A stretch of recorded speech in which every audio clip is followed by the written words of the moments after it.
Chapter 121. Guyue Fong Yuan? Hearing this name, the clan elders looked at each other. But they knew this person. In fact, ever since the beginning, Guyue Fong Yuan's name had been ringing in their ears. Especially after the awakening ceremony, when he started his Gu master cultivation, this kid became even more troublesome, often causing trouble and attracting attention. Oh, I remember him. Some time ago, this kid sold his parents' inheritance and bought a red steel relic Gu, right? An elder suddenly realized. Guyue Lian and Guyue Mo Qin heard this and their expressions turned ugly. If the red steel relic Gu was used by Qi Shan or Mo Yen, it could help one of them reach rank 2 peak stage, and they would be able to contend against Guyue Qing Shu. This was reflected to the higher-ups, and whether it was the Mo faction or the Qi faction, it was a political victory. But who could have thought that this prodigal kid would ruin their plans? But speaking of which, this kid does have some strength. Back then on the stage, he broke the Jade Skin Gu's defense with 2 punches and beat Fang Jing to the ground, becoming the top scorer. An elder recalled. This time, it was clan leader Guyue Bo's turn to show a trace of embarrassment. Guyue Fang Jing was specially nurtured by him. Fang Jing's failure, in a sense, was his clan leader's failure. As long as one entered the system, anyone would be labeled as a faction. There were neutral factions in politics, but there was no such thing as a faction-free person. But in terms of strength, I'm afraid his strength cannot compare to Qi Shan's, right? Qi Lian asked suspiciously. Qi Shan replied respectfully, clan elders might not know, but Fang Yuan not only bought the red steel relic Gu, he also bought a black boar Gu. These few months, he has been buying wild boar meat to feed the black boar Gu and increase his strength. Once, I saw him moving a huge rock on a hill, measuring his strength. Once, I saw him moving a boulder on a hillside to measure his strength. But from what I saw, I don't know how much strength he has at his maximum. But from what I saw, I know his strength will not lose to mine. I see. I didn't expect Fang Yuan to have grown to such an extent. Guyue Bo nodded. Then let's order Fang Yuan's group to try again. Hearing this, the Internal Affairs Hall elder stood up from his seat with an awkward expression. He stood up and said, Lord Clan Leader, please allow me to report. This Fang Yuan is currently alone and has yet to join the team. What does that mean? Guyue Bo frowned slightly. It's like this. Ever since the first beast tide, the group he was in was almost completely annihilated, and he was the only survivor. The Internal Affairs Hall elder replied. Even if that's the case, why didn't you include him in the reorganization? An elder asked curiously. The Internal Affairs Hall elder sighed deeply. I've also warned him about this, but he has no intention of joining the team. To be honest, I don't like this kid. He's the best at playing tricks. I'm afraid he's lost his fighting spirit after inheriting that inheritance. Playing tricks? That's impossible. If he doesn't have a team, how can he complete the clan's monthly missions? An elder asked suspiciously. The Internal Affairs Hall elder's face completely darkened. He takes on the mandatory missions every month. But he fails every time. His track record is the worst I've ever seen. Almost all of them are mission failures. I've talked to him a few times, but he's still doing things his own way without any remorse. But he didn't violate the clan's rules, so I have no qualms in punishing this kind of stubborn and crafty kid. The elders looked at each other. They had never seen a younger generation who didn't seek to improve himself. The more missions he failed, it meant that his future in the clan was smaller. This kid is muddle-headed, simply stubborn and crafty. He's destroying his own future. If I have such a mischievous younger generation, I'll directly slap him to death. All right. Guyue Bo raised his hand, stopping the elder's whispers, his expression unreadable. Guyue Bo's gaze looked around, finally stopping at the Internal Affairs Hall elder. Enforce the order, Guyue Fang Yuan, go to the river swallowing toad and let him help. This kid is stubborn and unruly, and he's used to being free and undisciplined. He needs to be polished. If he fails, we can use this to punish him. Yes, Lord Clan Leader. The Internal Affairs Hall elder quickly replied. The wine tavern was bustling with noise. Do you know, just now, the clan sent the Qi Shan group to the foot of the mountain, but they returned in failure. The villagers at the foot of the mountain are blocking the entrance of the village, kneeling on the ground. These lowly commoners have no knowledge at all. What is the river-swallowing toad? It's a rank 5 goo. Do they really think they'll be safe hiding in the village? Although they said so, the atmosphere of panic was getting thicker and thicker. These goo masters were forcing themselves to calm down. Fang Yuan listened for a while longer, but there was no new information. Just as he was about to leave, a person walked into the wine tavern. His body was tall and sturdy, and his upper body was scarlet red with bulging muscles. It was Guyue Shan. The discussions in the wine tavern immediately stopped, and countless gazes landed on Qi Shan. Qi Shan did not care about these gazes, only sweeping his gaze around and seeing Fang Yuan. "So you're here?" Under everyone's gaze, he walked to Fang Yuan. "Let's go. The clan has already given the order. We'll talk about the details on the way. First, follow me to the foot of the mountain." Fang Yuan's gaze flashed. He could not refuse such an order. Moreover, even if he faced the river-swallowing toad, the danger was not high, so he nodded and agreed. Only after Fang Yuan and Qi Shan left the wine tavern, did the wine tavern become noisy again. "Shopkeeper, the heavens have eyes. Look, this karma came so quickly. That is a rank 5 goo worm. Even the other goo masters are helpless against it. He is so young, wouldn't he just be throwing his life away? I had thought that young Master Fang Yuan would be different from the other goo masters, being able to empathize with us servants' pain and suffering. To think you are the same. Die, there is no pity in dying. Shopkeeper, your injuries are not for nothing. You didn't suffer this injury for nothing. Losing a goo master's life is definitely worth it." The old shopkeeper's head was already wrapped in white bandages, and right now he was groaning nonstop, weakly leaning against the wall. A few waiters surrounded him, trying to console him. A trace of resentment flashed in the old man's eyes as he listened to these words.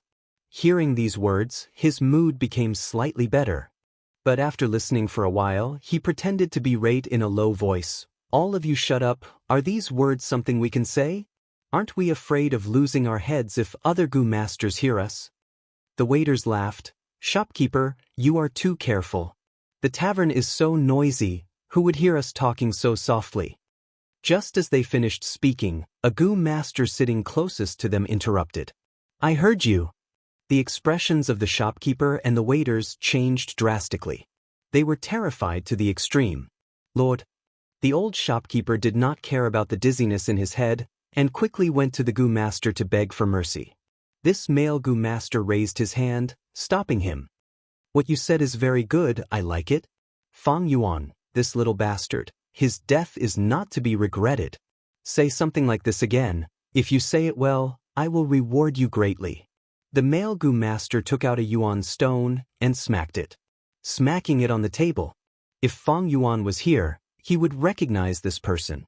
It was the healing goo master from the small beast tide. Fang Yuan used the girl he loved as a shield, blocking in front of him. Because of this, he hated Fang Yuan deeply, and had not been able to resolve it. The waiters looked at each other in dismay. One of the more daring ones stared at the yuan stone on the table, his eyes staring straight at it. The male goo master's 3 companions, however, frowned, but they could not persuade him. He could only listen to the few employees scolding Fang Yuan as they fought to outdo each other. Early autumn. A beautiful scenery. In the forest, the leaves were deep and shallow. The green leaves reflected the yellow leaves, and the yellow leaves faintly contrasted with the red leaves. In the paddy fields, patches of yellow rice grains rippled with the autumn wind. In some lush green vegetable fields, the tender leaves were fresh and delicious. Fang Yuan sped along the mountainside, following the Qi Shan group to the foot of the mountain, and saw this rank 5 river-swallowing toad. Its body was huge, like a small mountain. It laid in the riverbed, blocking the river. The river upstream was filled with water, about to overflow. But downstream, the flow was almost cut off, with only a small amount nourishing the riverbed. The river-swallowing toad's belly was facing upwards, snow-white and delicate, covered with a layer of luster. Its back, on the other hand, was the color of a clear blue sky. It was also smooth, without the warts on a normal toad's back. It was currently lying down, snoring loudly. But it did not snore, sleeping peacefully and gently. Feeling its aura, the two liquor worms in Fang Yuan's aperture shrunk into a ball. The black boar goo swept away its cheerful mood, flying very low. The moonglow goo residing in his right palm retracted its light. Only the spring-autumn cicada was still sleeping peacefully. Fang Yuan also kept the moonglow goo into his aperture. As long as he did not activate these goo worms, their aura would not leak out. Placing them in the aperture was very safe. Fang Yuan, the rest is up to you, Qi Shan said. On the way here, he explained most of the situation. Fang Yuan also approved of this method. Of course, the simplest method was to use the spring-autumn cicada. As long as the rank 6 goo worm's aura leaked out, this river-swallowing toad would flee in panic. Of course, this was also because the river-swallowing toad did not like to fight. If it was a violent goo like the blood river python, the spring-autumn cicada's aura would cause it to go berserk and attack crazily. Fang Yuan stood on the river bank, trying to push it. The river-swallowing toad's skin was slippery, giving him a feeling that he could not exert any strength. Adding on its heavy weight, it did not budge at all. Are you sure you can do it? Crimson Castle said sarcastically. Fang Yuan ignored him, saying to Qi Shan, although I have the black boar goo to increase my strength, but in terms of strength, I am only slightly stronger than you. But to move this river-swallowing toad, it is not impossible, I still need your help. Qi Shan immediately asked. Fang Yuan said slowly. Qi Shan showed a trace of doubt. Then, aren't we cooperating? Even if the river-swallowing toad wakes up, will it still acknowledge you and willingly admit defeat?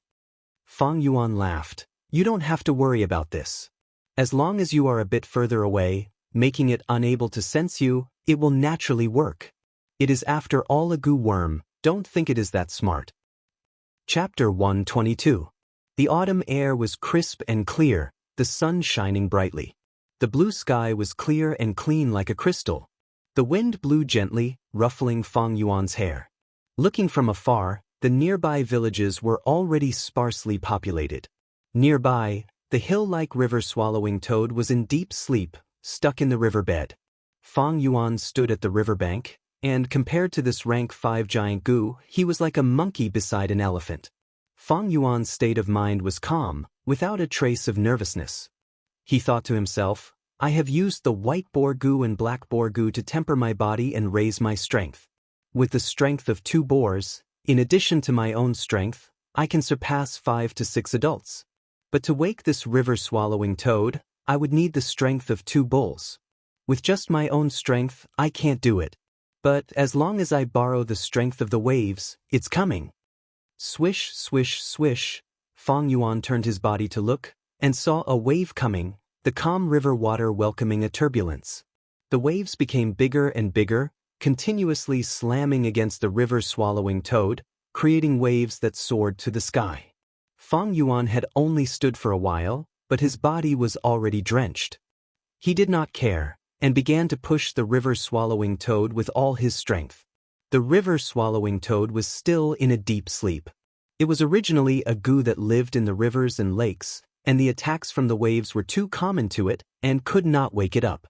Following the wave's momentum, Fang Yuan worked hard for a while, and finally pushed the river-swallowing toad away from its original position. The lower the river went, the wider the riverbed became. Adding on the water flow on both sides, it made it easier for Fang Yuan to push. After pushing for about 300 meters, the river-swallowing toad opened its sleepy eyes. A pair of dark green pupils. From a dazed state, it gradually became focused, and stared at Fang Yuan who was beside it. Fang Yuan had no fear and stared back at it. From its deep and serene pupils, Fang Yuan could clearly see his own reflection. Jiang. The river-swallowing toad raised its head, and suddenly opened its mouth, letting out a weird croak. The croak spread. It reverberated in Qing Mao Mountain. For a moment, Fang Yuan felt his ears ringing. The river-swallowing toad lowered its head, its huge mouth sucking at the incoming river water. Wah wah wah. The river flowed more than 10 times faster than before. They all rushed into the belly of the river-swallowing toad. The level of the river dropped at a speed visible to the naked eye. Fang Yuan stood beside the river-swallowing toad and could clearly see the countless fishes, prawns, eels, and turtles. They were also sucked into the river-swallowing toad's stomach along with the river. Sensing the change in the river, Qi Shan's team rushed over. Seeing the river-swallowing toad eating, they were all moved. What a spectacular sight! Qi Qing couldn't hide his astonishment. Did you succeed? Qi Shan looked at Fang Yuan. It should be. Fang Yuan nodded indifferently. The river water dropped lower and lower until it stopped flowing. The river-swallowing toad raised its head high again, its stomach expanding and contracting, spitting out countless fishes, prawns, turtles, and turtles. For a moment, a large number of freshwater fish fell to the ground. Crackling sounds could be heard. A fish was jumping on the ground, a turtle was thrown into confusion, a crab was moving horizontally, and then it was smashed by the falling freshwater fish. Fang Yuan didn't pay much attention at first, only looking casually. Suddenly, he smelled a trace of wine. Strange, why is there the smell of wine? Qi Qing sniffed, his face full of surprise. It should be the 100-year bitter shell. The female Gu master in the group pointed at a broken black shell the size of a millstone. This shell was as black as ink, and there were circles of white patterns on it, like the growth rings of a tree. Not bad. The bitter shell can turn sand and stones into bitter water. The bitter water in the 100-year bitter shell, through the accumulation of time, changes and becomes wine. The current clan leader of the Bai clan likes to drink this bitter shell wine. Qi Shan added. Without needing his explanation, Fang Yuan had already picked up the shell and started to collect the bitter shell wine. Not long ago, he was still troubled about how to obtain this bitter shell wine, but to think it would appear in front of him in this form. This was truly wearing out iron shoes in fruitless searching, only to find it by chance. The river-swallowing toad had almost swallowed all the water in this river. In the depths of the river, the 100-year bitter shell that was buried in the sand was exposed. Fang Yuan quickly collected 600-year bitter shells. 2 of the shells were already damaged, but the other 4 were intact. I finally collected the bitter wine. With this, I can start to refine the 4 flavors liquor worm. At this moment, Fang Yuan's joy was not enough to tell others. Jiang. After the river-swallowing toad finished spitting out the freshwater fish, it called out again. Then it looked deeply at Fang Yuan, and slowly turned its huge body, following the river and swimming downstream. It really succeeded.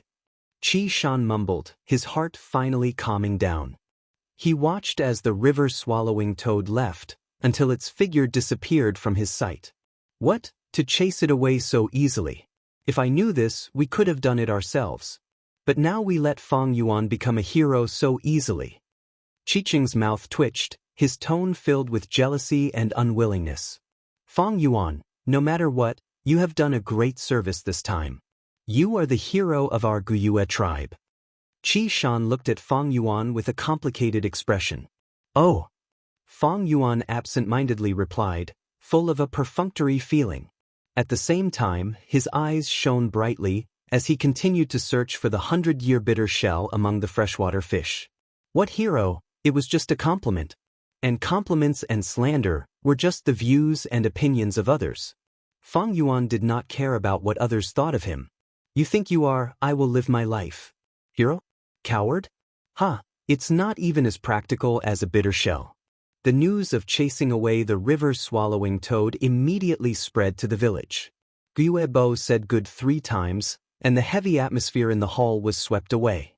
Only the internal affairs elder had a complicated expression. He did not think well of Fang Yuan, and not long ago he had criticized Fang Yuan. Now that Guo village was in danger, Fang Yuan stood out to resolve it. One after the other, wasn't this a slap to his face?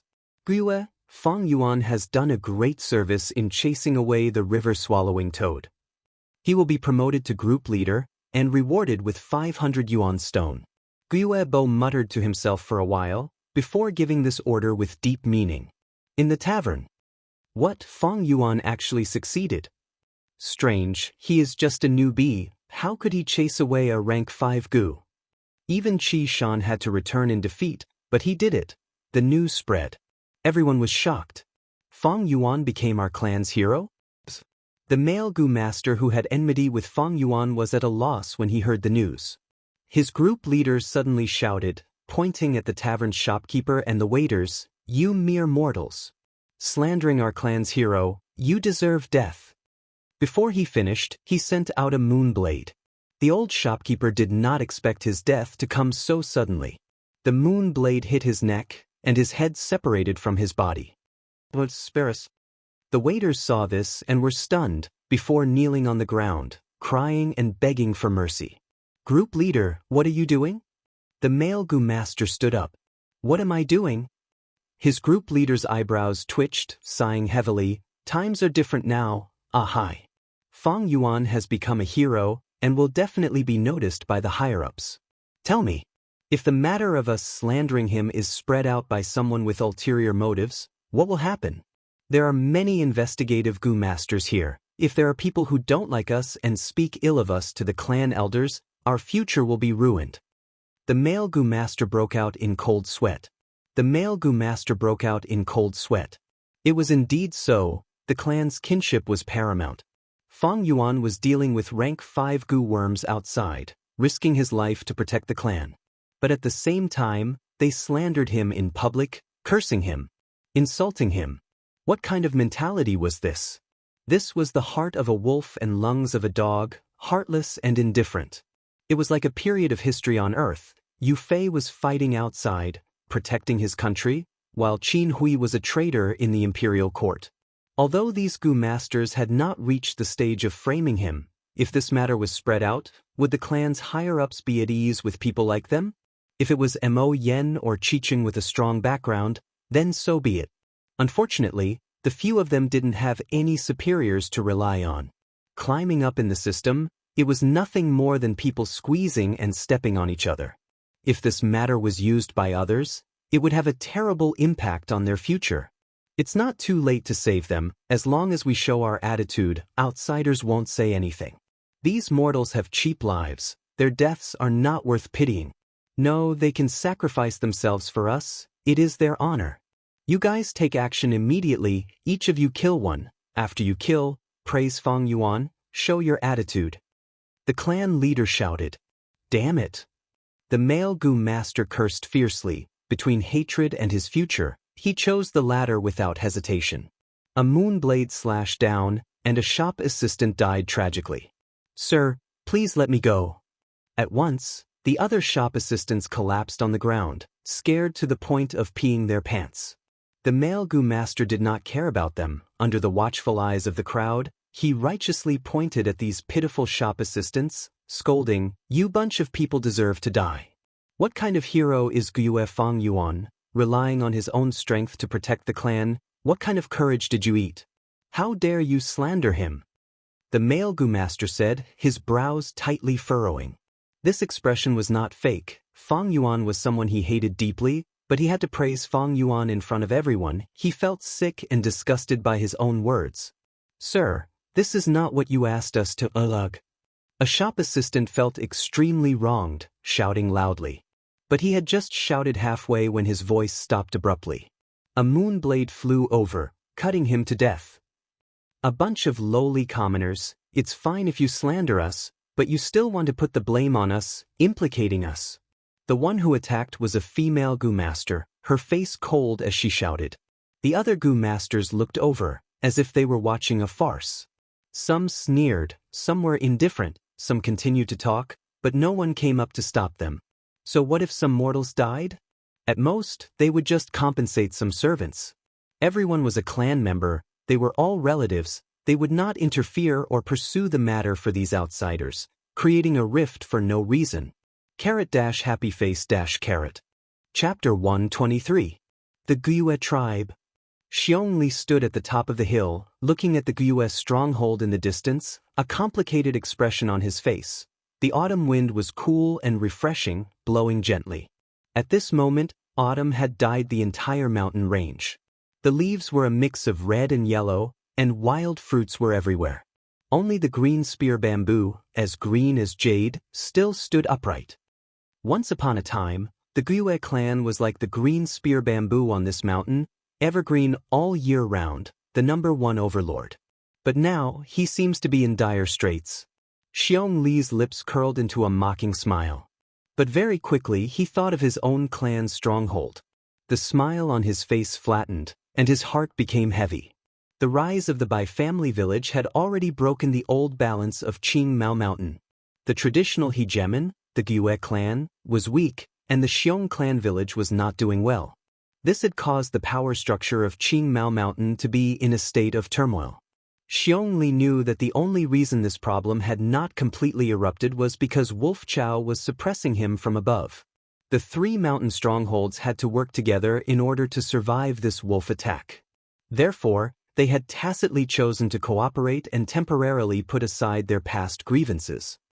Once the wolf wave passes, the old structure of Qing Mao Mountain will be broken. By Ning Bing, it has only been a few years, but he has already reached rank 3, truly terrifying.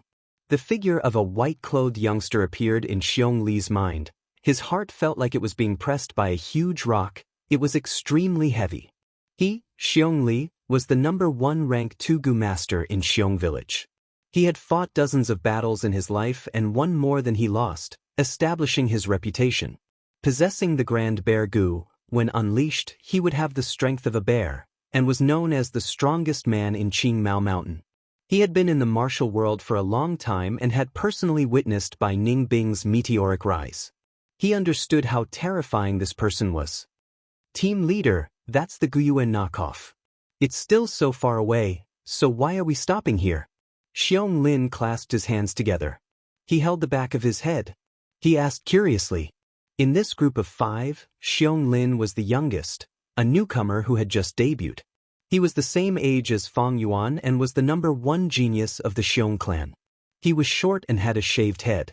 It looked white and shiny in the sunlight. Xiong Li's gaze swept over the rising star of the family, and his heavy heart eased a little. He replied in a deep voice, "We are on a diplomatic mission, not a reconnaissance mission. This is already the border of the Guyue clan. If we enter rashly, I'm afraid we'll be treated as enemies." Xiong Lin suddenly understood. We've come here for 2 reasons. One was to hand over the Lord Patriarch's personal letter to Patriarch Guyue. The other was to investigate the river-swallowing toad incident. Guyue village. After all, it's not our place. When we get there, all of you better control your bad temper. However, we absolutely cannot let down the prestige of our Xiong clan. Do you understand? Xiong Li glanced at the 4 people around him. He shouted softly. The other Gu masters' expressions turned cold as they nodded silently. Leader, someone is coming. The investigative Gu master in the group suddenly spoke. We've been exposed for so long, it's about time for them to come. I just don't know who it is, eh? So it's Qishan. Not long after, Xiong Li also discovered the Qishan group, and his gaze shone. That person is so tall, he's Qishan? He's even taller than leader Xiong Li. This body of muscles, piece by piece, leader, he's that person with great natural strength, the one who always wanted to snatch the title of Qing Mao Mountain's strongest man? Xiong Lin stared blankly. Just based on him? Xiong Jiang, who was observing, curled his lips in disdain. Xiong Li. Qishan. The distance between the 2 groups shortened to 50 steps. The 2 leaders met face to face, and their gazes were so sharp that sparks seemed to fly in the air. Seems like this time, you're the Xiong clan's special envoy. Qishan snorted. He had fought with Xiong Li many times. That's right. Is the Bai clan's special envoy here? Xiong Li's expression was steely. Why ask so much, follow me? Qishan was on guard, slightly turning his body as he invited. At the same time, in the second secret room, 4 jars of wine were placed in front of Fang Yuan. Sour, sweet, bitter and spicy 4 types of wine. The sweet was the golden honey wine, the spicy was the white grain liquor, the sour was the bayberry wine, and the bitter was the bitter shell wine. Fang Yuan sat cross-legged on the ground. With a thought, the 2 liquor worms flew out from his aperture. The process of fusing the 4 flavors liquor worm was slightly different from normal fusing. Under Fang Yuan's will, the two liquor worms burrowed into the bayberry wine jar. In the bayberry wine, they began to fuse. A white ball of light was produced in the wine jar. The bright light rushed out from the mouth of the jar and shone on the top of the wall. Feng Yuan threw Yuan's stone into the wine jar. 1 stone, 10 stones, 50 stones. When it reached the 100th stone, the ball of light shrunk to the size of a fist and floated in the middle of the wine jar. At this time, the bayberry wine had been used up. Feng Yuan picked up the second jar of wine and poured the golden honey wine that was as thick as oil into it. Under the immersion of the honey wine, the white ball of light suddenly expanded to its original size. Beads of sweat appeared on Feng Yuan's forehead. He had to maintain the fusion of the two liquor worms' consciousness, so multitasking was very taxing. He continued to throw Yuan's stone into the wine jar. With each Yuan stone, the white ball of light would shrink a little, until it was once again the size of a fist, reaching its limit.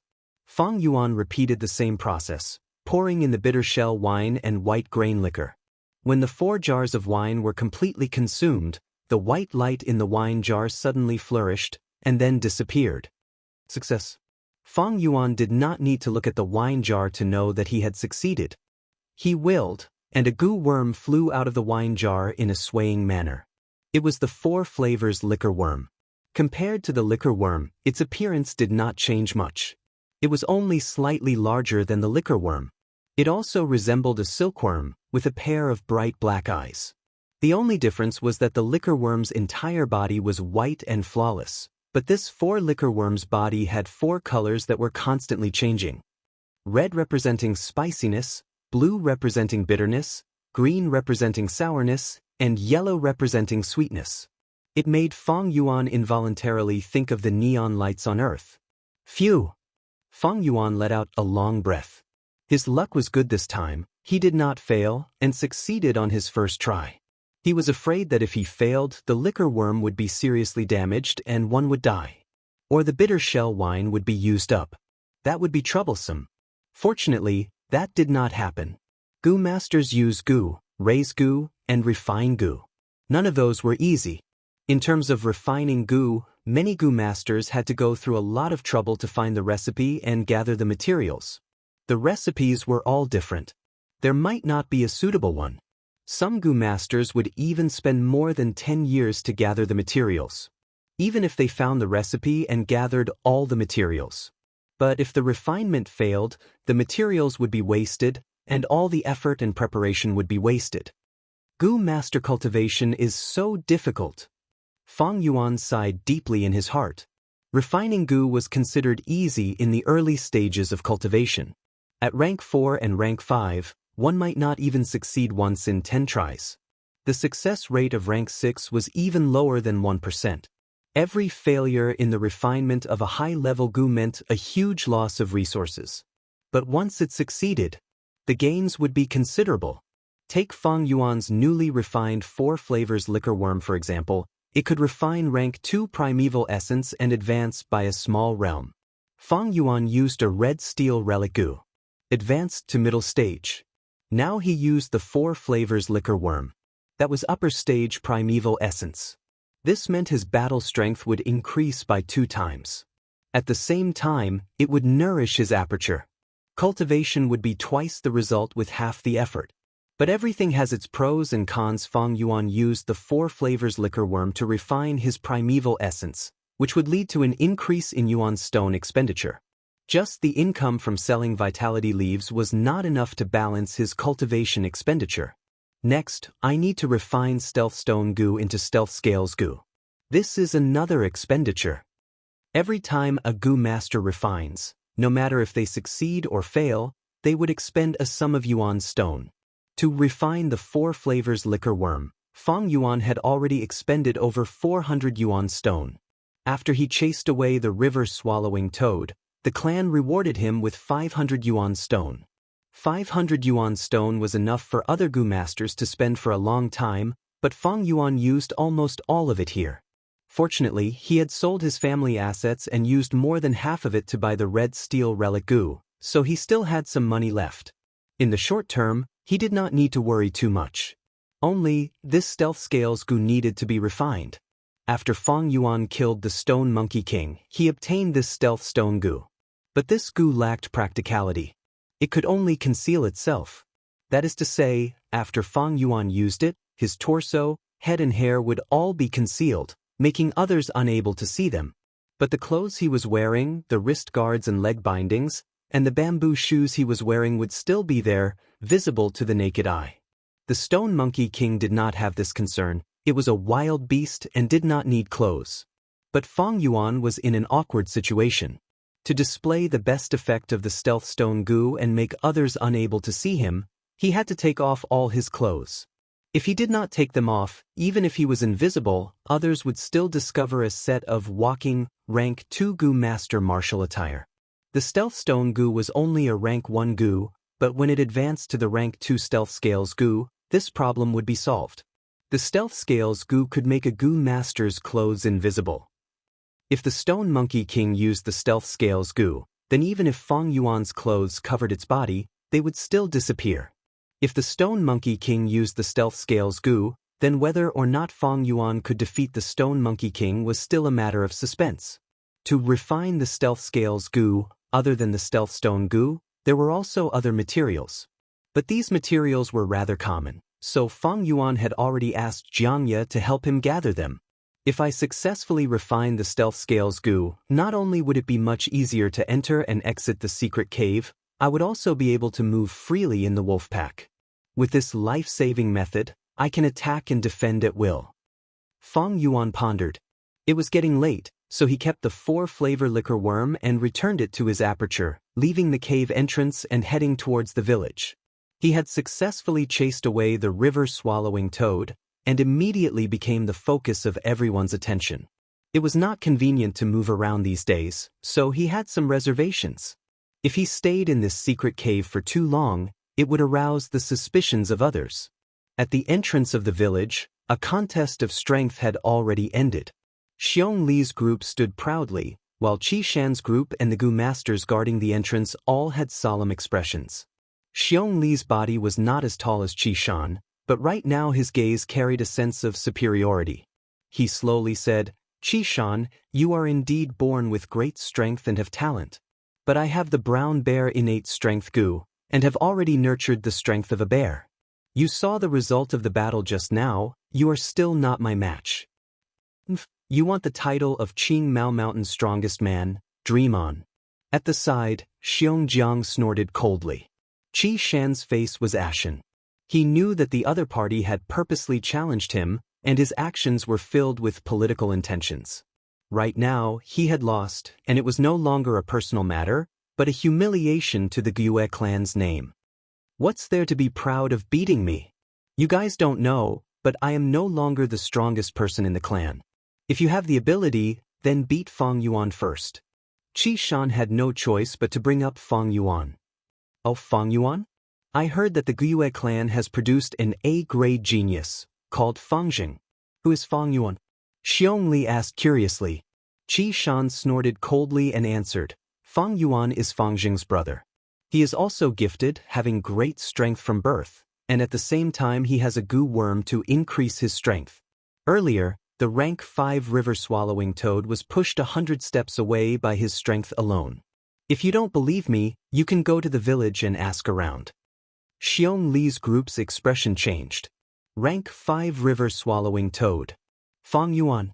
This name was immediately engraved in their hearts. Chapter 124. Swoosh swoosh swoosh. 3 consecutive moon blades the size of wash basins drew a deep blue arc in the air. Swoosh swoosh swoosh. In an instant, 16 to 17 jade ice stone monkeys died on the spot.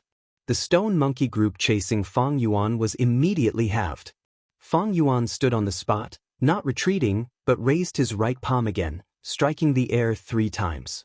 Another 3 moon blades crashed straight into the group of stone monkeys. Wherever they went, the stone monkeys toppled over. The stone monkey corpses fell to the ground, breaking into pieces of rubble. The eyeballs that had turned into jade pearls also rolled on the red ground. Fang Yuan checked his aperture, and found that there was still more than half of the dark red primeval essence left. The Moonglow Gu's Moonblade required 10% of light red primeval essence to activate. If Fang Yuan was at rank 2 initial stage, he could only activate it 4 times in a row. At middle stage, it would increase to 8 times. At upper stage, the number would double again, rising to 16. Although Fang Yuan had not reached rank 2 upper stage, with the 4 flavor liquor worms refined upper stage primeval essence, he could be considered a pseudo-upper stage, and his battle strength rose sharply. Originally, he had to fight and retreat when he was chased by 70 to 80 stone monkeys, but now, he could kill most of them with just the Moonblade attacks. Only a dozen or so of them would escape at the sight of him. It's only been 2 days, and I've already broken through 3 stone pillars. This speed is several times faster than before. At this rate, I should be able to break through to the middle of the stone forest in a month and a half. Fang Yuan thought to himself. According to the Flower Wine Monk's arrangement, the cave in the middle of the stone forest should be the next checkpoint. Before the checkpoint, there is a high chance of planting the Earth Treasury Flower Goo. But at this stage, the Flower Wine Monk's strength inheritance should be almost complete. After all, he is heavily injured and his condition is not good, so he hastily set up this inheritance. Most likely, there will only be 1 or 2 more checkpoints in the future. With his previous life's experience, Fang Yuan thought of the image wall, the Flower Wine Monk's blood-soaked and dying scene, and made this judgment. The time that the Flower Wine Monk had left behind this inheritance was too short, so he couldn't do more. But this was just a special case of inheritance. Actually, normal inheritances needed to be designed and arranged by Goo masters over a long period of time. Some of them were grand in scale, while others only opened once every decade or so. In the process of inheritance, there was more than one location. Instead, it was divided into several locations that were scattered all over the world. The distance between each location could be the ends of the earth. For those who wanted to inherit this inheritance, they would have to go through decades of exploration and all kinds of tests. Some inheritances, a Goo master might not be able to successfully explore them in their lifetime. They would often leave this unfinished business to their descendants. The Flower Wine Monk's inheritance is classified as a miniature inheritance. It has one flaw, which is that the inheritance is relatively rare. However, there was also an advantage to this, which was that the levels set up by the characters were usually based on the local conditions, so they were relatively simple.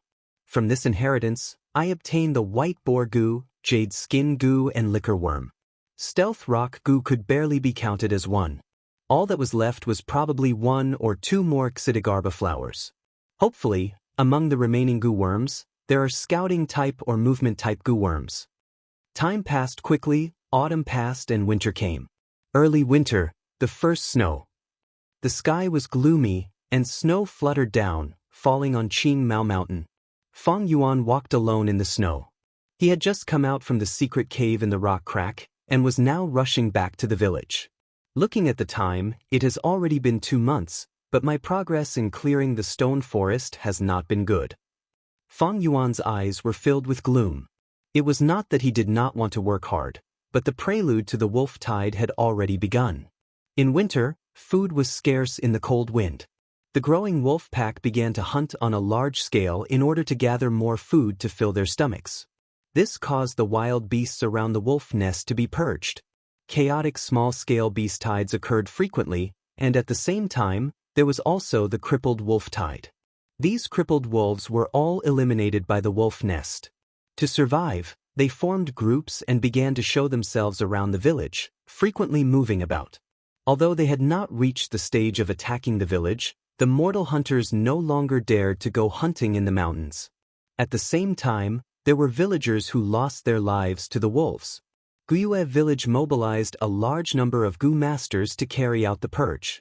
This way, there were more people coming and going, and among them were many scouting Goo masters.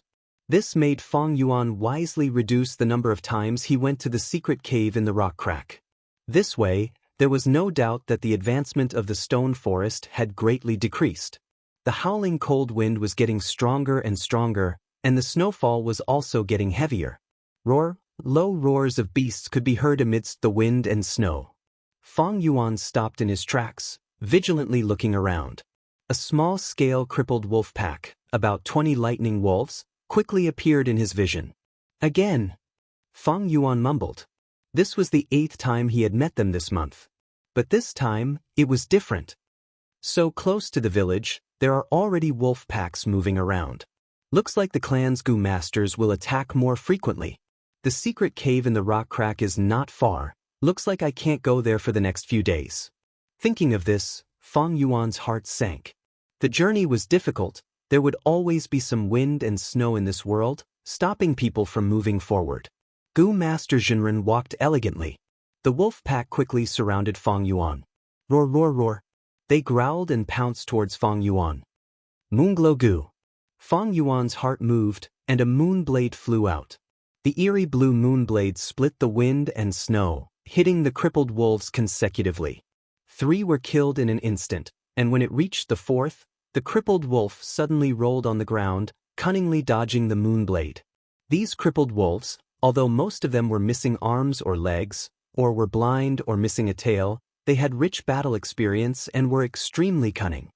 If a normal rank 2 middle stage Gu master met with such a pack of crippled wolves, especially after being surrounded by them, his life would be in grave danger.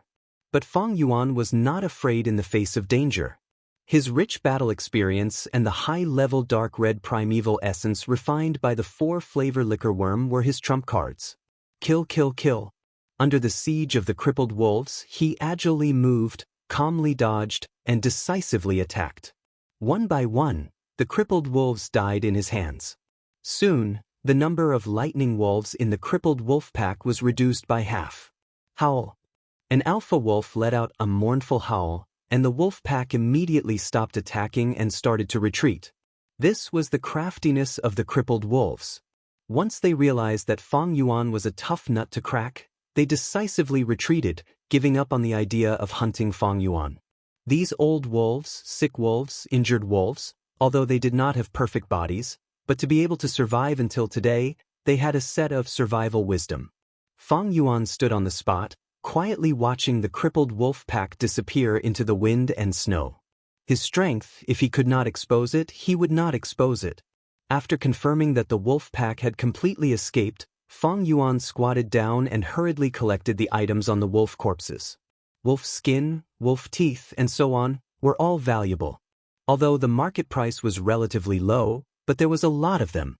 In these 2 months, Fang Yuan eradicated the crippled wolves, and relied on the spoils of war to earn a small sum of money. On the snow, the blood that flowed out of the wolf corpses was still warm.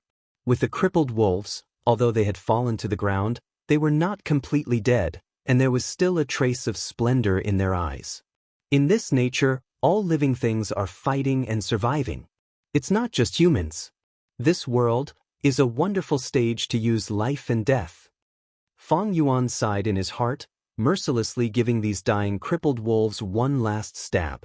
The battle power of a crippled wolf was already higher than 2 jade ice stone monkeys.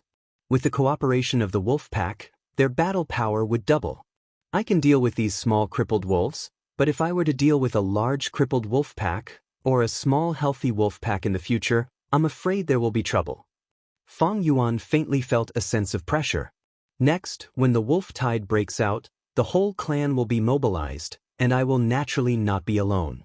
From now on, if I want to hunt lightning wolves alone in the wild, I will need a scouting Gu worm or a movement Gu worm. Otherwise, he might have perished in this wolf tide.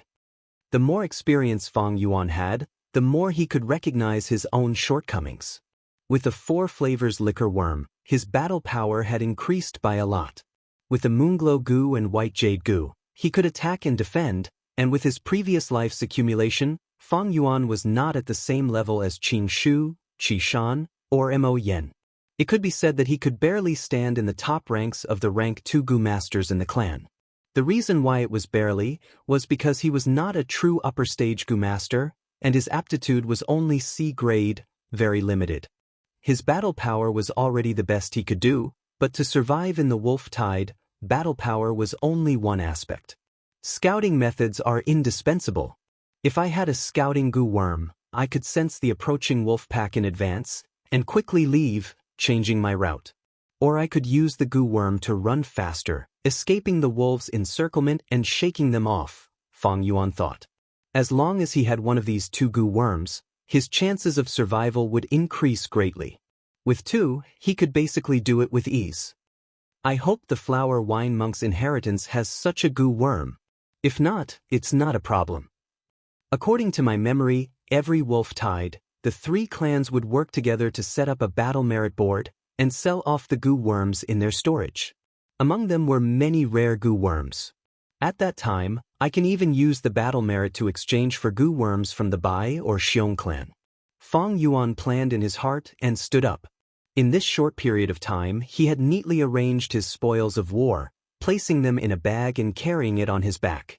White snow fluttered in the air, quickly freezing the wolf blood and covering the wolf corpses. Look, Fang Yuan is back. He's carrying a bag. Did he go out to hunt wolves again? He's the one who saved our clan? Heh, it was just a coincidence. We all know the process, and if I had that much strength, I could do it too. It's nothing. Fang Yuan walked into the village, and along the way, passers-by turned to look at him. Some praised him, some were curious, and some were jealous. Fang Yuan. Qi Shan suddenly appeared at a corner and shouted. Chapter 125. What's the matter? Fang Yuan looked at Qi Shan. Even in winter, he was still bare-chested, his red skin emitting warmth, making people feel like they were leaning against a stove. The white snow fell on his body and melted in an instant. This was because there was a twin orifice stove goo in his aperture. Stove goo was a rank 2 goo, containing fire energy and used for offense. Resisting the cold was only a side effect. Qi Shan's gaze was somewhat complicated. He stared at Fang Yuan and said in a deep voice, "Do you know that Xiong clan's Xiong Li wants to compete with you in strength these days?" "I know." Fang Yuan nodded. Qi Shan heaved a long sigh. Xiong Li wants to compete with you in strength. It is not a simple competition, but it concerns the distribution of benefits in the three-clan alliance. Under the wolf tide, the alliance will perish. But after the alliance, how to distribute the benefits is the most crucial issue. Thus, these days the three clans have been in a deadlock over this matter. Fang Yuan glanced at Qi Shan and immediately understood why he took the initiative to look for him. Negotiation was the most difficult thing. For the sake of benefits, the three clans would not take the initiative to give in, they would fight for every inch of land. The negotiation table was already filled with smoke, the flames of war raging like wildfire. The values of this world, one was strength and the other was familial love. Qing Mao Mountain's three clans were all clans, they had been in conflict for a long time, their hatred was deep, they naturally could not use familial love to smooth things over. Thus, to break the deadlock, they had to rely on strength. On Earth, there were military exercises to display strength. This world had the same result. There were also goo fights and sparring to show off one's strength and fight for greater benefits. This was the reason why Xiong Li wanted to spar with Fang Yuan and compete in strength. As expected, Qi Shan said, "I have fought with Xiong Li before. He has brown bear innate strength goo. He has already nurtured the strength of one bear. He also has grand bear goo. He can increase the strength of one bear again. Adding them together, it is the strength of 2 bears. I am far from his match, even if I don't want to admit it. But the title of Qing Mao Mountain's #1 Herculean is well deserved." He paused and continued, "Let's discuss the matter as it stands. You and I don't have much of a difference in strength, so you won't be his opponent. But you cannot lose, because you are the hero who awakened the river-swallowing toad and saved Qing Mao Mountain. If you lose, the interests of our Guyue clan will suffer. So, for the sake of the family's interests, please abandon your personal reputation and choose to avoid the battle." Fang Yuan silently looked at Qi Shan. Qi Shan lowered his gaze. "I know this matter is very difficult for you. After all, choosing to avoid a battle was destructive to one's reputation for bravery. But the family's interests were the most important. If you lose, I'm afraid the family will have to make even more concessions. The family nurtured us, so we naturally have to contribute to the family. Isn't that right? The family needs you. You sacrificing your own reputation for the sake of the family, this is also a matter of course. But this started because of me. In my own name, I'll compensate you with something. Consider it my sincerity." With that, Qi Shan handed a large bag of money to Fang Yuan. Fang Yuan took it and weighed it, and could not help but laugh. "So my reputation is only worth 200 yuan stone?" Qi Shan could hear the mockery in his words. His eyes flashed, and he said solemnly, "Fang Yuan, don't be angry. Previously, I was trying to persuade you, but in reality, I came here with a mission. I want you to avoid the battle. This is a secret order from the higher-ups of the family. Whether you want to listen or not, you have to listen. Please take care of yourself." Finishing, he turned and left, leaving deep footprints on the snowy ground. Fang Yuan looked at Qi Shan's back, his eyes revealing a light of understanding. In order to fight for the greatest benefits, the family has probably already used the matter of me chasing the river-swallowing toad as a bargaining chip on the table. After all, the presence of the river-swallowing toad here is a threat to Qingmao Mountain. As for the Xiong village, to get rid of this bargaining chip, they secretly ordered Xiongli to challenge me. To the family, I am only a chess piece. Xiongli is also a chess piece, and Qi Shan is even more so a chess piece. It is laughable that some people are willing to become chess pieces, and even feel proud of it, thinking that it is natural. This is because they have been successfully brainwashed by the family. But I never wanted to fight with Xiongli. The so-called reputation is only the praise of others. It was unknown how many heroes had been imprisoned by this shackle since ancient times. But to me, what's the pity in letting it go? I have to thank Qi Shan for gifting me 200 yuan stone for free. Thinking of this, Fang Yuan secretly laughed coldly. Why did he attract Xiong-Li's challenge? It was only because he wanted to save the village's reputation. Why did Qi Shan want to challenge Xiong-Li? It was only because of the reputation of Qingmao Mountain's strongest man. The so-called reputation was only a flatbread for vanity. How many people had been tempted? How many people had been fettered? How many people had been trapped? What a pity, what a pity. The snow was still falling slowly. The entire Guyue village stood quietly in the snow. The people beside him walked hurriedly on the road. What a joke, these people are all trapped by an illusory flatbread. Fang Yuan's eyelids drooped, under his eyelashes, his dark and serene eyes were half hidden. The light in the snow shone on his face, the young man's face was pale, revealing a sense of coldness. Suddenly chuckling, Fang Yuan recited softly, "The white snow is pure white, I walk alone in the world. I walk alone with no worries, my lonely shadow comes and goes." He took a step forward, continuing to walk. Along the way, the people were hurrying, but Fang Yuan walked alone. Whether it was the clansmen, the white snow, the village, they were only a blurry background. After a while, he returned to his rented house. The bamboo building, wine shop and so on, were all sold by him. He still lived in the rented house. Although the environment was very simple, Fang Yuan was not demanding as long as he had a place to stay.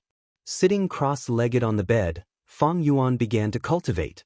In Gu master cultivation, breaking through a large realm required aptitude and talent. But breaking through a small realm was purely a matter of painstaking effort. As long as there was enough time, the aperture walls would be constantly nurtured and could continue to improve. According to the agreement, at dusk, Jiang Ya arrived at Fang Yuan's residence. "Lord Fang Yuan, these are the primeval stones for this trip, please check." He entered the room and respectfully handed over 5 money bags, which were naturally filled to the brim with primeval stones. Yuan stone far exceeded 400 pieces. The wolf tide was approaching, and the Gu master's demand for the vitality leaves had also increased. This caused the price of the vitality leaves that Fang Yuan was selling to increase. Fang Yuan gave Jiang Ya 9 vitality leaves. At the same time he asked, "The things I wanted you to buy earlier, have you done it?" Jiang Ya, however, showed a shocked expression, shaking his head. "Lord Fang Yuan, the timing is not right.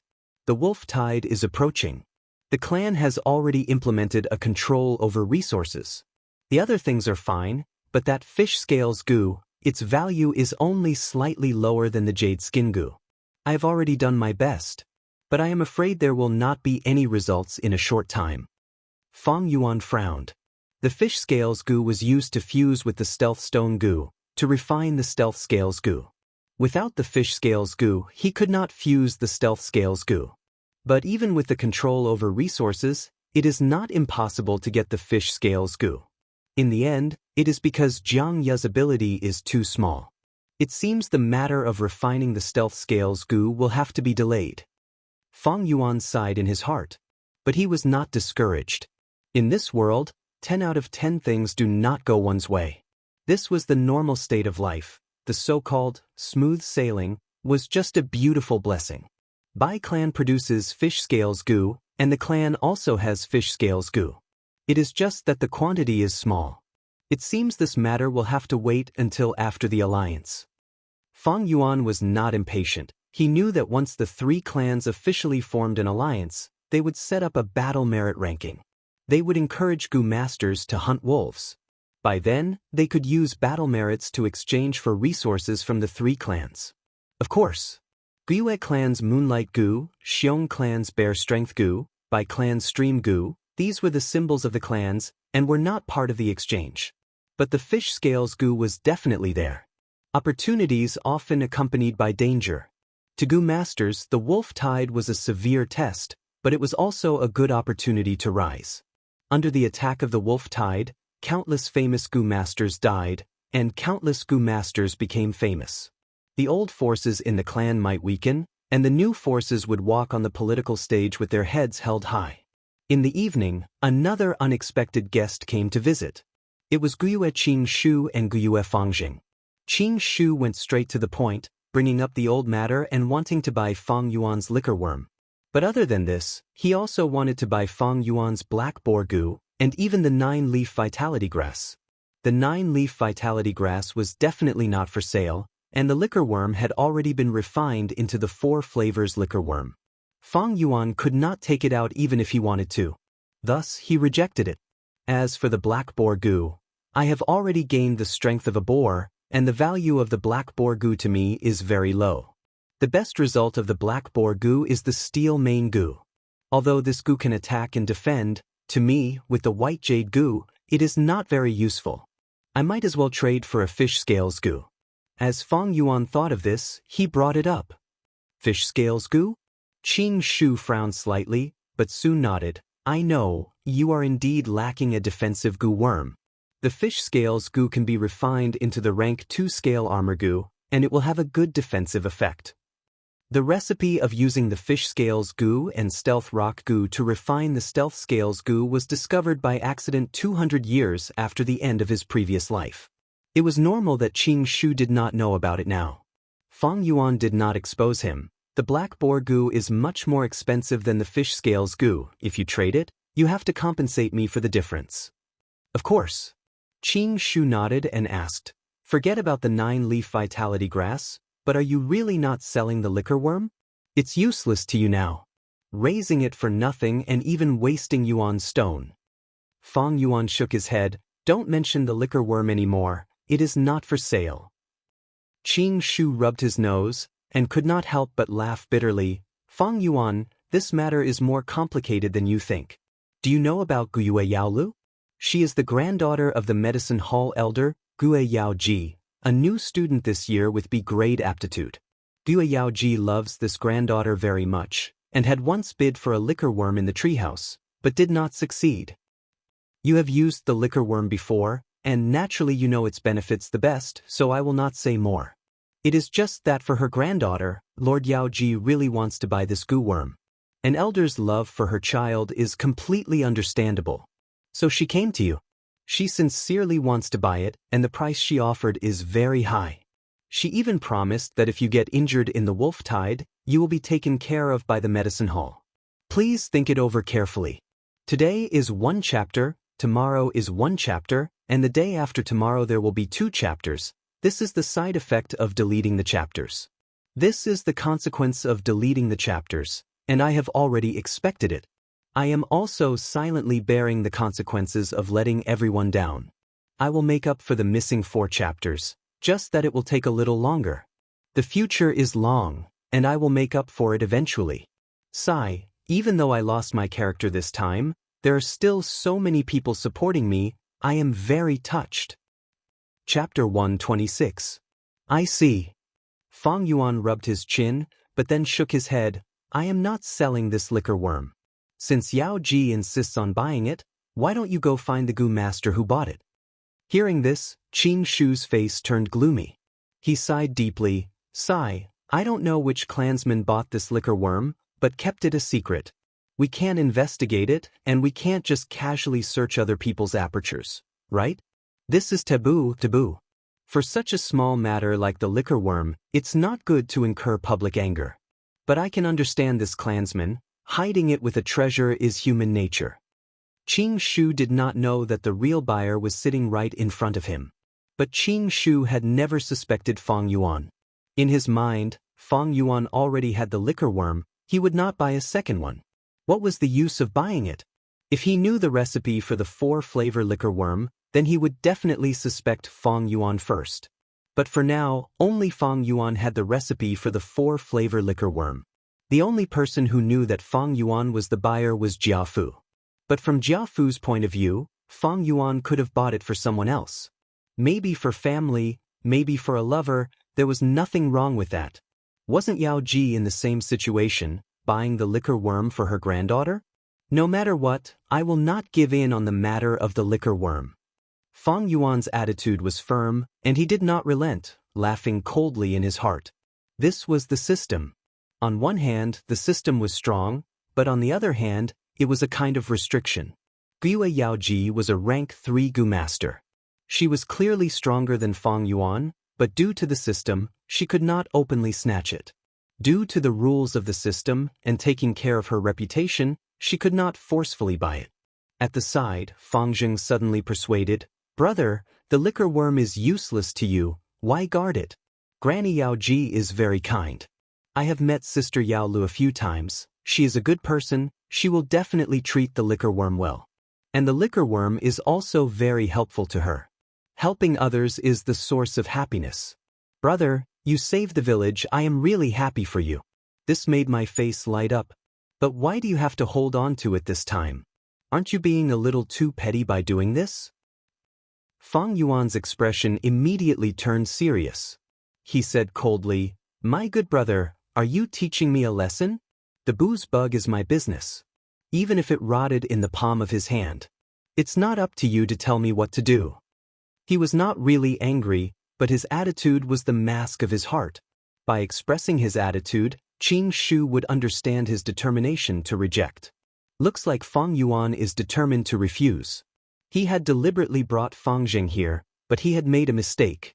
The relationship between these two brothers has never been harmonious, and now they've outsmarted themselves. Guyue Qingshu's eyes flashed. Fang Zheng, why don't you go out for a walk first? Fang Zheng still wanted to say something. But Qing Shu stretched out his hand to stop him. Fang Zheng clenched his teeth and finally obeyed Qing Shu's order. Anyway, I can't understand this. Brother, he said, opening the door. I do things. I don't need your understanding, Fang Zheng. Fang Yuan was expressionless. Fang Zheng's action of opening the door paused, then he quickly walked out of the room without looking back and slammed the door. This action made the atmosphere in the room even more awkward. If there's nothing else, please go back, Brother Qing Shu. Fang Yuan directly asked him to leave. Qing Shu laughed dryly, trying to ease the atmosphere. But Fang Yuan's face was as cold as ice, and there was no change. But he was gentle by nature and did not get angry. Touching his nose, Qing Shu smiled awkwardly. There is indeed one more thing. It's about the 9-leaf vitality grass. The 9-leaf vitality grass is not for sale. Fang Yuan rolled his eyes. I know. Qing Shu nodded repeatedly. It's about the vitality leaves. This is a personal matter of my group. I hope you can supply the vitality leaves you produce to us. Of course, we will give you some compensation. Fang Yuan did not reject business. All right, each vitality leaf is 65 yuan stone. Qing Shu was speechless at the price. According to the market price, the clan's original selling price was 55 yuan stone. Although the vitality leaf was a rank 1 consumable goo and could be used up after one use, No one would complain about having more of this life-saving item. And with the wolf tide approaching, the clan raised the price. One vitality leaf was sold at 60 yuan stone.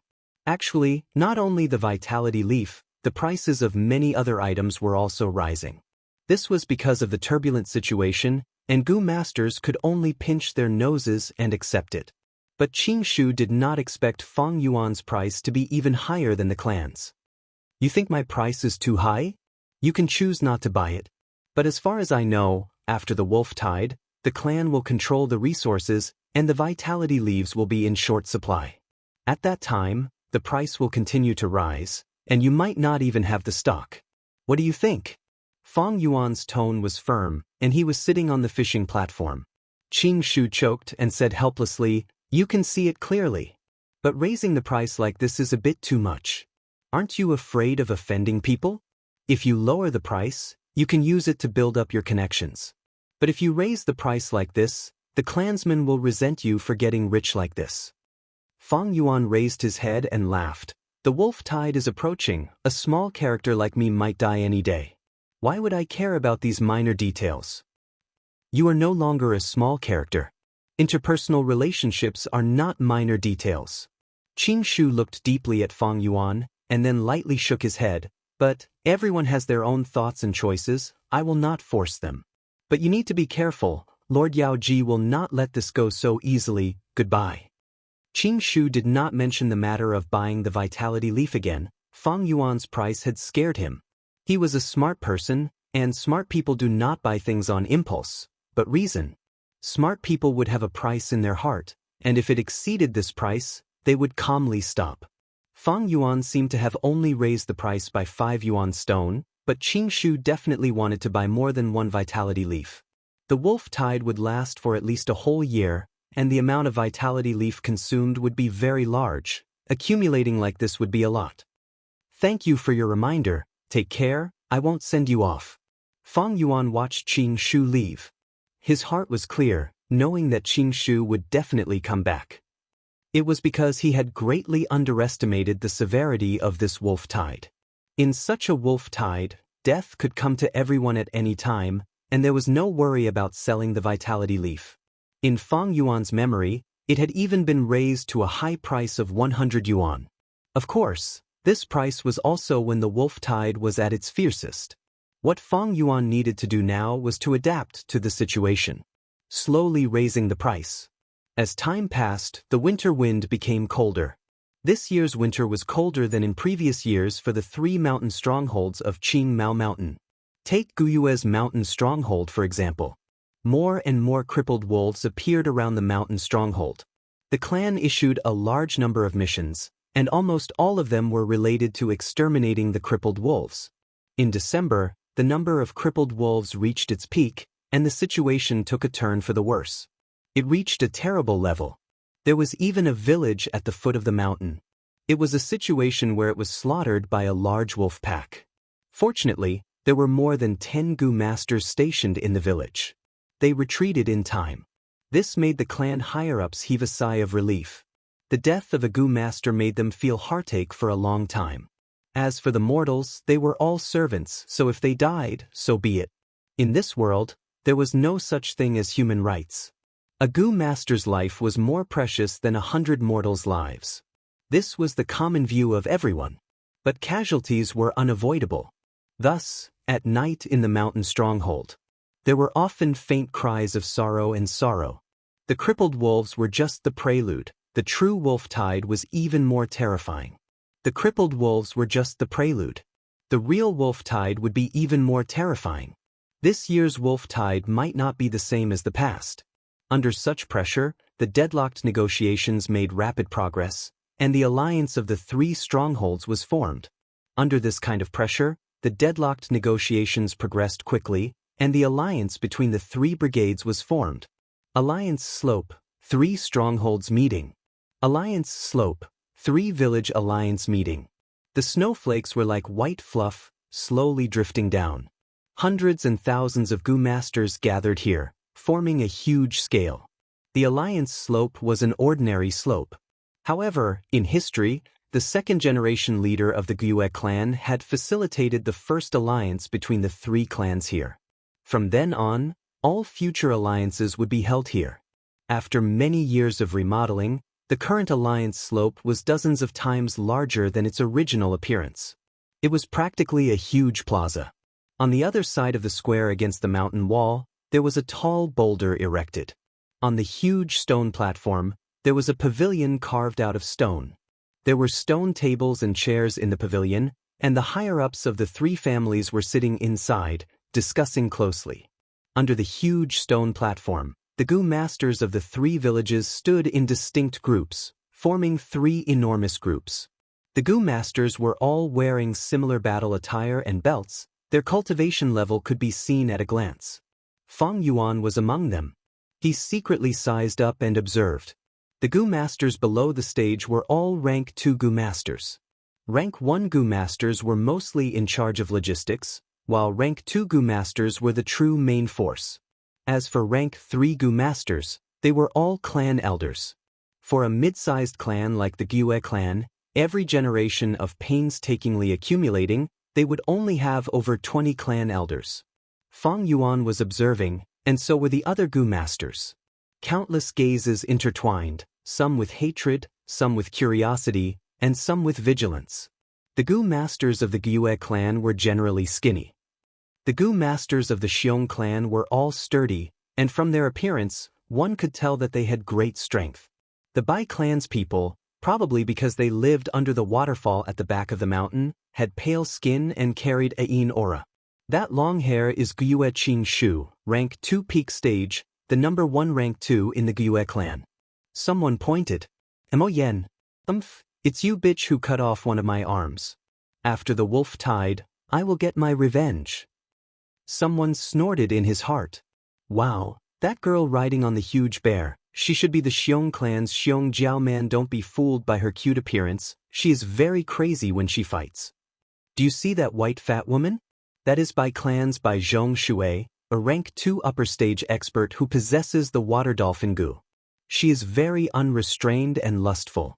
You newbies have to be careful, don't get pushed down by her.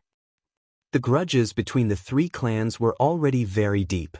The discussions on the alliance slope became louder and louder, becoming a noisy scene. Many Gu Master seniors were pointing and introducing the experts of the other two clans to the newbies, reminding them to be careful in the future. Chapter 127. The traditional overlord Gyue tribe, the newly rising Bai tribe, the Xiong tribe that cannot be underestimated. Fang Yuan's gaze swept over the crowd, observing the entire situation. Gyue tribe had Qing Shu, Qi Shan and Mo Yen, while Xiong tribe and Bai tribe also had outstanding rank 2 Gu Master elites. Adding on the stone tower, the various tribe leaders and elders, the alliance slope could be said to be a gathering of heroes. I wonder which one is Bai Ningbing? The man who symbolizes the rise of Bai tribe. Bai Ningbing already has rank 3 cultivation, he is definitely not among the rank 2 Gu Masters. It seems that he is not on the stone tower either. Gradually, the topic of discussion was focused on Bai Ningbing. Although Bai Ningbing did not appear, his brilliance had already overshadowed all the Gu Masters on the stone tower. 3 years ago on the alliance slope, it was him, Bai Ningbing, who was the first to stand up and challenge everyone for a battle Gu. In just 3 years, he became a rank 3 elder. It is truly terrifying to think about. He soared to the sky in one go. When he was rank 2, he defeated an elder of Xiong tribe. This child's future is limitless. Most importantly, he has already grown up. At this rate, he can become a rank 4 expert or even rank 5. As for rank 6, rank 5 to mortal, rank 6 to immortal, rank 5 is already very impressive. Rank 6? Don't overestimate him. That is not certain. Who can say for sure what will happen in the future?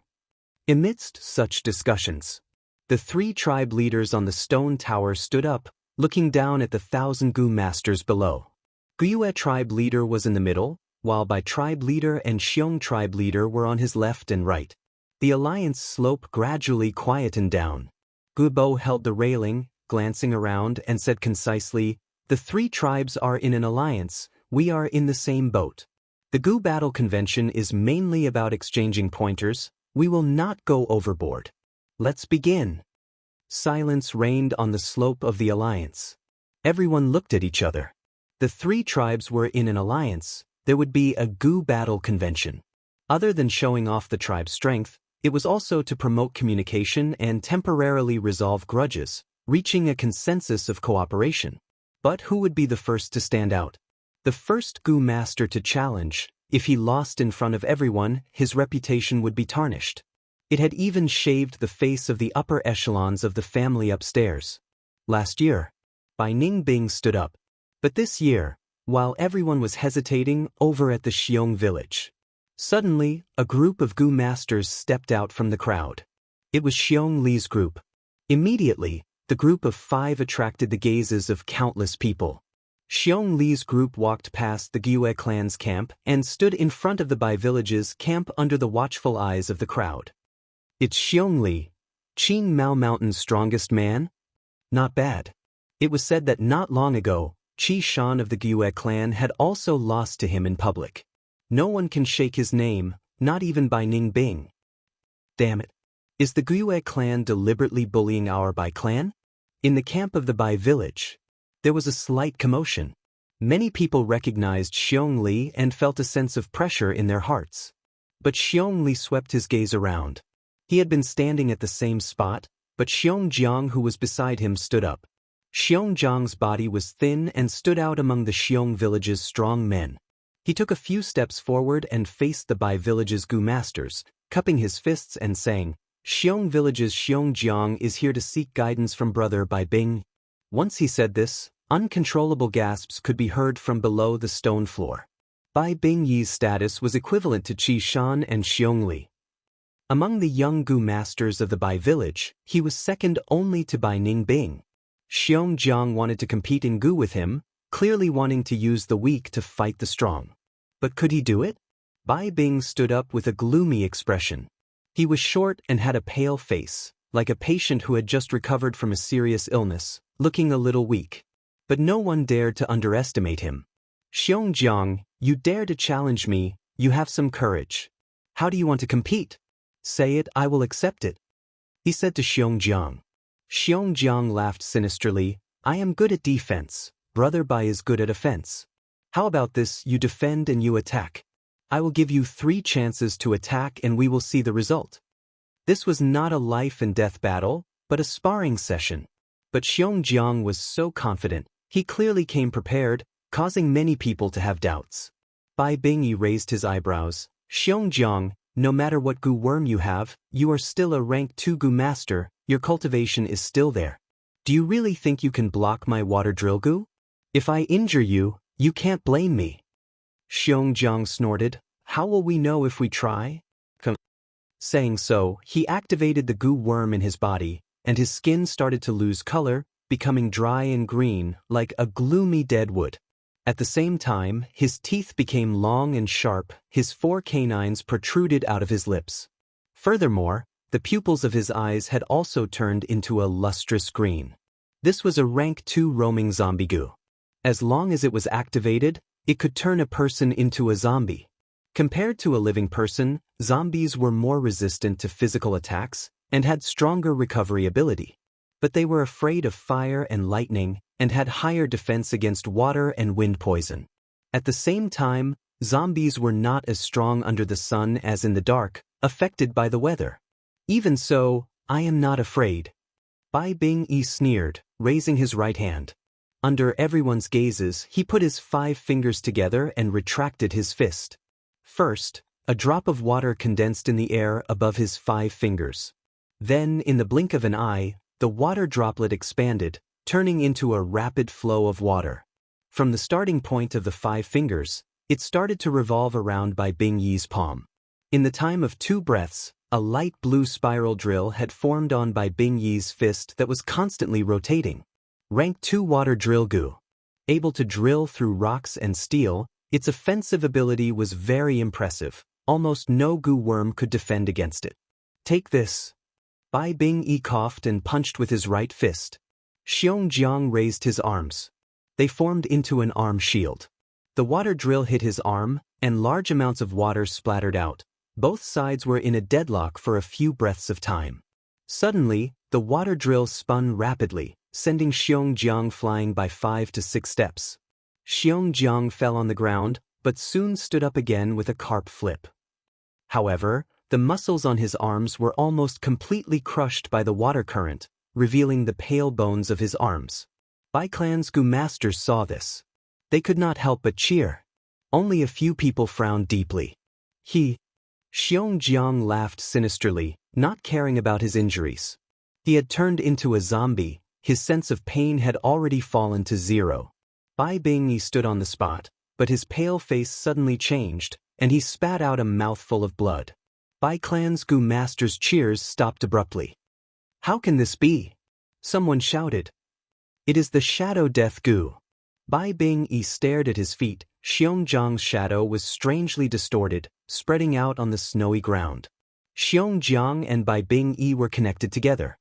"It seems I have won, brother Bai.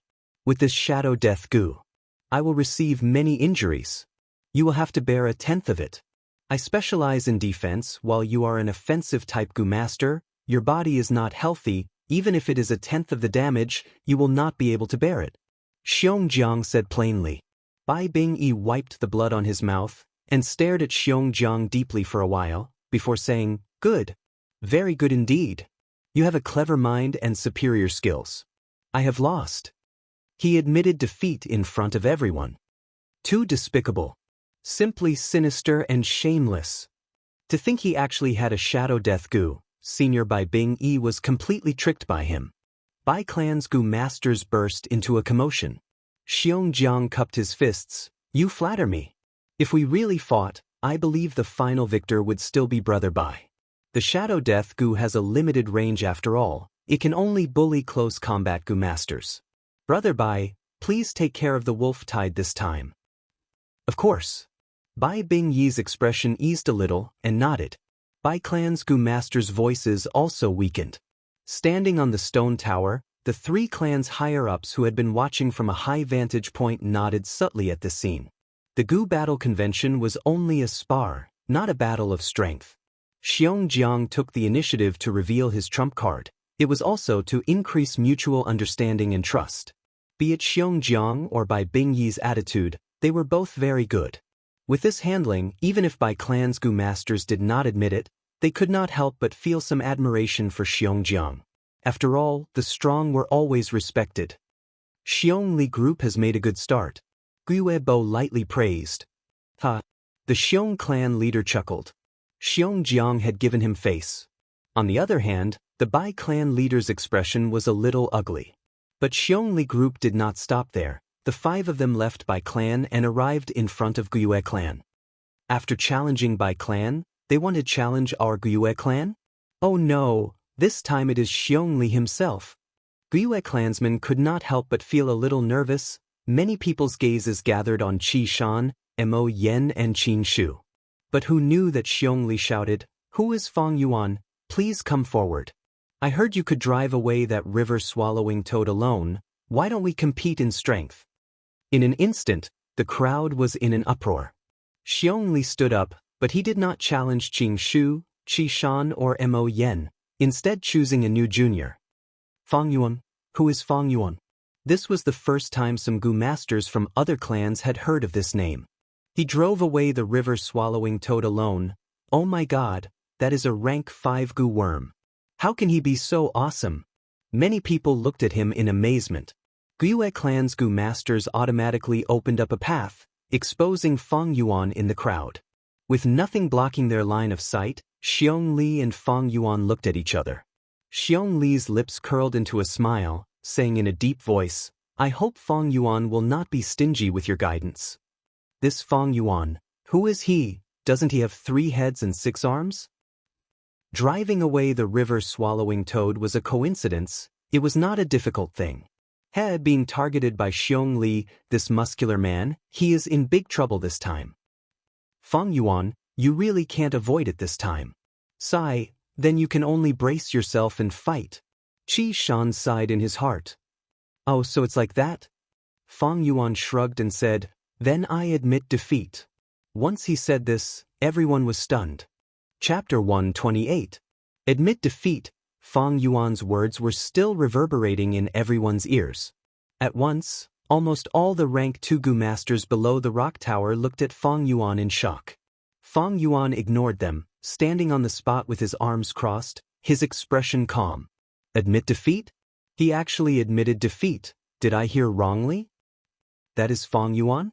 He doesn't even have the guts to fight, I have to admit, Xiong Li's aura is really strong. But even if he loses, he should at least go through the motions. Directly admitting defeat is not only a coward, but also a disgrace to the clan. Gradually, the whispers were like ripples on the surface of a calm lake. After the initial shock, many Gu masters' gazes turned to disdain, contempt, and gloating. Many Gyue clan Gu masters stood up uneasily. The gazes from Xiong clan and Bai clan Gu masters were like invisible needles, stabbing at their self-esteem. Fang Yuan was a Gyue clan member. He directly admitted defeat, causing them to lose face as well. How can he admit defeat? Fang Yuan, you are a Gyue clan man. Step out and fight Xiong Li. But even if he loses, it is not a big deal. If he doesn't even have the courage to fight, that is the true disgrace. Some of the Guyu clan's Gu masters shouted, urging Fang Yuan to go out and fight. Fang Yuan's expression did not change. Listening to these words was like listening to a group of dogs barking. The so-called reputation, face, glory, it was just a painting. A shackle placed on the members' necks by those in power. These Gu masters were just dogs with a rope tied around their necks. Xiong Li stared at Fang Yuan, suddenly laughing. What a disappointment. To think that Gyue clan's bravery is like this? These words made the Gyue clan Gu masters' expressions turn ugly. Bursts of laughter came from the Xiong clan village. Even the Bai clan's Gu masters looked at Gyue's tribe with mocking gazes. The people around Fang Yuan also moved. They all distanced themselves from him, looking ashamed to be associated with him.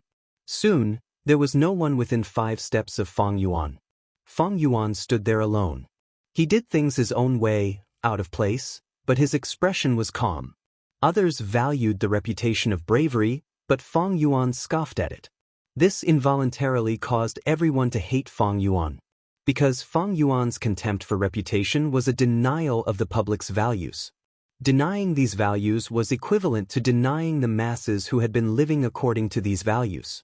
Others were naturally unwilling to deny their own value and feel that their lives were wrong. Therefore, naturally, he began to resist and reject Fang Yuan subconsciously, rejecting Fang Yuan. Those with a weak spirit would be defeated by this rejection, and thus change themselves to become more popular. But Fang Yuan needed this rejection. There were more and more secrets on him, and he needed to be alone. At the same time, these people had no value in befriending him. In his memories, Qing Mao Mountain's 3 villages barely survived the wolf tide, but after that incident 2 years later, they were all annihilated. From then on, Qing Mao Mountain became an icy land of death. What Fang Yuan needed to do was to use this time to grow as much as he could, and leave the clan in time to avoid being killed. Seeing such a disadvantageous situation, Qing Shu, the number 1 ranked 2 Gu in the Gyue village. He had no choice but to stand up. Xiong Li, why don't we spar? How do you want to spar? Although Xiong Li was smiling, his expression revealed a serious expression. Gyue Qing Shu did not look at Xiong Li, but slightly raised his palm, secretly activating his primeval essence. His gaze was lowered as he looked at the green vines that were slowly growing out of his palm. He said slowly, "Let's test your strength. If you can break free from the binding of my green vines, then I'll consider it my loss. How about that?" Not a bad suggestion, let's do it. Xiong Li grinned, his eyes shining brightly. He thought to himself, I already have the strength of 1 bear, and with the strength of the Grand Bear Gu, I have the strength of 2 bears added together. Although the green vines are tough, with the strength of 2 bears, I can definitely break free. Xiong Jiang had already won against Bai Bingyi. If I win against Qing Shu, I will definitely gain a lot of face. Qing Shu smiled warmly and did not speak anymore. He only stretched out his palms and spread them out. 2 green vines grew longer and longer from his palms, like 2 agile green pythons, climbing up Xiong Li's body and coiling around him. Xiong Li's hands were at his waist, and the green vines coiled around his arms. In an instant, there were more than 10 vines, tightly binding his hands and waist together. The other Gu masters stared at this duel without blinking. Please. Qing Shu said to Xiong Li. Xiong Li's eyes widened, and he clenched his fists, starting to exert strength. The muscles on his body bulged out as if they were huge rocks. The strength of one bear. Bam bam bam. The green vines, under his immense strength, started to break one by one. Ha, brother Qing Shu, it seems I have won this duel. Xiong Li used his strength while still having the strength to speak. Senior Qing Shu. Fang Jing's hands were sweating as he watched, his face nervous. The other Gyue clan Gu masters were the same. Gyue Qing Shu was their number one. If he lost again, then the Gyue clan would lose all their face. That might not be true. Gyue Qing Shu smiled, his eyes shining with confidence. Just as he finished speaking, the green vines in his hands started to change. The original jade green color suddenly turned dark green. At the same time, the vines became thicker, and large green vine leaves started to grow around them. Xiong Li's expression changed, feeling that the twisting force from the green vines had increased by more than 10 times. What made him even more shocked was that the green vines that he had broken grew back, connecting the broken parts together. Grand Bear Gu. He knew the situation was bad, and quickly activated the Grand Bear Gu in his aperture. Immediately, his hair stood up like steel needles. The muscles on his body expanded, and his whole body seemed to have swelled up a lot. The strength of 2 bears. The green vines creaked, but under such terrifying strength, they were still tenacious and unwavering, firmly restraining Xiong Li. Xiong Li's face was flushed red, and he used his greatest strength, trying to break the green vines. But in the end, he had only broken one of them, and it was difficult for him to continue any further.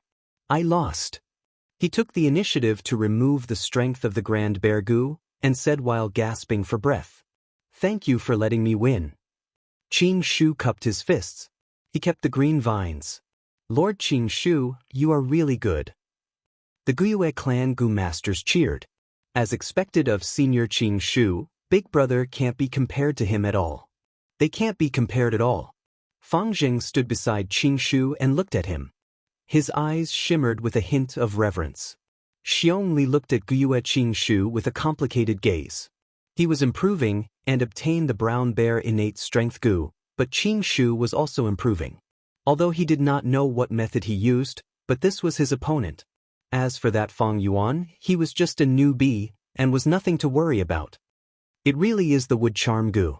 Fang Yuan looked at Qing Shu from afar, and thought to himself. Xiong Li, who was facing Gyue Qing Shu, did not notice. On Gyue Qing Shu's hair, there were already 2 fresh green leaves. This was a sign of using the wood charm Gu. The so-called wood charm Gu was a tree spirit. Using the wood charm Gu, one could turn into a tree spirit and fight. Tree spirits were very special creatures. They could directly absorb the primeval energy of heaven and earth, and use it for themselves. But Gu masters could not do so, and could only use the primeval essence in their aperture. Once they used the wood charm Gu and turned into a wood charm tree spirit, the Gu master could directly absorb the primeval energy of heaven and earth from the air to replenish their primeval essence.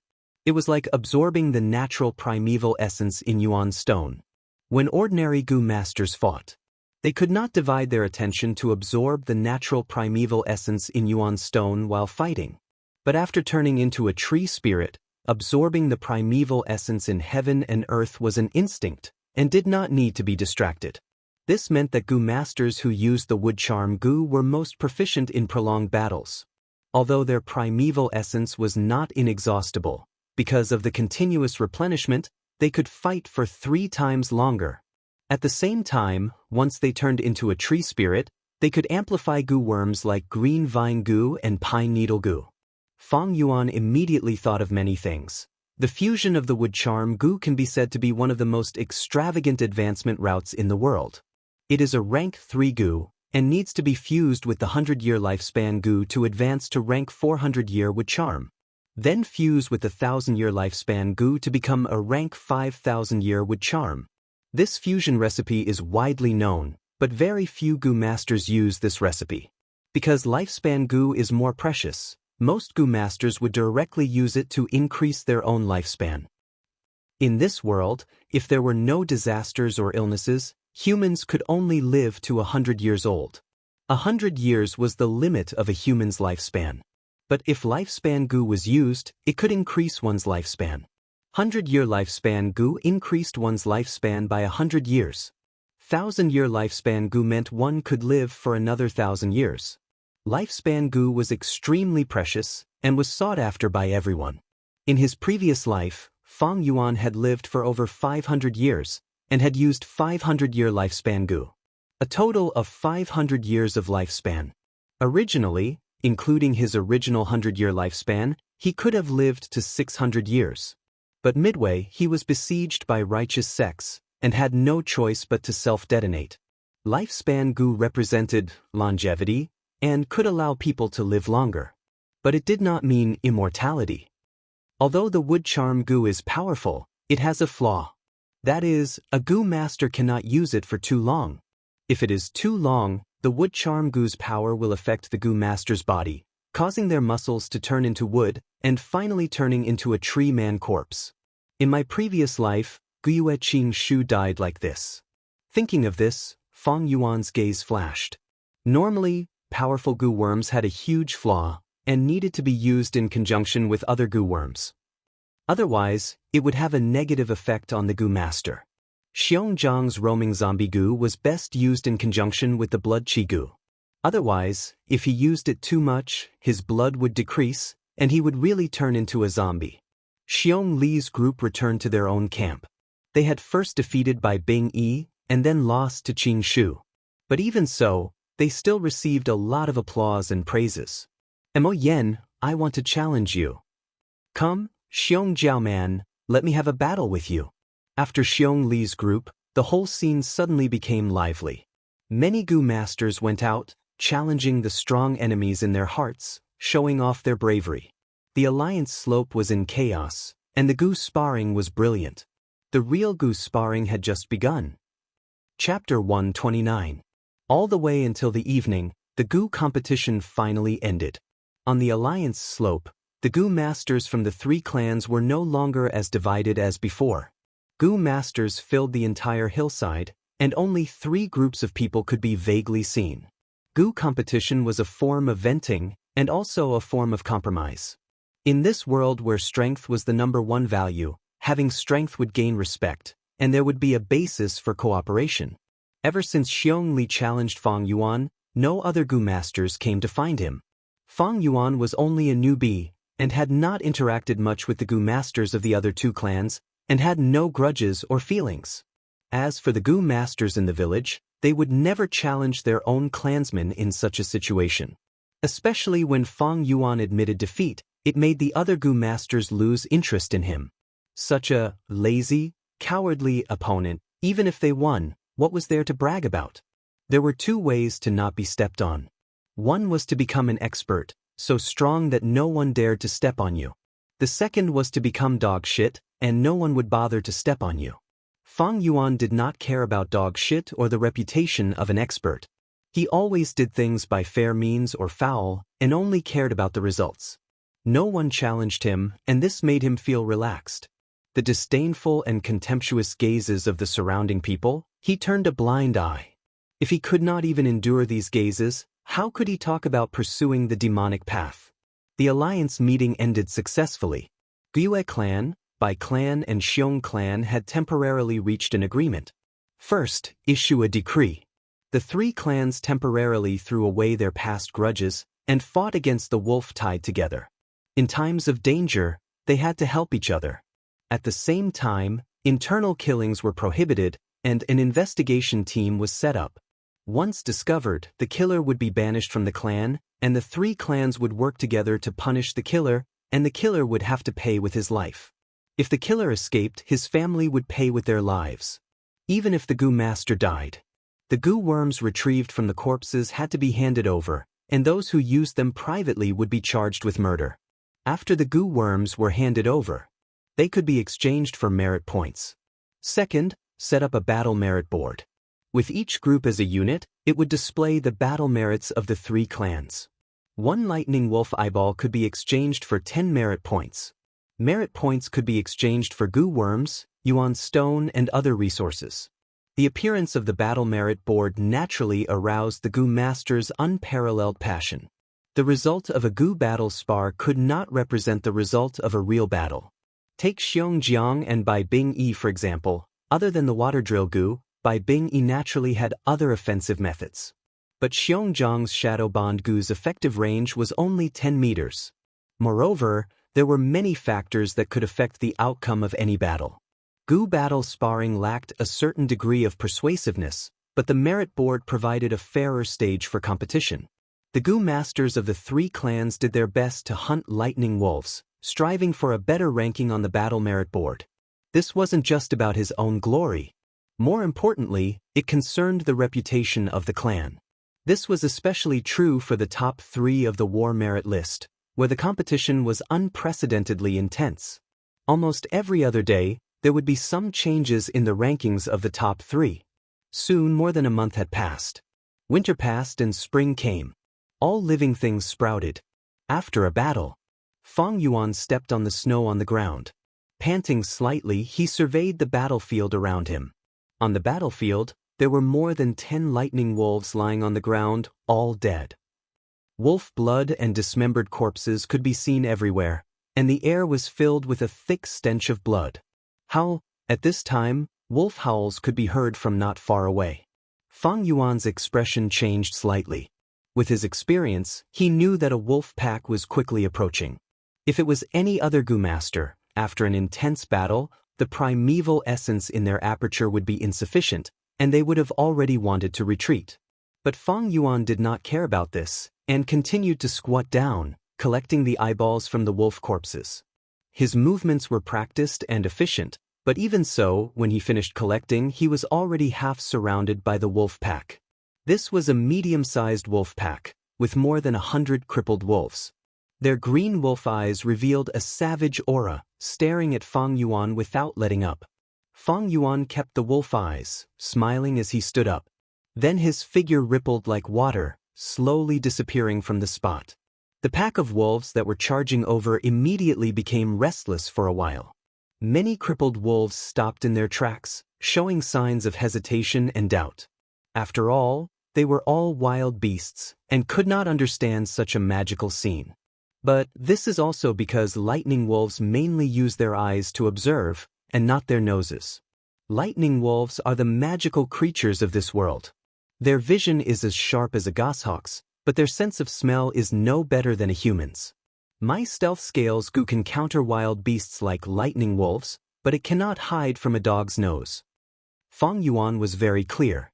He had already successfully refined the stealth scales goo before the goo battle gathering. It was like a carp fossil, gray and gray, lying in Fang Yuan's primeval sea, letting the primeval water flow over its lifelike scales. And the fish scales goo that Fang Yuan lacked was naturally exchanged with the black boar goo and qin shu. With this stealth scales goo, Fang Yuan safely escaped under the wolf pack's eyes. This kind of situation had happened many times in the past few days. Normally, wolves or dogs would have a keen sense of smell. But lightning wolves were different. They were very fast, and without sharp vision, they would crash into trees and rocks. But nature was fair. While giving them sharp eyes, it deprived them of their keen sense of smell. But the Thunder Crown wolf was different. With the stealth scales goo, Fang Yuan could easily move through a normal wolf tide. But in front of a myriad beast king like the Thunder Crown wolf, he had nowhere to hide. This was because the Thunder Crown wolf's eyes often had the electric eye goo, and this goo could see through invisibility. Other than the electric eye goo, there were many other goo worms that could detect Fang Yuan's invisibility. For example, the snake communication goo, which could sense heat. The beast language goo, which could allow a goo master to obtain information from a conversation with a wild beast. The clairvoyance goo, which could make a Gu master's hearing extremely sensitive. So, with the stealth scales Gu, it did not mean that Fang Yuan would be safe and sound. At most, he had a small method to protect his life. When he returned to the village, it was still noon. The spring sun shone brightly, and people came and went in front of the village. Different from previous years, most of the people on the road were Gu masters, and only a few were mortals. Under the influence of the wolf tide, the wilderness was not safe. The hunters did not dare to hunt in the mountains, and the farmlands were abandoned. On the streets, the morale of the Gu masters was high.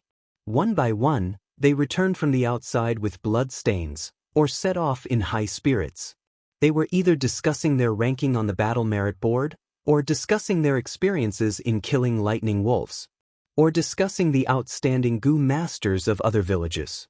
Fang Yuan mixed into the crowd and entered the village, arriving at the square in front of the clan head pavilion. There was a platform set up in the square, and it was the place to exchange battle merits. Large numbers of Gu masters gathered here, and the rank 1 Gu masters recorded.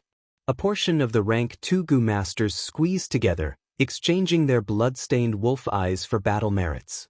There was also a portion of the rank 2 Gu masters who used their blood-stained wolf eyes to exchange for battle merits. In the middle of the square, a huge banner was erected, and the words of this world were written on it. It was constantly changing. This was the battle merit board, and on it were more than 10 swimword Gu. The rank 1 swimword Gu was controlled by the rank 1 logistics Gu masters, and could be changed into words on the banner at will. Why is the first place still by clans by Bing E group? Someone looked at the battle merit board and frowned. Let me see, Bai Bing is first, my clan's Qing group is second, Xiongli group is third, my group 137th. Some Gu masters were silently counting. At this time, someone suddenly shouted, "It changed, it changed." Qing Shu group got first place. They pushed the Bai clan's sickly group down. On the battle merit board, the words that marked the second place Qing Shu group suddenly moved, climbing up. Pulling the first place Bai Bing E group down with one hand, then ascended to first place himself, and at the same time used his foot to step on it. Such a human-like action on the words was naturally done by the Gu master controlling the swimword Gu. Seeing this interesting change, the Gu masters in the square burst into laughter, and gave the Qing Shu group a thumbs up, praising them endlessly. The rank 1 Gu master controlling the swimword Gu was even more excited, his face glowing with excitement. Lord Qing Shu, you are indeed the number 1 Gu master among us rank 2 Gu masters. Lord Qing Shu, you are really good. Guyue Qing Shu walked in the crowd, waiting with a smile. Behind him, Guyue Fangjing clenched his fists and followed suit, his expression showing excitement. The surrounding praises assaulted him, filling the young man's burning heart that thirsted for glory. This made Fangjing feel that he was walking on a bright path, and unknowingly, his recognition towards the clan deepened. Big brother. He was surprised to see Fang Yuan standing silently in the crowd, watching with his arms crossed. Big brother, you're still alone, all by yourself. No wonder your group was at the bottom of the battle merit board from the start. Only by opening your heart and joining the group can you feel the warmth and happiness of the clan. Fang Zheng sighed in his heart, suddenly feeling that Fang Yuan was somewhat pitiful and sad. Like Fang Yuan, fighting alone without any companions, he could not feel the kinship of the clan, nor the friendship in the battlefield. Facing everything alone, not only was it dangerous, it was also boring. Living alone, if there was no friendship, love, kinship, what was the point of living? Fang Yuan stood in the crowd, silently looking at the battle merit board that was erected high above. No doubt, the last position of the battle merit board was written Fang Yuan Group. Other Gu masters, seeing this, would feel ashamed. But Fang Yuan's gaze was very calm, not minding it. After he was promoted to group leader by Guyue Bo, he had never thought of recruiting other group members. He was a lone group leader, the most special group among the 3 clans of Qing Mao Mountain. There was only him. Of course, his daily hunting results were not as much as the other groups. Of course, with Fang Yuan's current individual strength, if he really exploded out, he would definitely not be the last. But this was meaningless to Fang Yuan. He did not need battle merits. He had stockpiled living necessities and food for goo worms. He had planned to use battle merits to exchange for a fish scale goo, but now he did not need it. He hunted lightning wolves every day. One was to keep up with the weather, and the other was to accumulate some battle merits to exchange for moon orchid petals. After all, his moonglow goo still needed this kind of food. Half a month passed in a flash, and the atmosphere of spring was getting stronger. Trees were growing green, and wildflowers were blooming by the roadside. The warm spring wind was intoxicating, and the goo masters were singing triumphantly in battle, the situation getting better. Fang Yuan walked on the streets, seeing everyone's smiling faces and hearing praises and praises of bravery. Of course, there were some goo masters who were deeply worried, frowning. These goo masters were mostly elderly with rich life experiences and knew that the true wolf tide would only come in summer and autumn. Fang Yuan's mind was clear. The reason for this situation is because of the alliance of the three clans, lowering their guard against each other. Thus, more goo masters are involved in resisting the wolf tide. The second reason is that the lightning wolves that are being exterminated are only crippled wolves. The third reason is that spring has arrived, and the lightning wolves in the wolf tide are busy mating and reproducing. When summer comes, the truly strong wolf groups will flood in from all directions. This will cause huge casualties to the three clans. Thinking of this, Fang Yuan's eyes flashed coldly. This year's wolf tide would surpass history, reaching an unprecedented level. Even the clan higher-ups had greatly underestimated the severity of the wolf tide. In his memories, most of the goo masters would die. The accumulated resources of the three clans would be used up. Fang Yuan had never thought of reminding the clan higher-ups. Firstly, even if he did, the clan might not take his suggestion seriously. Taking it seriously would be more troublesome, and he would not be able to explain the source of this information. Secondly, there was no point in reminding them. This was the difference in strength. Thirdly, and most importantly, reminding the clan was not in his best interest. I would rather betray the world than let the world betray me. What kinship, friendship, love, they were just embellishments in life. How could they compare to a man's ambitions? On Earth, Xiang Yu wanted to cook Lu Bang's father. Han Taizu Lu Bang laughed and said, "Cook it, don't forget to give me a piece of meat." Tang Taizong Li Shimin killed his brother at Xuanwu sect, and Cao Cao's army ran out of rations, so he killed and cooked human jerky as rations. Liu Bei borrowed Jing Zhou, but never returned it. The values and morals that the higher-ups promoted were just tools to maintain their rule. If they were really bound by these, how could they achieve anything great? For those who stepped into a truly high position, whose hands were not stained with blood, stepping on corpses? The primitive accumulation of capital by capitalists was always bloody. Any politician was dirty. The so-called philanthropists used money to exchange for social fame. But the successful ones mostly covered up their unbearable past. Those who were deceived by the autobiographies of the successful ones were fools. These fools are everywhere. They are bound by their emotions and morals. They deserve to be ruled, fooled, and manipulated. What's even more tragic is that when they see others not bound, they would jump out and criticize them, trying to instill such values into the free people, not wanting to see others having more freedom than them. And in the process, I even enjoyed an inexplicable sense of moral superiority and happiness. Fang Yuan thought of this as he looked at the goo masters walking beside him. These people only had a body full of ability, and some of them even had a higher cultivation than him. But what use was that? They were just pawns, slave dogs that were bound. Actually, what truly restricted a person's achievements was not their talent, but their thoughts. In any organization, from birth, a person would be instilled with values and brainwashed. If you want to achieve something extraordinary, you have to break out of the collar of your mind. Unfortunately, most people were tightly bound by the chains, forced to move forward, and even treated the chains as a symbol of glory. Fang Yuan thought to himself, and could not help but laugh coldly. After exiting the gates of the stronghold, he collected his scattered thoughts. There was an important matter today. He was preparing to enter the rock crack's secret cave again. Chapter 130. The stone forest was still filled with a dark red light. Stone pillars hung down from the top of the cave, like giant trees that reached the sky. It was a magnificent sight. It has been over a month since I last came here.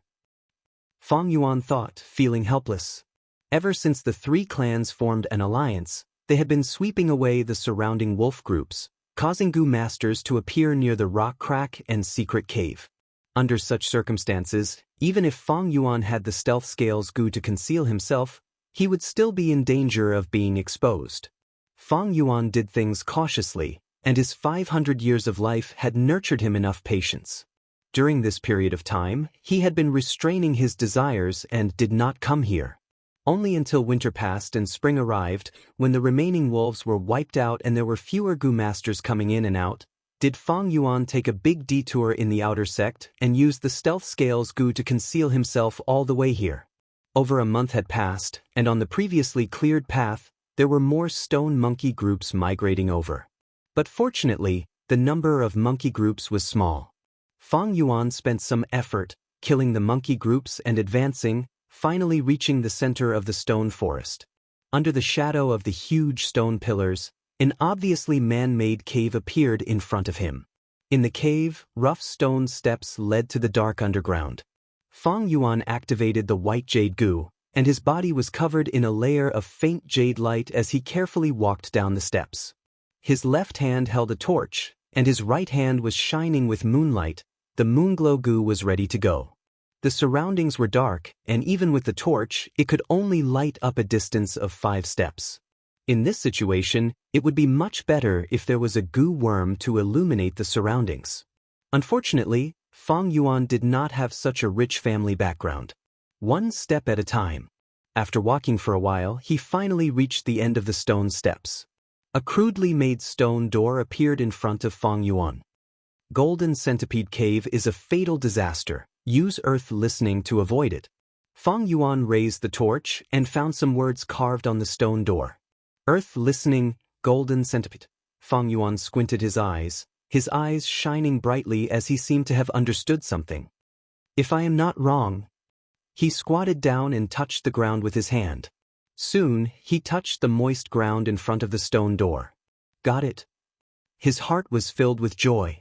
He used his hands to dig up the soil, and sure enough, he found a sepulchre flower. His heart gently pushed aside the petals. He took out a Gu worm from the heart of the flower. This Gu was quite special. It looked like a human ear, just a little smaller, and its entire body was an earthy yellow color. Dry and dull. Pinching it in his hand, it felt a little shriveled, like a pickled radish with a little warmth. Around the ears, roots extended outwards. There were dozens of these slender roots, and they looked like the roots of ginseng.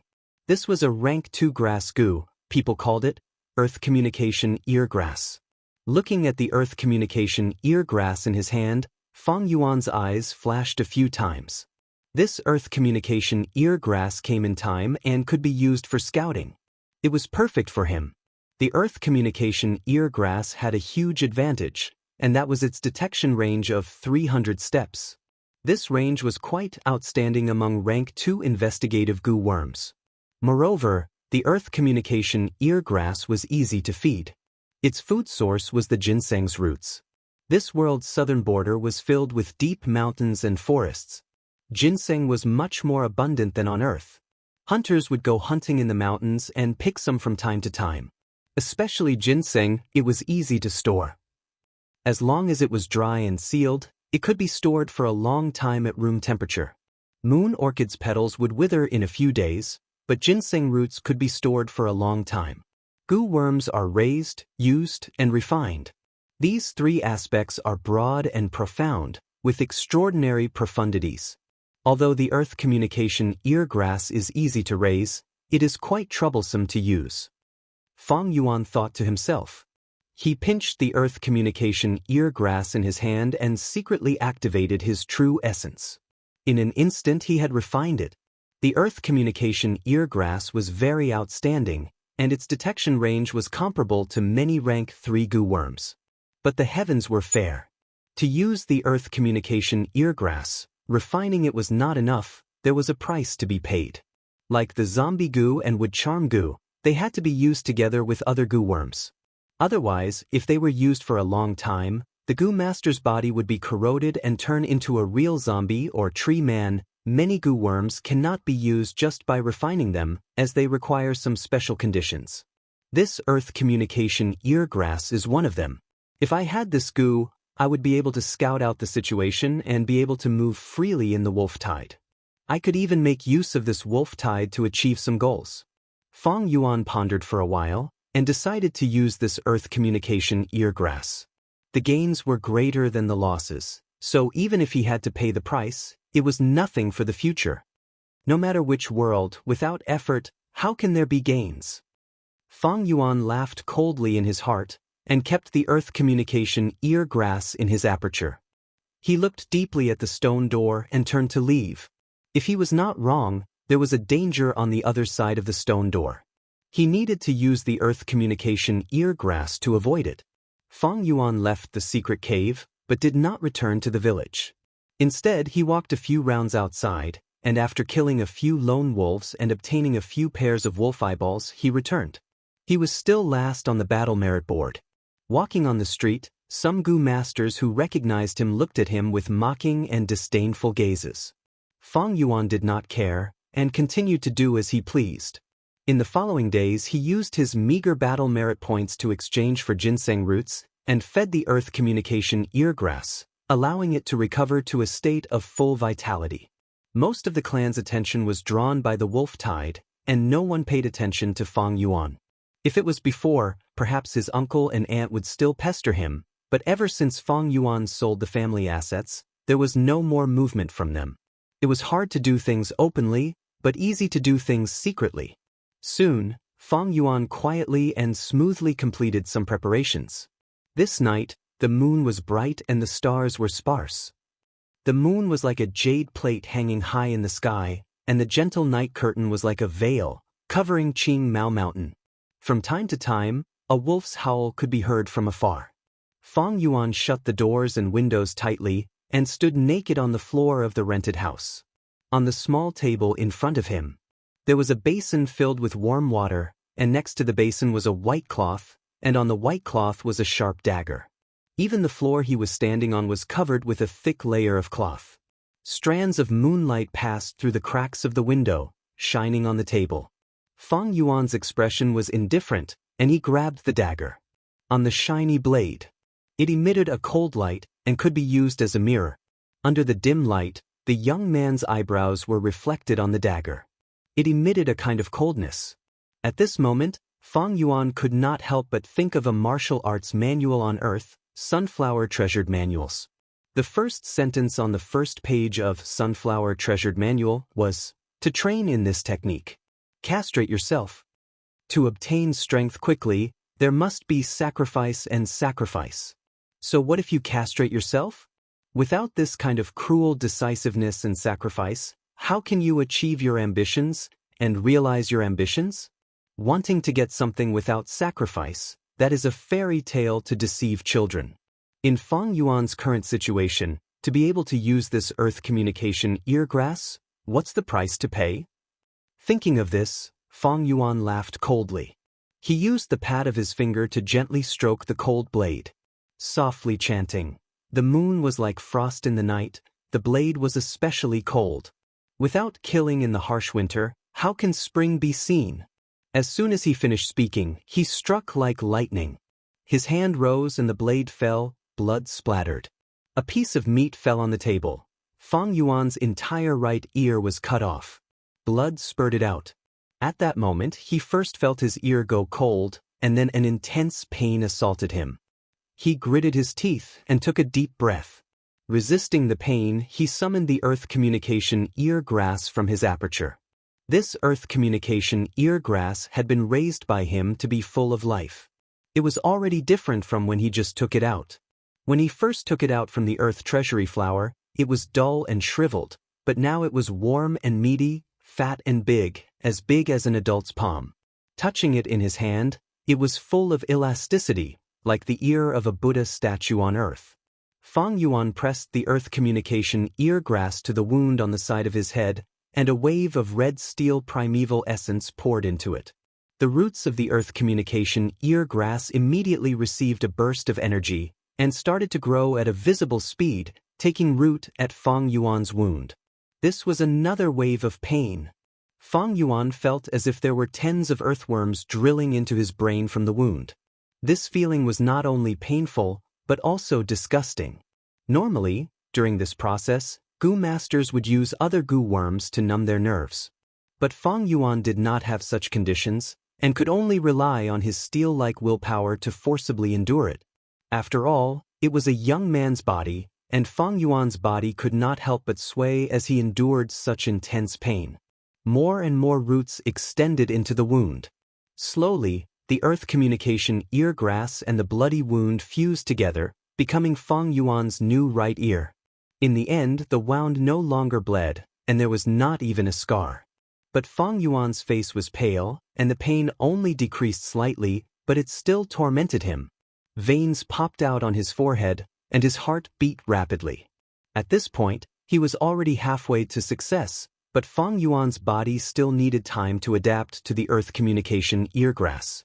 He first took out a mirror and looked at himself in the faint moonlight. In the mirror, his face was pale, and his brows were slightly furrowed.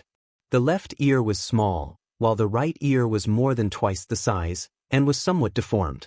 Fang Yuan was not surprised, and after looking at it for a while, he felt satisfied that there were no problems. He put down the mirror and took out a cloth, dipping it in the warm water in the basin, and started to wipe the bloodstains on his body. He was not wearing any clothes, so it was very easy to clean up the bloodstains. Some of the bloodstains flowed to his feet, but were absorbed by the cotton cloth that was laid on the floor beforehand. Fang Yuan cleaned up the bloodstains and finally picked up his original right ear from the table. He snorted coldly and activated the Moonglow Gu in his palm. Then he minced his right ear into minced meat to destroy the evidence. The remaining basin of blood was carried by Fang Yuan to the bottom of the bed, and a piece of coal was thrown in. After doing all this, Fang Yuan lay down on the bed. The pain had already decreased by more than half, but it still tormented him. Fang Yuan felt waves of pain in his head, and along with his heartbeat, it was throbbing. After an unknown amount of time, he finally fell into a deep sleep.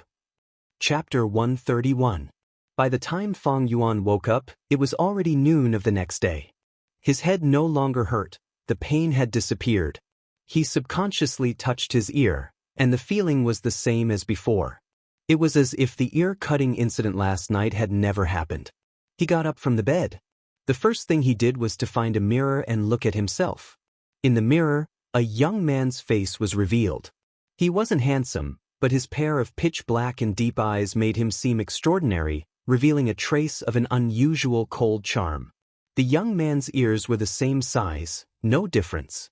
When he planted the earth communication ear grass last night, Fang Yuan's right ear was fat and big, the earlobe almost reaching his chin. But now it had become normal, and from the outside, there was no difference at all. This was because his body and the earth communication ear grass had gotten used to each other. Fang Yuan's heart moved, and from his aperture, he transferred a small amount of red steel primeval essence. The primeval essence flowed along his body, all the way up to his right ear. Immediately his hearing increased by several times, and the footsteps of countless people entered his ears. Although he was on the second floor, he had the illusion that he was stepping on the ground. Fang Yuan listened attentively, his primeval essence continued to move, and his hearing also increased. In the mirror, roots were slowly growing out of his right ear. These roots were like the roots of a 1,000-year-old ginseng, spreading out from the ear, sparse and growing, drooping towards the ground. At the same time, his right ear also showed signs of growing bigger and fatter. Fang Yuan tried to stop activating the earth communication ear grass, and after a second, the roots that grew out from the ear all retracted back, and his right ear also returned to its normal shape. Of course, his hearing also returned to its original state. This way, I have an investigative Gu. Fang Yuan put on his clothes and took out a water basin from under the bed. The dark red blood water from last night, because of the coal that was thrown in, had already turned into a pool of black dirty water. The blood towel that was soaked in it was the same. The original blood red and white color had been covered by the black-gray color. It was easy for people to associate it with the greasy rag in the kitchen. This basin of water was carried out. Even if he poured it out in front of other people, he wouldn't give himself away. Summer was coming, and many of the clansmen had to clean the furnaces that had been used for the entire winter. It would often produce such a basin of dirty water.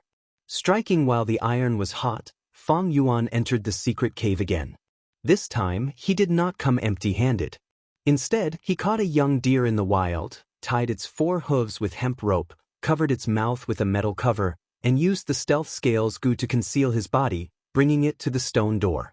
He was not in a hurry to push the door open. Instead, he activated the earth communication ear grass. The ginseng roots extended from the sides of his ears, and his hearing was instantly amplified several times.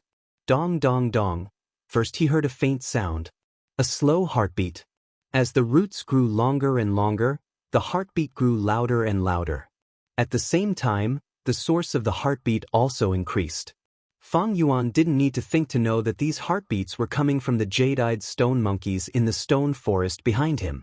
He closed his eyes and could imagine it in his mind. These strange sounds were like snails living in their own caves, curling up their bodies and sleeping. But these weren't what he wanted to sense. He continued to listen. His right ear had become a little fat, and the roots on his ears were 1/2 meter long. The roots were spiritual. They extended to the stone door, digging into a very shallow depth. At this moment, Feng Yuan felt that his hearing had received a huge boost. With him as the center, he could sense the countless sounds within a radius of 300 steps. This was the true use of the earth communication eargrass. Previously in the village, he had only dabbled in it. If the earth communication eargrass's roots did not touch the ground, its detection range could only be considered average among rank 2 goo worms. But once the roots were rooted in the ground, its detection range would receive a qualitative increase. This was easy to understand. Using the theory on Earth, the speed of sound transmission was related to the medium. The speed of sound transmission on the ground and in water was much faster than in the air. In ancient China, some soldiers would sleep with a wooden quiver as their pillow. Once there was a cavalry attack, the soldiers would be woken up by the sound transmitted through the ground. If the sound was transmitted through the air, they would not be able to react in time. The roots were rooted in the stone door, and Feng Yuan immediately felt the movement behind the stone door. It was a series of sparse sounds that were very subtle and dense. Compared to this sound, the stone monkey's heartbeat was like the beating of a drum. If it was a newbie using the earth communication eargrass for the first time, they would have to think hard to guess what it was. But this sound was within Feng Yuan's expectations. But after listening for a while, his brows gradually furrowed. He pushed the stone door open. The stone door was heavy, but he had the strength of 2 boars now, so it didn't take much effort. The stone door opened, and in front of him was a dark and serene tunnel. It stretched out horizontally, leading to the unknown and mysterious. Feng Yuan untied the deer he caught and threw it into the tunnel ahead. The deer was very intelligent, and it could sense the danger in the darkness ahead, not daring to move forward. Its big eyes looked at Feng Yuan, revealing a look of fear and pleading. Feng Yuan snorted coldly and swung his hand with a moon blade. The moon blade was controlled by Feng Yuan to not be too powerful, and it slashed diagonally, leaving a shallow wound on the deer's body. Blood gushed out, and under the pain, the deer's fear of Feng Yuan took over, and it frantically ran forward in the darkness. The darkness quickly swallowed it.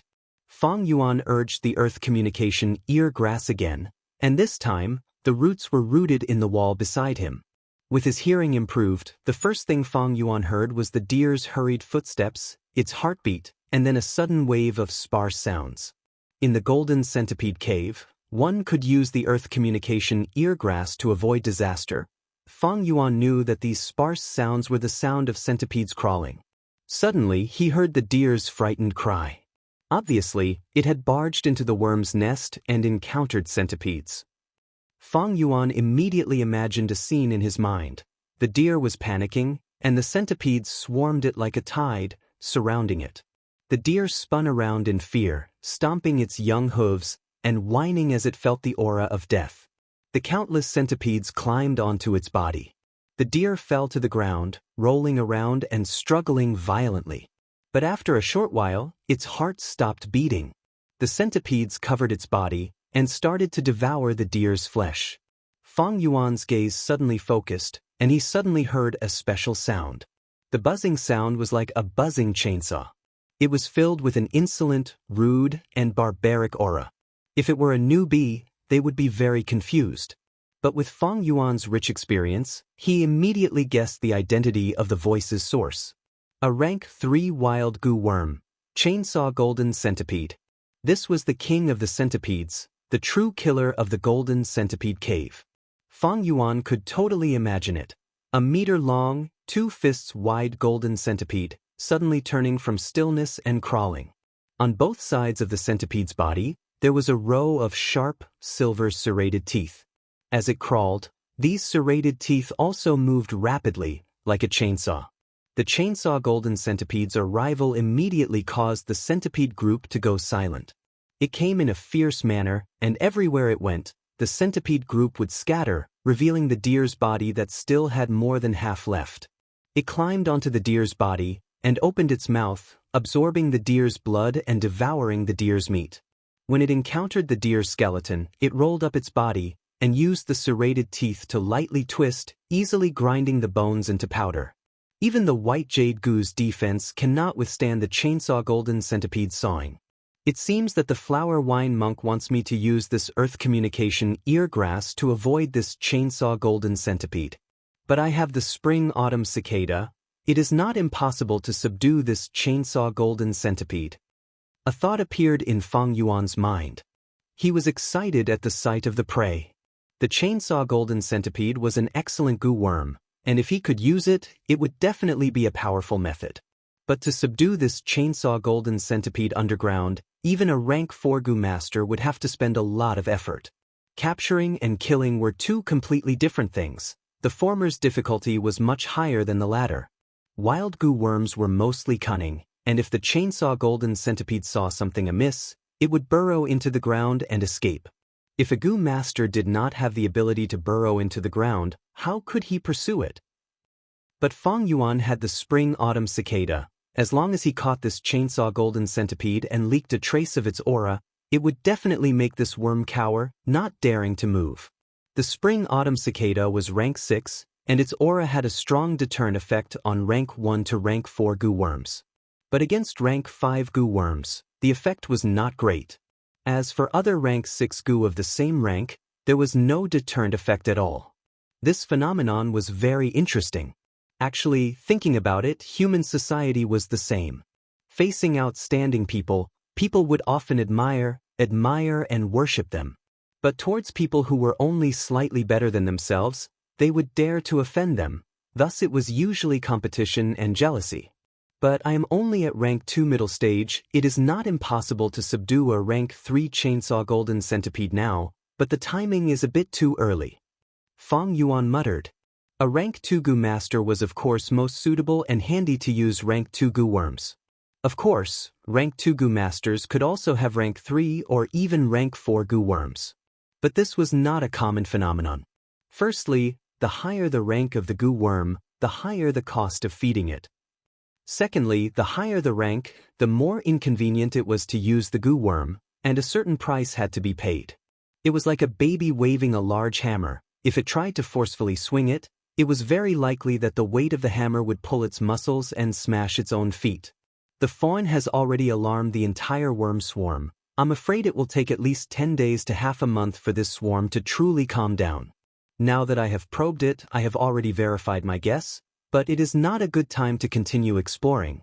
Why don't I put it aside for now and take it easy? This matter cannot be rushed. Thinking of this, Feng Yuan closed the stone door again and used the stealth scales goo to retreat. Chapter 132. Dark clouds gathered in the sky, casting a shadow over the entire Qing Mao Mountain, as if a storm was brewing. On a remote hillside, a dozen strong lightning wolves bared their teeth and growled, surrounding Feng Yuan. These wolves had all 4 limbs, no longer the crippled wolves from before. If it was any other rank 2 goo master, being surrounded like this alone, they would be in despair. But right now, the situation was the exact opposite. Fang Yuan stood at his original position, calm and collected. As for the lightning wolves surrounding him, there was a hint of nervousness and fear in their expressions. The battle had already been going on for a while. On this bloody battlefield, a few lightning wolves had already fallen, silently showing off Fang Yuan's achievements. Fang Yuan shouted in his heart. As the person being surrounded, he took the initiative to attack. He took a step forward and pounced towards a lightning wolf on his left. This lightning wolf was so frightened that it took a small step back. Then, its fierce nature was stimulated. Its strong limbs suddenly jumped, pouncing towards Fang Yuan. In the air, the lightning wolf opened its mouth, revealing a mouthful of sharp fangs. Fang Yuan laughed loudly. He did not dodge, but swung his right hand. Whoosh! An eerie blue moon blade flew out horizontally, piercing through the air and hitting the lightning wolf's open mouth. With a "chi" sound, this unfortunate lightning wolf was instantly cut into two from mouth to tail by this moonblade. Boiling wolf blood spurted out with a splash, falling like a rain of blood. Fang Yuan's body shone with a white jade light, rushing through the rain of blood. He rampaged through the wolf pack. The lightning wolf pack reacted, surrounding him from all directions. They opened their mouths to bite, but under the defense of the white jade goo, they crushed their teeth. Their claws also returned empty-handed. Fang Yuan punched and kicked. With the strength of two boars, one lightning wolf after another was kicked away by him, or their skulls were directly smashed. They died on the spot. He had the upper hand. But good times did not last long. The primeval essence in his aperture was depleting quickly. Fang Yuan only had C-grade talent, and his cultivation was rank 2 middle stage. At most, his true essence was less than 50%. Seeing that his primeval essence was about to be exhausted, but there were still a few lightning wolves left, Fang Yuan couldn't help but think, stealth scales parasite. Instantly, his figure rippled like water and gradually disappeared. In the blink of an eye, he had disappeared. The lightning wolves stood still, not knowing what to do. They let out angry howls and began to patrol the hillside again, but to no avail. Fang Yuan was not far away, watching the lightning wolf's movements while taking out a yuan stone to replenish his primeval essence. At the same time, he continued to activate the stealth scales goo. Lightning wolves had outstanding eyesight. However, his sense of smell was not very sensitive. Fang Yuan used the stealth scales goo to restrain them. When his true essence recovered to 30%, the pack of lightning wolves finally retreated unwillingly. Fang Yuan didn't have a movement-type goo worm. If the lightning wolf really retreated, his speed wouldn't be able to keep up with it. Thus, he removed the stealth scales goo. He revealed himself. When these lightning wolves saw Fang Yuan, it was as if they saw their father's murderer, and they all rushed towards him. Fang Yuan snorted coldly. When the lightning wolves were in front of him, he fiercely punched with his right fist. His right fist was covered with a layer of faint white jade light. It was incomparably hard. He fiercely hit the waist of a lightning wolf. Instantly, there was a crisp crack. This unfortunate lightning wolf was sent flying far away by Fang Yuan's attack, its lumbar vertebra already fractured. It fell to the ground, frantically struggling and howling, but could no longer get up. Fang Yuan's primeval essence was now abundant, and his battle strength was strong. In a short while, he killed another 4 lightning wolves. The remaining few lightning wolves had completely lost their will to fight. They looked at Fang Yuan in fear, letting out whimpering sounds, then turned around and ran away with their tails between their legs. Fang Yuan stood still, not giving chase. In terms of speed, he couldn't compare to these lightning wolves, so chasing was useless. The ground was littered with wolf corpses, all Fang Yuan's spoils of war. But Fang Yuan was cautious, and did not rush to dig out the eyeballs of the lightning wolves. Earth communication ear grass. He half-squatted down, using his palm to support himself, his right ear facing the ground. The ginseng roots on his ear grew out, stabbing into the soil one by one. Immediately his hearing ability increased by several times, and everything within a radius of 300 steps was within his detection range. Countless sounds entered his ears. But there were no wolf packs attacking, or the footsteps of other Gu masters. It's safe for now. Fang Yuan heaved a sigh of relief, took out his dagger, and started to dig out the eyeballs of the lightning wolves. These eyeballs he only handed over a small portion and kept the rest. If he handed them all over, such a battle result would definitely attract suspicion and even secret investigations. Of course, Fang Yuan would try his best to avoid such trouble. After digging out the eyeballs of these lightning wolves, Fang Yuan immediately left this place. After killing another 2 wolf packs, the dark clouds in the sky had become extremely thick. The wind started to howl, blowing the green pine trees in the forest, and the leaves rustled. The howls of a large number of lightning wolves could be heard in the wind. Fang Yuan's expression changed slightly. According to his memories, today was the day the wolf tide would truly erupt. Using the earth communication ear grass again, Fang Yuan did not hear the sound of a large number of lightning wolves rushing over. He was not surprised and instead calmed down.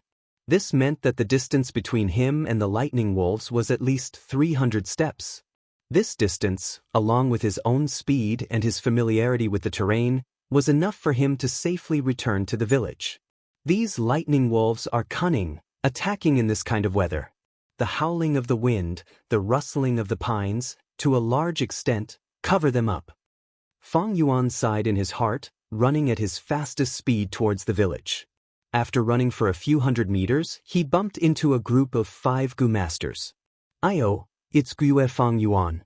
A young Gu master in the group noticed Fang Yuan and immediately raised his eyebrows, greeting him in a strange tone.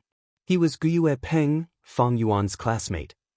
During his days in the academy, he was naturally bullied and extorted by Fang Yuan. Fang Yuan glanced at him indifferently, his speed not changing as he brushed past him, not giving him a chance to speak again. This guy. Gue Peng was momentarily stunned, and immediately a stifling feeling welled up in his heart, slowing down his pace. He still had not found a chance to ridicule Fang Yuan. "Little Peng, quickly catch up. If we want to maintain our position on the battle merit board today, we need to kill at least 50 lightning wolves." The group leader opened his mouth. Gue Peng's angry expression immediately disappeared, and he hurriedly caught up with the group leader's footsteps.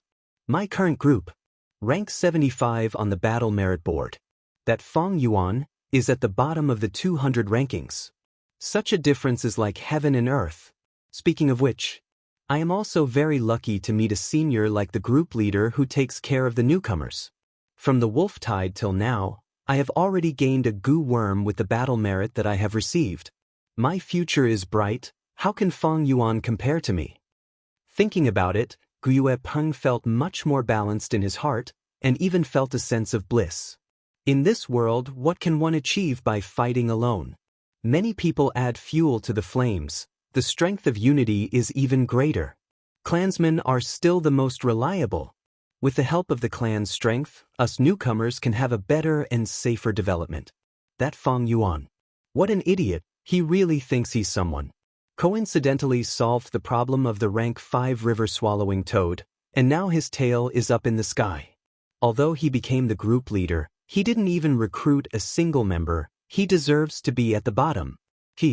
But come to think of it, with such a weird personality, how can he recruit members? Thinking of this, Gue Peng's footsteps became much lighter. After running for a while, he strangely did not encounter a single wolf pack. Gue Peng raised his head to look at the sky. Although it was still afternoon, the sky had already turned dusky. The wind whistled over, and the dark clouds above their heads were extremely dense. They were churning rapidly, brewing thunder and torrential rain. But Gue Peng was not the least bit afraid, and his lips curled into a mocking smile. He thought in his heart, Fang Yuan returned in such a hurry, it must be because he is worried about this rainstorm. What a coward, what can a rainstorm do to him? Right at this time, the group leader's expression suddenly changed, and he gasped with his mouth wide open. "Group leader, what happened?" The other 4's gazes were naturally attracted to him. In this Gu master group, this group leader was in charge of scouting. Although he was also a rank 2 Gu master, his scouting goo worm naturally did not have a large range like Fang Yuan's earth communication eargrass. At this moment, his face was pale, and he did not have the desire to explain further. "Run!" He screamed in fear, and under the shocked gazes of the other four, he turned and ran. "Quickly follow group leader." The other group members were not stupid, and after they reacted, they immediately broke into a run. Howl. Continuous wolf howls came from behind, and from the sound, one could tell that there were more than 1,000 lightning wolves. The 5 people in the group were all pale, breathing heavily as they ran with all their might. "Wait for me!" Guyue Peng ran with all his might, but he was still at the back. He screamed for help in panic. He could already feel the breathing of the lightning wolves behind him. But what made him despair was that the group leader who usually took care of him did not even turn his head around. The companions who usually patted their chests and talked about brotherhood and family did not seem to hear his screams. Howl. Behind Guyue Peng's ears, a wolf's howl suddenly came. The next moment he felt a huge pressure from behind him, and in an instant he fell to the ground. He fell on the ground, feeling dizzy from the fall. He subconsciously used all his strength, and turned his head to resist. Kacha! In the sky, a lightning snake suddenly flashed. In the darkness, a bold lightning wolf's figure was immediately illuminated. Its body was twice the size of a normal lightning wolf, the fur on its body stood up, and in the corner of its mouth, silver-sharp teeth could be seen. Guyue Peng's pupils shrunk to the size of a needle, and a thought reverberated in his mind: 100 Beast King. The wolf pack in the wolf den was huge, and not only were there 3 10,000 Beast King level Thunder Crown wolves, there were also 100 Beast King level Bold Lightning wolves and 1,000 Beast King level Frenzy Lightning wolves. In the next second, the Bold Lightning wolf opened its mouth, and with a crisp sound, it bit off Guyue Peng's entire head. Fresh blood and brain matter splattered all over the ground. The Bold Lightning wolf lowered its head and started to suck the blood from Guyue Peng's neck and gnawed on its flesh. Countless lightning wolves ran past its body. Rumble, the sound of thunder never stopped. Hua hua hua, the heavy rain started to pour. The real wolf tide had arrived. Chapter 133. The rain poured down, and the lightning snakes danced in the sky, continuing for an entire night. Fang Yuan laid on his bed, hearing the shouts of the Gu masters outside, and the sound of their footsteps in the rain. He squinted his eyes, and the memories of his previous life surfaced in his mind. In his previous life, when the wolf tide came, he was still a rank 1 Gu master. Thus, as a logistical force, he hid in the village and escaped the disaster. But in this life, he was already a rank 2 middle stage Gu master, and with the 4-flavor liquor worm, he was making big strides towards upper stage. Thus, he had to be like the other rank 2 Gu masters, defending against the wolf tide in the middle of the night. It's raining so heavily outside, and I still have to fight against the lightning wolf pack in the dark. I'm really looking for trouble. Fang Yuan snorted in his heart. He was not sleeping in the rented house, but in an inn. If he was in the rented house, he would definitely be captured by others. The clan's higher-ups have undoubtedly underestimated the wolf pack's battle strength. The most correct method is to hole up in the village and defend. Unfortunately, they were blinded by their past experiences. Fang Yuan thought as he turned around on his bed. Outside the window, the rain poured down, covering the sky and earth. The rumbling of thunder could be heard continuously. On the streets, the sounds of Gu Master's urgent movements, footsteps, and angry shouts never stopped. At this moment, the wolf howls were extremely close to the village. Tonight was destined to be a sleepless night. Whether it was the Gu Masters who risked their lives and left the village to fight, or the mortals who hid in their homes and shivered, or even Fang Yuan, who slept until midnight and woke up naturally. He did not get up either. In the darkness, he laid on his bed with his eyes open. The sounds outside the window entered his ears. Others were fighting for their lives, and one could imagine the thunderstorm outside the village. The Gu Masters and the wolf pack formed a lively and bustling stage. No matter which character it was, they were showing their true colors. Entering the role of a character, this was a good show. But Fang Yuan did not have the slightest awareness of entering the role. Instead, he felt an indescribable loneliness. Boundless loneliness. This was not because he was a transmigrator or a reincarnated person who carried secrets that could not be divulged. Instead, everyone was born to be lonely. Humans were like floating islands, drifting in the ocean of fate. When people met, it was like a collision between floating islands. As long as it was a collision, there would definitely be an impact. Sometimes, the lone floating ice islands stuck together in the name of interests, kinship, friendship, love, and hatred. But in the end, they will all be separated. Walking alone to destruction.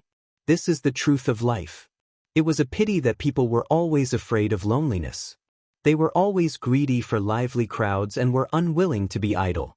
Because when they faced loneliness, they would often face pain. But once a person could face this kind of pain, they would often have talent and courage. There is a saying, the outstanding must be lonely. This is the taste of loneliness. Every time I taste it, my determination to pursue the devil's path is strengthened. Fang Yuan's eyes flickered, and he couldn't help but think of the story of the human ancestor. Speaking of which, Renzu obtained Attitude Gu. Attitude Gu was like a mask, Renzu was heartless. He couldn't wear it. Because before, Renzu had already given his heart to the Hope Gu, and from then on, he was no longer afraid of difficulties. But if Renzu wanted to use Attitude Gu, he needed a heart. Renzu felt troubled and asked Attitude Gu for advice. He said, "Oh Gu, Attitude can sometimes say everything. You know the problem I am facing now, so I want to ask you for advice." Attitude Gu said, "This is actually not difficult. Oh Renzu, you are currently lacking a heart, you only need to find a new one." Renzu was puzzled and asked again, "Then how do I find a new heart?" Attitude Gu sighed, "The heart is nowhere, but also everywhere. Finding a heart is both difficult and easy. With your situation, you can get a heart now." Renzu was overjoyed. "Quickly tell me how to get it." Attitude Gu warned him, "This heart is called loneliness. Oh human, are you sure you want it? After you get it, you will feel endless pain, loneliness, and even fear." Renzu did not take Attitude Gu's warning to heart and continued to ask. Attitude Gu could not go against Renzu's orders and answered, "You only need to look at the sky when there are stars in the night, and don't say anything. When the sun rises, you will get the heart of loneliness." That night, it was a good night with stars in the sky. Renzu followed Attitude Gu's words and sat alone on a mountain, looking at the night sky. Before this, his life was difficult, and he had to constantly struggle for survival. He had no time to look at this beautiful and mysterious starry sky. Now, as he looked at the starry sky, his thoughts drifted. He could not help but think of himself, thinking of how petty and weak he was, living a precarious and muddle-headed life. Sigh, although I have the Hope Gu, Strength Gu, Rules and Regulations Gu, and Attitude Gu, it is still extremely difficult to survive in this world. Even if I die tomorrow, it would not be surprising. If I die, will this world remember me? Will there be people who are happy for my existence, and will there be people who are sad for my departure? Thinking of this, Renzu shook his head. In this world, he was the only human, how could there be anyone else? Even with the Gu accompanying him, he still felt an unforgettable feeling, loneliness. The heart of loneliness. At this moment, when the human ancestor felt lonely, a brand new human heart suddenly appeared in his body. The sun rose from the horizon and shone on Renzu's face. But Renzu did not feel happy. Instead, he felt endless pain, despair, bewilderment, and fear. He could not endure this loneliness and fear. He felt darkness and the end of the world had arrived. Thus, he howled in pain and stretched out his finger, gouging out his eyes. His left eye landed on the ground and turned into a young man. He had a head of golden hair and a robust body. Once he appeared, he knelt at Renzu's feet, shouting, "O Renzu, my father, I am your eldest son, verdant great Sunday." At the same time, Renzu's right eye also turned into a young girl. She held onto Renzu's arm. She said, "O Renzu, my father, I am your second daughter, Desolate Gu." Renzu laughed loudly. Tears flowed down from his empty eye sockets. He said good 3 times, "I have children, I can finally bear the pain of my lonely heart. From now on, there will be people who will be happy for my existence, and people who will be sad for my departure. Even if I die, you will all remember me." But finally, he heaved a long sigh. "I have lost my eyes, I can no longer see the light. From now on, the 2 of you will watch this world for me." The heavy rain continued for the entire night, until dawn. Only then did the rain stop. Fang Yuan left the inn. The pedestrians on the street all had heavy or sorrowful expressions. This night, the clan's losses were not light. In fact, none of the 3 great clans of Qing Mao Mountain escaped. They all suffered heavy losses. This was clear to Fang Yuan as soon as he saw the battle merit board. After a night, the battle merit board had lost 25 teams, all of them sacrificed in the wolf tide. Even if there were 1 or 2 survivors, they were either injured or crippled. Guyue Peng's team was also among them. For the next 10 days, the situation became even worse. From bad to worse. First, 100 Beast King Bold Lightning Wolf appeared, and then there was news of 1,000 Beast King Frenzy Lightning Wolf in the wolf tide. Such news made the rank 2 Gu masters who were out tremble in fear. If they met a Frenzy Lightning Wolf, they would need at least 3 teams to work together to deal with it.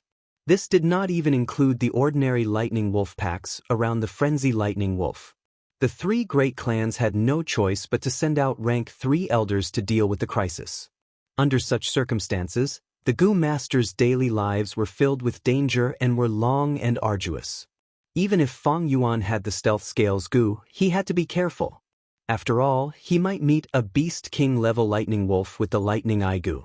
Fortunately, he had paid a price earlier and could use the Earth Communication Eargrass.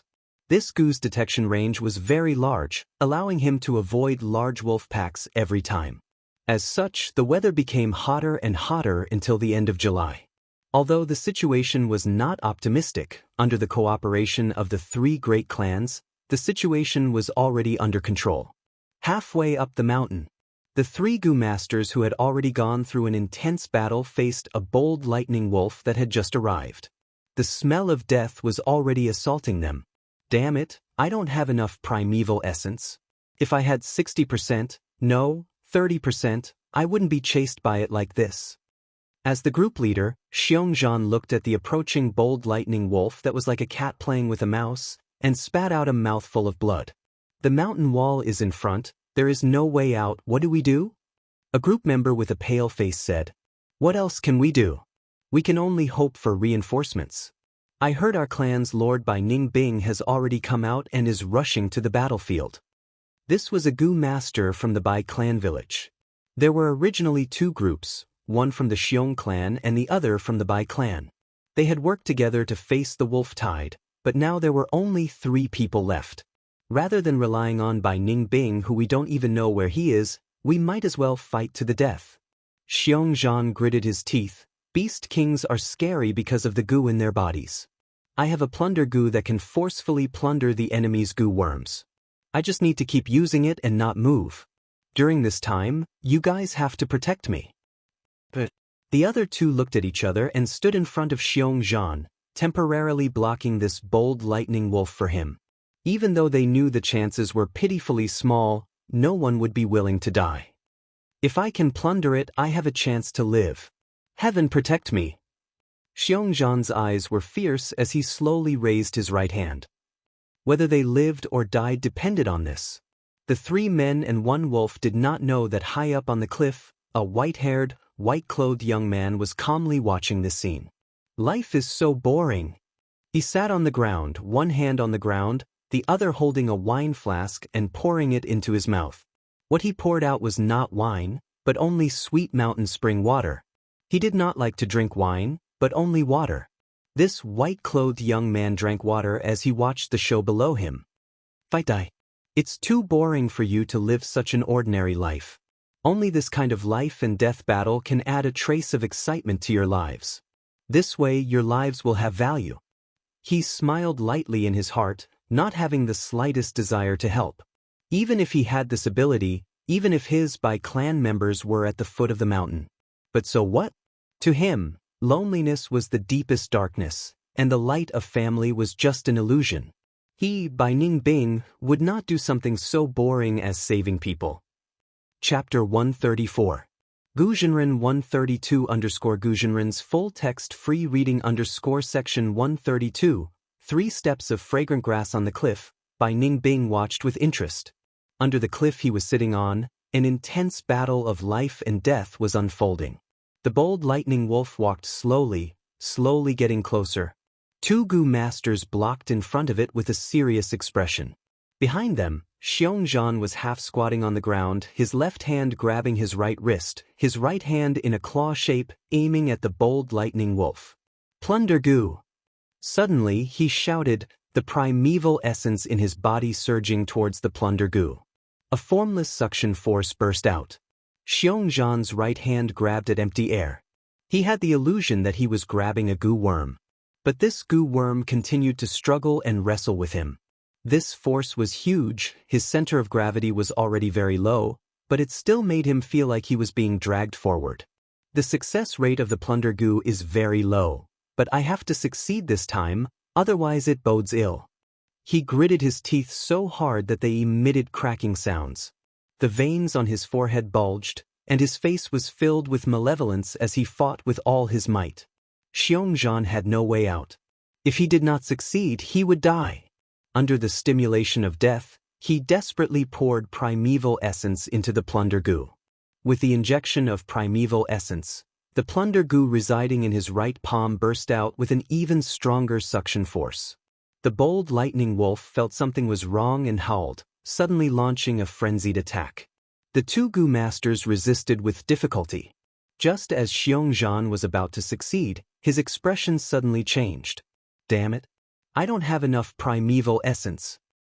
He suddenly spat out a mouthful of blood, his expression extremely withered. Once the plunder failed, there would be a backlash. This was a flaw of the Plunder Gu. Without the Plunder Gu's restraint, the bold lightning wolf opened its mouth, howling loudly. The symbiotic Gu worm released its strength, causing lightning to flash between its teeth. Blue electric currents gathered together and shot out fiercely. The lightning passed between the 2 Gu masters, directly hitting the half-squatting Xiongzhan. Xiongzhan did not even have time to howl. He was turned into a piece of charred meat by the lightning, dying instantly. Run! The remaining 2 Gu masters no longer had any will to fight, fleeing in 2 different directions. The bold lightning wolf caught up to a person and pounced on him, crushing his throat. Finally, only the Bai clan Gu master was left. He was blocked by the bold lightning wolf and could only retreat step by step to the edge of the cliff. Ah, I'm going to die. With his back against the cliff, he raised his head and howled in despair. He vented the fear in his heart. But his voice suddenly stopped. He saw Bai Ningbing on the mountain wall above his head. Lord Bai Ningbing! Lord Bai Ningbing! Is it really you? After being stunned for a moment, he suddenly shouted and cried tears of joy. Oh, I've been discovered. Bai Ningbing chuckled and slowly raised her right hand. He pointed his right index finger downwards, and an icicle appeared and shot downwards. The icicle shot towards the Gu master who was crying for help. Through his skull, from the top of his head to his jaw. Oh! His face was still filled with the ecstasy of surviving a disaster. Then he fell to the ground with a plop. This gave the bold lightning wolf a fright. It looked at Bai Ningbing above, the corner of its mouth splitting open, revealing its teeth that were covered in lightning. Ignorant beast! Bai Ningbing looked at it indifferently. With a light leap, he jumped down from the 5-meter-tall mountain wall. In the air, he clasped his palms together, and frost energy spread in all directions. Then his palms separated to the left and right, and an ice blade formed. This ice blade was 7 meters long, like a Japanese katana from Earth, its whole body covered in transparent ice. The hilt was held by Ningbing's pale hand. The bold lightning wolf's lightning shot up from below. Bai Ningbing sneered, and 2 puffs of pure white water vapor came out of his nose. With a whoosh, the water vapor circled around his body and formed a water ball shield. The water ball continued to revolve on its own, and the bold lightning wolf's lightning struck this water ball barrier, causing it to dissipate. The water ball broke, revealing the white-clothed young man. Die. The young man's black eyes suddenly turned pure blue, like two blue crystals, showing ruthlessness and indifference. Blade light flashed. Bai Ningbing lightly landed on the ground, a drop of blood dripping from the translucent white ice blade in his hand. The bold lightning wolf was like a statue, standing still. After a breath's time, blood spurted out of its neck, and its huge wolf head fell to the ground, rolling a few times. As for its body, it fell down. The electric current goo that was residing in its body shot out like lightning, towards Bai Ningbing. Bai Ningbing lightly flicked his wrist, and a blade light flashed in the air. Under his blade, the lightning current goo exploded into a field of eerie blue electric currents and perished. Bai Ningbing slowly walked towards Xiongzhan's corpse. The other goo worms are all ordinary goods. But this plunder goo is interesting. He found the plunder goo from Xiongzhan's corpse and kept it in his pocket. Although the three clans' agreement stipulated that after a goo master dies, even if the successor obtains the goo worm of the deceased goo master, they must hand it over. But Bai Ningbing did not care about this rule. Even if it was exposed, so what? He was the symbol of Bai clan's rise, and would definitely receive the clan's protection. Bai Ningbing was very sure of this. It's just that, this wolf tide is really boring. He caressed the ice blade with his hand, feeling the bone-chilling coldness of the ice blade. Thinking about it, fighting with people is more interesting. He yawned and suddenly smiled. I wonder how Qing Shu, Xiong Li and the others have grown? After being in closed-door cultivation for so long, maybe they can give me some surprises, who knows? Days later, in the crowded plaza, Feng Yuan looked up at a huge banner. On the banner, there were words written using the U-word goo. The content was all the resources provided by the three clans. These resources included a wide range of resources, such as food to feed goo worms, rice for humans, salt, oil and other daily necessities, as well as goo worms and yuan stone. But behind these resources, there was a number, signifying that they needed corresponding battle merits to exchange for them. A wolf eye could be exchanged for 10 battle merits. 5 battle merits was equivalent to a gene of rice. Using 25 battle merits, a goo master could obtain a piece of yuan stone. No doubt, the arrival of the wolf tide brought opportunities that were not available during peacetime. The battle merit board and this resource board had stimulated countless goo masters, willing to shed blood and fight day and night against the lightning wolves. Especially recently with the outbreak of the wolf tide, the three clans took out their assets, stimulating the goo masters' enthusiasm and raising their battle strength, helping the village tide over this crisis. As a result, there were many rare items on the resource list. Like now, Feng Yuan noticed this goo worm. 3-step fragrant grass goo. He mumbled, staring at the huge banner's content. 3-step fragrant grass goo was a goo worm that Feng Yuan needed, because it could assist in movement and increase Feng Yuan's running speed. Honestly speaking, these few days on the resource board, there were many goo worms that appeared. But only this 2-step fragrant grass goo suited Feng Yuan the most. But this grass goo was not easy to get. Not only was it the only one on the resource board, it also required a lot of battle merits to exchange. If I use my true abilities, I can naturally accumulate enough battle merits to exchange for this 3-step fragrant grass goo. But if I do that, I will definitely arouse suspicion. That would not be nice. Feng Yuan thought silently. There is another way, and that is to mass-produce vitality leaves. I can sell these rank 1 goo worms to the clan and exchange them for battle merits. But this method is slow, and after accumulating enough battle merits, the 3-step fragrant grass goo might be exchanged for by someone else. Feng Yuan shook his head inwardly. This method had its drawbacks, and naturally could not be used. Then what should he do? He looked at the resource board and the battle merit board, falling into deep thought. Towards things like battle merits, he had a clearer and deeper understanding than anyone else. Battle merits were a type of emergency currency. During peacetime, the market used yuan stone. Yuan stone was a hard currency, and because it had a high commodity value, it would never depreciate. But during the wolf tide, the demand for yuan stone would explode, and it could no longer be used as a currency.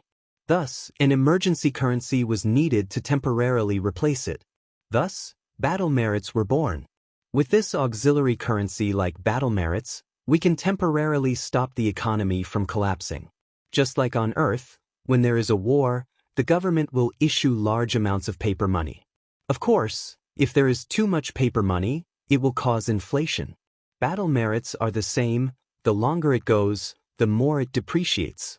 But during the village's life and death situation without battle merits, just using yuan stone is even more unreliable.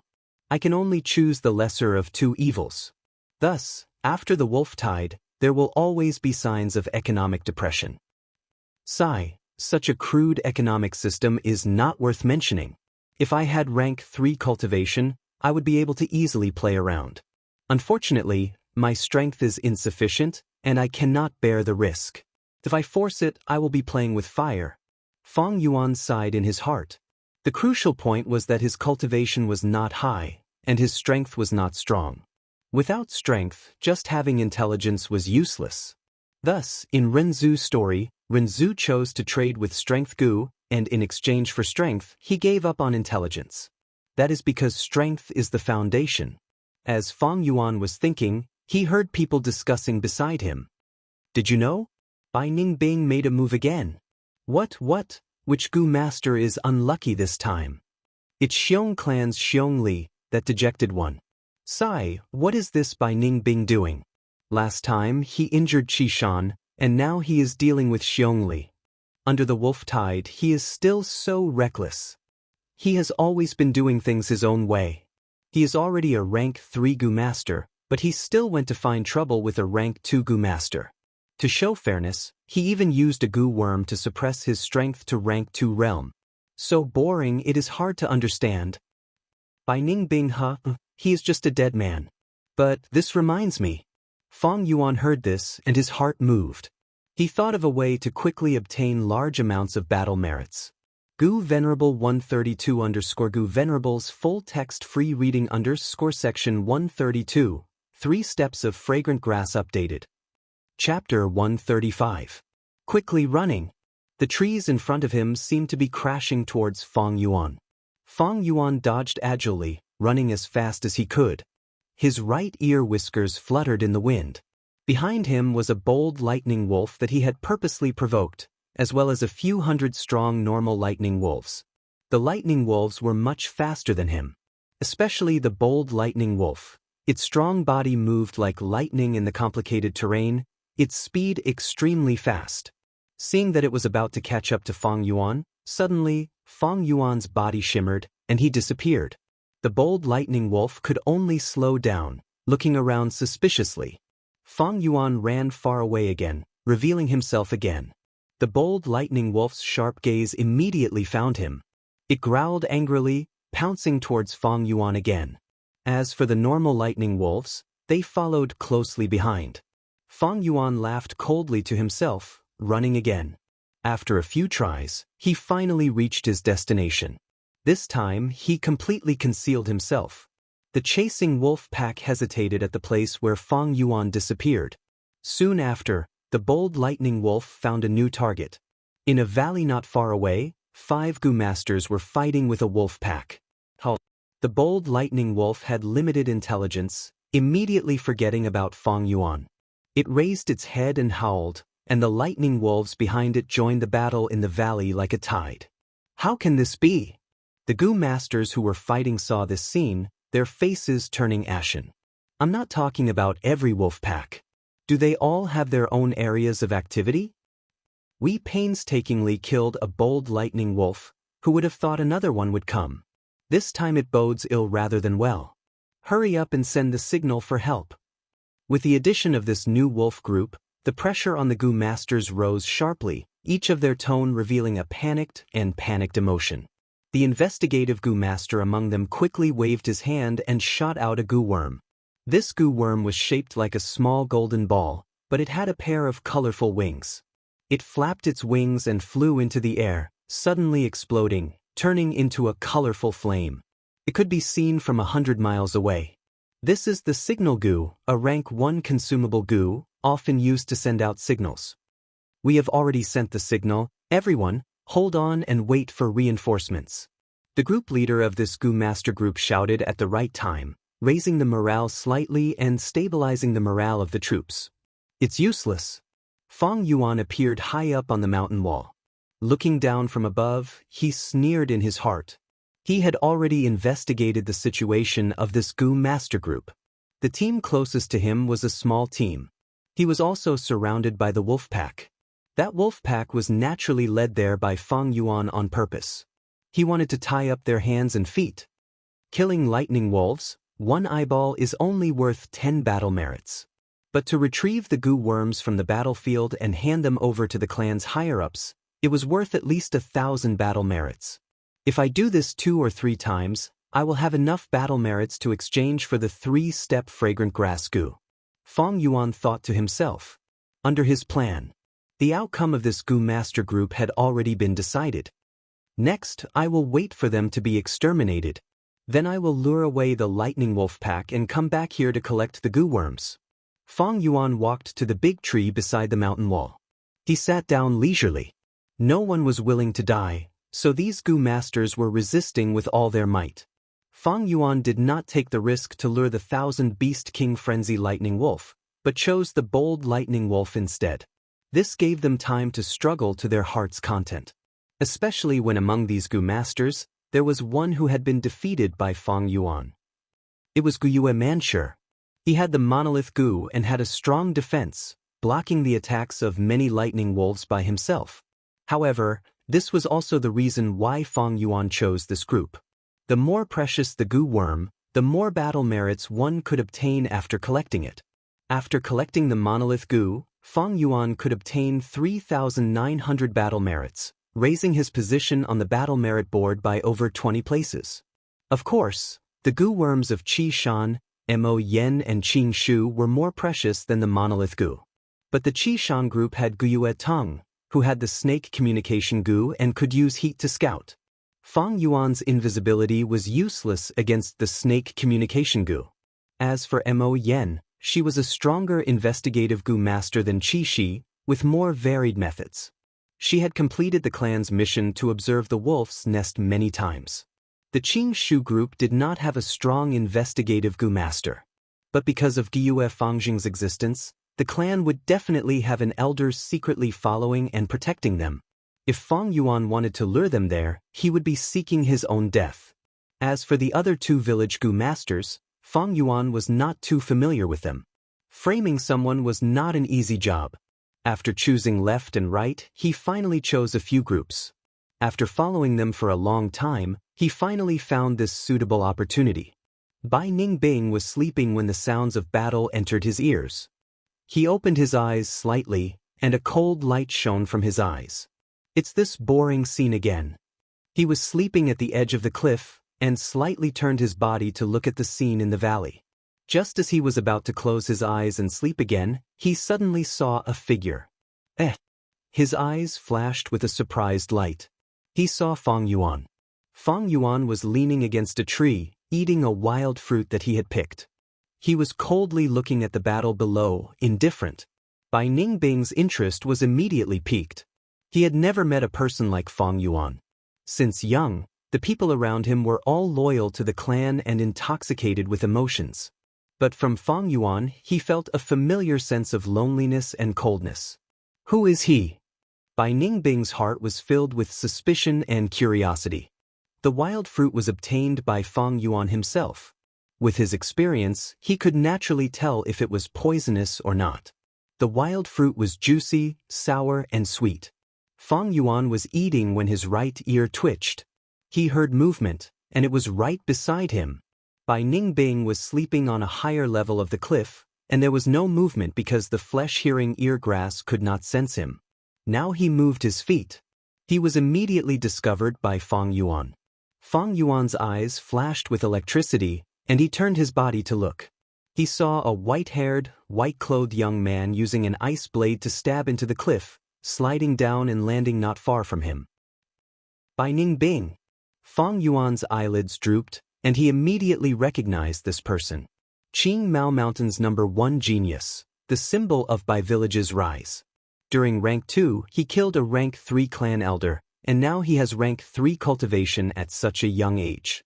He is the key person who changed Qing Mao Mountain's situation by himself.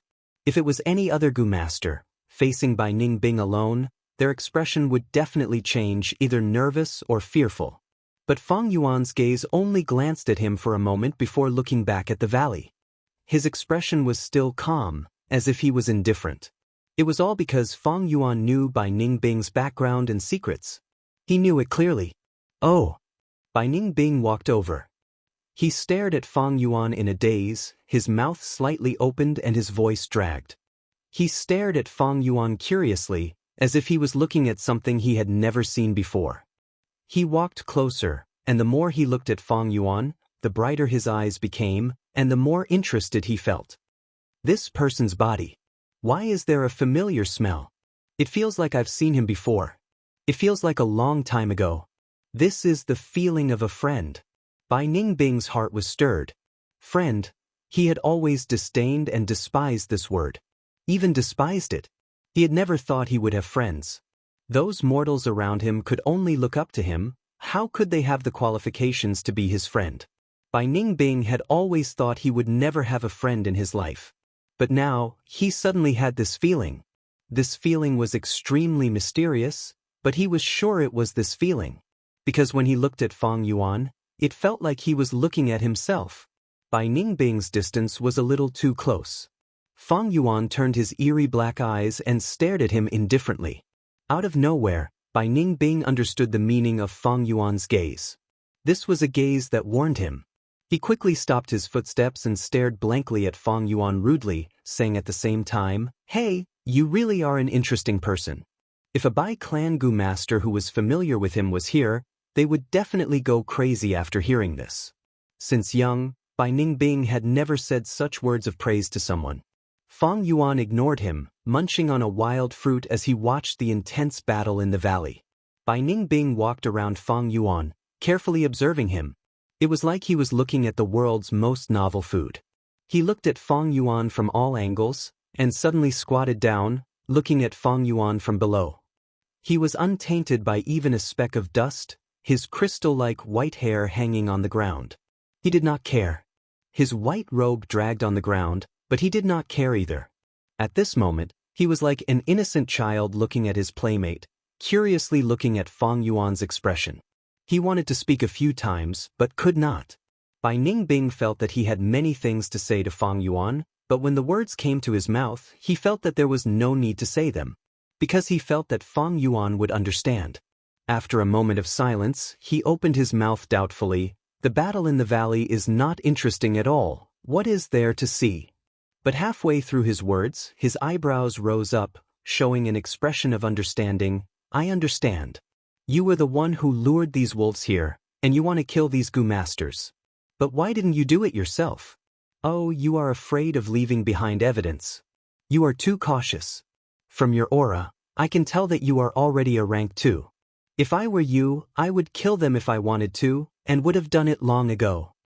Suddenly, he laughed, like a child who had found the most fun toy in the world. His eyebrows danced in joy. "You are really an interesting person, and the things you do are also interesting. I am starting to like you." Fang Yuan retracted his gaze, turning his gaze towards Bai Ningbing again. He understood this person. Because this person was also a natural-born demon. What is a demon? Abandoning the secular world, ignoring all living beings. Surrounded by loneliness, disdaining emotions.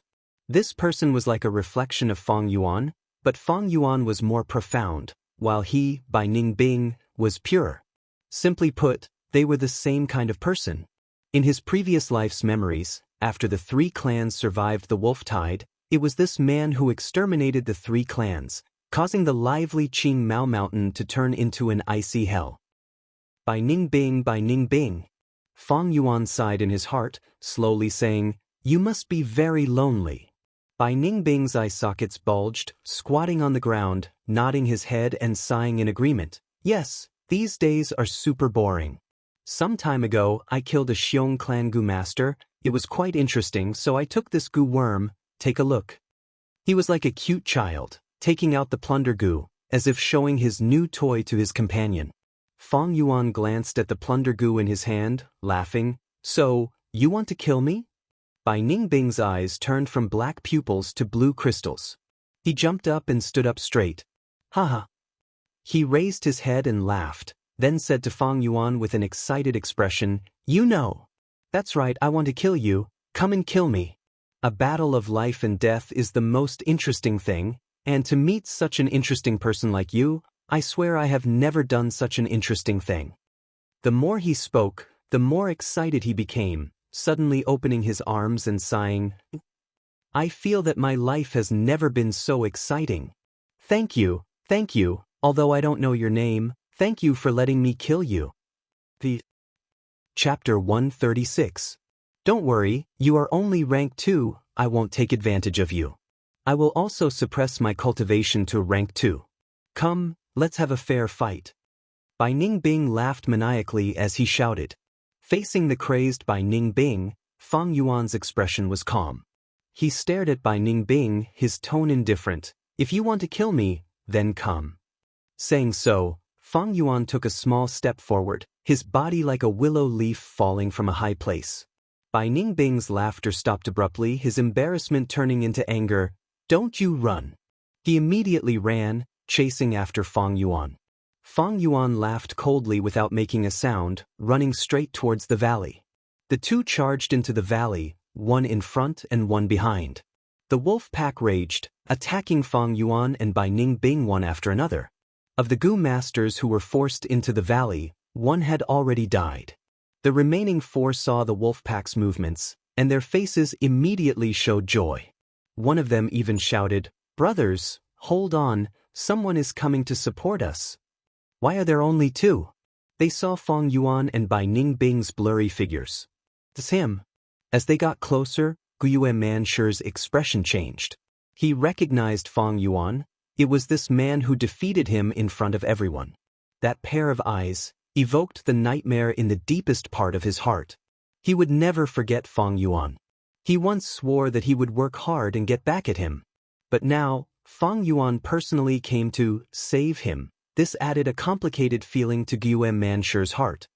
"Wait a minute, the second person is..." They quickly recognized Bai Ningbing, each of them showing a shocked expression. "Bai Ningbing! Bai Ningbing!" Guyue Manshi's eyes opened wide. He did not expect to see Bai Ningbing again under such circumstances. "Bastards, stop right there!" Bai Ningbing's shout came from behind. Fang Yuan turned a deaf ear, weaving through the wolf pack. His entire body was glowing with a white jade light, resisting the biting and scratching of the lightning wolves. But because of this, the primeval essence in his aperture was decreasing rapidly.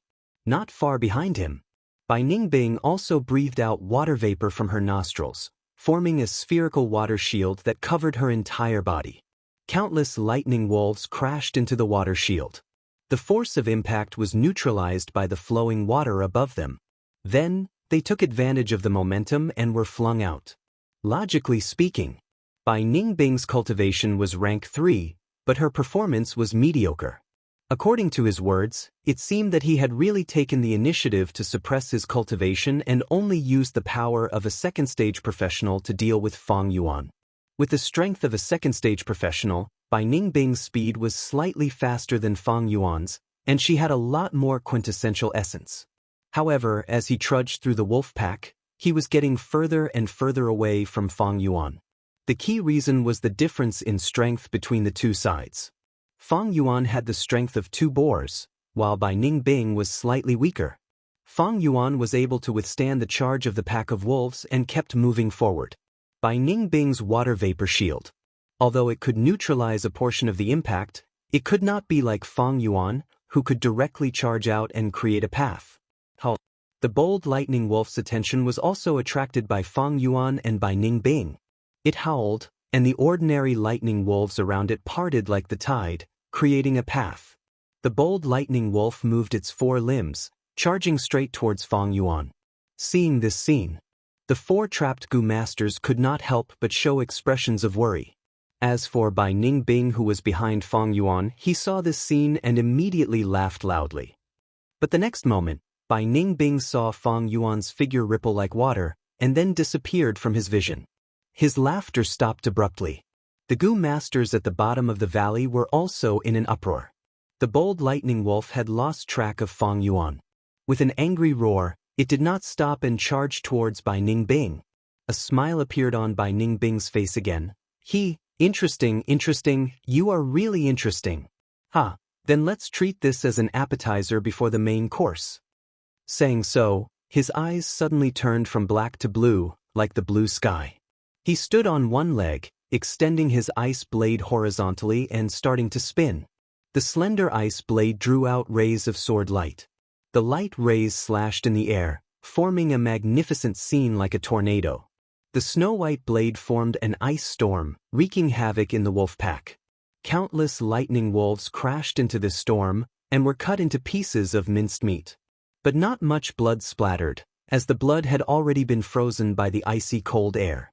The bold lightning wolf howled, its ferocity aroused. The goo worm residing on its body also started to show its might, causing its whole body to be covered in golden electric currents. Its fur stood up, and the golden electric currents were like chains, wrapping around its body and limbs, forming a crude chain armor. Its four claws moved, and like a golden meteor, it fiercely charged into the ice blade storm. Bam! With a thunderous explosion, the ice blade storm suddenly stopped. A broken section of the ice blade flew into the air, and with its chi sound, it stabbed into a mountain rock. The white frost spread everywhere. The bold lightning wolf fell to the ground, its heart pierced by the ice blade. Such a fatal attack had already caused it to die. Bai Ningbing laughed, and slowly retracted the ice blade in his hand. The ice blade had already broken in half, and the remaining blade was full of cracks and nicks. But he did not care, and only stretched out his left hand and lightly touched it. An icy cold air emitted from his left hand, starting from the handle and gently stroking upwards. Everywhere it passed, the ice blade was renewed, its sharpness restored. At the same time, a new blade formed on the broken section. The bold lightning wolf was dead, and the wolf pack dispersed. But Fang Yuan was still nowhere to be seen. We will definitely remember Lord Bai's life-saving grace. A few Gu masters took the initiative to greet Bai Ningbing. Only Guyue Man sure stayed on the spot, his expression fluctuating. Back then, he was defeated by Bai Ningbing, and was extremely unwilling to accept it, and was released by the latter. Now that he had refined the monolith Gu, and met Bai Ningbing again. But right now, he no longer had the confidence to challenge the latter. Bai Ningbing snorted coldly, and suddenly shook his arm. The ice blade drew a few shining blade lights in the air. Ugh! The three Gu masters were caught off guard, not expecting Bai Ningbing to actually kill them. They had an expression of disbelief as they fell to the ground, unable to get up again. Bai Ningbing, what are you doing? Guyue Man sure roared in anger and shock. Killing people, what kind of brain do you have? Can't you see it's so obvious? Bai Ningbing shrugged and laughed coldly. Damn bastard! Guyue Man sure clenched his fists, showing his anger. He gritted his teeth and scolded. Our three clans have already formed an alliance, and you dare to kill our Guyue clan. This is a violation of the alliance. Whatever you want, come at me, I will accept it. Forget it, it's time to settle the grudge from back then. Saying so, Guyue Man sure screamed, and took a few big steps, charging towards Bai Ningbing. He activated the monolith Gu with all his strength, and all the muscles on his body bulged, forming a thick rock skin. His entire appearance had completely turned into a stone man. Courting death. Bai Ningbing laughed coldly, raising his hand and slashing down. The sharp ice blade slashed down from above. First, it slashed at Guyue Mansher's head, then between his eyebrows, nose bridge, lips, throat, chest, all the way down. Rock fragments flew, and when the ice blade reached his abdomen, it broke again. But the icy cold air had already frozen all the life in Guyue Mansher's body. Plop. He fell to the ground as dead as he could be. The rock skin on his body slowly disappeared, revealing his original appearance. I think I've seen it somewhere before. Bai Ningbing shook his wrist that was in pain. He had almost forgotten about letting Mansher go. He shook his head slightly and turned around. Facing the empty valley, he shouted, "You can come out. You want to kill these Gu masters? I'll do it for you. Come, let's have a life and death battle." Bai Ningbing had just finished speaking when Fang Yuan's figure appeared not far away. The white-haired young man's gaze turned heated, and he raised the ice blade in his hand, charging towards Fang Yuan. Fang Yuan sneered silently, turning around and leaving. Bai Ningbing scolded, chasing relentlessly.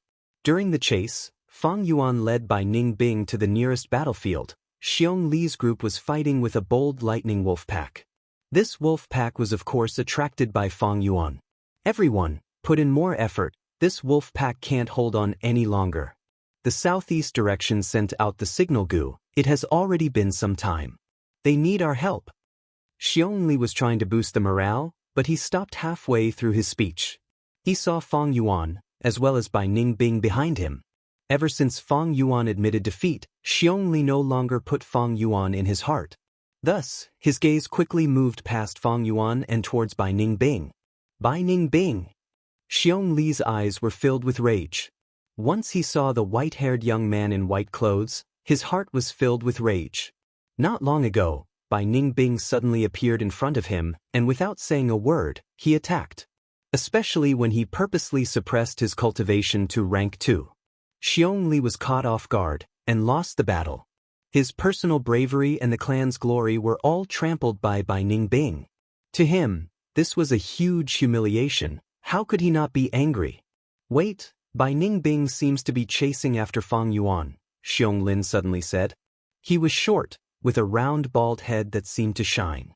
Xiong Lin was the same age as Fang Yuan. He had B-grade aptitude, and was the Xiong clan's #1 genius newcomer.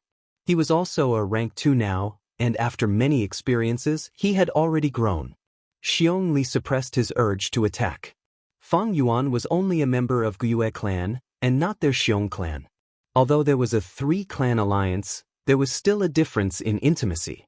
Since it was a fight between outsiders, it would be best if they did not implicate themselves. Xiong Li's group was prepared to watch from the side, but how could Fang Yuan not expect this? His one sentence completely changed their stance. Fang Yuan quickly approached Xiong Li's group, shouting in a panicked tone, "I saw the plunder Gu on him, protect me, Bai Ningbing wants to silence me." Chapter 137. What? Xiong Lin lost his voice. Plunder Gu? Only one person on Qingmao Mountain has this Gu worm, and that is my cousin Xiong Zhan. Xiong Zhang's expression darkened. Xiong Li squeezed his eyes tightly, his eyes flashing fiercely. Others were afraid of Bai Ningbing, so was he. But fear did not mean weakness or fear. In his heart, he had already prepared to sacrifice himself for the clan and fight to the death with Bai Ningbing. Bai Ningbing, is the plunder Gu in your hands or not? He took a big step forward, allowing Fang Yuan to pass by him and face Bai Ningbing directly. Bai Ningbing laughed coldly, "So what if it is?" Xiong Zhang's expression was gloomy as he questioned, "Speak. How on earth did my cousin die? Why is his Gu worm in your hands?"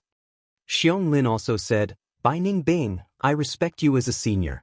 But you secretly took our Xiong clan's Gu worm and did not hand it over. You are openly violating the alliance agreement."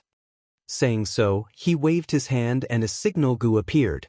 With a bang, colorful fireworks burst out in the air. The colorful light from the fireworks shone on Bai Ningbing's face as he laughed loudly. "What bullshit alliance agreement? I have never cared about it. I only saw someone using the plunder Gu and found the process interesting, so I collected it." Xiong Jiang heard this and could no longer hold back the anger in his heart. Roaring in a low voice, he charged towards Bai Ningbing. "Bai Ningbing, you watched as my cousin died in battle, but didn't do anything. You bastard!" The 5 people in the group were all one. Be it for public or private reasons, Xiong Li group was at odds with Bai Ningbing. Battle was unavoidable and the scene was chaotic. On one hand, Bai Ningbing was under the joint attack of the 5 people in Xiong Li group. On the other hand, they were surrounded by the wolf pack and still had to face the lightning wolf's bites. Fang Yuan left the battlefield and stood at a distance, watching calmly. The wolf pack moved like a huge millstone. The 6 Gu masters fought without any regard for themselves, and if they were slightly careless, they would end up in the wolf's mouth. Xiongjiang activated the roaming zombie goo and his eyes turned green. Xiongli's eyes were red while Bai Ningbing's eyes were blue like crystals. The battle between the three of them became the most intense part of the entire battlefield. Under the roaming zombie goo's power, Xiongjiang turned into a zombie and her defense against water and ice rose sharply, barely blocking Bai Ningbing's attacks. Meanwhile, Xiongli activated the Grand Bear Goo, and with the strength of two bears, his bowl-sized fists were extremely ferocious. With just 2 or 3 punches, even Bai Ningbing's water barrier would be destroyed. As for the other 3 Xiong clan Goo masters, they could not interfere in this battle and could only do their best to deal with the lightning wolves. The bold lightning wolf attracted by Fang Yuan could have been easily taken down, but now it had become a huge threat. Bai Ningbing, you will pay for what you have done. Xiongjiang roared and charged towards Bai Ningbing. Bai Ningbing laughed coldly as she nimbly leaped backwards to increase the distance between them. At the same time, she swung her left hand and threw out 5 finger-sized icicles. The icicle hit Xiongjiang's body, but Xiongjiang didn't feel any pain. When he turned into a zombie, even if his arms and legs were broken, he would not feel any pain. The icicle's cold air could freeze a normal person and slow their movements, but he felt a wave of cold comfort. Zombies were in physiques and couldn't resist fire, lightning, or the sun, but they had enough resistance to this cold air. Bai Ningbing, you still want to toy with us in such a situation? Show me your true strength. Xiongli shouted angrily. Since the start of the battle, Bai Ningbing had been suppressing his cultivation and only showed the strength of a rank 2 Goo master. At the same time, the goo worms she used were mostly rank 2. This made Xiongli feel like he was being looked down upon, and the resulting humiliation made his anger burn even more fiercely. You small fries, how can you have the qualifications to make me use my full strength? Bai Ningbing laughed coldly and her attacks became fiercer, but she still suppressed her strength and didn't use a single rank 3 goo worm. Fang Yuan, who was watching from afar with his arms crossed, had a clear understanding in his heart. It's not that he doesn't want to use it, but he can't. Bai Ningbing, he has the Northern Dark Ice Soul physique. According to this world's oldest legends, all humans were the descendants of Rinzhu. But as the saying goes, the dragon has 9 sons, and each one is different. No 2 people are the same, and even twins have differences. In this world, the difference that people pay attention to the most is aptitude. A person with cultivation aptitude, when they become a Goo master, can rise above others. Those without cultivation aptitude are mortals, living at the lowest level of society, trampled and toyed with. Cultivation aptitude is divided into 4 grades: A grade, B grade, C grade, and D grade. This was already known to the world. But in fact, above a grade, there are even more outstanding aptitudes. As for this news, it was a secret. Clans would never publicize it, and only those with a certain status in society would know of it. Xiongli and the rest naturally wouldn't know, and even the clan elders and clan leaders might not know.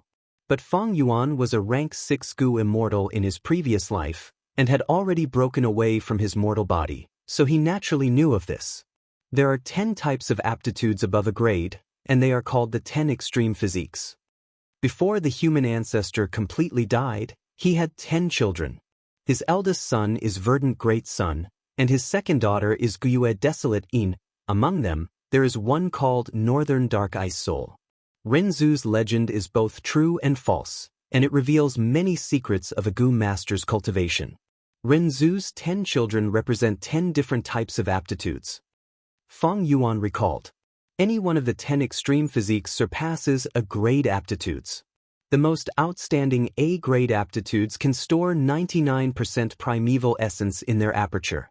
But any one of the 10 extreme physiques can store 100% primeval essence in their aperture. But all things are in balance, and the 10 extreme physiques with 100% primeval essence are too perfect, and heaven and earth do not allow their existence. In Rinzhu's story, none of his 10 children had a long life. In reality, Goo masters with the 10 extreme aptitudes all die young, and it is very difficult for them to grow. Of course, if they truly grow to rank 6, They will be able to dominate those of the same rank, and even achieve the miracle of surpassing ranks when they are rank 6. Bai Ningbing with the Northern Dark Ice Soul physique is like this. 100% primeval essence causes his aperture to be unable to bear the burden, and is in danger of collapsing at any time. To reduce this danger, Bai Ningbing has to cultivate and use primeval essence to nourish his aperture walls, so that it can bear 100% primeval essence. Thus, his cultivation speed is outstanding and extremely shocking. However, the higher the cultivation, the higher the quality of the primeval essence, and the greater the pressure on the aperture, which in turn causes the danger to increase. Bai Ningbing is like a lone boat floating on the sea. He has no fresh water and can only drink seawater to relieve his thirst. But seawater is salty and will absorb the original moisture in his body, causing him to become more and more thirsty. The more Bai Ningbing cultivates, the closer he is to self-destruction. But he can't not cultivate. The clan's expectations and the assassination attempts from Xiong village and Gyue village force him to become stronger and stronger. As someone with the Northern Dark Ice Soul physique, he should understand his situation. Knowing that he does not have much time left, and that his death is certain, he developed such a character. Thinking of this, Fang Yuan sighed in his heart. This is no doubt a type of irony. Overly outstanding aptitude does not allow Gu masters to rise to the top, but instead becomes the main culprit for their demise. Going too far is as bad as not going far enough. Everyone needs to drink and eat, but if you eat and drink too much, you will die from overeating. Looking at it from another perspective, no matter what world, there is no true perfection. There is no true perfect love, and there is no true perfect work. If it is too perfect, it will lead to destruction.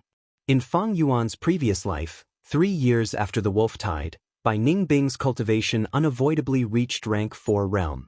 Finally, his aperture was unable to bear the burden of primeval essence, and self-detonated.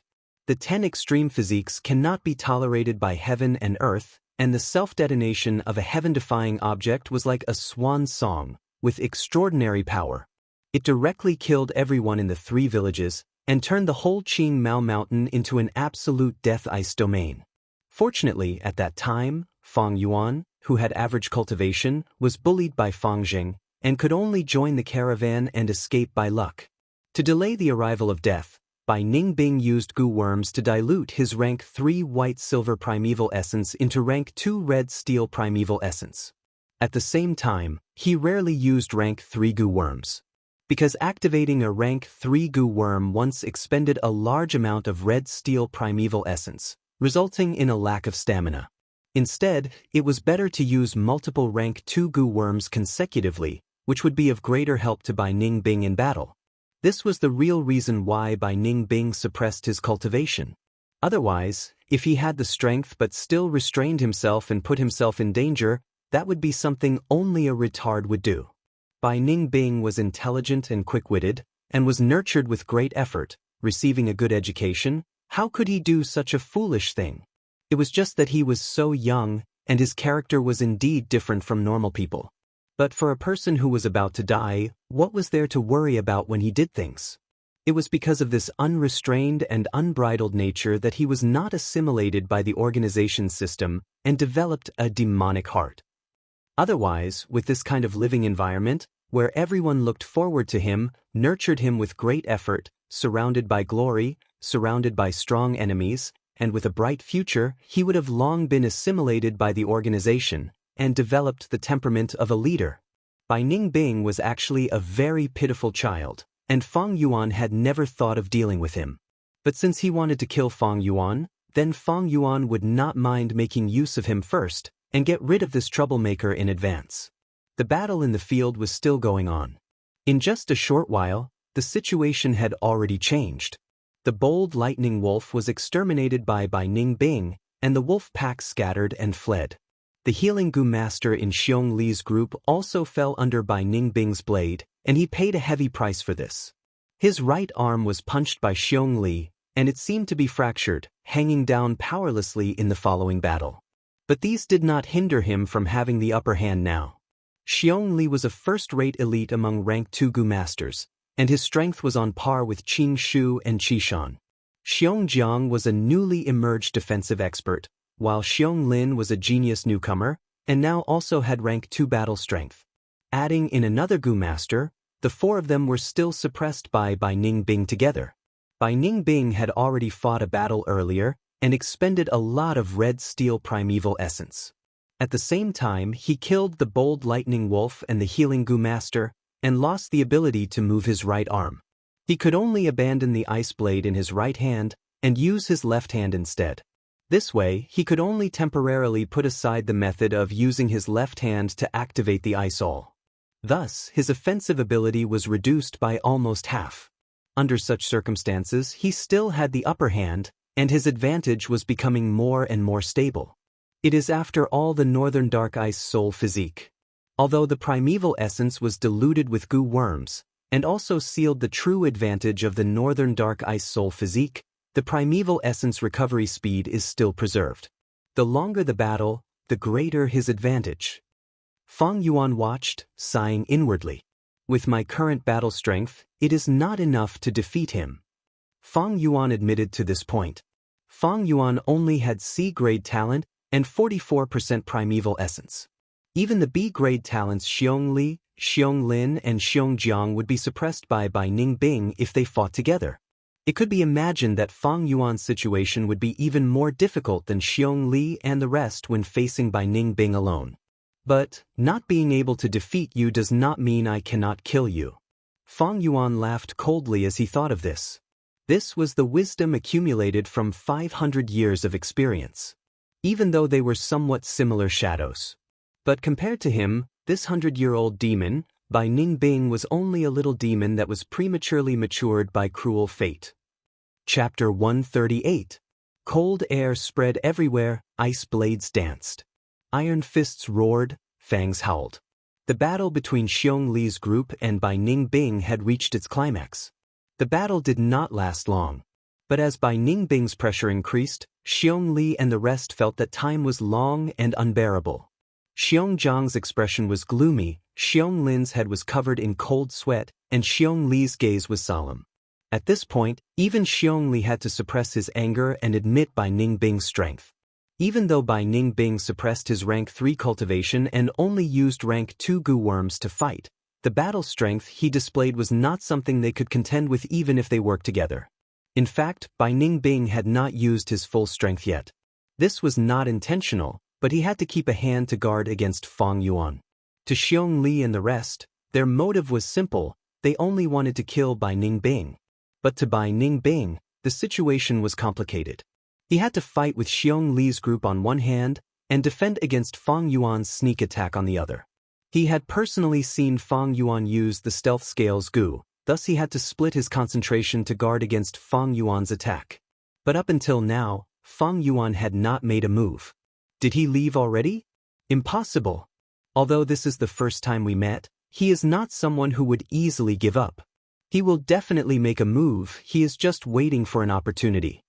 Ning Bing waved his ice blades, suppressing Xiong Li's counterattack as he thought rapidly.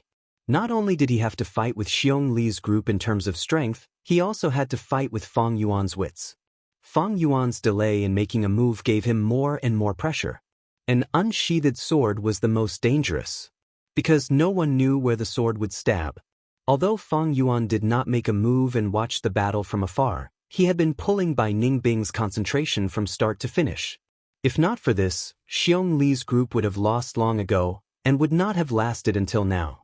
This Ning Bing is quite quick-witted. First, he cleanly killed Bold Lightning Wolf, making me one less pawn to use. Then he risked his injuries to kill the healing Gu master in Xiong Li's group. All of this was the wisest and correct choice. Although he's fighting fiercely with Xiong Li and the others, he's still guarding against me. In the shadow of the distant forest, Fang Yuan crossed his arms and watched from afar, his eyes flickering. It wasn't that he didn't want to make a move, but he hadn't found a suitable opportunity. But he was not anxious at all. The longer the battle dragged on, the more Ning Bing's combat strength would be consumed. The recovery speed of the 10 extreme physiques was much faster than the first grade physiques. But there would still be consumption. The longer Fang Yuan waited, the more primeval essence in Bai Ningbing's aperture would be consumed, and the more the scales of victory would tip towards Fang Yuan. If the primeval essence in Bai Ningbing's aperture was used up, so what if she had the northern dark ice soul physique? One crescent blade was enough to behead him. Fang Yuan knew this, and Bai Ningbing was also well aware of it. Although he had the upper hand, his heart was getting heavier and heavier. This can't go on. Bai Ningbing's blue eyes shone with a cold light, and he took a big step back, pulling a distance away from Xiong Li and the others. Then, his Adam's apple rolled up, as if something had been regurgitated from his stomach into his mouth. His cheeks puffed up, and then he opened his mouth with difficulty. An ice-blue bird peeked its head out from between his white teeth. Its lively eyes looked around, and soon found someone's gaze. It came out of Bai Ningbing's mouth, and with a flap of its broad and strong wings, it flew towards Xiong Li. The blue ice bird was very cute, looking like a pigeon. But when Xiong Li and the others saw it, their faces turned pale. Rank 3 bluebird ice coffin goo? The Xiong Li and the others hurriedly dodged, but this blue ice bird was different from the crescent blade. Once it was sent out, it would automatically lock onto the enemy. Bam! It crashed into the logistics goo master in Xiong Li's group and exploded. The surging cold air spread everywhere, and the dazzling blue light lit up the battlefield. In the next second, the blue light dissipated, revealing a translucent ice cube with a trace of blue. The goo master was sealed in the ice cube. His face still had the panic and fear from before his death, but he had already lost all signs of life. It was not that Bai Ningbing did not have a rank 3 goo worm, but once he used it, the rank 2 primeval essence in his aperture would be greatly consumed, and he would not be able to display the power of a rank 3 goo worm. This made it easier for the enemy to launch a large-scale attack in the following period of time. But Xiong Li and the others were already scared stiff by this bluebird ice coffin goo. Bai Ningbing did not continue his attack, but turned around and tried to leave the battlefield. This was a wise move.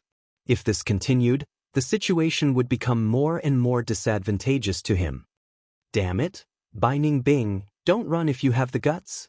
Brother Xiong Exen was also killed by him. Kill him and take revenge for Brother Xiong Exen. Xiong Li and the others shouted angrily, but could not catch up. Originally, the 4 of them could barely form an encirclement, but now that they lost one person, the encirclement was broken by Bai Ningbing. Seeing that Bai Ningbing was about to leave the battlefield, at this moment, a moonblade flew out from the dense grass, and at the same time, a figure pounced out. Clang! Bai Ningbing waved the weapon in his hand, dispersing the moonblade. But his abdomen was kicked by the person, and he staggered back 3 steps. Using this time, Xiong Li and the others rushed over again, surrounding Bai Ningbing. Bai Ningbing did not even look at Xiong Li and the others, but stared at the person, laughing coldly. You finally appeared. It's Fang Yuan. Xiong Lin's eyes brightened, feeling a glimmer of hope. Fang Yuan, you did well. Xiong Jiang was overjoyed, shouting loudly. Xiong Li was silent. He looked crude, but his thoughts were much more meticulous than normal people. Fang Yuan did not make a move earlier, but now he suddenly appeared. Was he watching the battle? This thought made him feel slightly uneasy. Fang Yuan had a smile on his face, as if victory was in his grasp, but his heart was slightly heavy. Bai Ningbing's action of retreating was to force him to appear. Fang Yuan was well aware of his plan, seeing through it at a glance, but so what? He had to appear. Fang Yuan naturally saw Xiong Li's expression, and he had expected it. Don't worry, everyone. He opened his mouth. I've already informed the clan. As long as we hold on for a while, reinforcements will arrive. Xiong Li immediately felt relieved. Xiong Lin and Xiong Jiang's fighting spirit increased greatly, while Bai Ningbing suddenly threw his head back and laughed loudly. Haha, so his name is Fang Yuan, what an interesting guy. I want to kill you more and more. I'm afraid you can't do it. Fang Yuan's eyes flashed coldly, and he took a step forward. Bai Ningbing, the heavens want you dead. You're dead this time. Xiong Jiang gritted his teeth and rammed into Bai Ningbing. Bai Ningbing, you're too arrogant. I'll make you pay the price today. Xiong Lin shouted angrily, circling to Bai Ningbing's back. Fang Yuan, step back a little, and hold the line for us. Just stop Bai Ningbing from escaping. Xiong Li said. If Fang Yuan interfered, it would instead destroy their tacit cooperation. The battle began again. Fang Yuan's expression was cold, and he continued to attack, ignoring Xiong Li's words. Xiong Li and the other two were originally frowning. An outsider's attack would cause the battle formation to become chaotic, and there would be mistakes in cooperation. But Fang Yuan's every attack was sharp and ruthless, and he had an extremely accurate grasp of opportunities, which was a huge help to them. At first, Xiong Li still roared at him, but very quickly, Xiong Li himself closed his mouth. His originally tightly frowned brows raised slightly, showing his surprise towards Fang Yuan. Fang Yuan did not attack much, but he always hit the vital points of the battle. Once a master-level method was displayed, he immediately gained control of the battle situation. Xiong Li's group of 5 was at a disadvantage against Bai Ningbing, and even killed 2 of his members. But once Fang Yuan joined in, he cooperated with Xiong Li and the other 2, firmly suppressing Bai Ningbing. Bai Ningbing, go and die. Xiong Li let out a loud roar, leaped high into the air, and landed heavily. His 10 fingers intertwined, forming a fist, and fiercely smashed towards Bai Ningbing. Bai Ningbing wanted to dodge, but Fang Yuan appeared in time, and at the same time shot out a moonblade, blocking the direction in which he attempted to jump. Bai Ningbing had no choice but to take Xiong Li's heavy attack head-on. Water Shield Gu. He breathed out 2 streams of water vapor from his nostrils, immediately forming a water ball barrier around his body. With a boom, Xiong Li's heavy fist hit the barrier and immediately broke it. But because of this, his fist lost all momentum, allowing Bai Ningbing to survive this crisis. Even so, Xiong Li still glanced at Fang Yuan, his eyes showing deep admiration. If not for Fang Yuan's ingenious coordination, his attack would have been dodged by Bai Ningbing. He would not have forced Bai Ningbing to fight so recklessly, indirectly causing his primeval essence to be depleted. Water Shield Gu again. Fang Yuan did not care about Xiong Li's gaze, focusing on Bai Ningbing, his brows slightly furrowed. It was this Water Shield Gu that repeatedly allowed Bai Ningbing to escape from danger. The defensive ability of the Water Shield Gu was even better than the White Jade Gu. But it also had a huge flaw, and that was that it had to be in a spherical shape, and rely on the flowing water to continuously reduce the force and spread the damage. Only then would it be able to display its greatest defensive ability. If Bai Ningbing's back was against the mountain wall, he would not be able to form a spherical barrier, and his defensive ability would be greatly reduced. There were many forests on Qingmao Mountain, but Bai Ningbing had always been careful and had never been forced into a corner. As long as I break this Water Shield Gu, Bai Ningbing will be in a predicament. But what should I do? Just as Fang Yuan was thinking, Bai Ningbing suddenly opened his mouth, and another blue ice bird flew out from his mouth. Xiong Li and the rest were afraid of this attack, but Fang Yuan had no fear. He snorted coldly and shot out a moonblade. With a bang, the moonblade hit the ice bird, causing it to explode. Bai Ningbing gave a low growl. He was too close, and after the ice bird exploded, the shockwave hit him instead. The shockwave sent him flying and he fell to the ground. At the same time, half of his left arm was frozen, and he lost his ability to fight. Perfect opportunity. Xiong Li saw this, and his eyes shone with a bright light. He shouted, "Go die!" His hands formed a fist and punched towards Bai Ningbing. This attack was extremely powerful, and Bai Ningbing fell to the ground, unable to display even half of the Water Shield Gu's defensive ability. If he was hit in the head by this fist, he, Bai Ningbing, would die instantly, and there would be no second outcome. Chapter 139. Seeing that Xiong Li's fist was about to hit Bai Ningbing, Xiong Lin and Xiong Jiang revealed joyful expressions. Only Fang Yuan stood far away, a deep light flashing in his eyes. With his understanding of Bai Ningbing, how could he make such a low-level mistake? Sure enough, at the next moment, Bai Ningbing suddenly burst out, the flesh on his right hand and forearm suddenly turned into a transparent light blue ice, and from the outside, his bones could be seen clearly. His fingers formed a palm blade, and like lightning, he directly pierced through Xiong Li's heart. Ah! Xiong Li's pouncing body was immediately stopped. His eyes widened, and he slowly lowered his head, looking at his chest in disbelief. How could this be? Lord Xiong Li. The sudden turn of events made Xiong Jiang and Xiong Lin unable to accept it. Do you really think that my right arm was really fractured by your punch? How naive! I have already used the rank 3 ice muscles goo to cultivate this ice muscle, and its defense is outstanding. The reason why I kept pretending was only to give someone a surprise. Bai Ningbing slowly stood up, his eyes revealing a disdainful smile. At the end of his words, he glanced at Fang Yuan. Fang Yuan's expression was calm, and he also stared at him. Puff. But Ningbing. Xiong Li opened his mouth and spat out his last words with difficulty. Bai Ningbing's ice hand emitted cold air and directly froze his heart, cutting off his life force. Despicable and treacherous fellow, I'll fight you to the death. Xiong Lin personally witnessed Xiong Li's death, and under the immense pain and agony he erupted like a volcano, charging towards Bai Ningbing without a care. Xiong Lin, calm down. Xiong Jiang acted in time, stopping Xiong Lin. Leader is already dead, we are no longer his match. Quickly leave, I'll hold up the rear. Xiong Jiang forcefully endured the pain and shouted, Brother Xiong Jiang. Xiong Lin stood blankly on the spot, his eyes red.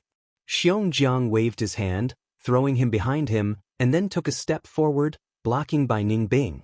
Shadow Death Goo. The shadow under his feet suddenly came to life, and strangely distorted, connecting to Bai Ningbing's shadow. I have Shadow Bond Goo. Once I am injured, Bai Ningbing will also be injured. He won't be able to kill me so easily.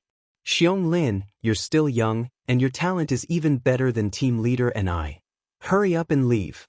Xiong Jiang's eyes locked onto Bai Ningbing as he shouted, Big brother Xiong Jiang. Xiong Lin's eyes brimmed with tears. How could he not know the drawbacks of the Shadow Bond Goo? In the previous battle, Xiong Jiang had also used this goo worm, but as long as Bai Ningbing had enough distance, the shadow would break. Xiong Jiang's words were just to comfort him. Moreover, right now, Xiong Jiang didn't have enough Zhenyuan and had already consumed a lot of it. Even the roaming zombie goo stopped activating.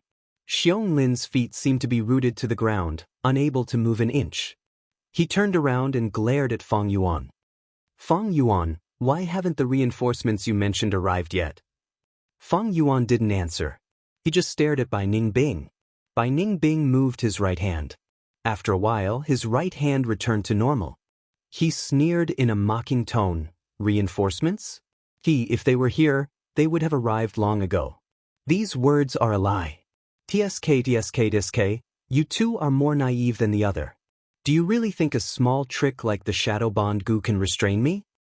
He disdainfully looked at the shadow under his feet, not caring at all. Fang Yuan, is this true? Xiong Lin clenched his fists, his eyes spewing fire as he roared. Fang Yuan ignored him and looked at Bai Ningbing, his lips curling into a knowing smile. That move just now must have consumed a lot of your primeval essence, right? After fighting for so long, how much primeval essence is left in your aperture? The goo worm that Xiong Li used for defense was only slightly weaker than Fang Yuan's white jade goo, but it was directly penetrated by Bai Ningbing. Such an attack was clearly not something a rank 2 goo worm could possess. According to the scene just now, Fang Yuan guessed that Bai Ningbing should have used the rank 3 frost demon goo. This goo was very powerful and was famous among the rank 3 goo worms. But if it was used excessively, it would harm the user. Joint problems were only a minor symptom, but in serious cases, the body's muscles would be frozen, thus it needed to be used together with other goo worms. Bai Ningbing had said earlier that his skin had already become ice muscles, and could resist frost and cold. Using this frost demon goo could be said to complement each other. But Bai Ningbing had used rank 2 primeval essence to forcefully activate a rank 3 goo worm, and would definitely consume a lot of primeval essence. But he had to use such a strong method to break the stalemate. Bai Ningbing's expression changed slightly.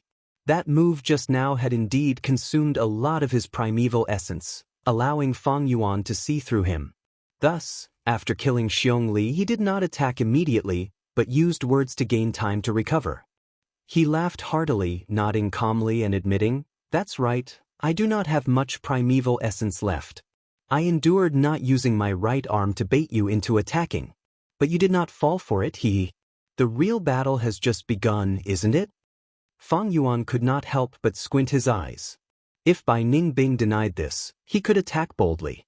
But now, Bai Ningbing directly admitted it with a fearless expression. Other than Bai Ningbing being a person who was about to die and was indifferent to life and death, he probably still had a strong trump card, thus giving him confidence. Ordinary Gu masters would only have 3 to 5 Gu worms. Even the likes of Qing Shu and Qi Shan were the same. But there were exceptions to everything. For example, Fang Yuan had Moonglow Gu, White Jade Gu, Stealth Scales Gu, for Flavor Liquor Worm, Spring Autumn Cicada, Earth Communication Ear Grass and 9-leaf Vitality Grass. He had as many as 7 Gu worms in his hands. Bai Ningbing was the hope of the Bai clan, a top genius who possessed the Northern Dark Ice Soul physique. From the start of his cultivation until now, he had received the clan's full support. His wealth was definitely much deeper than Fang Yuan's. From the start of the battle, he had already displayed at least 6 different Gu worms. Fang Yuan was almost certain that he had other Gu worms. And it was these Gu worms that allowed him to remain calm despite his lack of primeval essence. Actually, the most troublesome opponent was Bai Ningbing.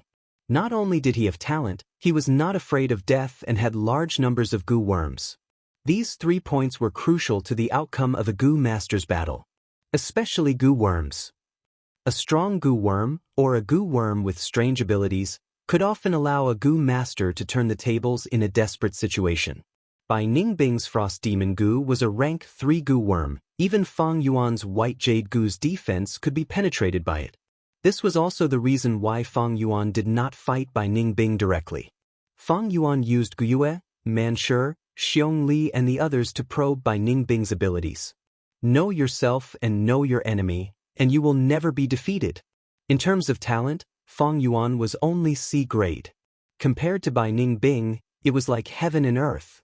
Bai Ningbing had started cultivating earlier, and with the clan's full support, his Gu worms were even better than Fang Yuan's. In terms of temperament, Bai Ningbing, who was not afraid of death, was almost invulnerable. Between the two, Bai Ningbing was strong and Fang Yuan was weak. This was a fact that had to be acknowledged and accepted. But the reason why battles were exciting was because the strong might not necessarily win, and the weak might not necessarily fall. It was not impossible for Fang Yuan to win as the weak, but he had to use all his methods and strength. Guyue and Manshur are just the beginning, and Xiong Li's group is not the end. Thinking in his heart, Fang Yuan suddenly attacked. A moon blade flew out, and a head flew off, blood splattering everywhere. At this moment, Bai Ningbing's pupils shrunk to the size of a needle, and his face changed color. Fang Yuan's moonblade did not attack him, but beheaded Xiong Jiang. Xiong Jiang did not expect Fang Yuan to suddenly change sides. Bai Ningbing gave him too much pressure, and all his attention was focused on the latter. He did not have much primeval essence in his body, and to conserve it he did not maintain the roaming zombie Gu, which led to Fang Yuan's one-hit kill. Bai Ningbing's face turned pale, and he spat out a mouthful of blood. At the same time, blood flowed out of his ears, nose and even the corners of his eyes. Since the start of the battle, this was the most serious injury he had suffered. Shadow Bond Gu. With the effect of damage linkage, no matter how much damage the Gu master with the Shadow Bond Gu suffered, the linked person would suffer 1/10 of the damage. Now that Xiong Jiang was dead, his injuries would naturally be transmitted to Bai Ningbing through the shadow link. This kind of injury had a direct effect, and even if Bai Ningbing used the Water Shield Gu, he would not be able to block it effectively. Fang Yuan, what are you doing? A second later, Xiong Lin recovered from his daze, and he let out a shrill and angry roar. Fang Yuan ignored him, and his body shone with a white jade light as he charged towards Bai Ningbing. Bai Ningbing had suffered such a serious injury, and his body was on the verge of collapse. His head was dizzy, and his battle strength fell sharply. He saw Fang Yuan charging towards him, and quickly retreated. Bai Ningbing, didn't you want to have a life and death battle with me? Fang Yuan chased closely behind him. Bai Ningbing gritted his teeth, and continued to run. He staggered, but forced himself to stay focused, ignoring Fang Yuan's provocation. Although he knew he was going to die, and was not afraid of death, he was not stupid. Danger was everywhere, but his heart became calmer. Xiong Lin stood on the spot, and did not choose to help Fang Yuan chase after Bai Ningbing. His heart was filled with sorrow and anger. He hated Bai Ningbing, and also hated Fang Yuan. Bai and Fang Yuan chased each other, traversing through the mountains and ridges. As time passed, Bai Ningbing's injuries gradually healed, and his nose and eyes no longer bled. At the same time, his staggered footsteps became lighter and lighter. He was not blindly running, but in the process, he secretly used goo worms to heal his injuries. Fang Yuan chased, and was secretly shocked. Earlier, Bai Ningbing had almost used up all his primeval essence, but the time he gained along the way, the primeval essence he recovered was enough for him to heal his injuries. Northern Dark Ice Soul Physique, 10 Extreme Aptitude. What kind of primeval essence recovery speed is this? The more he understood, the more determined Fang Yuan became to kill Bai Ningbing. Moonglow Gu. Fang Yuan threw out a moonblade, and a basin-sized eerie blue moonblade flew out, piercing through the air and emitting a whistling sound. Bai Ningbing heard this sound, and tried to dodge, but his arm was still cut. A wound appeared, and blood gushed out, but a thin layer of frost quickly appeared on the wound, stopping the bleeding.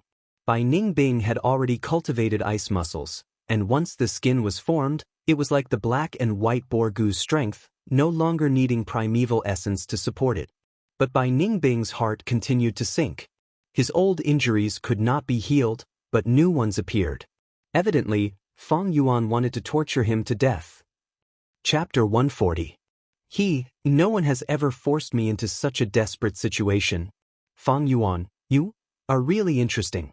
Once I catch my breath, I will definitely kill you. Bai Ningbing screamed in his heart as he ran. The killing intent coming from Fang Yuan made him feel like he could not breathe. To him, this was an unprecedented experience. The thick aura of death made his body shudder, giving rise to a morbid excitement. Behind him, Fang Yuan was getting closer. Take this. He suddenly waved his hand, throwing out a black goo worm. Fang Yuan's footsteps slowed, as if he was facing a great enemy. But when he got closer, he found that this goo worm was Xiong Zhan's plunder goo. With a soft sound, Fang Yuan caught the goo worm in his hand. The plunder goo was a black beetle of normal size, with a pair of pincers at the front of its head. There were small white spots on its back. Spring-autumn cicada's aura leaked, and with a spurt of primeval essence, the plunder goo was refined and kept in his aperture. He continued to chase. Bai Ningbing even used such a method. It meant that his injuries were severe, and he was at the end of his rope. But because of this pause, the distance that Fang Yuan had closed with great difficulty was pulled further apart. It is a pity that I lack a movement support goo worm. If I had such a goo worm, I would have caught up to Bai Ningbing long ago. Fang Yuan sighed in his heart. This Fang Yuan, he actually refined the plunder goo in an instant? Bai Ningbing was shocked.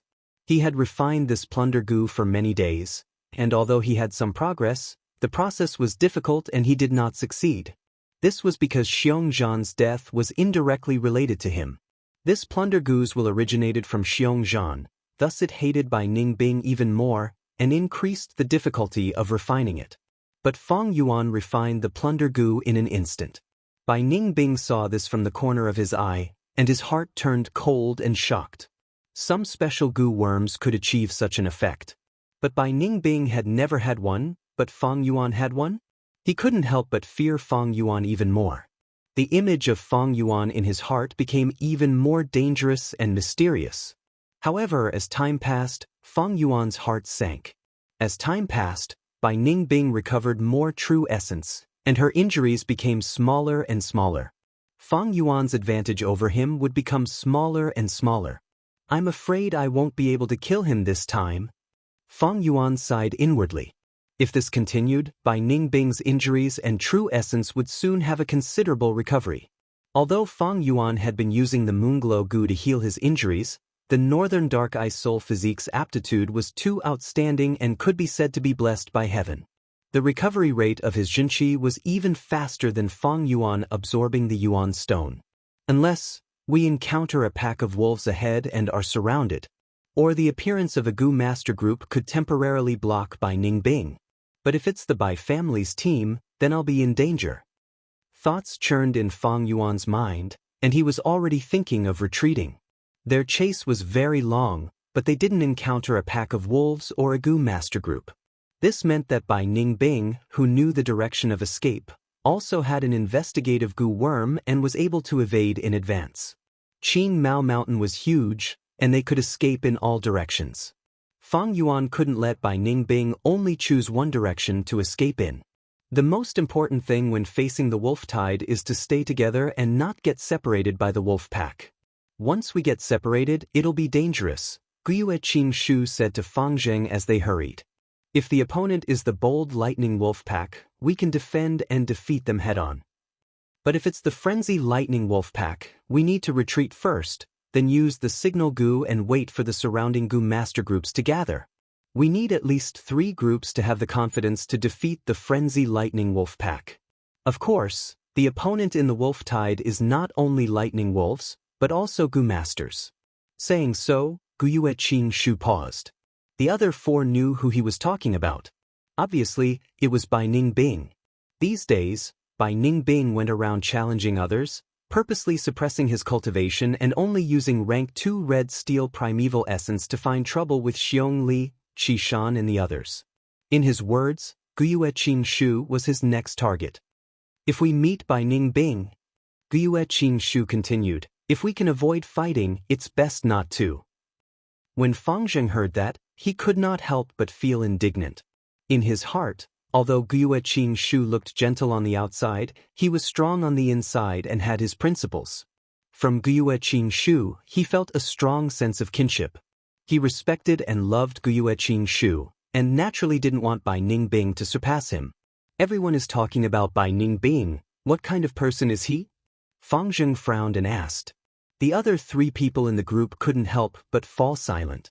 Guyue Qing Shu smiled warmly at Fang Zheng. He is Qing Mao Mountain's #1 genius. Fang Zheng, listen carefully. You are still young and have a great talent. You might be able to surpass him in the future. So before you grow up, it's best not to have a direct conflict with him. Do you still remember the story I told you before? Lowering your head and raising your head, sometimes, people need to lower their heads. Fang Zheng looked at Qing Shu, and when his gaze met Qing Shu's gentle eyes, he nodded and replied, I understand, don't worry big brother Qing Shu. That's good, Qing Shu said, but suddenly the investigative Gu master in the group said, not far ahead, there is a Gu master running quickly. Everyone's expression changed. Healing Gu master Gue Yao Hong said with a serious expression, it should be a small group that got separated by the wolf pack, let's go and save them. Fang Zheng blurted out, could it be Bai Ningbing, isn't he a lone wolf? It could be, it could also not be. But if it really is a lone Gu master, no matter which village he is from, he is our ally now. We should go and save them. Guyue Qing Shu said, and took the lead to change their direction. The 4 people by his side naturally followed closely behind. But very quickly, the investigative Gu master said, it's not just one Gu master, not far behind the first Gu master, there is another Gu master. So there are 2 Gu masters. Then it should be like what big sister Yao Hong said. It should be a small group that got separated by the wolf pack. Guyue Fang Zheng heaved a sigh of relief. Guyue Qing Shu's expression did not change, but the other 3's expressions relaxed. Right now, if one looked from a bird's eye view, Qing Shu group, Fang Yuan and Bai Ningbing were getting closer to each other on the rugged mountain road. Bai Ningbing's expression changed slightly. He had an investigative Gu worm, and sensed a 5-man Gu master group heading towards them. He quickly changed his direction. Although he had an investigative Gu worm, he could not accurately determine the identity of the person. Every Gu worm only had one ability. There were advantages and disadvantages at the same time. Take Fang Yuan's earth communication eargrass for example, it was the same. It could hear sounds and was most sensitive to footsteps. But it could not determine the gender of the person. And if a Gu master used the silent steps Gu to conceal their footsteps, he would not be able to detect them. Not knowing who they were, Bai Ningbing chose to retreat for safety reasons. But this time, the situation was different.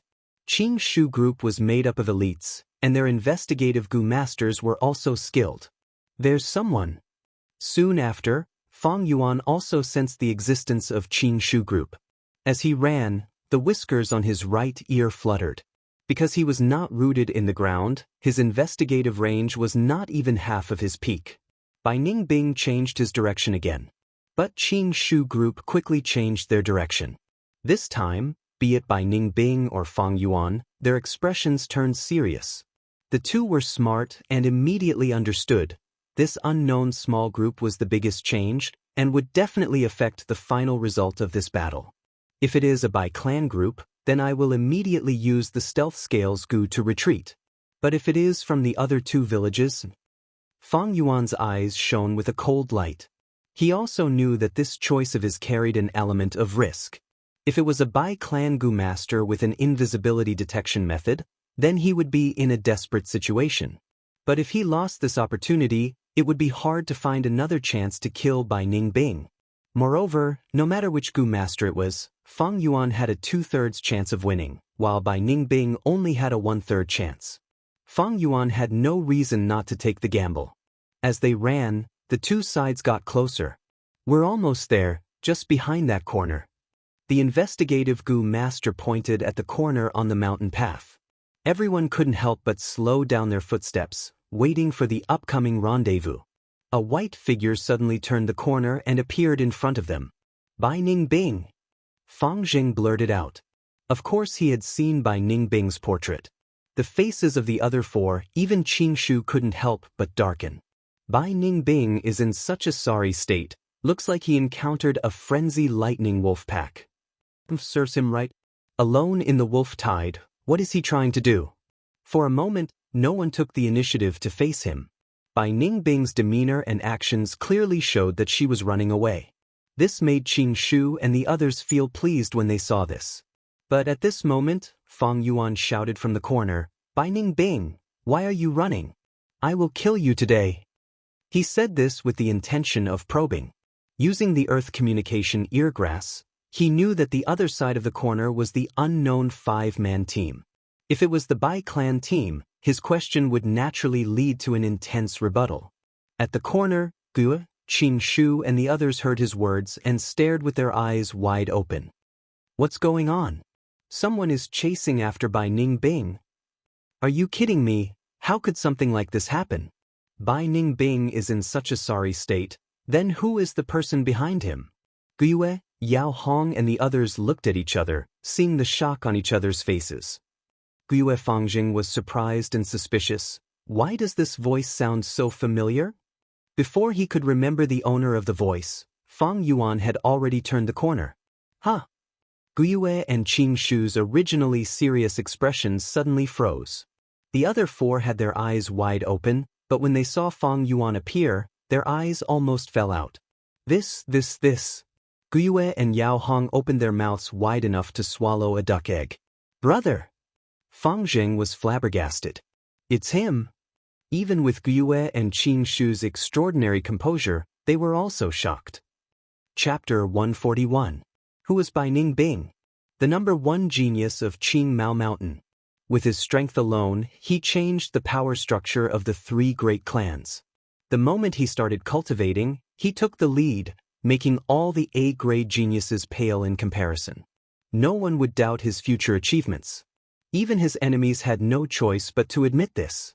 But now, someone was chasing after him, forcing him to flee in such a pathetic manner. This was something that Qing Shu and the rest did not expect.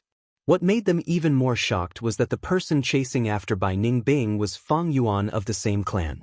Their impression of Fang Yuan was still at the arena, and the incident where he helped the clan chase away the river-swallowing toad. And because Fang Yuan admitted defeat to Xiong Li, it made them underestimate his true strength. When did Fang Yuan become so strong? The crowd found this hard to accept. Fang Yuan turned the corner. Guyue Qing Shu. When he saw the figures of the Qing Shu team, his heart couldn't help but tremble. Looks like I've won this time. Bai Ningbing, Looks like today is the day you die. Thinking like this, Fang Yuan shouted, "Little brother, you're here." "This is great," quickly stopped by Ning Bing. "Not only did he kill Xiong Li's team, he also killed Guyue Manshur and the rest of my clan. This is a heinous crime. What? Our 3 great clans have signed an alliance agreement. No, if it's by Ning Bing, he can do anything he wants." "I see." No wonder Fang Yuan could chase after Bai Ning Bing. Qing Shu and the rest were shocked and enlightened. Looks like Bai Ning Bing had lost his mind. After a few fierce battles, his battle strength had fallen to the lowest point, and Fang Yuan coincidentally gained the upper hand. "Am I, Bai Ning Bing, really going to die here? No, my primeval essence is barely enough to self-detonate the frost demon parasites. I still have hope of winning." Bai Ning Bing screamed in his heart. In front of him was the Qing Shu team, and behind him was Fang Yuan's pursuit. The situation was extremely disadvantageous to him. In fact, there was a rift between Fang Yuan and Fang Jing. Of course, Fang Jing would not listen to Fang Yuan. But Bai Ning Bing didn't know this. As an outsider, looking at Fang Jing and Fang Yuan's similar appearance, Bai Ning Bing made a firm decision. He suddenly raised his right arm and poured all the primeval essence he had accumulated in his aperture into the frost demon goo in his right palm. The flesh and blood on his right arm once again turned into light blue ice. Outside the ice, one could clearly see his white arm bones. Bang! With a loud explosion, Bai Ning Bing's entire right arm suddenly exploded. For a moment, clouds and mist rose, and a strong chill spread in all directions. Gotcha! In this hot summer, pure white frost spread on the narrow mountain path, covering the soil and swallowing the trees. The temperature in the air suddenly dropped. He actually abandoned his entire right arm. Fang Jing was stunned by Bai Ning Bing's ruthlessness. "Quickly retreat." Guyue and Qing Shu grabbed Fang Jing and quickly retreated. Large tracts of ice and frost surged towards them like waves. If they were really frozen, it would be troublesome. Not only the Qing Shu team, Fang Yuan was no exception. He retreated 100 steps before the frost gradually stopped. Originally, this mountain path was lush and verdant, with fragrant grass and lush trees. But now, it had become a world of frost. The trees were all frozen, and the ground was covered in a thick layer of snow. Fang Yuan stepped on the thick snow and walked into the center of the mountain path. He saw Bai Ning Bing's entire body was frozen in ice. Like an insect in amber, his expression still showed his savagery, determination, and viciousness. He has already committed suicide? The Qing Shu team also rushed over. Seeing this, Fang Jing muttered, "No!" Qing Shu's expression was very solemn. Bai Ning Bing has already cultivated ice muscles. This layer of ice won't freeze him to death. Instead, it has become his protective armor, giving him time to recover. Fang Yuan stared at Bai Ning Bing and swung his hand with a crescent blade. The crescent blade landed on the ice on Bai Ning Bing's body, making a crisp sound. On the 3-meter-tall, 2-meter-wide and long ice crystal, there was only a shallow knife mark. But soon, the chill in the ice crystal spread again, making up for the knife mark. "Fang Yuan, is what you said true?" Qing Shu turned his gaze to Fang Yuan and asked. "Of course. Xiong Lin from the Xiong Li team is still alive and can testify. We can't stay here for long. I'll tell you the details later. It's more important to leave this place first." Fang Yuan nodded and answered. He already had the intention to leave. He couldn't cut off this layer of ice crystal.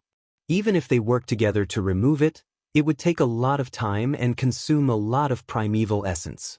Once Bai Ning Bing broke out of the ice, their battle strength would drop, while his primeval essence would be fully recovered. Once the battle started, the situation would not be optimistic. "Leave? Why do we have to leave?" Fang Jing couldn't help but ask loudly. Bai Ning Bing has already lost his right arm. After the intense battle, his body and mind are exhausted. We can break this layer of ice crystal and at the same time launch the clan's signal goo. With the clan's strength, we can eliminate him. This is a once-in-a-lifetime opportunity. Everyone's heart moved at these words. Since Fang Yuan can chase after Bai Ning Bing, why can't we do it? The Gu masters looked at each other, thinking of this in their hearts. If we kill Bai Ningbing, we will be the heroes of the Guyue clan. But if we kill him, aren't we afraid of the Bai clan starting a war? Now is the wolf tide. No, because of the wolf tide, even if we kill Bai Ningbing, the Bai clan will have to swallow this bitter fruit. That's right, the dead geniuses are not geniuses. The group members started discussing, their eyes filled with the yearning for fame and glory. So stupid, how can you imagine the power of the Northern Dark Ice Soul physique? Fang Yuan squinted his eyes, laughing coldly in his heart. These people were courting death, he wasn't going to accompany them. Guyue Qingshu also started to hesitate. He had a deeper understanding of Bai Ningbing compared to the others. He didn't know the secret of the 10 extreme physiques, and didn't really yearn for the fame of killing Bai Ningbing. He didn't care about fame and wealth, and was once the next clan leader Guyue Bo was nurturing. For Fangjing, he gave up this position. What he truly cared about was the clan's benefits, and his heart belonged to the clan. The rise of the Bai clan is all because of Bai Ningbing. If I kill Bai Ningbing, then my Guyue clan will still be the #1 clan in Qingmao Mountain. Although Bai Ningbing has rank 3 cultivation, I have the Wood Charm Gu, and have the ability to fight against a rank 3 Gu master. Moreover, he just lost his right arm, and won't be able to get used to it in a short period of time. This will be the biggest flaw in a life and death battle. Thinking of this, Guyue Qingshu's eyes focused. Fang Yuan had been observing Qingshu's expression, and looking at him now, he understood his choice. Guyue Qingshu, if he disregards the consequences and uses the Wood Charm Gu, he will be much stronger than ordinary rank 3 Gu masters, and have the ability to fight above his rank. But against Bai Ningbing, who has the Northern Dark Ice Soul physique, it won't be easy. Since Bai Ningbing can dilute his primeval essence and suppress his cultivation, he can naturally return to rank 3 realm. Now that he has enough time in the ice crystal, he can remove this layer of suppression. When he breaks out of the ice, he will most likely be a rank 3 Gu master. Bai Ningbing had strong innate talent, and when he was at rank 2, Fang Yuan had to borrow external strength to contend against him. Once he becomes rank 3, his battle strength would increase by several times. At the same time, Fang Yuan was the culprit who caused him to lose his right arm. Once they fought, with his reckless nature, he would definitely make Fang Yuan his primary target. Moreover, in front of Guyue Qingshu, Fang Yuan had some misgivings, and did not want to show his true battle strength. Immediately, Fang Yuan expressed his intention to leave, and regardless of other people's persuasion, he resolutely left the battlefield. He really left? What a coward. It's good that he left. If he interferes, it will instead destroy our tacit cooperation. When I saw him chasing after Bai Ningbing earlier, I was really shocked. Now it seems that Fang Yuan is still Fang Yuan, a coward who actually admitted defeat in the Gu Battle Convention. Speak less, everyone has their own ambitions. At least before he left, he told us a lot of the latest information about Bai Ningbing. Moreover, if he returns to the village to report, we will not lack reinforcements. Qingshu looked at Fang Yuan's departing figure, his brows slightly furrowed. Leader, your temper is too good. Why do you need to absolve a coward like Fang Yuan? That's right, although Fang Yuan is Fang Jing's younger brother, in my opinion, the two brothers are like heaven and earth. I actually rarely talk to Fang Yuan anymore. Fang Jing's face turned red, feeling ashamed for Fang Yuan's desertion. Fang Jing, you leave too? Guyue Qingshu suddenly said. What? Fang Jing's eyes instantly widened. You are the only A-grade genius in our clan, we cannot lose you. Although Bai Ningbing lost an arm, the following battle will definitely be extremely dangerous.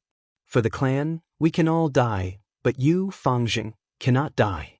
Guyue Qingshu's words caused the other four to be moved. With a bright laugh, an elderly Gu master appeared. Lord Clan Elder. Fang Jing quickly greeted. He recognized this person, it was a very senior clan elder in the clan. The clan elder walked closer, looking at Guyue Qingshu with an admiring gaze. Guyue Bo has adopted a good godson, able to fight to the death for the clan. With this kind of resolve, why would we worry about our Guyue clan not growing stronger? Fang Zheng had not grown up yet. Ever since Wang Er's assassination, the clan had sent an elder to follow Fang Zheng at all times, playing the role of protection. But Fang Zheng, you don't need to participate in the battle, but you also don't need to go back. Isn't it just by Ningbing? I've always heard people say how amazing he is, saying that he already has the clan elder's strength. Now it seems he is just a brat. How much battle experience can he have? Harming himself at the drop of a hat, too inexperienced. The elderly Gu master snorted in disdain. Gyue Qing-shu wanted to stick to his point, but it was not good to refute the elder's idea. As a junior, he had to respect the old and cherish the young. How could he refute and question the elders at the drop of a hat? Chapter 142. The time that Bai Ningbing broke out of the ice was earlier than anyone had expected. The ice crystal first cracked, the cracks spreading and expanding, before completely breaking apart. The clan elder, Gyue Qing-shu, Gyue Yaohong and the rest had already surrounded him. Gyue Fangjing was standing on a hill far away, watching the battle from a high vantage point while remaining vigilant. Once a Bai clan Gu master group appeared, he would immediately warn them. Bai Ningbing, you dared to kill my clan's Gu master, openly violating the three-clan alliance. A life for a life, it is only right and proper. What else do you have to say? The clan elder snorted coldly. Bai Ningbing ignored him, instead looking down at his right arm. He stretched out his left hand in vain, but on the right side of his body he only felt empty air. His brows gradually furrowed, his expression as gloomy as water, lightning flashing between his brows. He actually forced me to cut off my right arm. That guy is called Fang Yuan, right? From how Xiong Li, Qing Shu and the rest called him, Bai Ningbing already knew Fang Yuan's name. As he said this, Bai Ningbing's blue crystal eyes were filled with an extremely cold killing intent. His whole body emitted the aura of a rank 3 Gu master. Just as Fang Yuan expected, he could suppress his cultivation, so naturally he could also remove this seal. But in the previous battles, he did not have enough time to remove this seal. Now with his rank 3 white-silver primeval essence, his aperture was filled to the brim. The heavy primeval essence brought a huge pressure to the aperture walls. Bai Ningbing knew, right now, he was moving towards destruction. A Gu master's aperture produces primeval essence, and in turn, the primeval essence would nourish the aperture. In fact, as long as the primeval essence exists in the aperture, it would have a nourishing effect on the aperture walls. But this effect was not obvious, far from the effect of a Gu master actively expending primeval essence. Just like the calm seawater, it would still have a corrosive effect on the surrounding reefs. It was just that this effect was not as obvious as the waves hitting the reefs. But for the Northern Dark Ice Soul physique, after reaching rank 3, even if one did not consume primeval essence, as long as the primeval essence was stored in the aperture, the effect of nourishing the aperture walls would be the same as a normal Gu master consuming primeval essence. This was the Northern Dark Ice Soul physique. It could allow a Gu master's cultivation to rise rapidly. Moreover, this nourishing effect would become stronger and stronger as one's quintessential essence increased. At rank 4, as long as there is primeval essence in the aperture can be nurtured, and the effect is several times better than normal Gu masters actively expending primeval essence. For ordinary Gu masters, the higher their realm, the slower their cultivation speed. However, the 10 extreme physiques were the exact opposite. The higher the physique, the stronger the physique, and the faster the cultivation speed. Until the Gu master self-detonated. To make an analogy, it was like a person free-falling from a high altitude. The lower he went, the faster he went. When he fell to the ground, the worse he fell. The cultivation of the 10 extreme physiques was to fall from the highest point. The speed of cultivation was getting faster and faster, but it only brought about a short period of glory in the process of falling and the fear of impending death. Like a meteor falling to the ground or a moth flying into a flame, when he reached his most glorious moment, that would be the time of his death. Earlier, Bai Ningbing took the initiative to dilute his white-silver primeval essence into red steel primeval essence. That was the reason. Now that his aperture was once again filled with white-silver primeval essence, Bai Ningbing could feel that his cultivation was slowly accumulating and improving every minute and second. He actually forced me to use my white-silver primeval essence, and even sacrificed the frost demon goo. Where is Fang Yuan? Bai Ningbing's killing intent became denser. As he asked, his blue eyes swept around, but he did not find Fang Yuan's figure. The frost demon goo that he self-detonated was a rank 3 goo. He had failed 3 times, and expended a large amount of resources before he succeeded in fusing it. Now that it self-detonated, it was a pity. Although Bai Ningbing advanced to rank 3, it had not been long. Even with the clan's nurturing, he could not enjoy the resources alone. Thus, he only had 2 rank 3 goo. Now that he sacrificed the frost demon goo, only the bluebird ice coffin goo was left. The more he thought about it, the more he hated it. Since young, he had never suffered such a huge loss. If Fang Yuan was here, he would have already attacked crazily, and no one would be able to stop him. Bai Ningbing's disregard made the Guiyue clan elder feel a great humiliation. Arrogant brat, eat this old man's crescent blade slash. He shouted loudly and pounced forward. Bai Ningbing swung his left arm, and the cold air instantly formed into a slender ice blade. The ice blade that he had condensed before was only a meter long, but now it was 2 meters long, and the ice blade was even sharper, emitting cold air. Clang! The elder raised his hands, flickering with moonlight.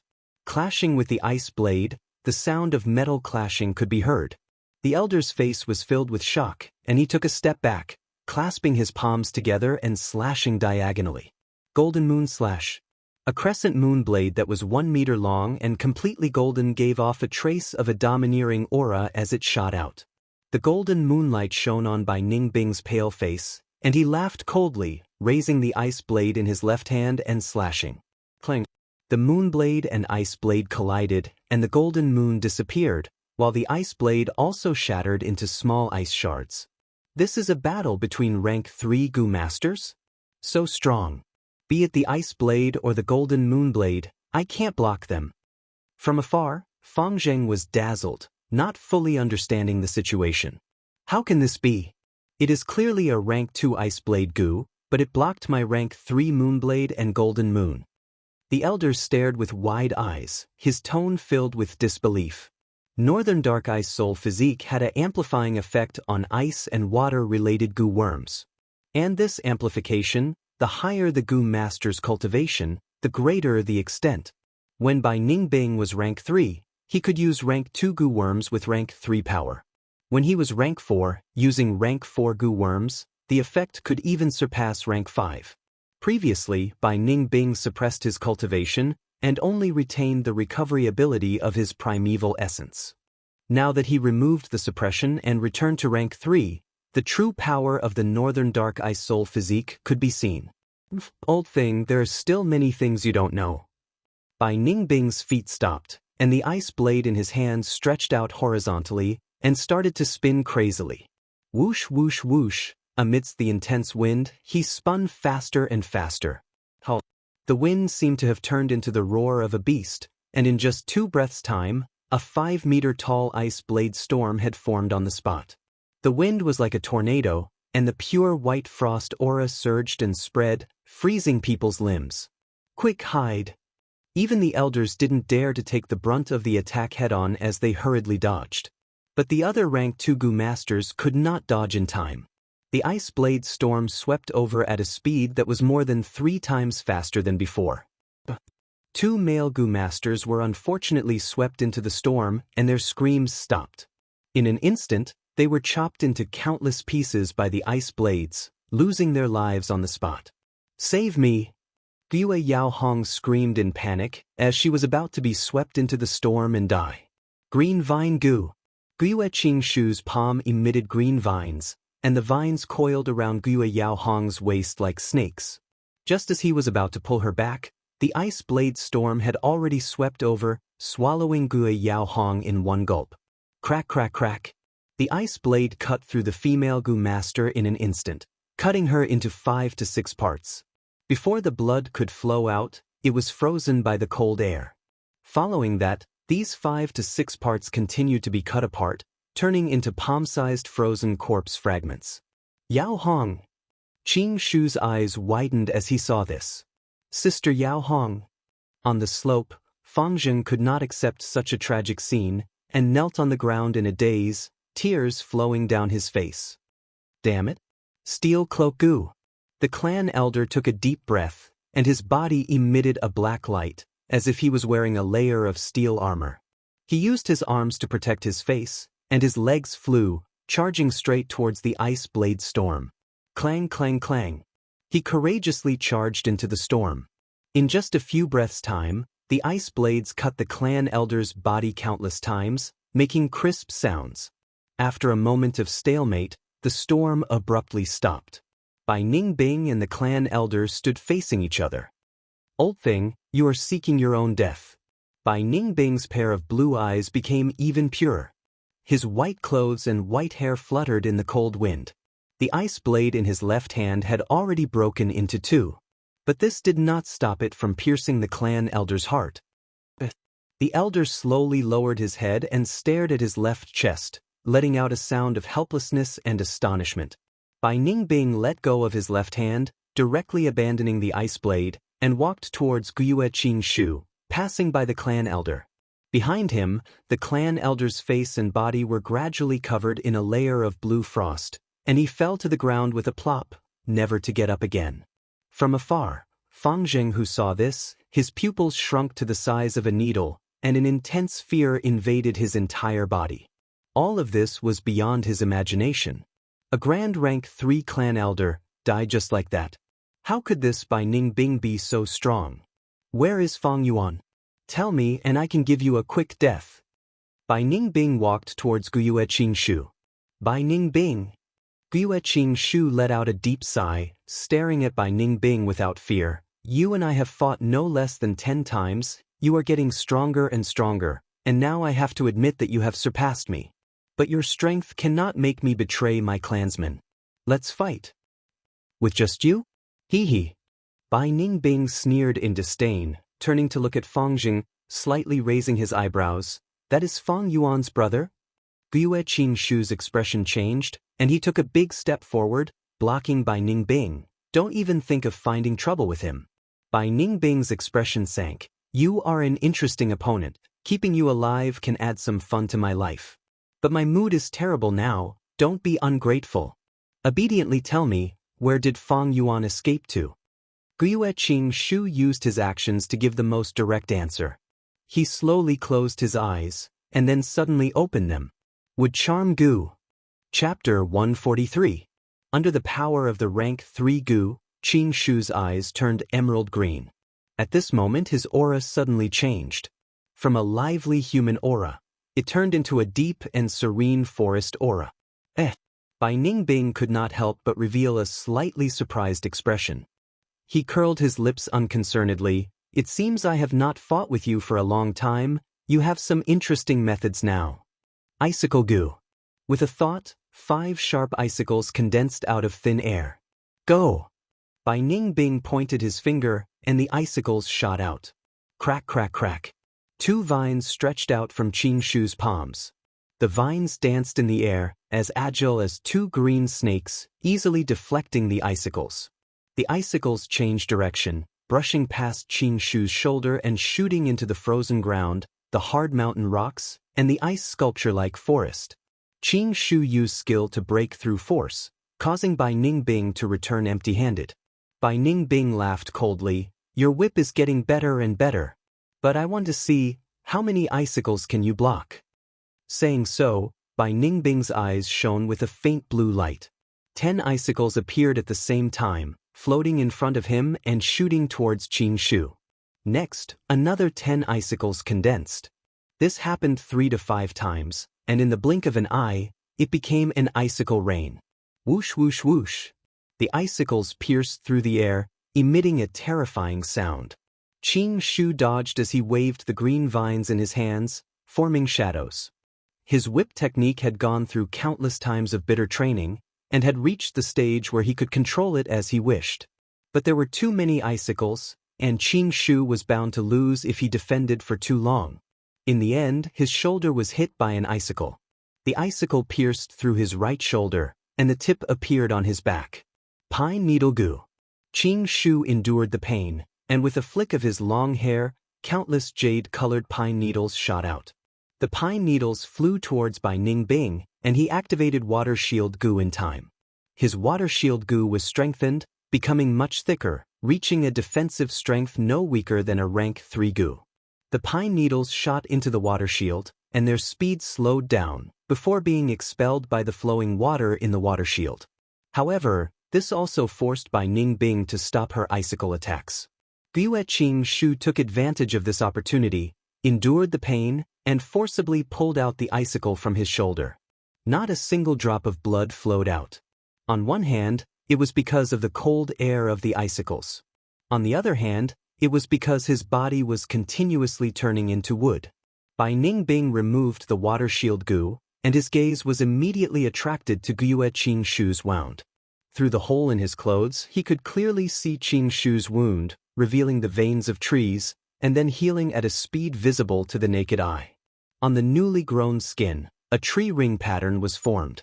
At the same time, Gyue Qing Shu's ears began to grow longer. His long hair turned emerald green, and green leaves began to grow from the ends of his hair. His hands also turned from normal flesh and blood to dark and restrained.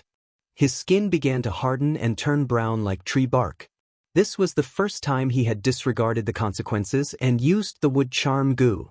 The wood charm Gu caused him to continuously turn into a tree spirit, and at the same time, Gyue Qing Shu could feel the rich natural primeval energy in the air. Ordinary Gu masters could not sense this primeval energy. Only special life forms like tree spirits could sense it and absorb it to use. Gyue Qing Shu felt like he was soaking in a mother liquid, the thick primeval energy wrapped around him, giving him an extremely comfortable feeling. On his body, the Moon Whirl Gu did not change, but the Green Vine Gu, Pine Needle Gu and Vitality Leaf were showing signs of growth. When Qing Shu used the identity of a tree spirit to activate these wood element Gu worms, their power would also increase. Gyue Qing Shu breathed in deeply. He had never felt so strong before. The rich natural primeval energy in the surroundings allowed him to have an endless supply of primeval essence to use. This was the power of the wood charm Gu. But at the same time, a sense of fear rose in his heart. He knew that if he was greedy for this powerful and comfortable feeling and used the wood charm Gu without restraint, then he would eventually become a dead tree man. Everything had a price. Gyue Qing Shu quickly suppressed this fear. He looked at Bai Ningbing and said 2 words, "Let's fight." Thus, the intense battle began. Green vine and ice blades entangled, icicles and pine needles shot at each other. On one side was the northern dark ice soul physique. His primeval essence recovery speed was extremely fast. On the other side was the wood charm tree spirit body. The natural primeval energy was at his disposal. This battle had already surpassed the level of an ordinary rank 3 Gu master. Fang Jing stood on a hill far away, dumbstruck. He had never seen such a hardy and fierce battle.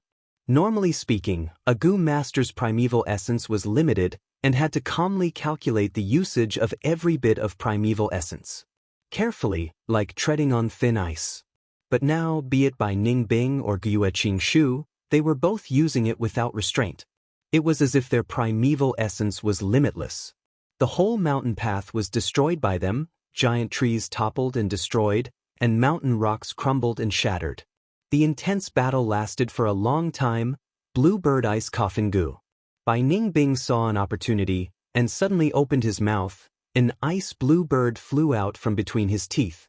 The bird chirped, its body like a dove. But under the amplification of the northern dark ice soul physique, it gradually grew to the size of an eagle, and after flying for a while, it pounced towards Gyue Qing Shu. Gyue Qing Shu could not dodge in time, and could only take it head-on. But after an explosion, Gyue Qing Shu was frozen in an ice crystal the size of a house. "It's over." Bai Ningbing sighed, not having had enough. He looked at Gyue Qing Shu, who could not move in the ice crystal, and muttered, "Thank you for providing me with such an interesting experience. This battle was my most exciting battle so far." "Qing Shu, you died a worthy death. I have already remembered it." "Lord Qing Shu, On the slope, Fang Jing shouted in shock.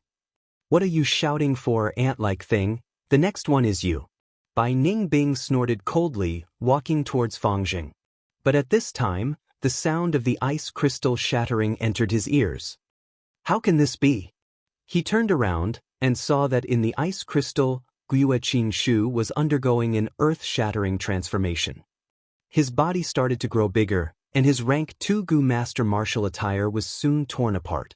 His hair turned into green vines, and palm-sized green vine leaves grew one after another, intertwining into a dense green color.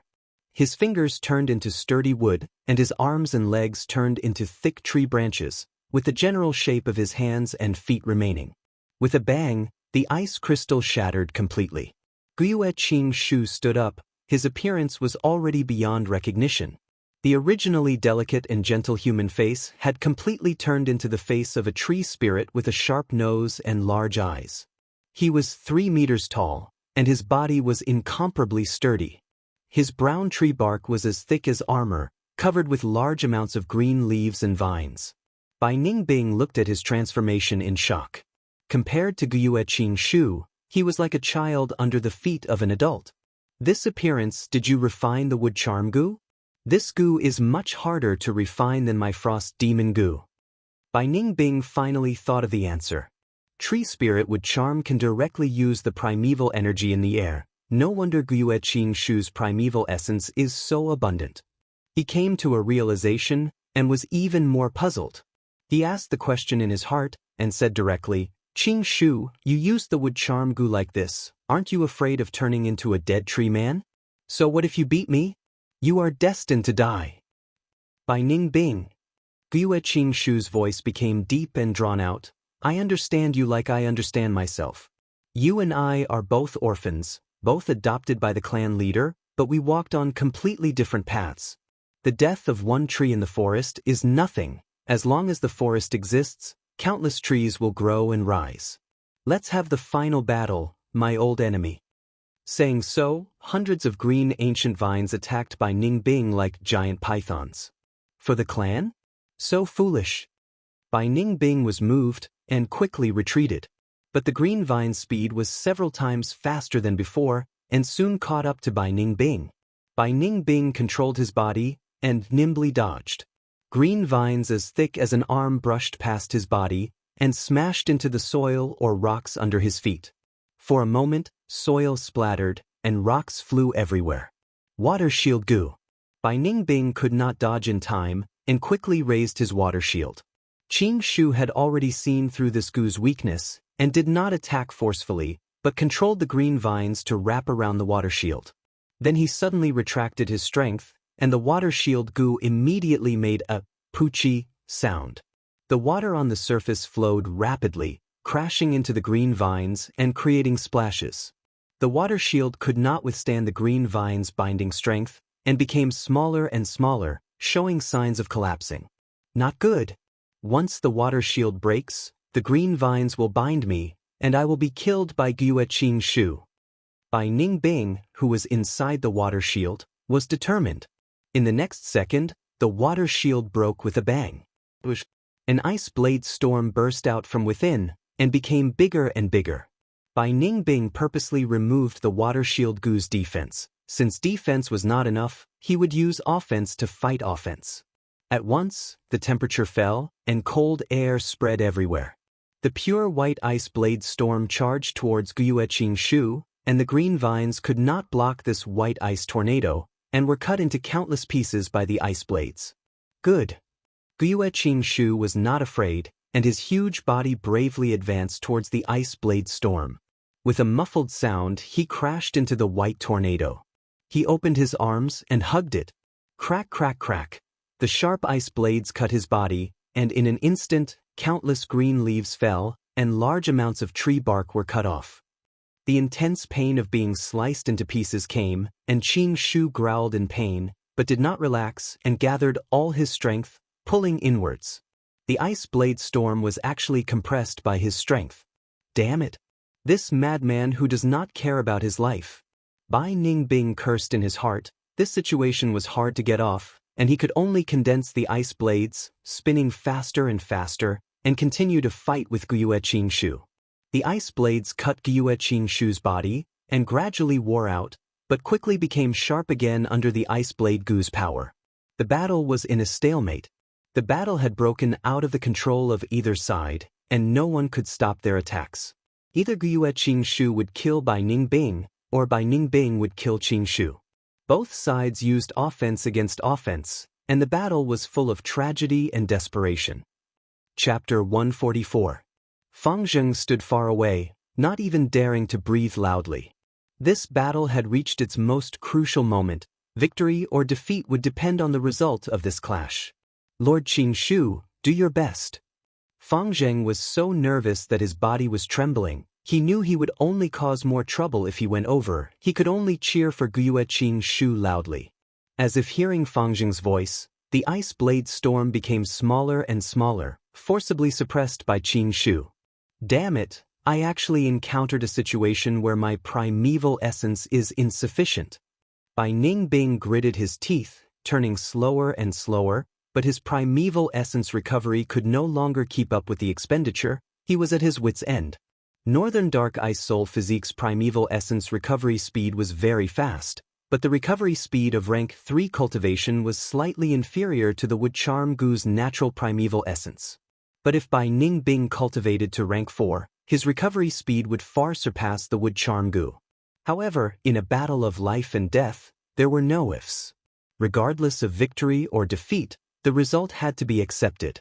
Eventually, the ice blade storm stopped, but Gyue Qingshu also paid a heavy price. His hands were the size of carriages, only 2 fingers were left on his left hand, and 3 on his right hand. Both of his palms were mostly cut off by the ice blades. But when his hands gradually closed in the middle, new tree trunks rapidly grew out from his palms, intertwining with each other. The 2 palms formed a wooden cage, trapping Bai Ningbing inside. Damn it! Bai Ningbing gritted his teeth. The primeval essence in his body had already dried up. He could only let Qingshu do as he pleased. We won! Seeing this scene from far away, Fang Zheng shouted in joy. Am I going to die? Bai Ningbing shouted in his heart. He watched as the 2 palms got closer and closer. Once the 2 palms completely closed in, he would be squeezed into a bloody meat patty by the huge force. But the palm's speed became slower and slower, stopping in the middle. Bai Ningbing was stunned, but soon realized that something was wrong with Gyue Qingshu, and was immediately overjoyed. Damn it, just a bit more. At this moment, Gyue Qingshu was filled with helplessness. His hands had lost all feeling, and he had completely turned into a tree. At the same time, he gradually lost the feeling of his internal organs and lungs. The Wood Charm Gu's power corroded his body. He was about to die. No, it can't end like this. I can still use the Green Vine Gu. Gyue Qingshu forcefully braced himself and activated the Green Vine Gu. Thick green vines shot towards Bai Ningbing through the cracks in the cage. Bai Ningbing dodged repeatedly, but he had been through a few battles, and his stamina consumption was too great. In addition, the space in the cage was limited, making it difficult to move around. In the end, a vine wrapped around his right foot and he tripped on the ground. It's over. Qingshu heaved a sigh of relief in his heart. He hurriedly urged his vines to follow. At the moment of life and death, the primeval essence in Bai Ningbing's aperture had recovered to its lowest usable level. He unhesitatingly expended his primeval essence and poured it into the ice blade Gu, forming a new ice blade. The sharpness of the ice blade cut through the green vines that were wrapped around his right leg. Bai Ningbing rolled away in a sorry state, barely dodging more than 10 green vines. The green vines shot towards the ground, instantly piercing through the thick ground. Soil flew everywhere, and the green vines attacked again. Bai Ningbing breathed roughly, using the ice blade to block with difficulty. The green vines attacked from all directions, and life and death were in the balance. Once Bai Ningbing made a mistake, he would be captured and killed by the green vines. But he was a genius after all, and under the stimulation of death, he squeezed out all his potential, and his dodging and blocking movements became simple and direct.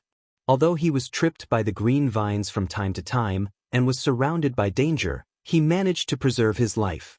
The green vines were cut by the ice blade one by one, and the number of green vines was decreasing.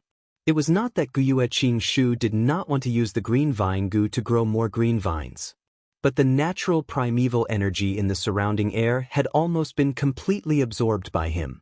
Although he was further away, and the primeval energy in the air was spreading towards him, the meager amount of primeval energy was not enough to satisfy the needs of the green vine goo. There was even worse news. The wood charm goo's power had already completely corroded Gyue Qingshu's body, and was starting to corrode his consciousness.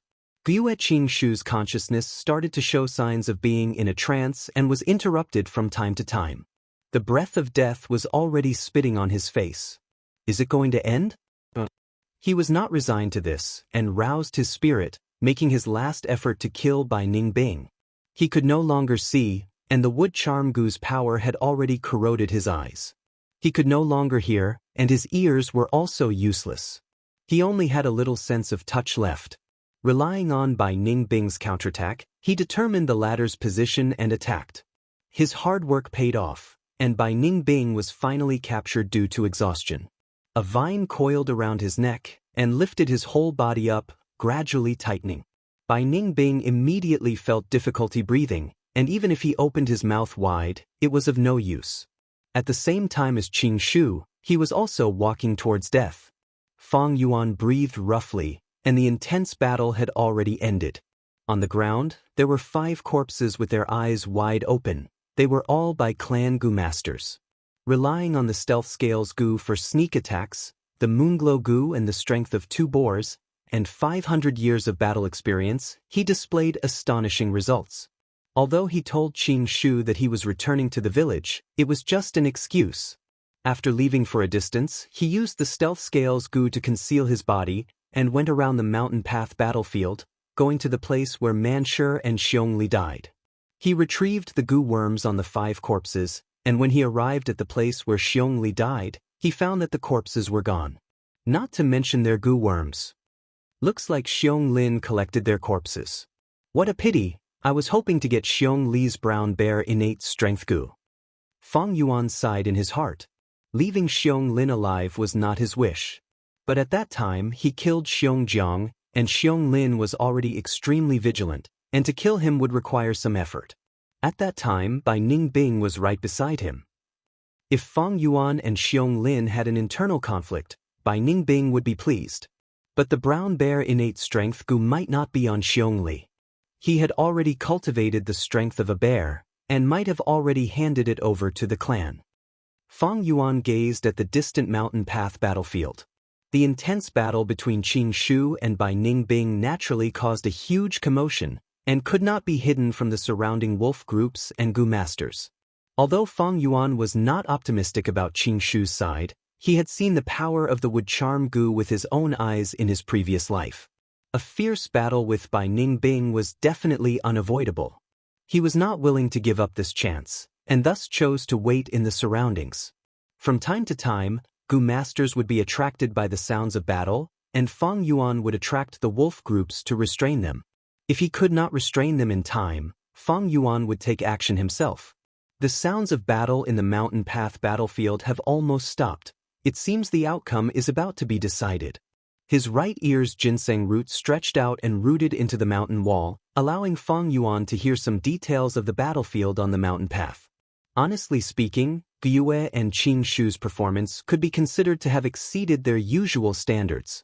And after Bai Ningbing lost his right arm, the impact on his battle strength was even greater than Fang Yuan had imagined. But immediately, Fang Yuan's expression changed.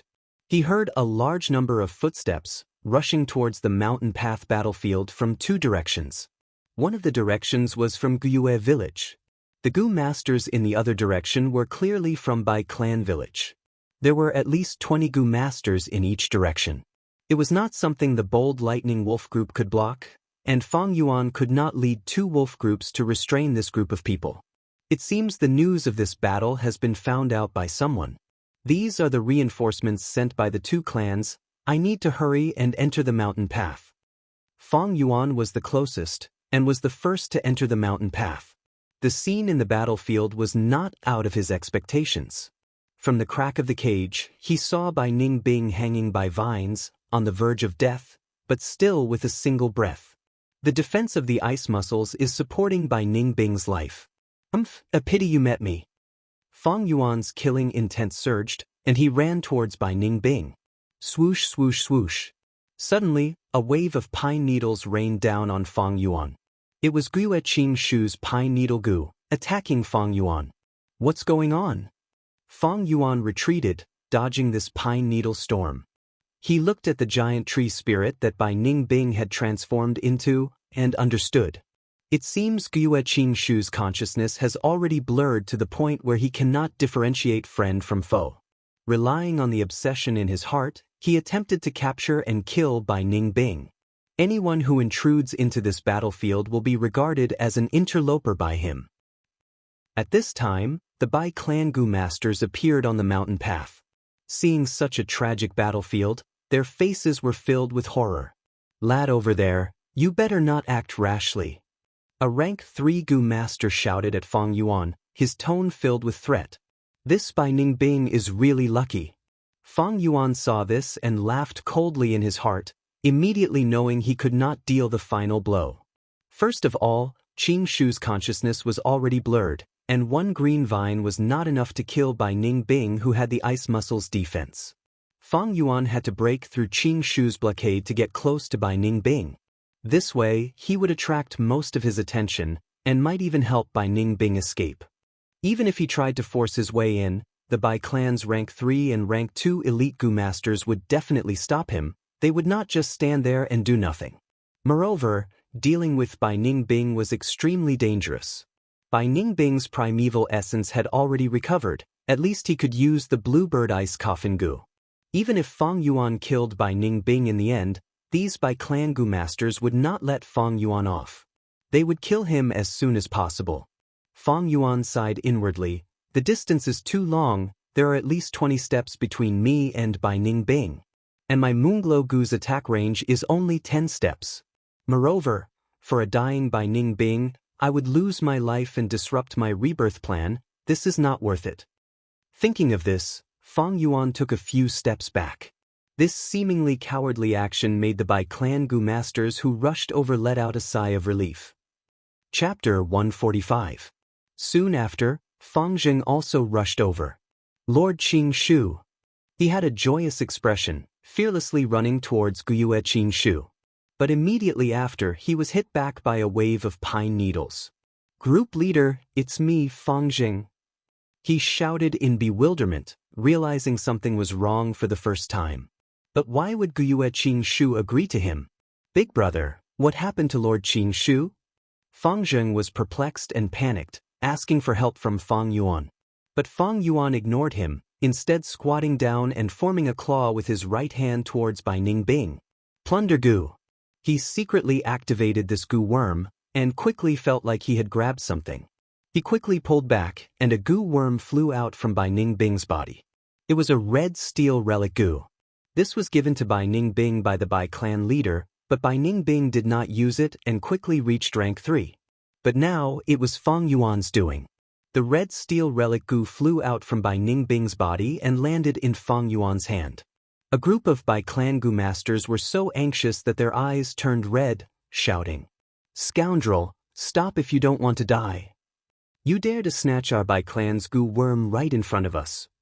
"It's a red steel relic gu," Fang Yuan sneered, not saying a word.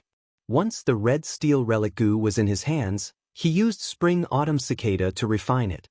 But he did not keep it in his aperture, but kept it in his chest, giving the illusion that he did not refine it on the spot. He grabbed again, and this time, a gray beetle flew out. Stone aperture gu. Fang Yuan recognized this gu worm's origin. His gaze flashed, and he refined it again, keeping it in his chest. Damn it, another gu worm. Stop him, he is so unrestrained, he simply does not put our Bai clan in his eyes. Save Bai Ningbing. Kill these guys. Bai clan's gu masters shouted as they rushed over from the mountain path. Bai Ningbing was heavily nurtured by the clan, and all the gu worms on her were top quality. Now that it was snatched away by Fang Yuan in front of everyone, everyone felt their hearts bleed. This was worse than killing them. Fang Zheng was so shocked that he took a step back when he saw this group of people charging at him. Fang Yuan, however, was indifferent. In the current situation, he and Fang Zheng were standing on the east side of the mountain path, while the Bai clan Gu masters were on the west side, with Gu Yue, Qing Shu and Bai Ningbing blocking the way. So. The pine needles fell like rain. Damn it. Bai clan's Gu masters cursed, but were stopped by Gu Yue and Qing Shu. Gu Yue Qing Shu is not far from death. The remaining time is only enough for me to use the Plunder Gu one more time. What will it be this time? Fang Yuan calmed down and activated Plunder Gu. Every time Plunder Gu was activated, it consumed a lot of primeval essence. The stronger the target Gu worm, the harder the process, the more primeval essence would be consumed. If the plunder failed, the Gu master would suffer a backlash. Thus, the Plunder Gu was of little value and had not many uses. But now Bai Ningbing was on the verge of death.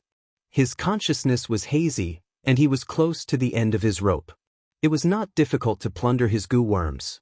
Among the Gu worms on Bai Ningbing, the most valuable was undoubtedly the Frost Demon Gu. This Gu was comparable to the Wood Charm Gu, and could turn a person into a Frost Demon. But if used for too long, the Gu master's life would be extinguished, turning into an ice sculpture. Bai Ningbing knew its drawbacks, and had never used the Frost Demon Gu like Gu Yue Qing Shu. Other than the Frost Demon Gu, the second most valuable was the Bluebird Ice Coffin Gu, a rank 3 Gu. Right now, it was residing in Bai Ningbing's throat. If he could grab the Bluebird Ice Coffin Gu, that would be the best situation. But the Plunder Gu was only rank 2, and it was not strong enough to fulfill the Gu master's wishes. In the end, Fang Yuan grabbed Bai Ningbing's Water Shield Gu. This was not bad. The Water Shield Gu combined with the White Jade Gu would provide Fang Yuan with an even better defense. The tree spirit that Gu Yue Qing Shu had transformed into was pushed down by the Bai clan Gu masters.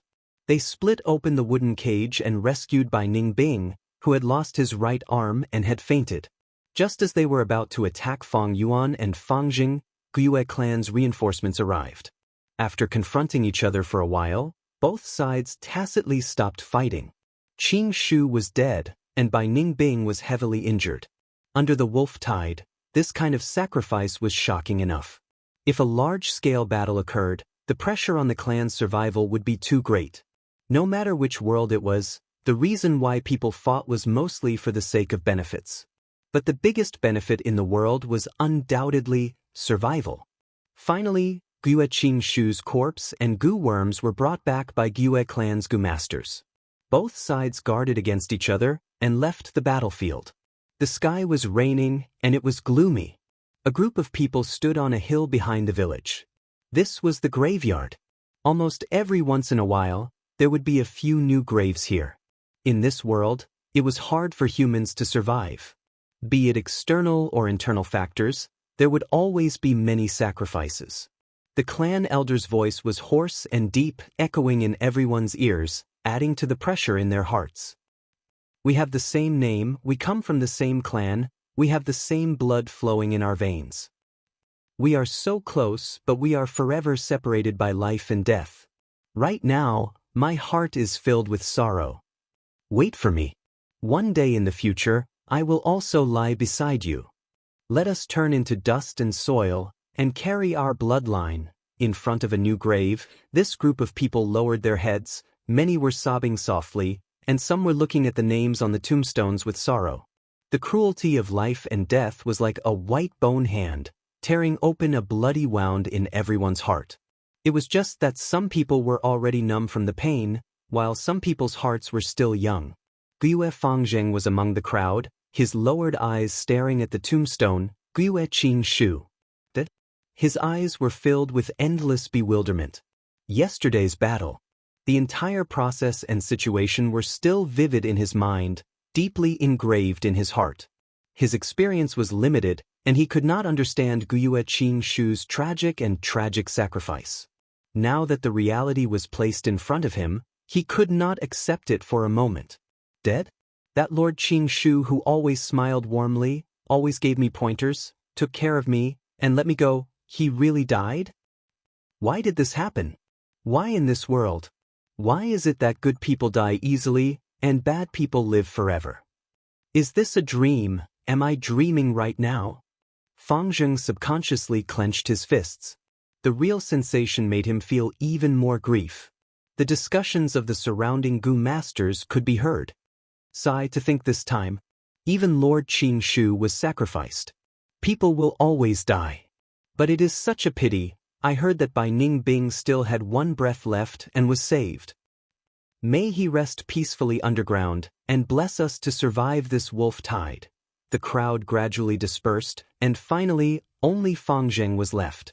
The young man's lonely figure faced the mountain of tombstones and graves. Lord Qing Shu. He suddenly knelt on the ground, tears streaming down his face. He was bewildered, he was regretful, he was helpless, he was grieving. Plop, plop, plop, plop, plop, plop. Bean-sized raindrops fell from the dark clouds, hitting the ground and causing the green grass and tree branches to droop. The smell of the soil rushed into Fang Zheng's nose, and he cried in pain. His cries mixed with the sound of the rain. His 10 fingers dug into the mud, trying to grab Qing Shu's life. But he only managed to grab 2 clumps of soil. The rain started. Bai Ning Bing lay on the soft bed, looking at the rain with a blank expression.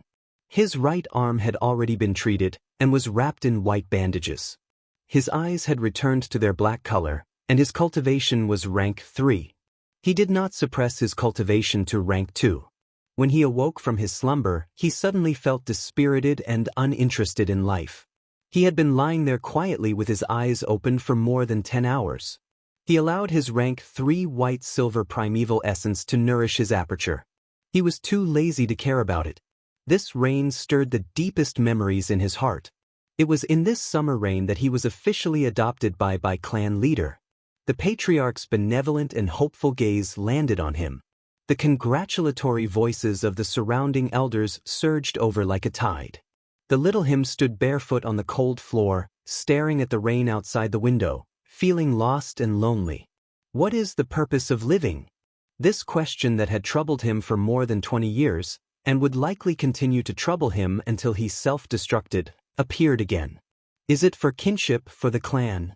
Bai Ning Bing could not help but think of Guyue Qing Shu. Ever since he was young, he had seen such sacrifices many times. Some were by clansmen, some were Xiong clansmen, Guyue clansmen. He could not understand this passion. He seemed to be a cold and emotionless person by nature. Guyue Qing Shu could not give him an answer, thus Fang Yuan's figure appeared in Bai Ning Bing's mind. The first time he saw Fang Yuan was leaning against a tree behind him, eating a wild fruit he picked, and watching the battle at the foot of the mountain. He was so excited that his body was trembling, shaking with excitement, because he saw himself in Fang Yuan's deep and serene eyes. But now that he thought about it, Fang Yuan's eyes seemed to have something more than him. That something was the answer to this question. The rain became heavier, thunder rumbled, and lightning flashed. What is the purpose of living? In the dark study room, Guyue Fang Zheng asked the same question. Clan leader Guyue Bo sighed. He looked pitifully at the soulless young man in front of him. Then he looked at the rain outside the window. Fang Zheng's confusion was understandable. The inevitable death often forced people to think about the value of life. Do you know? More than 10 years ago, there was a young man in the same situation as you. He asked me the same question. After a long time, Guyue Bo spoke slowly. That person was your team leader, my godson, Guyue Qing Shu. Fang Zheng was slightly stunned. He raised his head. A pair of red and swollen eyes showed a desire for an answer. Chapter 146. I told him, there are thousands of reasons for a person to live. I can't answer why you're alive, only you can. Find it yourself. Guyue Bo answered. Then what's your answer, clan leader? Fang Zheng blinked in confusion and asked. Guyue Bo chuckled.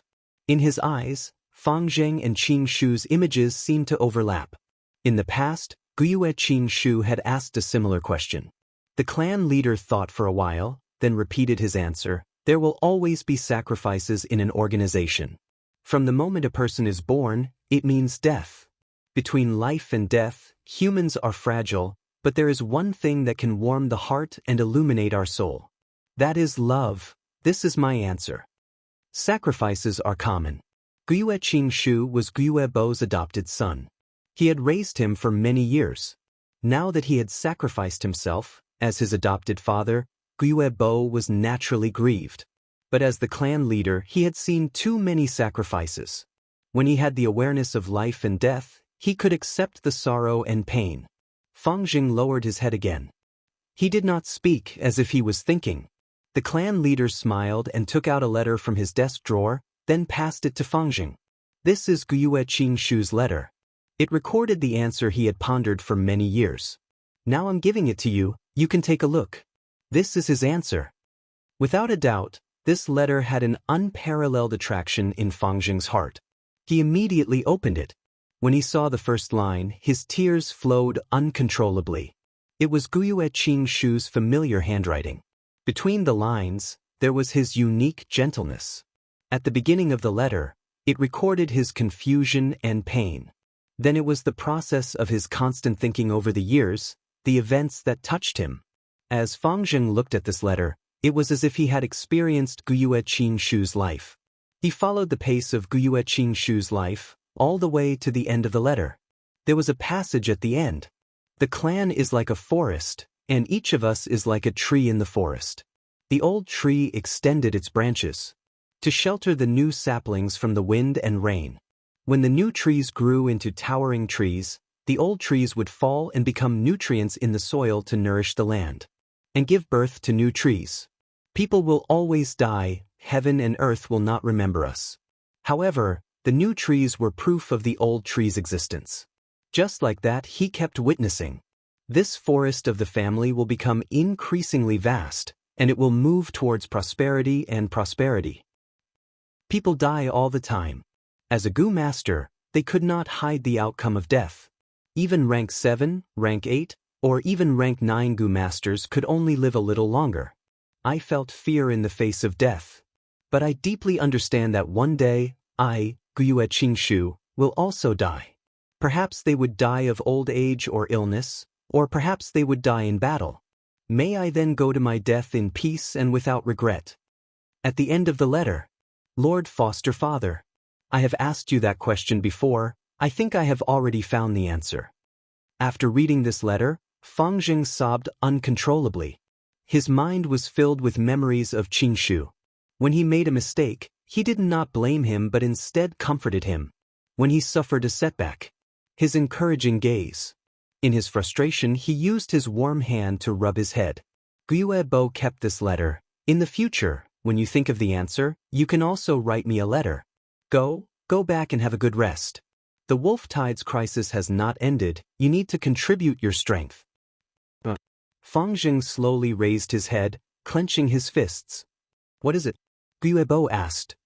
I have already found my answer. Fang Jing's tone was filled with an indescribable determination. I want strength. To protect my loved ones, to protect them from harm. I want to protect the clan, to strengthen the clan. I want to see the Wolf Tide no longer torment us. I want to see my companions feel happy and happy. I do not want this kind of sorrow to continue. I want to use my hands, my body, my soul, to protect the people around me. Gyue Bo showed a surprised expression. At this moment, he seemed to see Gyue Qingshu. Qingshu, you did not die in vain. Looking at Fang Jing's shining eyes, the clan leader sighed in his heart. An old tree fell, and in the soil where it slowly rotted, a new sprout was already growing rapidly. Renzu could not bear the loneliness, thus he gouged out his eyes and turned them into a son and daughter. Only then did he get rid of the loneliness slightly. But good times did not last long. This pair of children gradually became greedy for the scenery of the world, putting their father Renzu at the back of their minds, often playing and forgetting the time, and even forgetting to take care of Renzu. Renzu could not see anything. His eyes were filled with darkness. But sometimes he could actually see a bit of light. Regarding this, he was extremely puzzled, asking the Attitude Gu for guidance. Attitude Gu told him, "Oh, this is the eternal light emitted by the Belief Gu." Belief? When Bai Ningbing saw this, she sneered and casually threw the book that recorded the ancient legend in her hand. The door opened at this moment, and the person who came in was almost hit in the face by this book. Ning Bing, what are you doing? The person who came in was the Bai clan leader. He frowned, consoling, I know you are in a bad mood, but losing your right arm is nothing. In this world, there are many goo worms that can heal your injuries. In the past, I asked the clan elder to stay by your side and protect you, but you always rejected, even attacking the clan elder. You suffered a loss this time, right? But this is also a good thing. Since young, your path has been too smooth. As long as you don't die or sacrifice yourself, this loss is nothing. Your injuries are no longer a problem, but the wolf tide is getting fiercer. The clan needs your strength now. A group of wolf cubs, what can they amount to? Bai Ningbing closed her eyes, lying on the bed, saying indifferently. The clan leader's face showed a serious expression. The situation is not good. It can even be said to not be optimistic. According to our investigations, there are already no less than 3 frenzy lightning wolf packs roaming around the village. Your failure has greatly affected the clan. Your failure has greatly affected the clansmen. I hope that this evening, you will appear in public. As long as you don't fall, it will greatly raise our clan's morale. Do you understand? I understand, this is just a small matter. Bai Ningbing mumbled, his face full of impatience. If it was anyone else who had such an attitude towards the clan leader, they would have been severely punished. But Bai Ningbing was a different matter. The Bai clan leader sighed helplessly. He closed the door and left. Only Bai Ningbing was left in the room. He slowly opened his eyes. His eyes revealed a lonely and lost expression.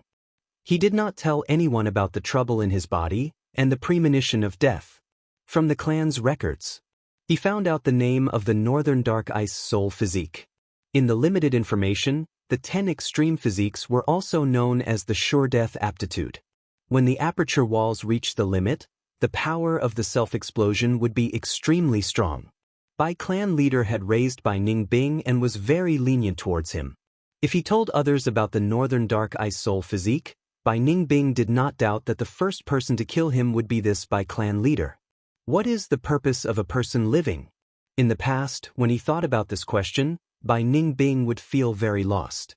Then he would feel bored, anxious, resentful and other negative emotions. But now, he had a sense of calmness in his heart. People would always grow. Not to mention a genius like him. In the past, he knew that he would die for sure, and in his despair, he yearned for life and had a kind of fear towards death. But now, when he really almost died, he accepted it. Letting the rank 3 white-silver primeval essence nourish his aperture, he was no longer anxious. It was because he was no longer afraid of death. Even though he was still lost about the meaning of living, he knew where the answer to this question was. This answer had long been in Fang Yuan's heart. This kind of feeling was indescribable, and it was extremely mysterious. But he was clear about it. Moreover, the stone aperture goo was in Fang Yuan's hands now. Fang Yuan, we will definitely meet again. He muttered softly, his eyes shining with a bright radiance that was as dazzling as diamonds. Stone aperture goo.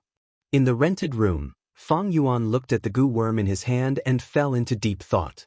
The stone aperture goo was shaped like a dice, square, grayish-white in color and extremely hard. This goo was an expendable goo, disappearing after one use. Its use was to turn the aperture walls of the goo master into a hard stone wall.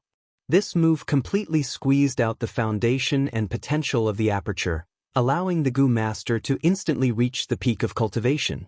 For example, Fang Yuan was now at rank 2 middle stage.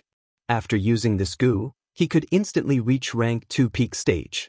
But the price he had to pay was that Fang Yuan would never be able to advance to rank 3, and would also lose the ability to recover his primeval essence.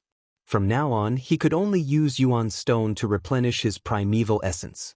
The stone aperture goo was used by goo masters who had no other way out. Some goo masters' apertures suffered irreparable damage and had cracks that could not be healed, so they could only use this goo. Or, under special circumstances, the goo master had no hope of advancing, and had to raise his cultivation in a short period of time to survive. Thus, they used the stone aperture goo. The cost of refining the stone aperture goo is very high. Bai Ningbing refined this goo worm in order to turn her aperture into a stone aperture, to prevent death from descending upon her. Unfortunately, this method can only delay the arrival of death and cannot stop the self-destruction. If the northern dark ice soul physique could be broken so easily, why would it be called one of the 10 extreme physiques? This stone aperture goo was useless to Fang Yuan, but the red steel relic goo and water shield goo from Bai Ningbing were very useful. As for the goo worms that Fang Yuan took from Gyue, Manshur and the others, they were not outstanding. After returning to the village, he handed them over to the higher-ups of the clan and exchanged them for large amounts of battle merits. Due to the wolf tide, Qing Shu and Bai Ningbing's fierce battle was suppressed by the 3 mountain strongholds, and they endured it silently. All 3 sides needed each other's strength to get through this crisis. Xiong Lin's report exposed the fact that Fang Yuan possessed the white jade goo, but he used the excuse of buying it from the caravan to temporarily gloss over it. Chapter 147. As the person involved, Fang Yuan was naturally investigated by the clan.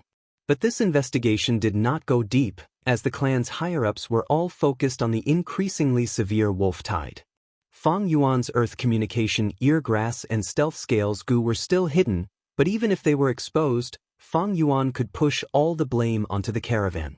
Anyway, under the wolf tide, transportation was already cut off, and the caravan would not come. In this situation, the clan could not get confirmation from the caravan, and the investigation would only drag on. By the time they could get results, Fang Yuan would have already cultivated to rank 3 and left Qing Mao Mountain.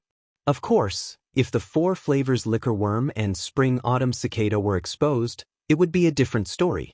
No matter which one was exposed, it would cause a huge commotion in the village. The 4 flavors liquor worm represented a brand new secret refinement method and had great significance. Even if Fang Yuan pushed all the blame onto the caravan, he could not explain it. He would definitely be investigated by the clan. Once the spring-autumn cicada was discovered, any wolf tide would die. This was a rank 6 goo. Even if the clan leader Gyue Bo saw it, he would immediately shed all pretense of cordiality. What bullshit kinship, what clan leader position, he could give up on it. He would definitely force and snatch it, without a second word. July, a hot summer day, the air was like flowing fire, filled with the smell of blood. The wolf tide was getting more and more serious, and the battles were getting more intense. Many people began to realize that the scale of the wolf tide this time was one of the rarest in the history of the past. The bold lightning wolf group was reduced to a supporting role, thousands of frenzy lightning wolves roaming around the village.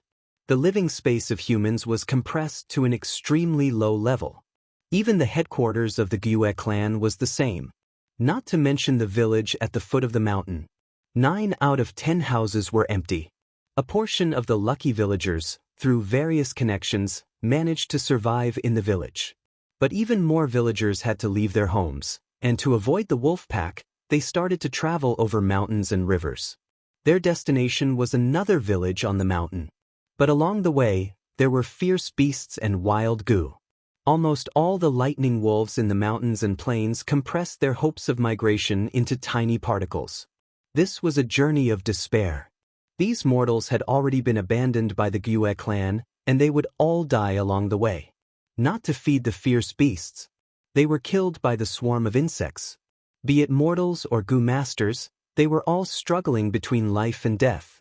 Even the elders, who usually held high positions in the clan, had no choice but to personally go into battle.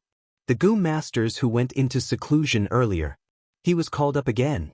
When the wolf tide ended, less than 1/10 of them would be able to survive. The cruelty of nature was undoubtedly revealed at this moment. The strong preyed on the weak, and the survival of the fittest. It was not something that could be avoided with a few warm words. Fang Yuan sat on the bed with his eyes closed, his mind entering his aperture. In the aperture, 44% of the red steel sea was surging, rising and falling. This true essence was so red that it was almost black. It was dark red peak second revolution true essence. Second revolution true essence was called scarlet iron true essence.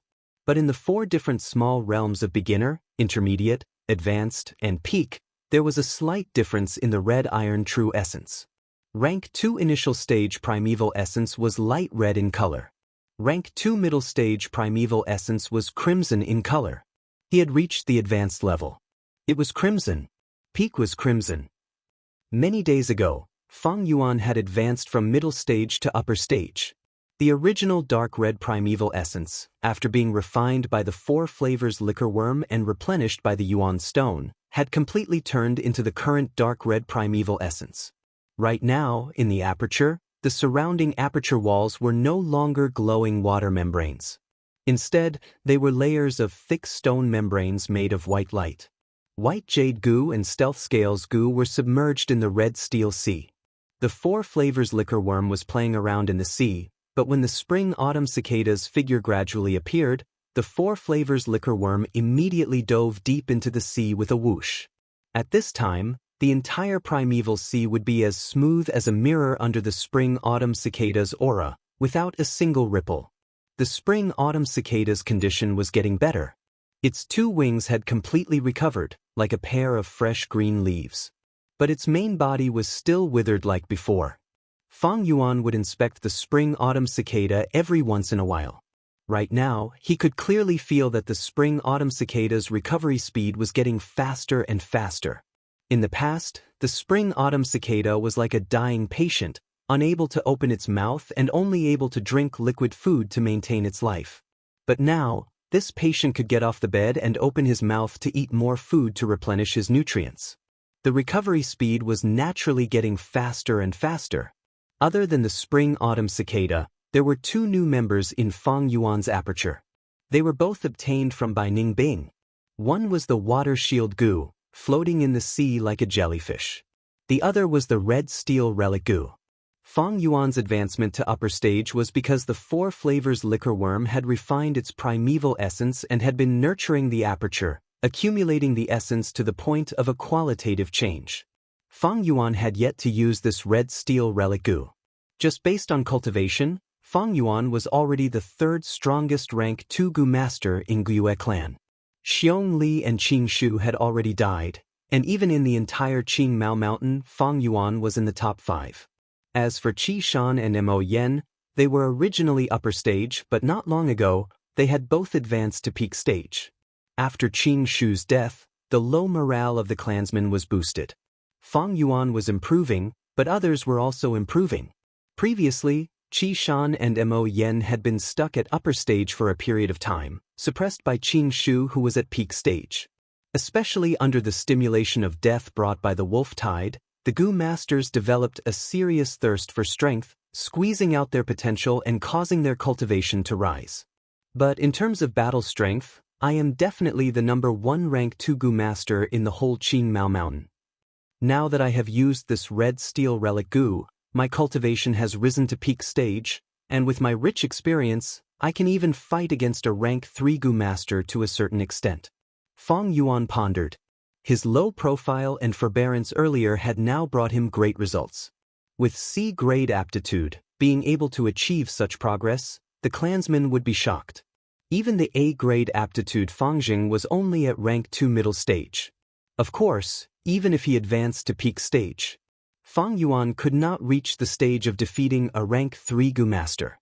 Bai Ning Bing was able to kill a rank 3 Gu master because of the northern dark ice soul physique. Guiyue and Qing Shu could also do it because of the wood charm Gu, a powerful and unique rank 3 Gu worm. Actually, speaking of which, Fang Yuan also had a trump card that was stronger than the 2 of them, Spring-Autumn Cicada. But this rank 6 Gu worm was quite special. Fang Yuan would not use it unless he had no other choice. Spring-Autumn Cicada had not fully recovered if he forcefully used it. Whether he could revive or not was a huge question mark. The red steel relic Gu was only effective on rank 2 Gu masters. It was worthless to not use it. Fang Yuan was just about to use this Gu worm. There was a knock on the door. Knock, knock, knock. Lord Fang Yuan, it's me, Guiyue Jiangya. After the knock, a person shouted. Fang Yuan frowned. This Jiangya was getting more and more overboard, coming to find him again and again, wanting to buy more vitality leaves. The more deaths and injuries there were, the higher the price of vitality leaves. to the point where there was no stock in the market. How many times have I told you, I don't have any extra vitality leaves here, get lost. Fang Yuan snorted. How could he give up his cultivation time for a mere yuan stone? Outside the door, Jiang Ye smiled flatteringly. Lord Fang Yuan, please calm down. You also know the current situation, I have no other choice, right? Many Gu masters know that I sell vitality leaves here and come looking for me. My days are not good either. How about this, I will increase the price by 10%. Lord Fang Yuan, please do me a favor and give me a dozen pills to save my life. At the end he begged, his voice carrying a sobbing tone. Fang Yuan was indifferent. That's your problem, what does it have to do with me? You are getting more and more daring, forgetting our agreement, you actually brought someone else here. Jiang Ye stood outside the door, smiling bitterly. He looked at the elderly Gu master beside him, he had no other choice. This Gu master was too domineering, insisting on following him here. Little friend Fang Yuan, this elderly Gu master spoke, I am Gu Yi, I believe you have heard of me. This time I want to buy some vitality leaves from you, I hope you can give me some face and spare some time to produce some. Give you face? Heh, what face do you have? Fang Yuan sneered. This Gu Yi had some fame, he had originally retired, but because of the wolf tide, he was summoned back by the clan. At his peak, he was a rank 3 cultivator. But because of his injuries, his cultivation fell to rank 2 peak stage. Now that he was old, his cultivation fell to rank 2 upper stage. Although he had the same cultivation as Fang Yuan, his battle strength was no longer enough. Gu Ye's face was ashen. He had long heard that Fang Yuan was a loner and eccentric, with a bad temper, arrogant and disrespectful, looking down on everyone. Before he came, he was mentally prepared, but he did not expect that he still underestimated Fang Yuan. He wanted to sell his face to Fang Yuan, but this method that had always been successful was useless against Fang Yuan. At once, he felt his face burning, and his heart was filled with anger and humiliation. His face was completely thrown away this time. This disrespectful dog. He cursed in his heart, but did not leave. He needed vitality leaves. He was an experienced person and knew the importance of vitality leaves. Sometimes, a piece of vitality leaves could save his life. The older one gets, the more timid they become. In the past, when he was young, he would be motivated and filled with hot blood. He wanted to protect his clansmen, wanted to change the world, wanted to become the clan's hero. At that time, he had the resolve to face death with equanimity. But now that he was old and calmed down, he had seen through it all these years. He finally came back to his senses. Especially after his children were sacrificed, his heart turned even colder. Any kind of organization would require sacrifices. Because resources were limited. Although resources were being produced at every moment, resources were also being consumed. With this addition and subtraction, the total amount was still limited. To survive, people needed food, clothing, shelter, and transportation. These were resources. To cultivate, Gu masters needed Gu worms, yuan stone, food. These were all resources. To become stronger, they needed more resources. But if you don't sacrifice, where would I get more resources? It was better for you to die than for me. What protection, glory, family, dreams, hot blood, these were all justifications for sacrifice. There was no organization that did not encourage self-sacrifice. But the higher-ups would never say it out loud. They would promote protection, glory, family, dreams, hot blood, happiness and so on, and give all kinds of benefits. But when the person died, what was the use of having benefits? What could a dead hero enjoy? Look at that Guyue Qing Shu. He died, happily, and was buried in the ground, his name carved on the tombstone, and his spirit influenced the heroes that came after him. Chapter 148. Jiang Ye looked at the ashen-faced Guyue beside him, his heart feeling somewhat pleased. This old man had forced him to bring him here. Jiang Ye only had rank 1 cultivation and was a junior. He was naturally inferior to Gu Yi, thus he had no choice but to bring him here. Now that he had lost face, Jiang Ye was rather envious of Fang Yuan's carefreeness. Gu Yi really wanted to slap Fang Yuan countless times and teach this arrogant junior a lesson. But for the vitality leaf, he could only swallow his anger and said, "Little friend Fang Yuan, you can't say that. You are still young and don't understand the importance of connections. There will always be times when you need help from others. Think about it, if you come to me for help in the future and I treat you the same way, how would you feel?" Bullshit connections. Fang Yuan sneered in disdain. The so-called unity was only because everyone was weak. Connections were indeed necessary on Earth. After all, there would be no qualitative difference between people in terms of strength. But this world was a world where cultivation was possible. It was fundamentally different. Connections were just an accessory to strength. As long as one was strong, connections would follow. Those who pursued connections would definitely need help from others. There was no need for connections. As long as one was strong enough, anything could be easily obtained. If not given, they would just snatch and kill. Why would there be a need for connections? Fang Yuan naturally would not take the initiative to spread these demonic thoughts. But since he had already been disturbed, there was no harm in doing this business. Thus, he said, "It's not that I can't sell it to you. 1 vitality leaf for 68 pieces of yuan stone. How many do you want?" Gui Yi was shocked by this seller and hurriedly said, "Little friend Fang Yuan Yi, your price is too expensive." Fang Yuan snorted, "You don't have to buy it if you think it's too expensive. There are vitality leaves in the resources provided by the clan. You can also exchange for them with battle merits." Gui Yi smiled bitterly, "How would I not know this?" However, the vitality leaves in the supplies were all sold to those who had connections. Medicine Hall Elder Gui Yao Ji is covering the sky with one hand. "How can I interfere? Little friend Fang Yuan, why don't you do me a favor? I will definitely repay you in the future. In my opinion, 60 yuan stone is a fair price. I never expect anything in return. You've wasted enough of my time. 70 yuan stone. If you don't want to buy it, you can leave," Fang Yuan replied. Gui Yi was so angry that he stomped his feet. "Little friend Fang Yuan, how can you do business like this?" Fang Yuan chuckled. "Times have changed. It's now 72 yuan stone.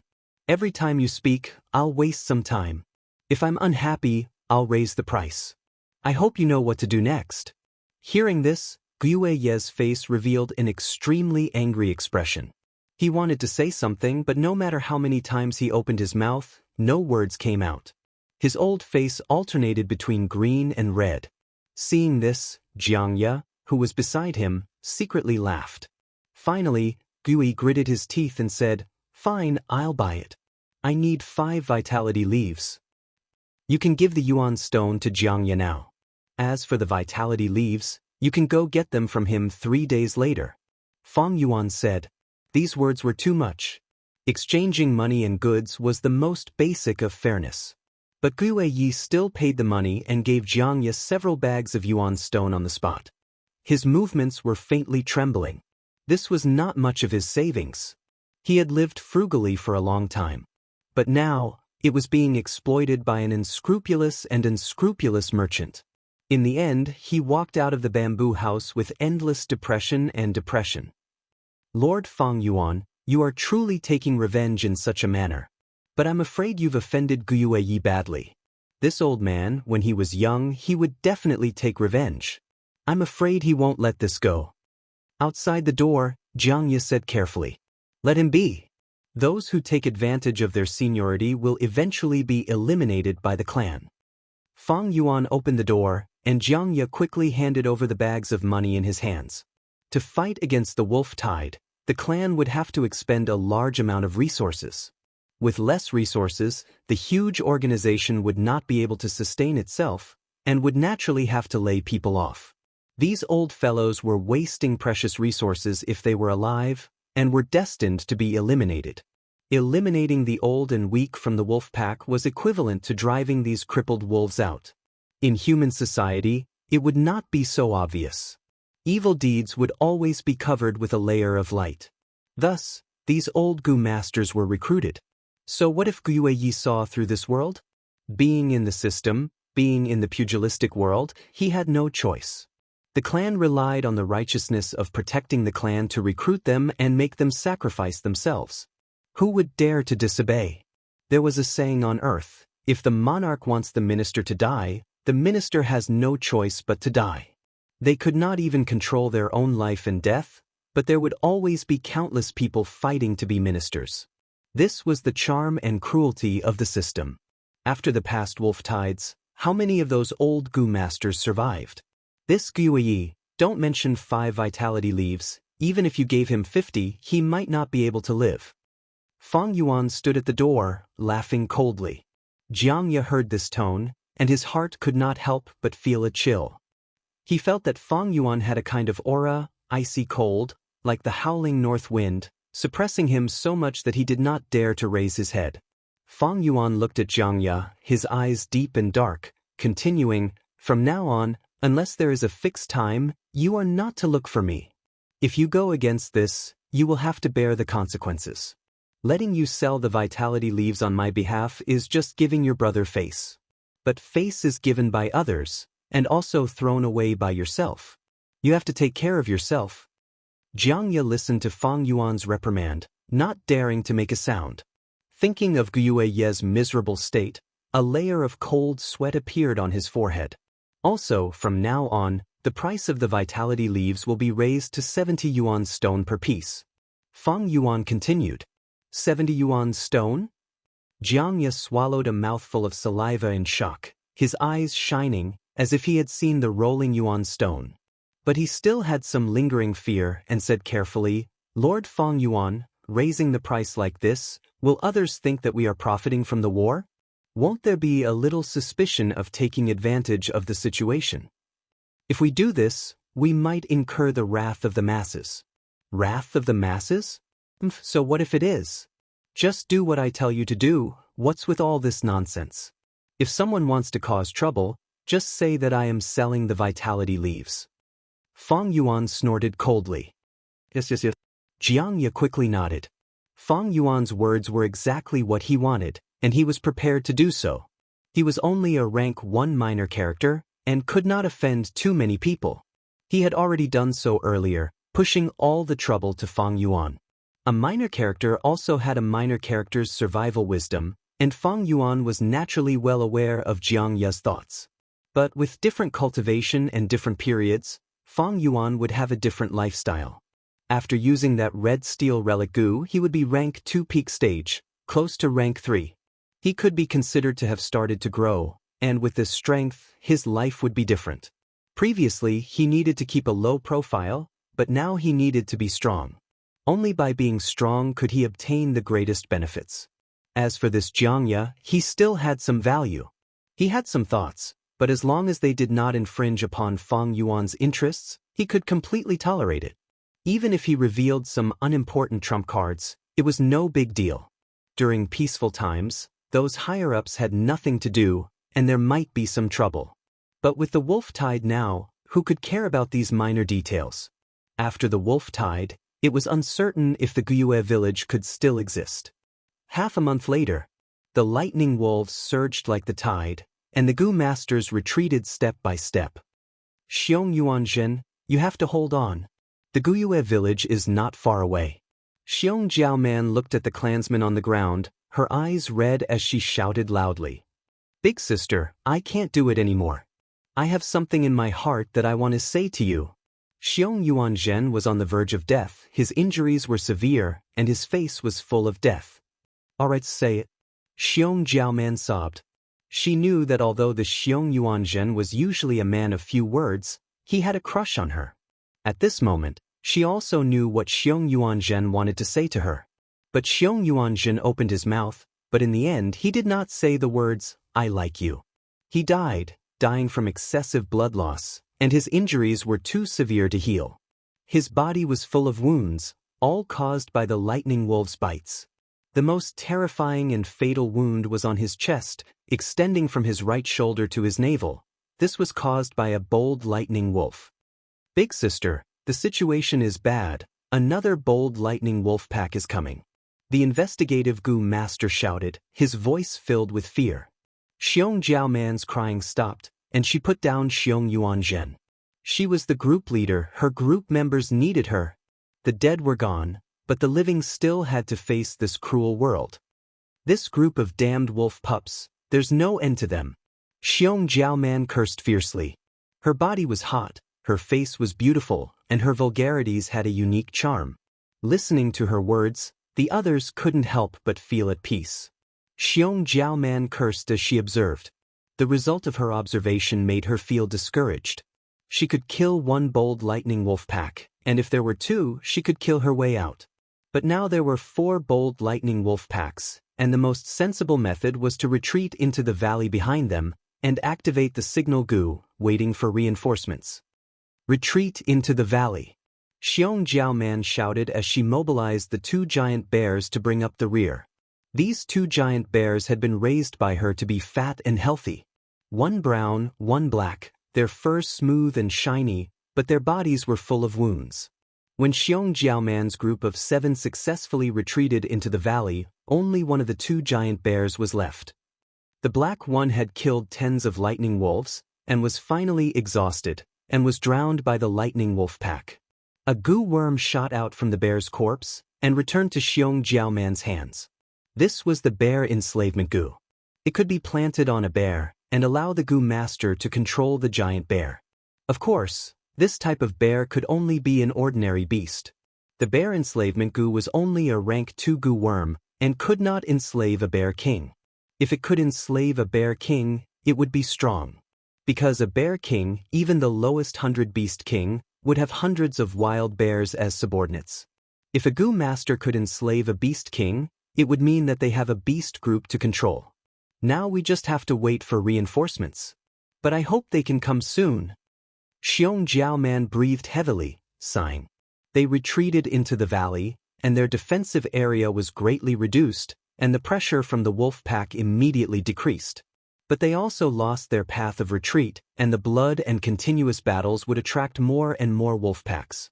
Thus, the crisis was not over. Hey! Right at this moment, a voice came from the cliff above them.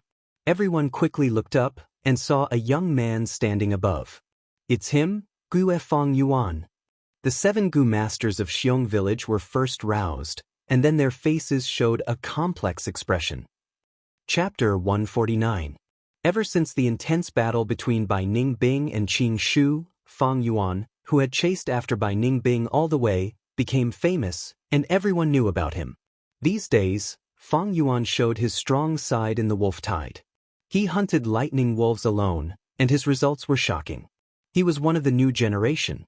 If not for his eccentric personality and bad reputation, his status might be on par with Qi Shan and Mo Yen. But to the Xiong clan, Fang Yuan was Xiong Zhang's murderer. Thus, when Xiong Jiaoman and the rest saw Fang Yuan, their faces showed complex emotions. Fang Yuan looked down from above, waving the tree vine in his hand, saying leisurely, "You can choose to wait for reinforcements, or use my tree vine to climb up the mountain." Who knew when the reinforcements would come? Things on the battlefield could never be explained clearly. Xiong Jiaoman and the rest naturally chose the tree vine in front of them, but Fang Yuan asked for a reward. This made the Xiong clan goo masters very angry. "Fang Yuan, we are allies, how can you do this?" Someone shouted angrily. "You actually want the bear enslavement goo, how dare you?" Someone mocked. Fang Yuan was unruffled. "1 bear enslavement goo, 700 yuan stone in exchange for the lives of 7 of you. This price is very cheap. You can reject it, I will go back and report your situation to the clan." Hee, but when the reinforcements will come, and whether they will be attacked by the wolf pack on the way, I can't say for sure. Everyone became silent. All of them had ugly expressions on their faces. "Alright, I agree. Fang Yuan, you really live up to your reputation." Finally, Xiong Jiaoman chose to give in for the sake of the bigger picture. Her words were filled with bitter mockery towards Fang Yuan. Fang Yuan shrugged his shoulders indifferently. This result was within his expectations. He threw down the tree vine, laughing coldly in his heart. These 4 bold lightning wolf packs were lured here by him. He had wanted to wait for these people to die, and then retrieve their goo worms, earning him a large amount of battle merits. But their signal goo had already attracted the attention of several surrounding goo master groups, and they were all rushing over to reinforce them. To not let his hard work go to waste, Fang Yuan could only act as a reinforcement Gu master. Xiong Jiaoman and the rest used the tree vines to escape from the wolf group. Not long after, 3 Gu master groups arrived. One of them was the Qi Shan team.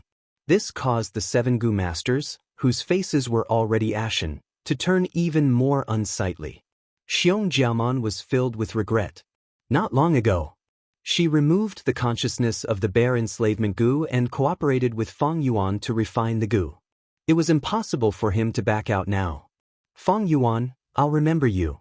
Xiong Jiaoman fiercely glared at Fang Yuan. Remember or not, that's your problem. Fang Yuan smiled faintly. He turned around and left. Miss Xiong, we meet again. On the other side, the Qi Shan team welcomed her with a very polite tone. Ever since the incident with Bai Ningbing, Guiyue clan lost Qing Shu, and Xiong clan lost Xiong Li. They were all victims, thus their relationship became closer. In terms of politics, Bai clan had become the target of resistance from both clans. Even though the alliance still existed. Little sister greets brother Qi Shan. Xiong Jiaman barely relaxed her brows and cupped her fists towards Qi Shan. This time, I came to ask for help from Guiyue clan and ask them to send some reinforcements. Xiong clan has already been surrounded by the wolf group for 6 days and 6 nights. These days, the wolf tide was getting more and more serious. The lightning wolf group had already encircled the village. They had even attacked wantonly. Xiong clan was the lowest among the 3 clans. Being at the foot of the mountain, they naturally bore the brunt of the attack. In fact, this was already the 3rd time they had been surrounded. They needed reinforcements to coordinate from both inside and outside to defeat these lightning wolf groups. The matter of reinforcements shouldn't be difficult. Didn't we have a good cooperation the last 2 times? But this matter has to be reported to Lord Clan Leader first. Everyone, please follow me.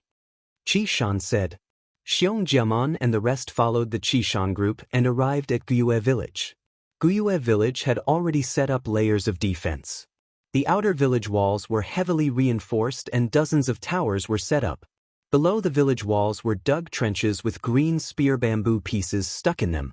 The village walls had already been planted with iron vine Gu and poison flower Gu. Looking at it, the walls were covered with sharp thorns and poisonous flowers that were about to bloom, numbering in the hundreds and thousands. Entering the main gate, the nearby buildings, be it residences or taverns, were all requisitioned and transformed into temporary fortresses. Xiong Jiaman's group of 7 had trekked all the way from Xiong clan, passing through the wolf group's blockade. Thus, they were first led into a bamboo building to receive treatment. More than 10 healing Gu masters were stationed in the bamboo building, most of them rank 1 Gu masters and 2 rank 2 Gu masters. But what made Xiong Jiaman and the rest slightly surprised was that the person in charge of this situation was not the 2 rank 2 healing Gu masters, but a young girl. Place this fainted one on the rattan chair. There is a person with a fracture in his lower leg, Guiyue Xing, come over and treat him. Flesh wounds, Feng, come over to stop the bleeding, Aixen, come over to disinfect. Xiao Hua, help the one with the fracture put on a splint, then come over here to bandage it. The young girl had jet black hair, a small cherry mouth, her eyes bright like crystals, her face had some baby fat, and her voice was soft and sweet. But when it came to handling matters, she was very capable, making people look at her in a different light. Xiong Jiaoman suddenly thought of someone and asked, "This sister, are you Guiyue Yaolu?" Xiong clan's sister Jiaoman, hello. To think you know my name. After Guiyue Yaolu had arranged everything, she walked over and greeted politely. Sister Yao, you are a famous person. You inherited Lord Yaoji's benevolent heart and have superb medical skills. Although you are only rank 1 now, you are still one of Qing Mao Mountain's 10 rising stars. Even in the Xiong clan, there are many people who admire you. Xiong Jiaman knew that the young girl in front of her had a deep background. She came here to ask for Guiyue clan's help, so she naturally put in good words. Sister Jiaoman, you are flattering me. Guiyue Yaolu was still young after all. Her face flushed from the praise and she shyly lowered her head. At this time, a Xiong clan Gu master beside her said unhappily, although they are both the 10 rising stars, that Gue Fong Yuan cannot be compared to you. Don't mention Fong Yuan.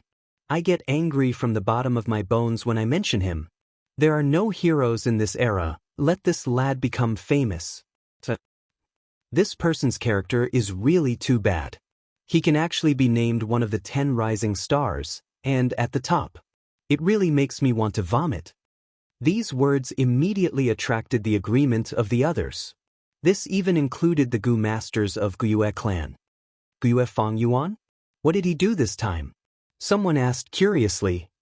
He took one of my bear enslavement Gu. He also gave me 700 yuan stone as compensation for saving us. I have never seen such a shameless scoundrel who forgets his morals at the sight of profit. Xiong Jiao Man snorted, venting the dissatisfaction in her heart. This is nothing, there are even more despicable things. His heart is even blacker than coal, selling one vitality leaf for 80 yuan stone. He is simply taking advantage of people's difficulties, greedy and shameless to the extreme. He is too arrogant and arrogant. One of my friends wanted to join his group.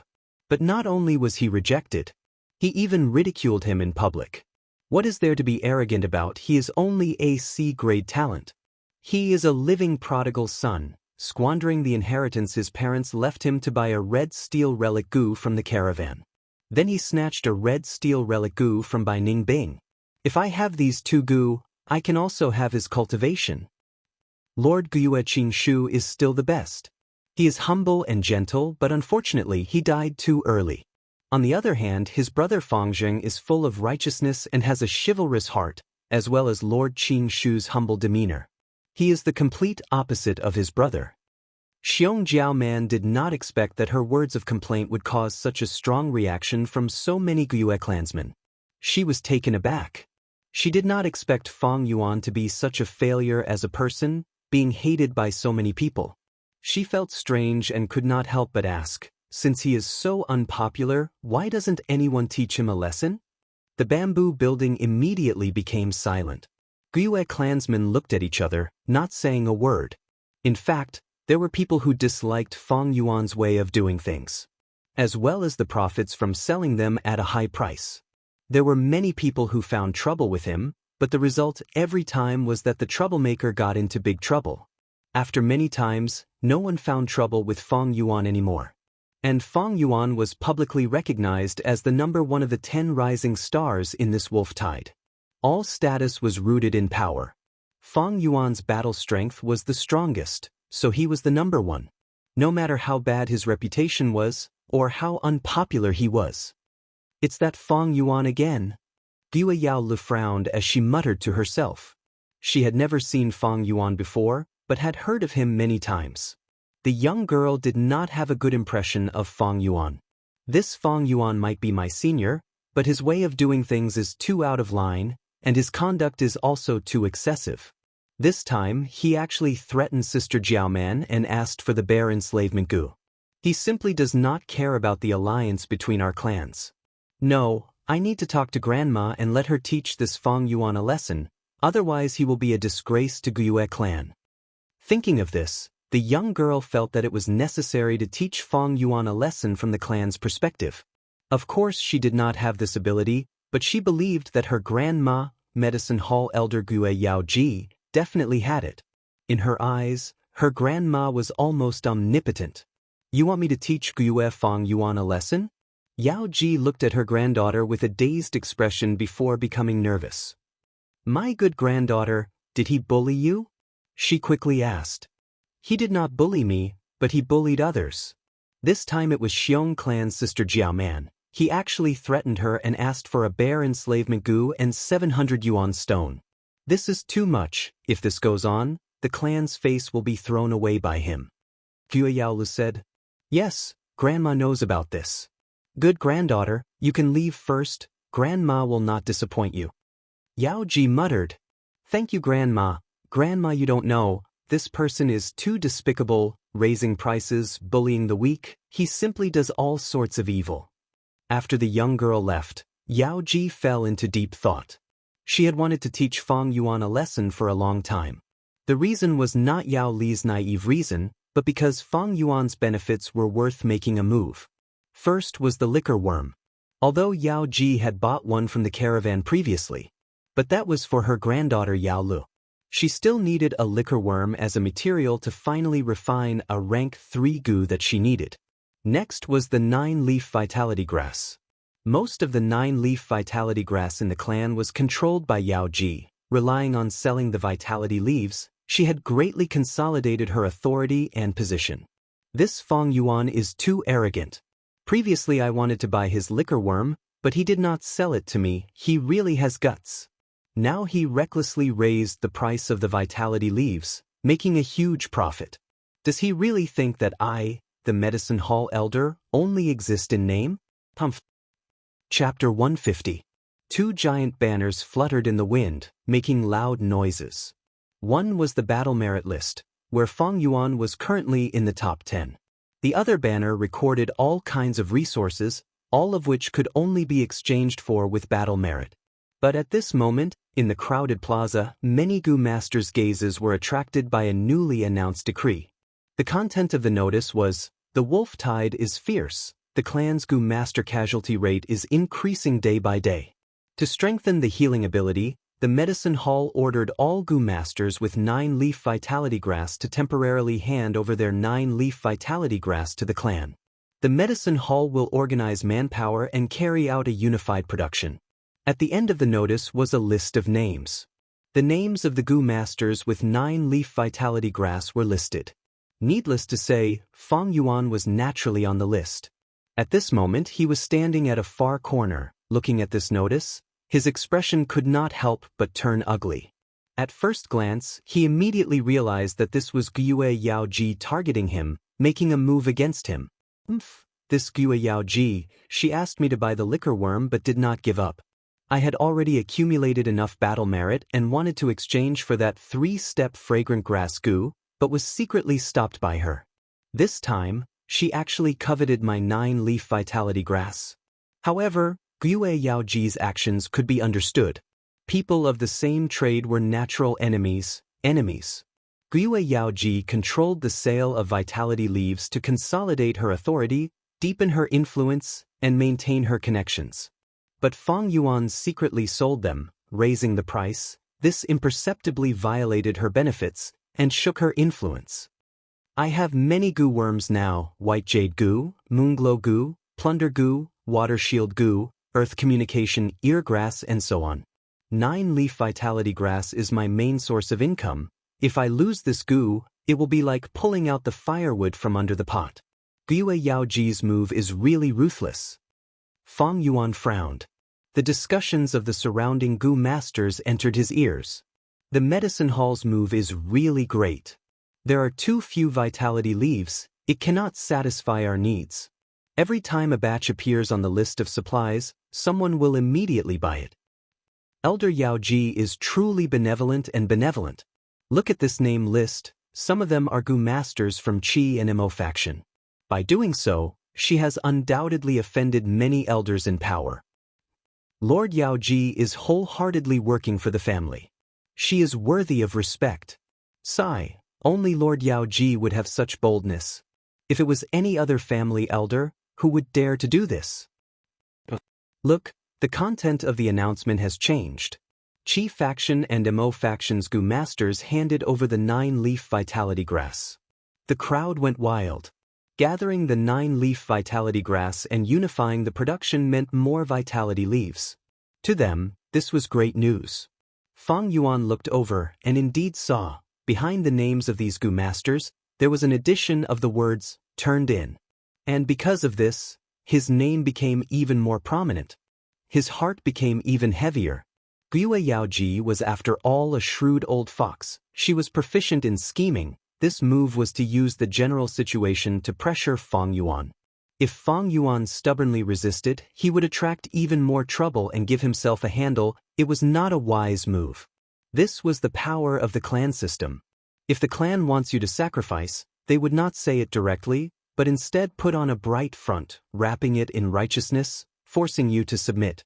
Like those retired Goo Master elders, asking them to sacrifice their lives, who would dare to defy? Now to collect the 9-leaf vitality grass, She wanted Fang Yuan and some other Gu masters to sacrifice their own benefits to satisfy everyone. This was fundamentally for Yao Ji's benefit. If anyone dared to disobey, they would be going against the clan and alienating the masses. They would be traitors, they would be reactionary. To resolve this matter, delaying and acting shamelessly won't work, it would instead make me more passive. Because these are all small schemes, Yao Ji's move is wrapping it in righteousness, any small schemes will be destroyed. The only way to solve this problem is to use an even greater force to fight back in a dignified manner and defeat this force of hers head-on. Fang Yuan already had a fundamental solution in his heart. This plan was simple and grand, it was to advance to rank 3. The status of rank 3 and rank 2 Gu masters was completely different. In the clan, as long as a Gu master advanced to rank 3, he would immediately become a clan elder, joining the decision-making circle. Even the clan leader could not easily infringe on their benefits. Don't look at this announcement, the Mo faction, Chi faction and other Gu masters obediently handed over the 9-leaf vitality grass. It was as if they had sacrificed their own benefits. Actually, behind the scenes, Gyue Yao Ji had already completed a secret exchange of benefits with Gyue Lian, Gyue Mo Chen and other clan elders. This was a political transaction. But most people could not see the truth behind the scenes, thus they were deceived by Yao Ji. If Fang Yuan was a rank 3 Gu master, even if he handed over the 9-leaf vitality grass, he would definitely receive sufficient compensation in other aspects. Why was Gyue Yao Ji in such a hurry to deal with Fang Yuan? Firstly, it was because of benefits. Fang Yuan's actions infringed on her benefits, and at the same time, some Gu worms on Fang Yuan were what Gyue Yao Ji wanted. Secondly, Fang Yuan was already a rank 2 peak stage. If she did not make a move against him, when he becomes a rank 3 clan elder, there would be no more chances. Advancing to rank 3 is a must. To the clan, rank 2 Gu masters can be sacrificed, but rank 3 Gu masters are the pillars. Losing even one person is a huge loss. Moreover, I am in a lot of trouble now. The clan did not investigate Qing Shu's death in detail. I kept the water shield Gu, plunder Gu and so on, and the clan turned a blind eye to it. My cultivation has improved so quickly, the clan's higher-ups have seen it, but they have been enduring and did not probe into my secrets. Fang Yuan was well aware of his current situation. On the surface, he was strong and glorious, but behind him, danger lurked everywhere. The clan did not target him, because the wolf tide had drawn all their attention. If they could not resist the wolf tide, the clan would perish. Under such pressure, Fang Yuan's matter was only a minor detail. But once the wolf tide passed, the clan's higher-ups would have the energy, how could they not find him to settle the score? Back in the academy, the clan elders did not deal with Fang Yuan, because he was too weak. Small skirmishes did not infringe on the clan elders' benefits, so they did not put Fang Yuan in their eyes. But now, it was different. Fang Yuan's cultivation was already rank 2 peak stage, one more step and he would be a clan elder. Just this cultivation had already touched the nerves of the clan elders. His every move would be seen by the clan elders, and remembered in their hearts. Any newly promoted clan elder would affect the entire political structure of the Gyue clan. Thus, the recruitment and suppression of Fang Yuan would come one after another. As long as Fang Yuan did not enter the system, and did not enter the camp, these recruitment and suppression would become more and more intense. The middle faction was also a camp. No one would tolerate the current Fang Yuan, drifting away from the clan system. If I advanced to rank 3, although there would still be recruitment and suppression, it would be much easier than rank 2 peak stage. This is the point of a qualitative change, a threshold. Crossing it would be a whole new world. At the same time, rank 3 cultivation would allow me to advance and retreat freely. At worst, I can just leave the clan. Fang Yuan was very clear about this situation. But advancing to rank 3 was not an easy matter. Especially for Fang Yuan's C-grade aptitude, it was an almost insurmountable obstacle. In his previous life, he was stuck at rank 2 peak stage for over 100 years. Later on, he paid a huge price and obtained a Gu, raising his aptitude, and only then did he cross this hurdle. In Gu master cultivation, small realms were easy to advance, as long as there was enough time, it was a painstaking effort. But large realms, each one was a checkpoint, getting harder the further one advanced. Especially from rank 5 to rank 6, the difficulty was beyond imagination, harder than ascending to heaven. Fang Yuan's advancement from rank 1 to rank 2 was already extremely difficult. Now that he wanted to advance from rank 2 to rank 3, there was simply no possibility of success using normal methods. But fortunately, Fang Yuan had 500 years of life experience, and in his vast memories, there were 2 to 3 folk recipes. To put it nicely, it was a different path, but to put it bluntly, it was a crooked path. The method that Fang Yuan chose now was the most suitable for his current situation. To advance to rank 3, he needed to refine a strange and bloody goo worm, called Man-Beast Life Burial Goo. This was a recipe that an ancient demonic path sect leader, in order to strengthen the cultivation of his subordinates, racked his brains and created. Man-Beast Life Burial Goo was specially used for rank 2 goo masters to break through to rank 3. In his previous life, Fang Yuan was searching for secrets and coincidentally obtained this recipe, leaving a deep impression on him, and had always kept it in his heart. Most importantly, the materials needed for the fusion were not rare items. Normally, with Fang Yuan's conditions, he would need 2 to 3 years to collect these, but the wolf tide gave him a lot of opportunities. These days, he had already collected enough Yuan stone and goo worms. There was only one left. He needed the right time. Everyone, come and see, the medicine hall has just sent out a notice. They are actually gathering 9-leaf vitality grass and unifying the production of vitality leaves. That's great news, Yi Zichen said. In the bamboo building, a group of goo masters surrounded the notice on the wall, their eyebrows dancing as they read. Like this, that Fang Yuan is going to cry. Who asked him to sell vitality leaves recklessly, exploiting our hard-earned money. I really want to see Fang Yuan's expression now. It must be very ugly. Many people were gloating. This really helped us vent our anger. But we still have to thank Lady Yao Lu for this. Without her persuading Lord Yao Ji, how could such a day have come? Yes, we really have to thank Lady Yao Lu. Not only is Lady Yao Lu beautiful, she is also kind-hearted, upholding justice for us and upholding justice. She has the demeanor of Lord Yao Ji. The surrounding people were praising unceasingly. Gua Yao Lu shyly lowered her head, but she was very happy in her heart. Sister Yao Lu. At this time, Xiong Jiaoman walked into the bamboo building. I am here to say goodbye. I have seen the medicine hall's notice. Thank you for helping me vent my anger. People like Fang Yuan are black sheep. They need to be dealt with. Sister Jiaoman, are you leaving now?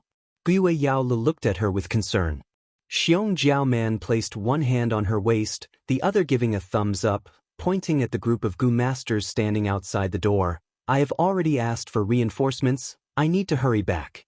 I will see you next time. Yao Li's heart immediately surged with sadness. When Xiong Jiaoman left, there were 10 goo masters, but when she arrived, there were only 7 left.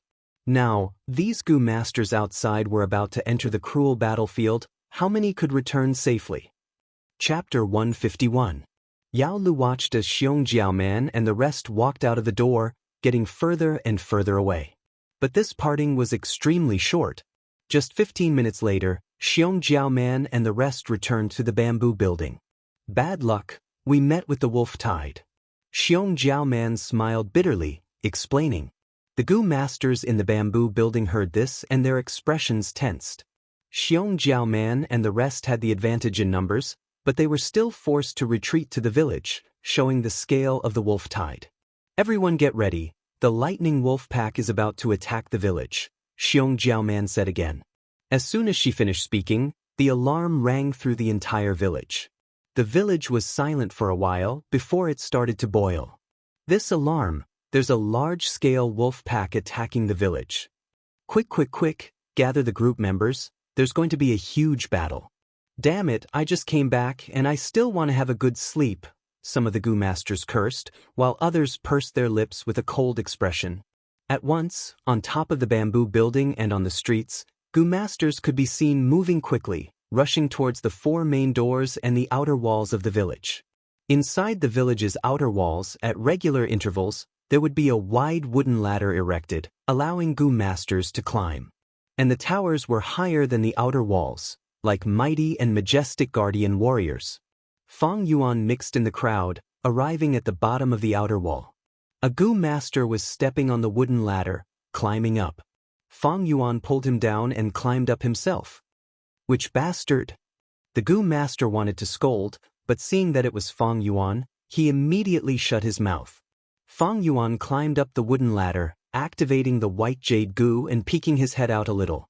Outside the stronghold, there were thousands of lightning wolves all over the mountains and plains. As far as the eye could see, there were countless green wolf eyes, causing a chill to rise in one's heart. Most of these wolves were hungry, and some were so hungry that their bodies were thinning. There were too many lightning wolves, and it had become a disaster. The surrounding wild beasts were either chased away or eaten, and to the wolf pack, there was less and less food. To them, the village that was filled with people was a hysterical temptation.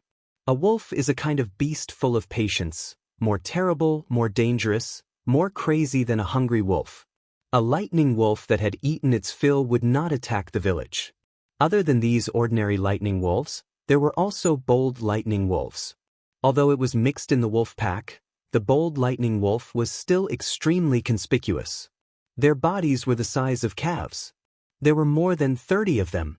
Many people could not help but inwardly gasp when they saw this scene. This was already the second time this year that Guyue's village had been besieged by a pack of wolves. However, the scale of the attack this time was more than twice as large as the last time. These bold lightning wolves were all strong like bulls, and were at their peak condition. Ordinary lightning wolves would not be able to eat, but as the king of the 100 wolves, they naturally had sufficient food. After all, resources had to be provided to the higher-ups of the organization first. The lower class would be exploited, and the benefits would be sacrificed to provide for the upper class. Be it human society or wild beasts, they all had something in common. These bold lightning wolves are still not a true threat. Fang Yuan shifted his gaze and continued to search. Soon he found 3 huge wolves behind the pack of wolves, hidden in the shadows of the forest. Thousand Beast King, Frenzy Lightning Wolf. Every Frenzy Lightning Wolf was as big as an elephant. Fang Yuan's pupils constricted when he saw this, but quickly returned to normal. He continued to observe, only to find that there were more and more bold lightning wolves gathering from all directions. There was no sign of the Thunder Crown Wolf. Fang Yuan let out a breath of turbid air. Without the Thunder Crown Wolf, the village was safe. In his memory, the Thunder Crown Wolf appeared at the end of August.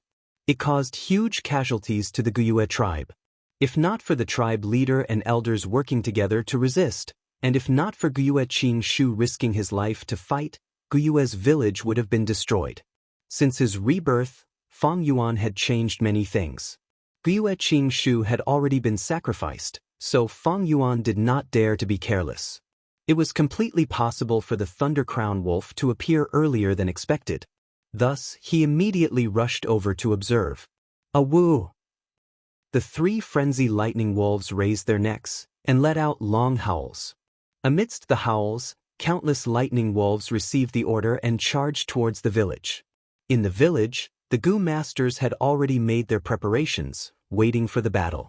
The rank 1 Gu masters all stood at the corner, their hands pressed against the cold wall. Some rank 2 Gu masters climbed up the wooden ladder, while others gathered at the top of the tower. Behind them, there were also Gu masters stationed in the temporary fortresses that were modified from buildings. Some were the backup team, while others were the medicine hall's healing Gu masters. Investigative Gu masters shuttled back and forth, continuously reporting the battle situation to the rear. Some clan elders were at the back, while others climbed up the tower, watching from the side with their arms crossed, reserving their strength to suppress the situation. They're here. Fang Yuan stood on the wooden ladder, his eyes shining with a cold light. The lightning wolf pack covered the entire mountain, gathering into a tidal wave and pouncing towards the village. Poochie poochie, they first fell into the trenches dug by the wall, and then their bodies were pierced by the bamboo spears, like dumplings in a pot of boiling water. Some died on the spot, while some lightning wolves were still alive, howling in pain. The wind blew, and the smell of blood permeated the air, while the howls of wolves filled the ears. The frenzied attacks of the wolf pack did not stop. Instead, they were stimulated and attacked even more wildly. One by one, the lightning wolves fell into the pit, using their lives to pave the way for their successors. The lightning wolves behind stepped on the corpses of their own kind and crashed into the village wall. For a moment, dull thumping sounds could be heard. One lightning wolf was like an ant trying to shake a tree, but the continuous barrage of lightning wolves caused the entire wall to shake. The rank 1 goo masters under the wall suppressed the fear in their hearts, desperately pouring their primeval essence into the iron vine goo and poison flower goo. The brambles on the village wall stabbed into the lightning wolves' bodies. The poison flower goo gave these iron vines a slight poison, and the poison corroded the lightning wolves' bodies. The lightning wolves clawed at the village wall, opening their mouths and biting crazily, causing their injuries to worsen. The poison accumulated, causing their movements to become slower and slower. Chi. The rank 2 goo masters standing on the wooden ladder as well as on the tower shot out their moonblades. The moonblades shot into the wolf pack, causing blood to splatter everywhere and wolf limbs to fly. The bold lightning wolves entered the battle, immediately causing casualties to the goo masters. At Feng Yuan's corner, a thin blue electric current pierced through, hitting the village wall and piercing through it. An unlucky rank 1 goo master inside was electrocuted to death on the spot. The bold lightning wolf that killed the goo master quickly became the focus of attention. Countless moonblades flew towards it, but it dodged left and right, relying on the cover of the surrounding lightning wolves, and actually only suffered light injuries. It opened its mouth, and electricity flashed in its sharp fangs, gathering into an electric current that pierced through the air, charging towards Feng Yuan. Water shield goo. Feng Yuan snorted coldly, and from his nostrils, he breathed out 2 streams of light blue water vapor. The water vapor expanded and formed a water ball shield that covered him. The electric current hit the water shield, causing it to shake for a while, but it barely broke. Moonglow goo. Feng Yuan took the initiative to remove the water shield, and with a flick of his wrist, 3 moonblades shot out. The angle of the moonblades was tricky, and the bold lightning wolf dodged one, but the second one cut its right front leg, causing its movement to slow down. Then the third slash landed on its head, causing a wound and shattering its left eye. It screamed in pain, but the other goo masters saw an advantage, and another wave of moonblades flew out, enveloping it. Pew pew pew. This bold lightning wolf was instantly dismembered, its whole body bathed in blood, and the wound was so deep that bones could be seen. Its body swayed a few times and then completely collapsed. The surrounding wolves were in a state of panic, as if ripples had arisen. But at this moment, there were 3 frenzied lightning wolves guarding behind them. The wolf pack only stirred for a moment, before baring their fangs and brandishing their claws, charging towards the village wall. Feng Yuan threw a few more moonblades and went down the wooden ladder. In just this short period of time, his dark red primeval essence had already been consumed by more than half, and he needed to replenish it. Seeing him come down, a rank 2 goo master immediately took his place, climbing the wooden ladder. Most goo masters who had long-range attacks would climb the wooden ladder, or gather at the top of the tower. They would focus on the bold lightning wolves. The threat of the bold lightning wolf was much greater than ordinary lightning wolves. Some of the bold lightning wolves had goo worms that could assist them in jumping, and could even jump into the village at once. Feng Yuan walked down the wooden ladder, and kept walking towards the back. There were people coming and going, and many were like him, with their primeval essence almost depleted, and came down to rest. The other goo masters were here to replace them, rushing to the battlefield and contributing to the clan's battle strength. This was simply a war. The strength of a rank 2 peak stage was minuscule. Only rank 3 goo masters were the mainstay, able to control the situation. Feng Yuan came to a bamboo building. This bamboo building had been modified and strengthened a lot. He went through the door, and many goo masters were sitting cross-legged inside, each holding a yuan stone, quickly replenishing their primeval essence. Some healing goo masters were moving through the crowd. Some were squatting on the ground, bandaging the injured Gu master's wounds, with medicine boxes placed at the side. Fang Yuan found a corner to sit down, and immediately a healing female Gu master came over. He shook his head at her, and the female Gu master understood, walking towards another Gu master. With this rotation, by 10 in the evening, Fang Yuan had already participated in the battle 5 times. But the lightning wolf pack did not decrease, and instead, many more lightning wolf packs heard the frenzied lightning wolf's howls and rushed over. It seems this wolf tide will last until night. A clan elder gazed outside the village, showing a worried expression. At night, the Gu master's vision would be weakened. On the contrary, the lightning wolves had excellent vision and were not affected. This is only the second wolf tide this year, and it already has such intensity. The situation does not look good. Another clan elder beside him sighed deeply. Guyue Yaoji's face was also dark. She was the Medicine Hall clan elder, leading the healing Gu masters, and the first-hand information on casualties was gathered in her hands. On a thin piece of bamboo paper, the casualties during the day were recorded. Yao Ji held it in her hands, feeling that it was heavy. The number of casualties far exceeded the same period in history. But she understood, this was not because the Gu master's fighting quality had deteriorated, but because there were too many wolves this year, and they were too crazy. How is the collection of the 9-leaf vitality grass? Looking at the blood-red setting sun, Yao Ji took a deep breath and asked lightly. The subordinate immediately reported. There were still 3 people who had not handed it over, and Fang Yuan was one of them. Yao Ji heard this and snorted, asking, "Where is Yao Lu now?" Miss Yao Lu is near the east gate, leading the healing team. I tried to persuade her many times, but she insisted on not retreating and wanted to continue fighting at the front lines. The subordinate knelt down in fear as he said this.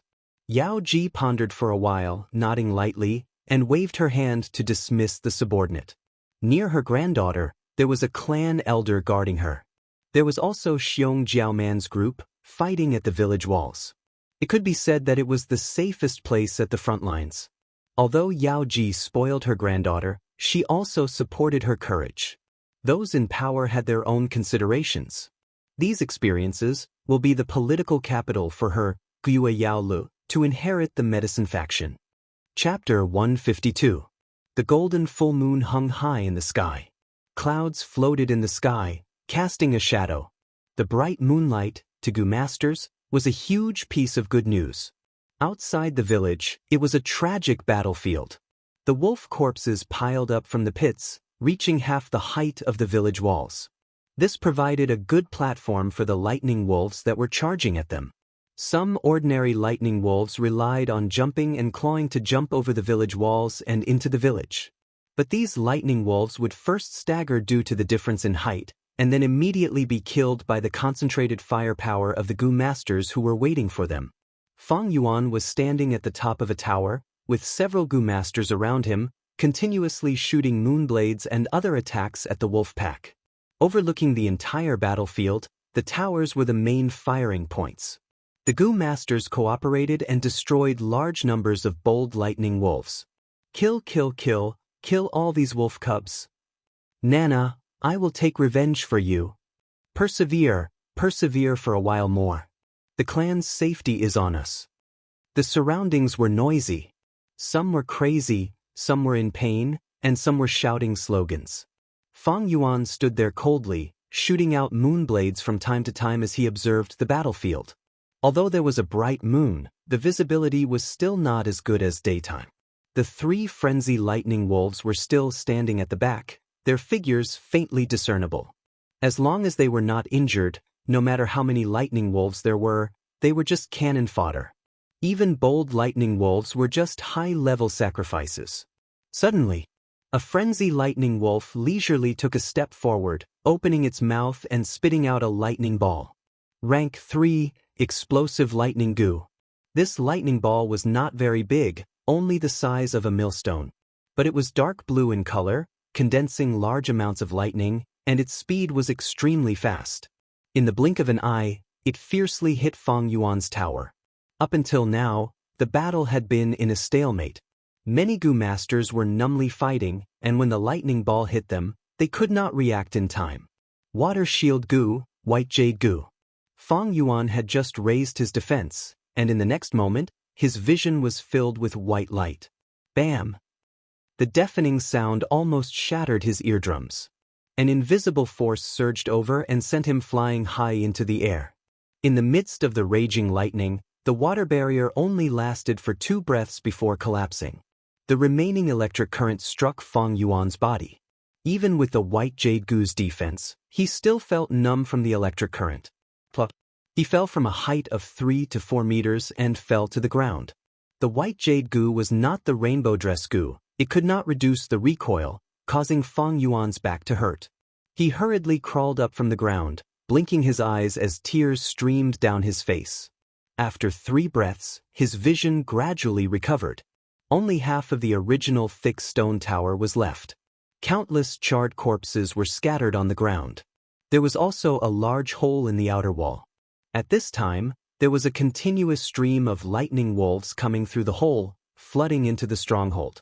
The frenzy lightning wolf had finally entered the battle. The combat power of 1,000 Beast King was indeed extraordinary.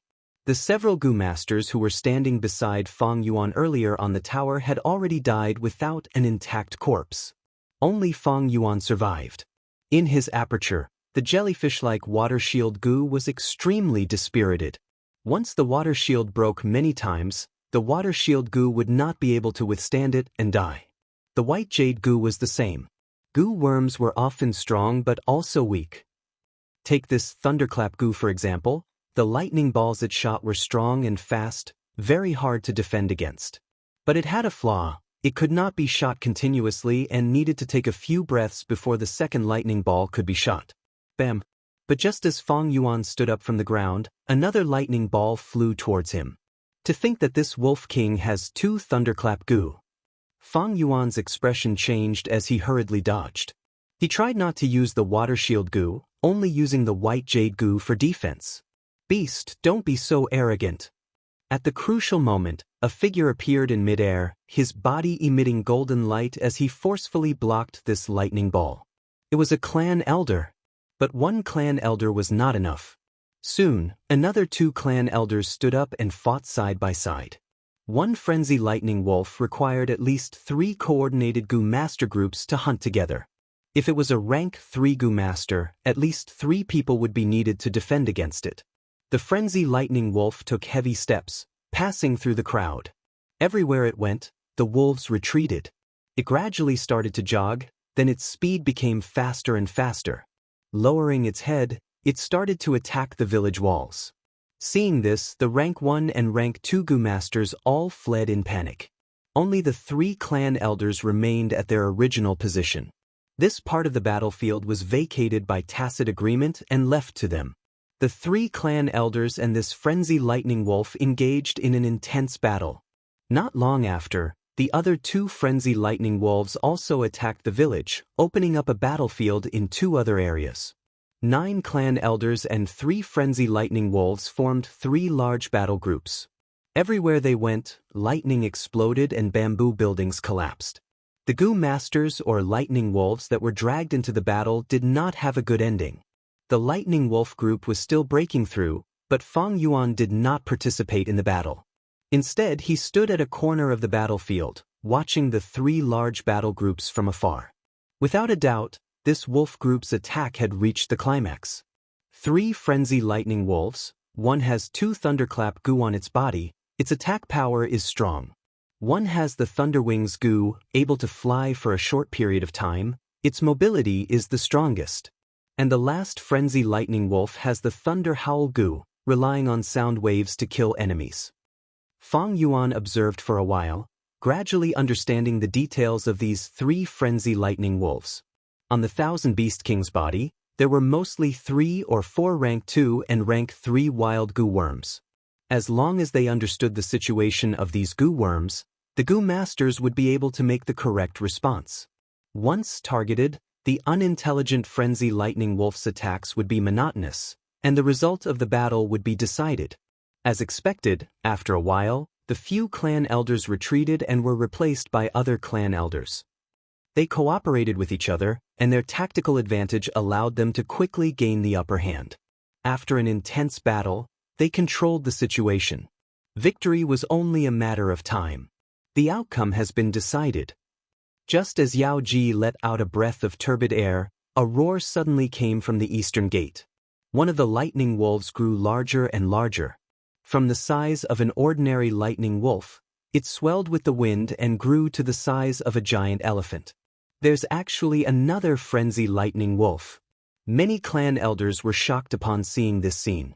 Previously, their attention was drawn by the other three groups, and the entire battlefield's layout was focused on these 3 points. Thus, the manpower at the eastern gate was slightly weaker. Not good. Yao Lu is still there. Yao Ji's old face turned pale, and she immediately rushed towards the eastern gate like lightning. To think there would be such a change. This frenzy lightning wolf should have a rank 3 breath concealment goo. Using this disguise, it mixed in with the lightning wolf group and deceived the goo masters at the eastern gate. Fang Yuan focused his attention and saw that the eastern gate situation was not good. The sudden appearance of the frenzy lightning wolf had directly smashed through the eastern gate, creating a huge hole. Countless lightning wolves followed behind the bold lightning wolves in 2s and 3s, howling crazily as they charged into the village.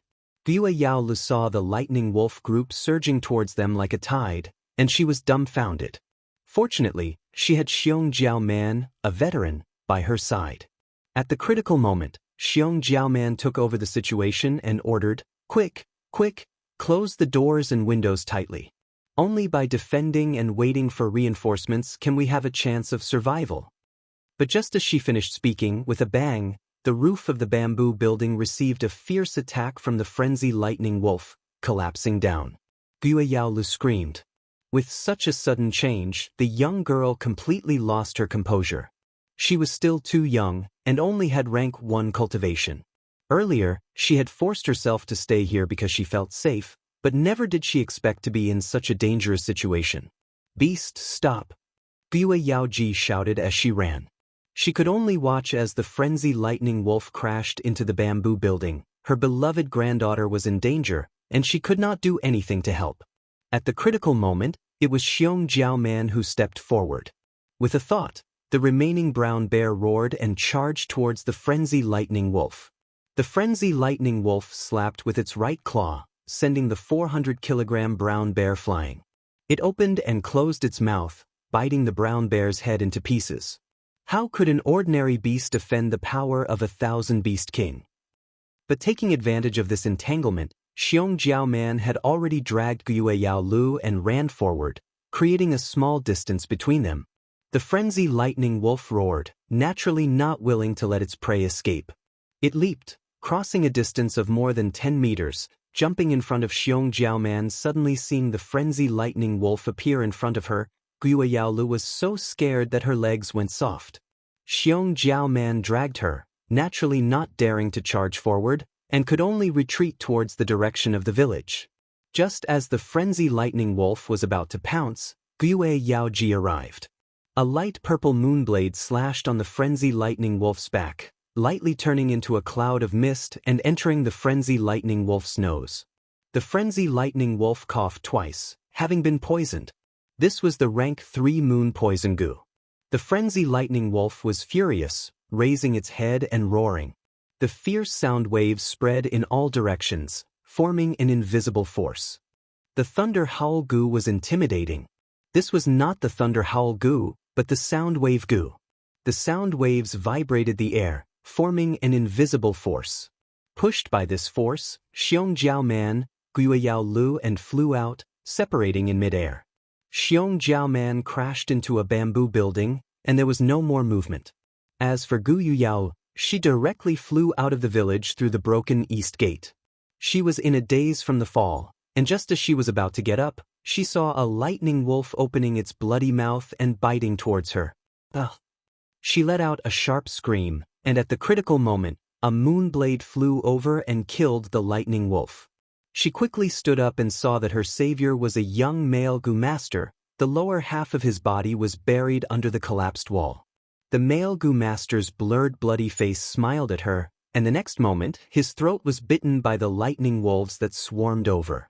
Gui Yao Li's face was covered in tears. She cried as she ran.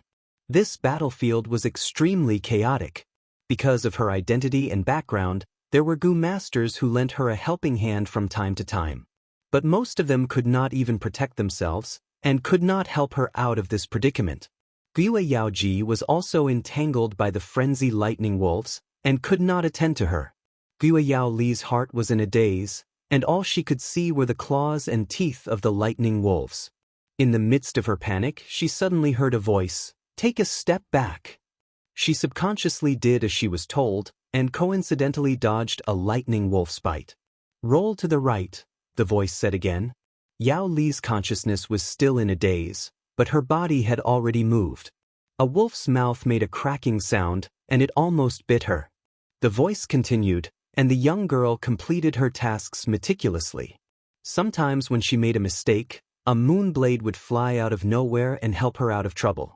When there were no more lightning wolves around her, Yao Lu realized that she was safe. But unknowingly she had left the village and stood in a remote forest. A person's figure appeared in front of her. She immediately stared with wide eyes. "Gue Fong Yuan, you helped me?" "No, I just helped myself." Fong Yuan grinned, and could not help but reveal a trace of evil. Chapter 153. What? Gue Yao Lu heard this and was stunned. Fong Yuan had already moved like lightning, his palm grabbing the young girl's delicate neck. Tiske, he knocked her out. The young girl fell down, and Fong Yuan's arm quickly grabbed her by the waist. The stealth scales Gu was activated, and their figures disappeared from the spot. When Gui Yao Lu opened her eyes in a daze, she found herself in a dark cave. She shook her dizzy head, and subconsciously wanted to stand up. However, she soon discovered that she was tied to a rock. All the Gu worms on her body were taken away by Fong Yuan using the plunder Gu, and refined into his. She was just a 15-year-old girl with a weak body. How could she struggle free from a rope that was as thick as a finger, and had several twists and knots tied into it? Being tied up in this unfamiliar environment, the young girl's heart naturally surged with fear. She recalled the scene when she was knocked out, and even the most naive person would know that Fong Yuan was going to harm her. But how will Fong Yuan deal with me? What does he want to do to me? Is it because I reported him to Grandma and he wants to take revenge on me? The young girl could not move her limbs, but her thoughts were rapidly churning. The more she thought, the more terrified she became, and she could not help but cry. "Grandma, where are you? Quickly come and save Lu." She cried, feeling an unprecedented sense of loneliness and fear. She did not know where Fong Yuan went, but her cries echoed in the cave. "Does Fong Yuan want to imprison me here? Let me taste bitterness after starving for 7 to 8 days, and never dare to say bad things about him again?" Gui Yao Lu cried for a while, and suddenly thought of a possibility. "Too evil. Fong Yuan, I will definitely not let you off." She gritted her teeth fiercely. Her impression of Fong Yuan was already extremely bad, and now it had reached rock bottom. Gui Yao Lu had never hated someone so much since she was young. Just at this time, footsteps could be heard. Not long after, Fong Yuan's figure appeared from the shadows. "Fong Yuan, what do you want? Let me go. Otherwise, my grandma will punish you." Seeing Fong Yuan, Gui Yao Lu struggled with all her might. Her pair of tender legs kicked the ground like a deer that had fallen into a pit. Quite energetic. Fong Yuan snorted coldly. Guyue and Yao Lu were just about to open their mouths and continue cursing when they suddenly saw a big bear slowly walking over from behind Fong Yuan. Bear. Her eyes widened and she was so panicked that she couldn't speak.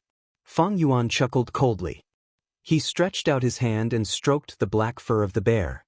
His cold voice echoed in the cave like a chilly wind.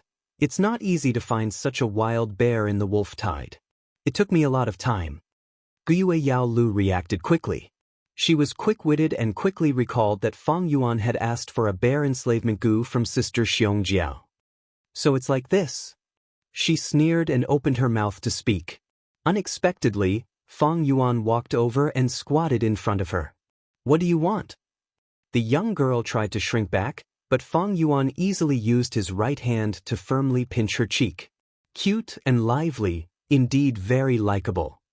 Fang Yuan commented indifferently. His right hand moved down and grabbed Yao Li's collar, forcefully pulling it. Her clothes were torn apart, revealing the pink doo-doo underneath. Ah! The young girl was stunned for a moment before she suddenly screamed and struggled violently. Even if her tender skin was bleeding from the hemp rope, she didn't care. Fang Yuan sneered and continued to tear. Chi. Soon, the young girl's clothes were torn, leaving behind only a few pitiful tattered cloth pieces, revealing large patches of milky white skin. Don't. She was extremely afraid, crying loudly. Thinking of the possibility that Fang Yuan would teach her a lesson, her whole body trembled. Fang Yuan did not continue as she expected. Instead, he stood up and slowly retreated. The young girl's cries turned into choking sobs. But at this time, the black bear opened its paw and slowly walked over. The young girl's pupils shrunk to the size of a needle. At this moment, she felt an intense aura of death. The bear's paw slapped, creating a sound of air breaking. With a crisp sound, the young girl's head was hit by the bear's paw, the huge force instantly breaking her delicate neck. Her head was twisted at a strange angle, bending to the side. A moment ago, the young beauty was still alive, but now she was dead. The warm corpse was tied to a huge rock, like a broken doll. Even without Fang Yuan controlling the bear enslavement goo, the black bear had already lowered its head and started to enjoy this sumptuous meal due to its hunting instinct.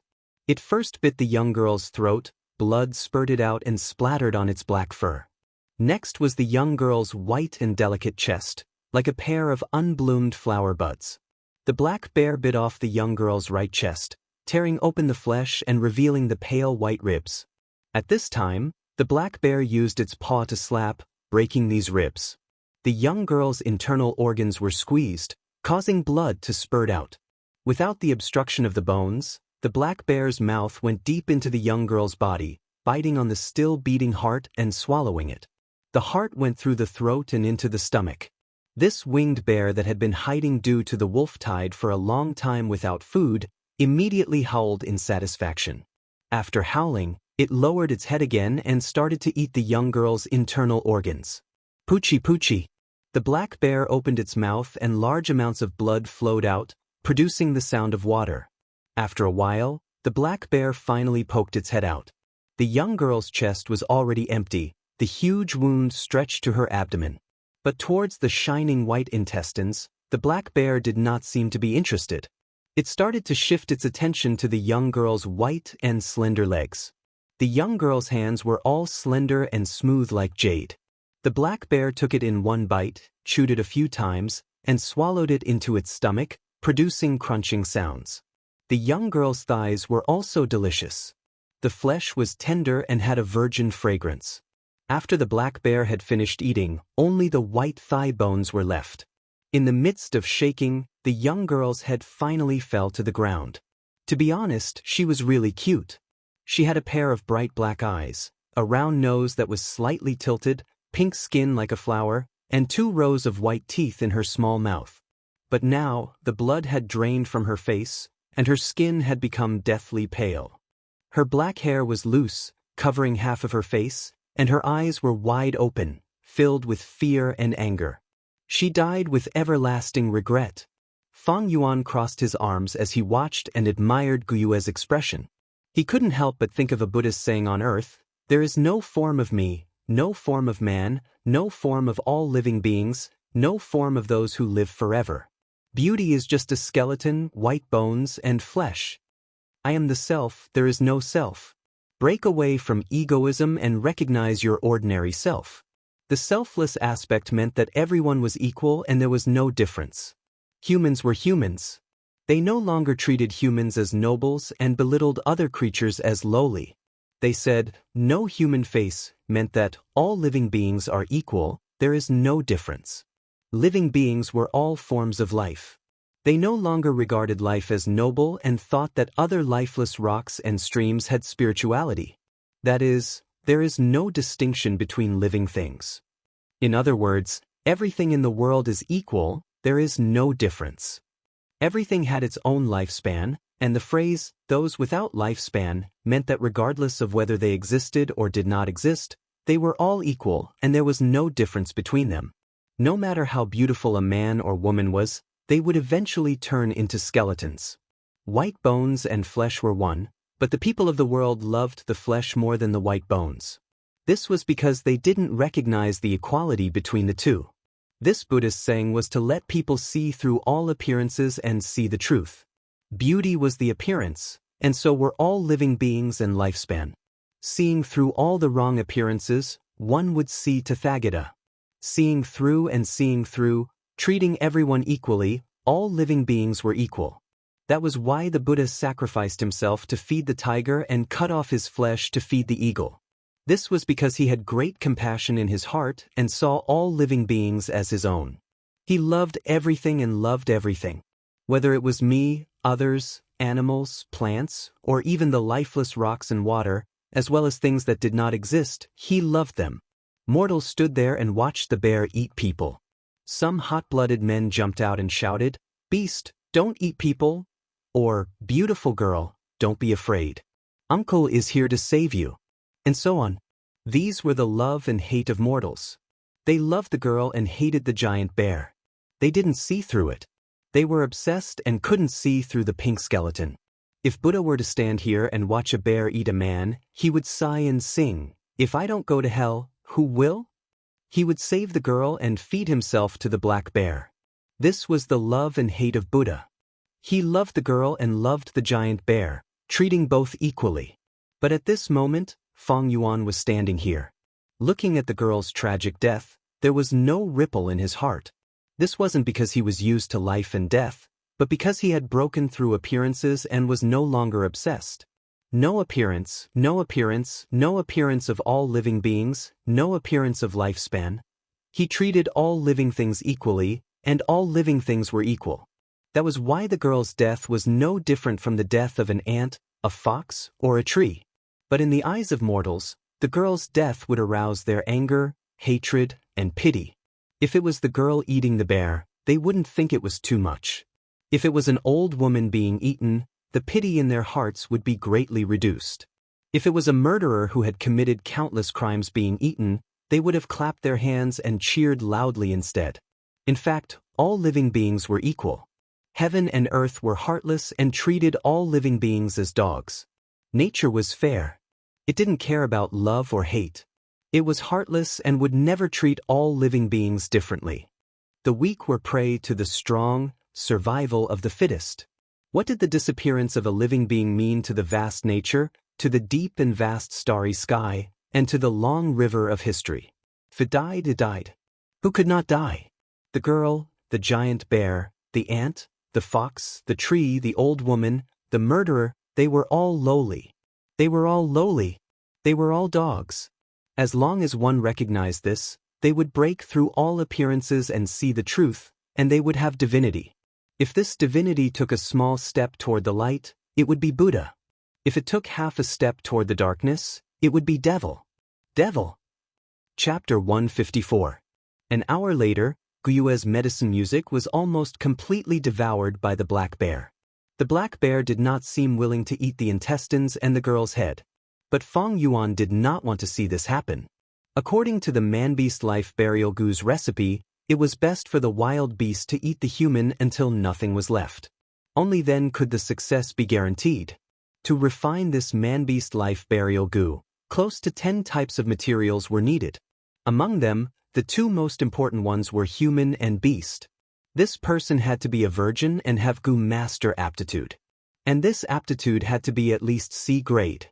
Of course, B grade and A grade were even better, as they could greatly increase the success rate of the fusion. This beast was referring to the beast enslavement Gu.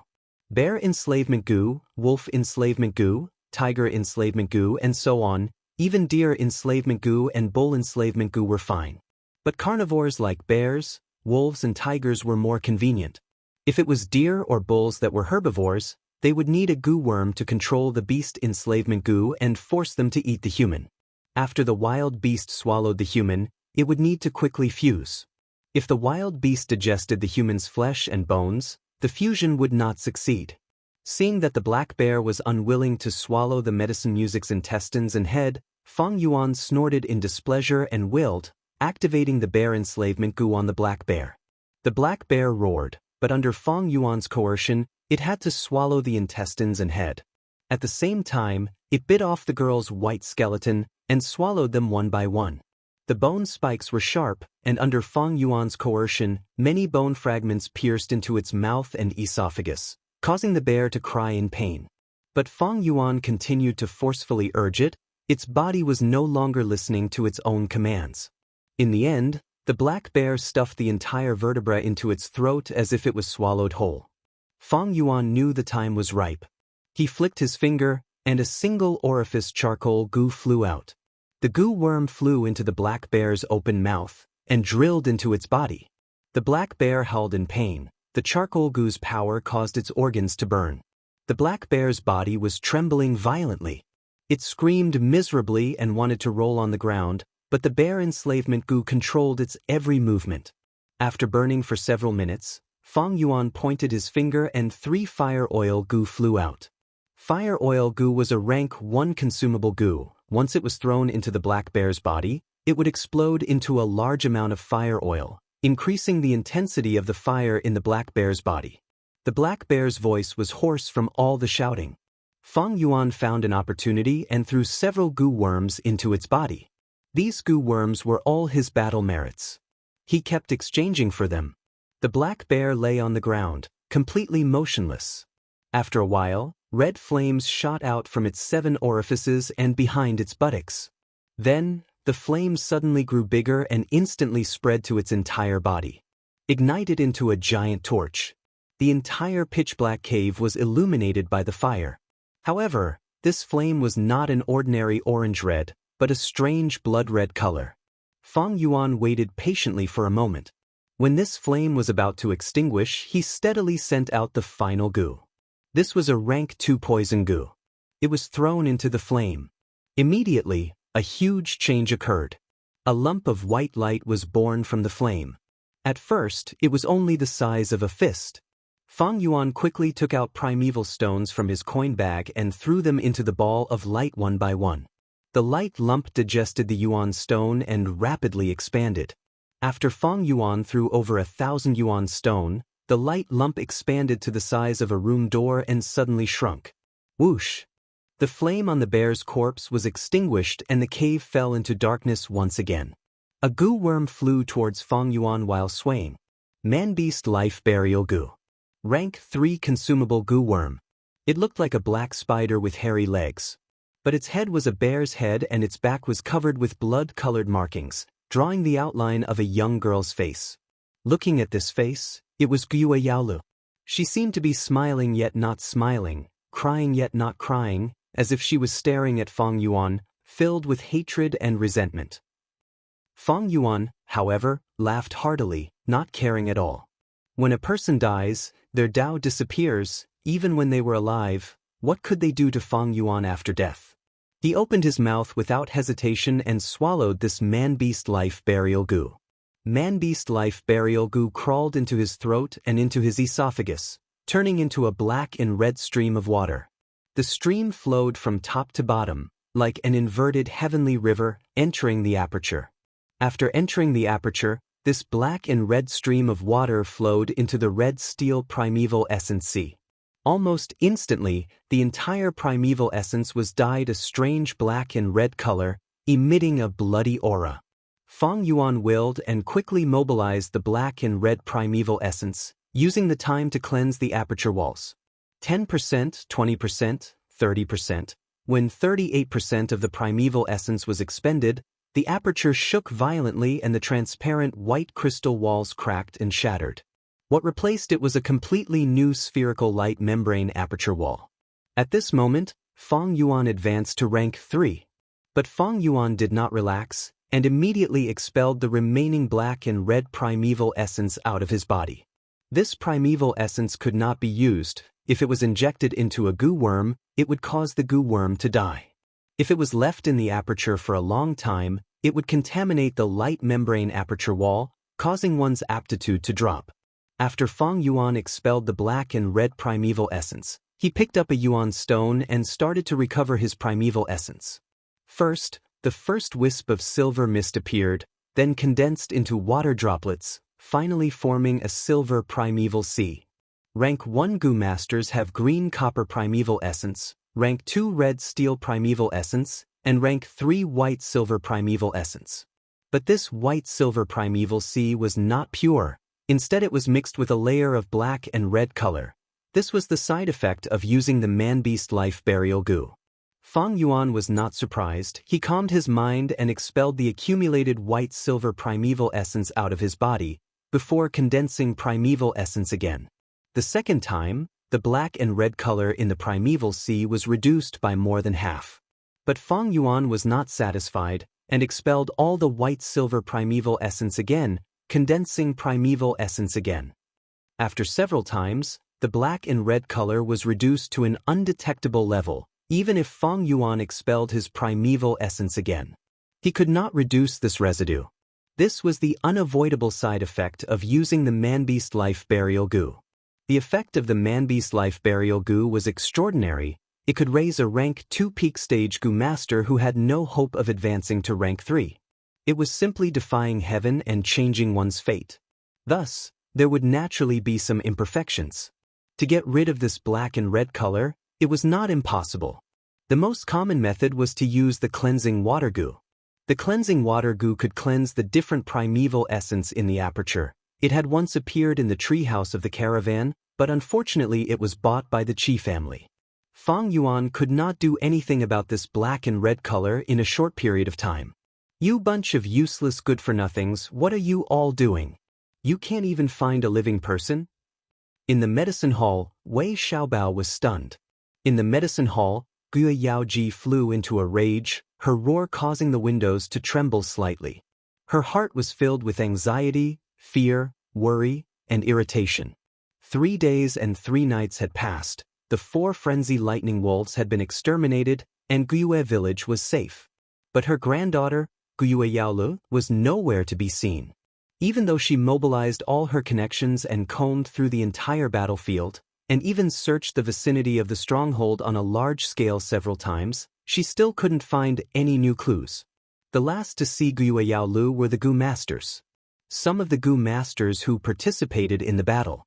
The last scene they saw was Guyue Yaolu was trapped in the wolf pack, panicking and unable to choose a path, and was surrounded by danger.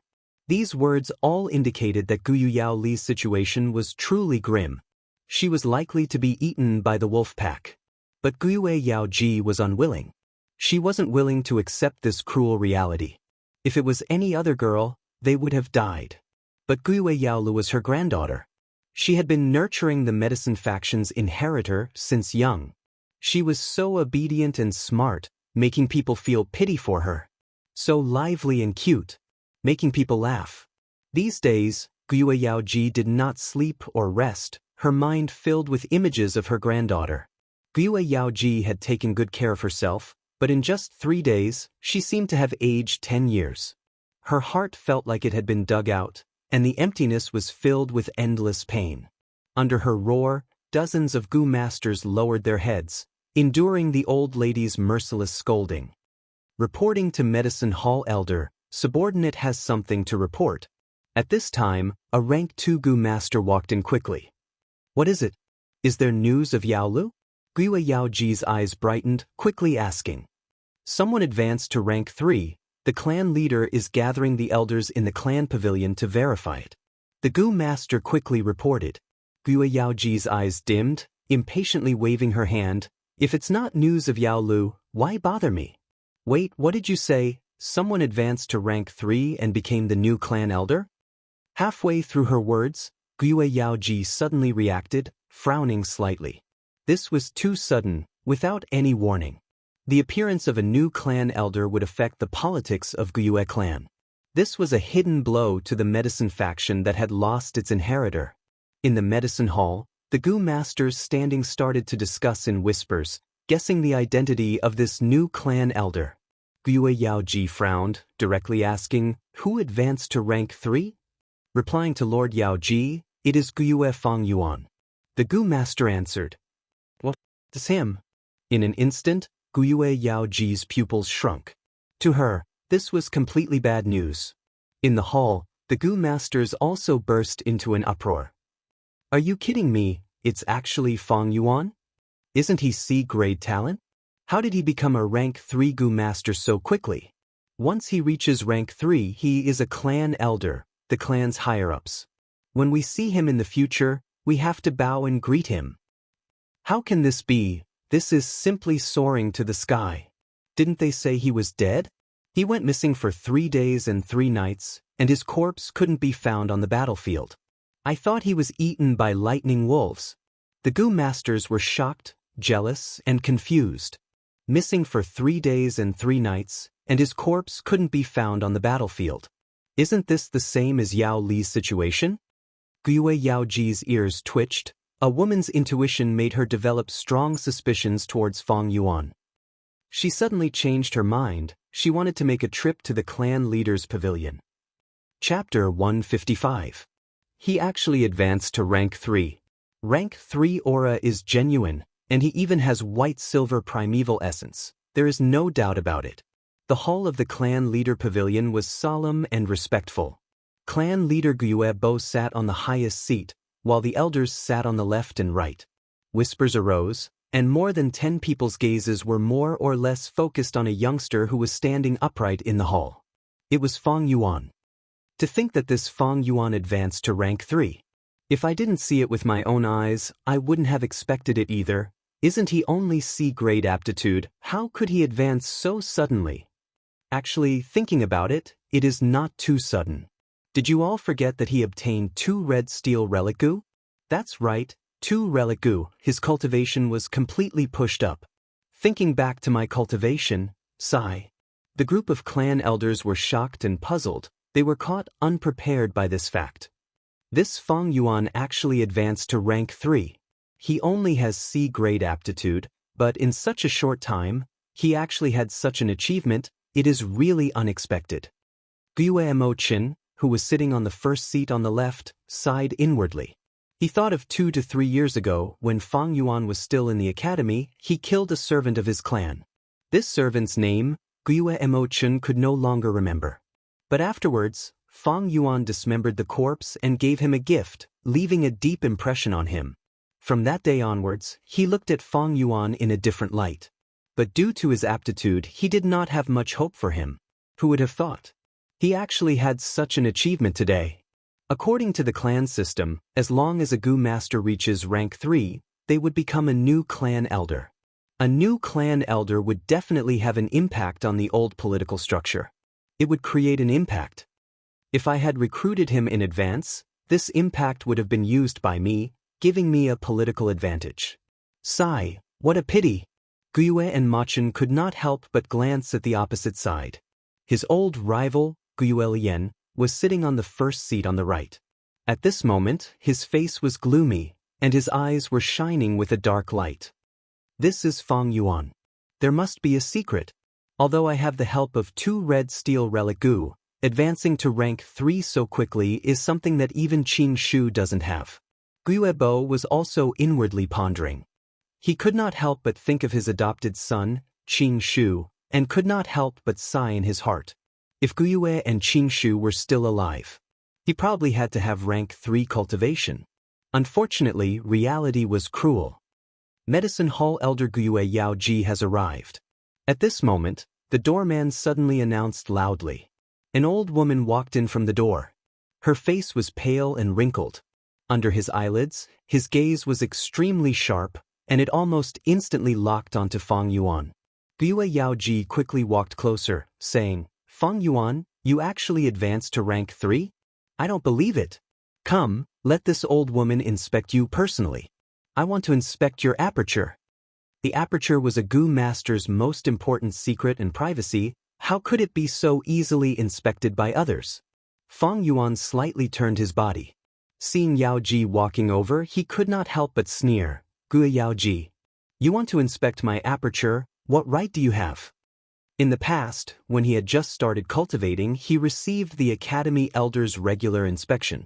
But it was different now. He was already a rank 3 Gu master, on equal footing with the Academy Elder and Medicine Hall Elder. Moreover, it was very simple to inspect his cultivation. White-silver primeval essence could not be faked, and at the same time, the aura of rank 3 was real. How dare you? A junior like you dares to call me by my name? Yao Ji immediately stared with wide eyes. Why can't I inspect you? Based on my identity, I am the medicine hall elder, and also your senior. Old woman, calling you by your name is giving you face. We still need to settle the score between us. Earlier, you wanted to buy my liquor worm, but I did not sell it, so you held a grudge. You actually wanted to rob my 9-leaf vitality grass? I wanted to exchange for that 3-step fragrant grass goo, but you stopped me from doing so. I am also a rank 3 now, you better stop putting on airs in front of me. Fang Yuan squinted his eyes, his words sharp as knives. He was very straightforward, shedding all pretense of cordiality. If he were a rank 1 or rank 2 Gu master, he would definitely be suppressed and attacked by everyone. But now that he was a rank 3 Gu master, his status was equal to the elders, and the situation was different. Seeing Fang Yuan and Gu Yao Ji scolding each other, the other elders silently chose to watch from the sidelines. Being in a high position, one's thoughts were deep. Even if they were not shrewd, they would train themselves to be shrewd. They did not know much about Fang Yuan, so they could use this chance to observe him secretly. Lad, you dare to slander me. Gu Yao Ji flew into a rage out of humiliation. Although Fang Yuan's words were true, how could she admit it in front of everyone? All the elders present were silent, silently watching the development of the situation. Many of the elders present knew about the 9-leaf vitality grass, and had even exchanged benefits with Gu Yao Ji. But in politics, there were only eternal benefits. There were no eternal enemies or eternal friends. Seeing Gu Yao Ji bite back at him, Fang Yuan laughed coldly, not rebuking her. In the hall, the lingering voice of Gu Yao Ji echoed. The old woman's entire body was trembling slightly. This silence made her feel that she was alone and powerless. Different. The situation was different. If Fang Yuan was only a rank 1 or rank 2 Gu master, these elders would immediately jump out and stand together with Gu Yao Ji to punish Fang Yuan. The authority of the higher-ups must not be challenged by the lower-ups. But now, Fang Yuan was already a rank 3 Gu master, although the clan leader had not officially announced it, but his status as an elder was already set in stone. In this way, the conflict between him and Gu Yao Ji was an internal conflict between the higher-ups. Fang Yuan was a newly promoted elder. He did not have a deep background, but this was also his advantage. The barefooted did not fear those who wore shoes. On the other hand, Gu Yao Ji was already very old, although she was in charge of the medicine hall, had a high position, and had a wide network. This was her weakness. She was old and could not afford to lose. The heir of the medicine faction, Yao, had also disappeared. The huge benefits in her hands were coveted by others. It was fine during times of peace, but now it was the wolf tide, even the elders could die. The situation was unstable.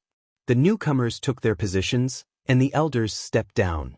This was a time of change, and none of the elders could guarantee that they would be safe and sound. Even the clan leader could die in such a situation. In the history of Gu Master, the number of clan leaders who died because of the wolf tide was not small. To the elders, it was difficult for them to even protect themselves, without any huge benefits. They had no time to participate in other people's battles. Gu Yao Ji felt troubled. The hall was silent. Because of her granddaughter's matter, she had not slept for 3 days and 3 nights. Right now, as she stood, a formless pressure enveloped her body and mind. Her forehead was covered in a fine layer of cold sweat. She felt like a crippled old wolf, standing alone in a pack of wolves. The surrounding wolves stood in the shadows and stared at her indifferently with their deep, dark green eyes. Fang Yuan, who was standing in front of her, was like a male wolf that had just revealed his prowess in the hunt. He was so young. He was so ambitious, so vigorous and strong. Truly, the new generation replaces the old. At this moment, Gu Yao Ji felt that she was really old and frail. Her eyelids drooped even more violently. Her aura was also gradually decreasing. But when Gu Yao Li's figure appeared in her mind, She forcefully opened her blurry old eyes. Her aura suddenly rose again. She opened her mouth and said, "Fang Yuan, you came these 3 days. Why did you disappear? If you did not appear, the medicine hall's casualty report would have listed your name among the Gu masters who died. You disappeared for 3 days and 3 nights, and when you came back, you became a rank 3 Gu master. What exactly happened during this process?" Hee, I believe everyone is interested to know about this. Realizing that Fang Yuan was not as easy to deal with as before, her tone had already softened, no longer as overbearing as before. But the tone of his speech was even harder to resist. His words hid treacherous and sinister thoughts. She was after all the most senior, a politician with high status. When the elders heard this, their eyes brightened, showing obvious interest. None of the people here were fools. Fang Yuan's sudden advancement to rank 3 was indeed suspicious. After all, his C-grade aptitude was known by everyone. Guiyue Yaoji's words made the elders stand on her side again. However, since Fang Yuan dared to return so openly, he naturally had made preparations. Under everyone's gaze, he raised his head and laughed. "Old woman, do I have to tell you just because you want to know? But, seeing how pitiful your granddaughter is, I will be merciful and tell you. These days, I have been in closed-door cultivation in Elder Qi Lian's residence, trying to advance to rank 3. Elder Guiyue Lian can testify for me on this point." What? Guiyue Yaoji heard this and immediately showed a shocked expression. The rest of the elders were also visibly moved, showing all kinds of rich and complicated expressions. At once, countless gazes looked towards the gloomy Guiyue Lian. This master of the Qi faction, one of the 2 most powerful elders in the Guiyue clan, had an even more gloomy expression. But under everyone's gaze, he knew he had to give everyone an explanation, so he reluctantly opened his mouth and said, "This matter is indeed like this. These days, Fang Yuan has been in closed-door cultivation in a secret room in my residence. I can testify for this." Hearing this, the crowd was in an uproar. The elders had deep self-restraint. They would not make a fuss and lose their manners. However, there were still many murmurs of discussion. "I didn't expect Guiyue's cultivation to be related to Fang Yuan. Does Fang Yuan's advancement have anything to do with Qi Lian? I'm afraid it is greatly related. Didn't people speculate that Fang Yuan had a force supporting him from behind the scenes? I didn't expect it to be the Qi faction. Fang Yuan's cultivation speed is so fast, I'm afraid it is the Qi faction's investment. Fang Yuan is Fang Jing's older brother. Elder Qi Lian's action has a profound meaning." Some of the elders were discussing, while others were feeling emotional. So this Fang Yuan is not a junior without any background. He has already submitted to the Qi faction. We must be careful when dealing with him in the future. Luckily, I didn't jump into the fight between Fang Yuan and Yao Ji. Yao Ji is in trouble. She wanted to deal with an elder with no background, but she didn't expect him to have such a solid background. It's the Qi faction. Guiyue Yao Ji's face was pale. When she heard Guiyue Lian nod his head in acknowledgement, she was so shocked that she took a step back, her body slightly trembling. Dealing with a lone elder and dealing with an elder with the Qi faction's background were 2 completely different concepts. Chapter 156. Guiyue Mo Chen's heart was heavy. He had originally wanted to recruit Fang Yuan, but because of his aptitude, he gave up. Now, his old rival Guiyue Lian had actually hooked up with Fang Yuan. There were even signs that Qi Lian had started investing in Fang Yuan over a year ago. Now, his investment had paid off and the Qi faction had gained a new elder. How could his heart not be heavy? Apart from being heavy, Mo Chen also had some doubts. He was Guiyue Lian's old rival. They had been competing against each other since they were young. He knew Guiyue so well that he even knew what color underwear Guiyue liked to wear. Logically speaking, Guiyue Lian should have been gloating and looking at Mo Chen with disdain and pride. But looking at him now, his face was gloomy, as though he had suffered some sort of loss. This was too strange. What happened between him and Fang Yuan? What kind of agreement did they make? Guiyue Mo Chen couldn't figure it out. This Fang Yuan is too daring. He actually dares to threaten me. Guiyue Lian was filled with anger and doubt.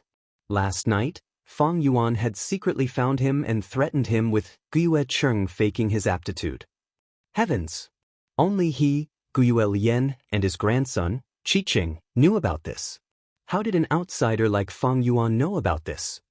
Guyue Cheng was only a C-grade aptitude, but for the benefit of the Qi faction, Qi Lian had to take the risk and create the illusion that he was B-grade aptitude. If this matter was revealed, it would be an unprecedented blow to the Qi faction.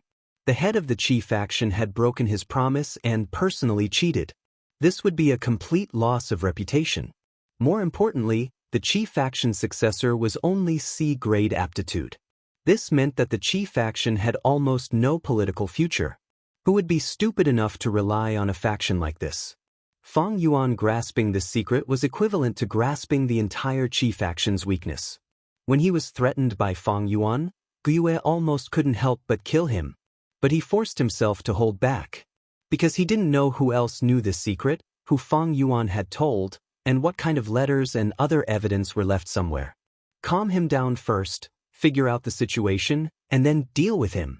I can't let this scourge live. That was what he thought at that time. But soon after, Fang Yuan revealed his rank 3 cultivation. Surprised and bewildered, Qiqing could only change his idea to compromise.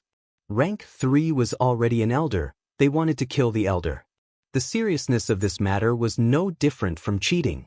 Moreover, to deal with a rank 3 Gu master, he could not be dealt with in a short period of time. The bigger the commotion, the harder it would be to deal with. Falling out with Fang Yuan. There was no benefit to the Qi bloodline, and the risk was even greater. Although Fang Yuan has something on me, knowing the same secret is also a form of alliance. In the end, Qi Lian could only console himself hypocritically. Fang Yuan's threat came suddenly, and he didn't know how many tricks Fang Yuan had up his sleeves, so he could only accept it. Fang Yuan fearlessly dragged him out, attracting the firepower for Fang Yuan. This was simply putting him, Guyue Qi Lian, on fire to roast. But even if Guyue Lian knew this, what could he do? At this time, he heard Fang Yuan say slowly, Guyue Yaoji, I know you are feeling unbalanced. Yes, that granddaughter of yours with B-grade aptitude is dead.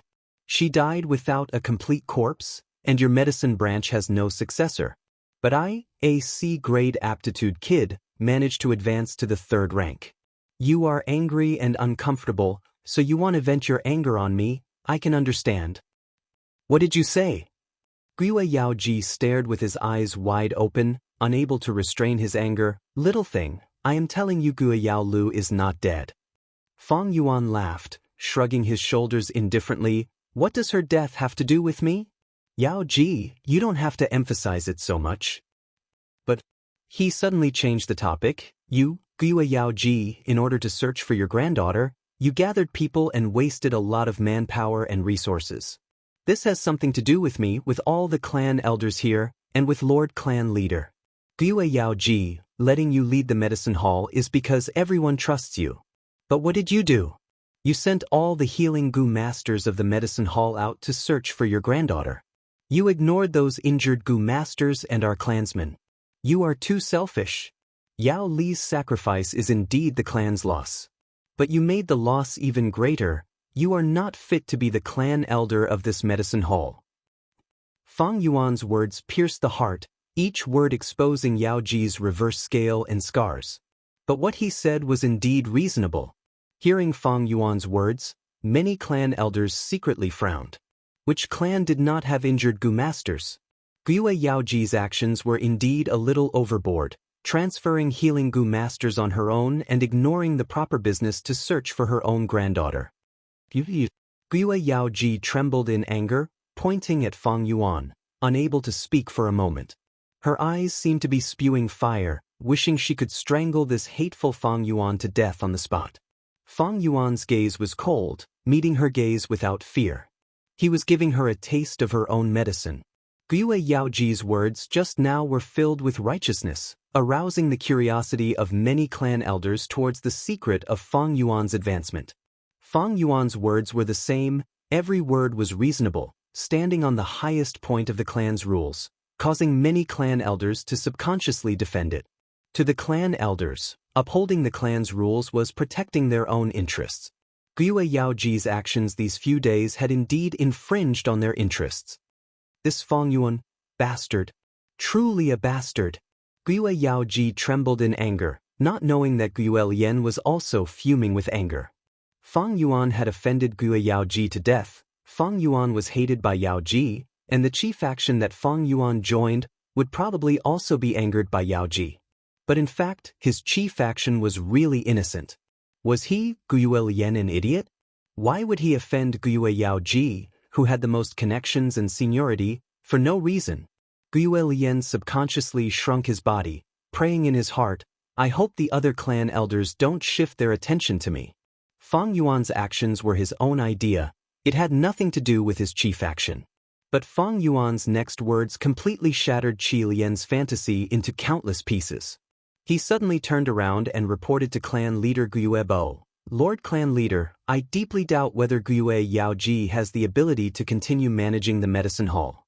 I suggest temporarily revoking her position as the medicine hall clan elder. At the same time, we can inspect her again. Every healing Gu master in the clan is precious. We cannot let her squander them like this. Otherwise, the ones who will suffer are the Gu masters who shed blood for the clan, brave and brave. After a pause, he continued, Elder Qi Lian is also in favor of my suggestion. What? Gyue Yaoji's pupils shrunk, her expression changing. What? The clan elders were shocked. Gyue Lian's attitude was so clear. Did it mean that he was already dissatisfied with Yaoji? He had long coveted the huge benefits in her hands. Wanted to get involved? What? As the person involved, Gyue Lian almost jumped up from his seat. How could he not be furious? He was about to go crazy from anger because of Fang Yuan. This Fang Yuan not only offended Gyue Yaoji, he even dragged him, Gyue Lian, into the water. His political attitude towards the medicine faction was to be close and cooperate. But now, his long-term efforts were ruined by Fang Yuan's one sentence. Fang Yuan was clearly framing him. Framing and spreading rumors in front of the person involved. But he, Gyue Lian, was the Grand Qi faction leader. He was caught by this scoundrel Fang Yuan, but he could do nothing about it. Elder Qi Lian, you also have this attitude? Gyue Bo's gaze flashed. He asked. Gyue Lian gritted his teeth and slowly stood up. He stiffened his neck, refusing to look at Fang Yuan. He was afraid he could not control his anger. At this point, he had no way to deal with Fang Yuan and could only grit his teeth and admit it. Revoking Yaoji's position was Fang Yuan's personal intention. The wolf tide is near, suddenly changing her is not appropriate. But I truly believe that Lord Yaoji, because of her personal feelings, used the healing Gu master's strength excessively. If this strength was used where it should be used, it would reduce the clan's losses. As he said this, he felt his heart bleeding. Of course, he would not go along with Fang Yuan's words, because he had his own interests to seek. In these words, he had already tried his best to find a balance between Fang Yuan and Yaoji. But even so, just as he finished speaking, he heard a puff. He turned his head and saw Gyue Yaoji spitting out a mouthful of blood due to her extreme anger, then falling backwards. It's over. I have offended Yaoji. At this moment, Gyue Lian felt like he had fallen into an ice cave, his heart turning cold. Lord Yaoji, someone, quickly take a look at her. She has fainted, don't worry. Lord Yaoji has not rested for 3 days and 3 nights. She is exhausted and needs to rest. The hall was bustling for a while before quieting down. Gyue Yaoji was carried away on a stretcher. She was old, and after training for so many days, she was mentally exhausted. Moreover, she was provoked by Fang Yuan and Qi Lian together, adding insult to injury. It would be strange if she did not faint. Lord Yaoji has been managing the medicine hall for so many years, she is too tired.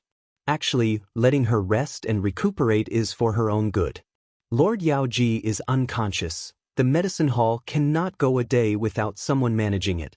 I suggest that Fang Yuan take over. Gyue Lian suddenly said. This old man stood in front of his seat, watching Gyue Yaoji being carried out. A cold light flashed in his eyes. Since he had already offended them, Then he would thoroughly offend them and make the best of it. In order to prevent the medicine hall from retaliating, he might as well directly suppress them. This was the awareness and experience of a politician in a high position. The hall fell into a short silence. Yao Li's death and Yao Ji's collapse indicated that the medicine hall's decline was inevitable. The cruelty of politics was sometimes even more heartless than a wolf tide. Fang Yuan was also silent. Letting him take the position of medicine hall elder? Gu Lian was just casually saying it. Letting a newly promoted young elder take such an important position. Unless the brains of the other clan elders and the clan leader were fried. Gu Lian deliberately said this. Of course he had a deeper meaning. As expected, at the next moment, Gu Bo said, "The position of medicine hall will be temporarily held by Elder Qizhong." Fang Yuan's cultivation is true. He has indeed reached rank 3. According to the clan rules, he will be promoted to the position of clan elder. Spread this news, let the entire village celebrate. Finishing, Gu Bo stood up, flicked his sleeves and left. Congratulations, congratulations. After the clan leader left, the group of clan elders walked to Fang Yuan and cupped their hands, all of them smiling. Fang Yuan also cupped his fists, welcoming them with a smile. Chapter 157. He actually advanced to rank 3. The aura of rank 3 is genuine, and he even has white-silver primeval essence. There is no mistake. The hall of the clan leader pavilion was solemn and respectful. Clan leader Gu Bo sat on the highest seat, while the elders sat on the left and right. Whispers arose, and more than 10 people's gazes were more or less focused on a young man standing upright in the hall. It was Fang Yuan. To think that this Fang Yuan advanced to rank 3. If I didn't see it with my own eyes, I wouldn't have expected it either. Isn't he only C-grade aptitude? How could it be so sudden? Actually, thinking about it, it is not sudden. Did you guys forget that he obtained 2 red steel relic goo? That's right, 2 relic goo. His cultivation was completely pushed up. Thinking back to my cultivation, sigh. The clan elders were shocked and puzzled. They were caught unprepared by this fact. This Fang Yuan actually advanced to rank 3. He only has C-grade aptitude, but in such a short time, he actually had such an achievement. It is really unexpected. Gu Mo Chin, who was sitting on the first seat on the left, sighed in his heart. He thought of 2 to 3 years ago, when Fang Yuan was still in the academy, he killed a servant of his clan. This servant's name, Gu Mo Chin had already forgotten. But afterwards, Fang Yuan dismembered the corpse and gave him a gift, leaving a deep impression on him. From that day onwards, he looked at Fang Yuan in a different light. But due to his aptitude, he did not have much hope for him. To think that he actually had such achievements today. According to the clan system, as long as a Gu master reached rank 3, they would become a new clan elder. A new clan elder would definitely have a huge impact on the old political structure. If I had recruited him in advance, this impact would have been used by me, giving me a political advantage. Sigh, what a pity. Gu and Machin could not help but glance at the opposite side. His old rival, Gu Lian, was sitting on the first seat on the right. At this moment, his face was gloomy, and his eyes were shining with a dark light. There must be secrets on this Fang Yuan. Although I have the help of 2 red steel relic Gu, advancing to rank 3 so quickly is something that even Qin Shu doesn't have. Gu Bo was also inwardly pondering. He could not help but think of his adopted son, Qin Shu, and could not help but sigh in his heart. If Gu Qin Shu was still alive, he would also have rank 3 cultivation. Unfortunately, reality was cruel. Medicine Hall Elder Gu Yao Ji has arrived. At this moment, the doorman suddenly announced loudly. An old woman walked in from the door. Her face was pale and full of wrinkles. Under her drooping eyelids, her gaze was extremely sharp. She stared at Fang Yuan almost instantly. Gu Yao Ji approached him quickly and said, "Fang Yuan, you can actually advance to rank 3? I don't believe it. Come, let this old woman inspect you personally. I want to check your aperture." The aperture was a Gu master's most important secret and privacy. How could it be so easily inspected by others? Fang Yuan slightly turned his body, and seeing Yao Ji walking over, he could not help but sneer. Gua Yaoji, on what basis do you want to inspect my aperture? In the past, when he had just started cultivating, he received the Academy Elder's regular inspection. But it was different now. He was already a rank 3 Gu Master, on equal footing with the Academy Elder and Medicine Hall Elder. Moreover, it was very simple to inspect his cultivation. White-silver primeval essence could not be faked, and at the same time, the aura of rank 3 was real. Audacious!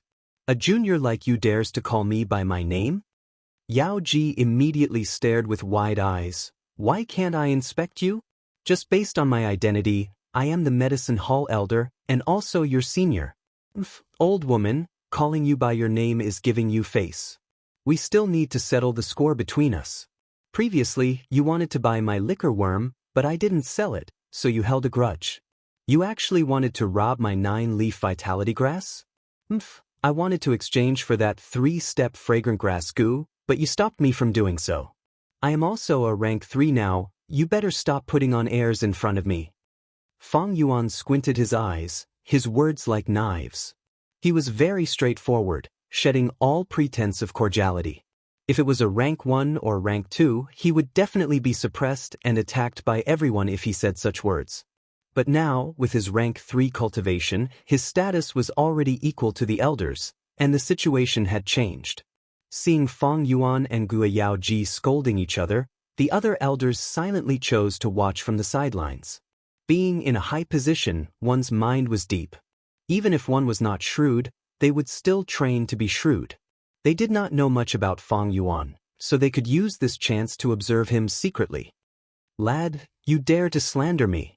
Gua Yaoji flew into a rage out of humiliation. Although Fang Yuan's words were true, how could she admit it in public? All the elders present were silent, silently watching the development of the situation.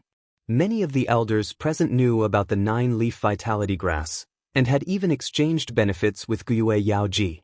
But in politics, there were only eternal benefits. There were no eternal enemies or eternal friends.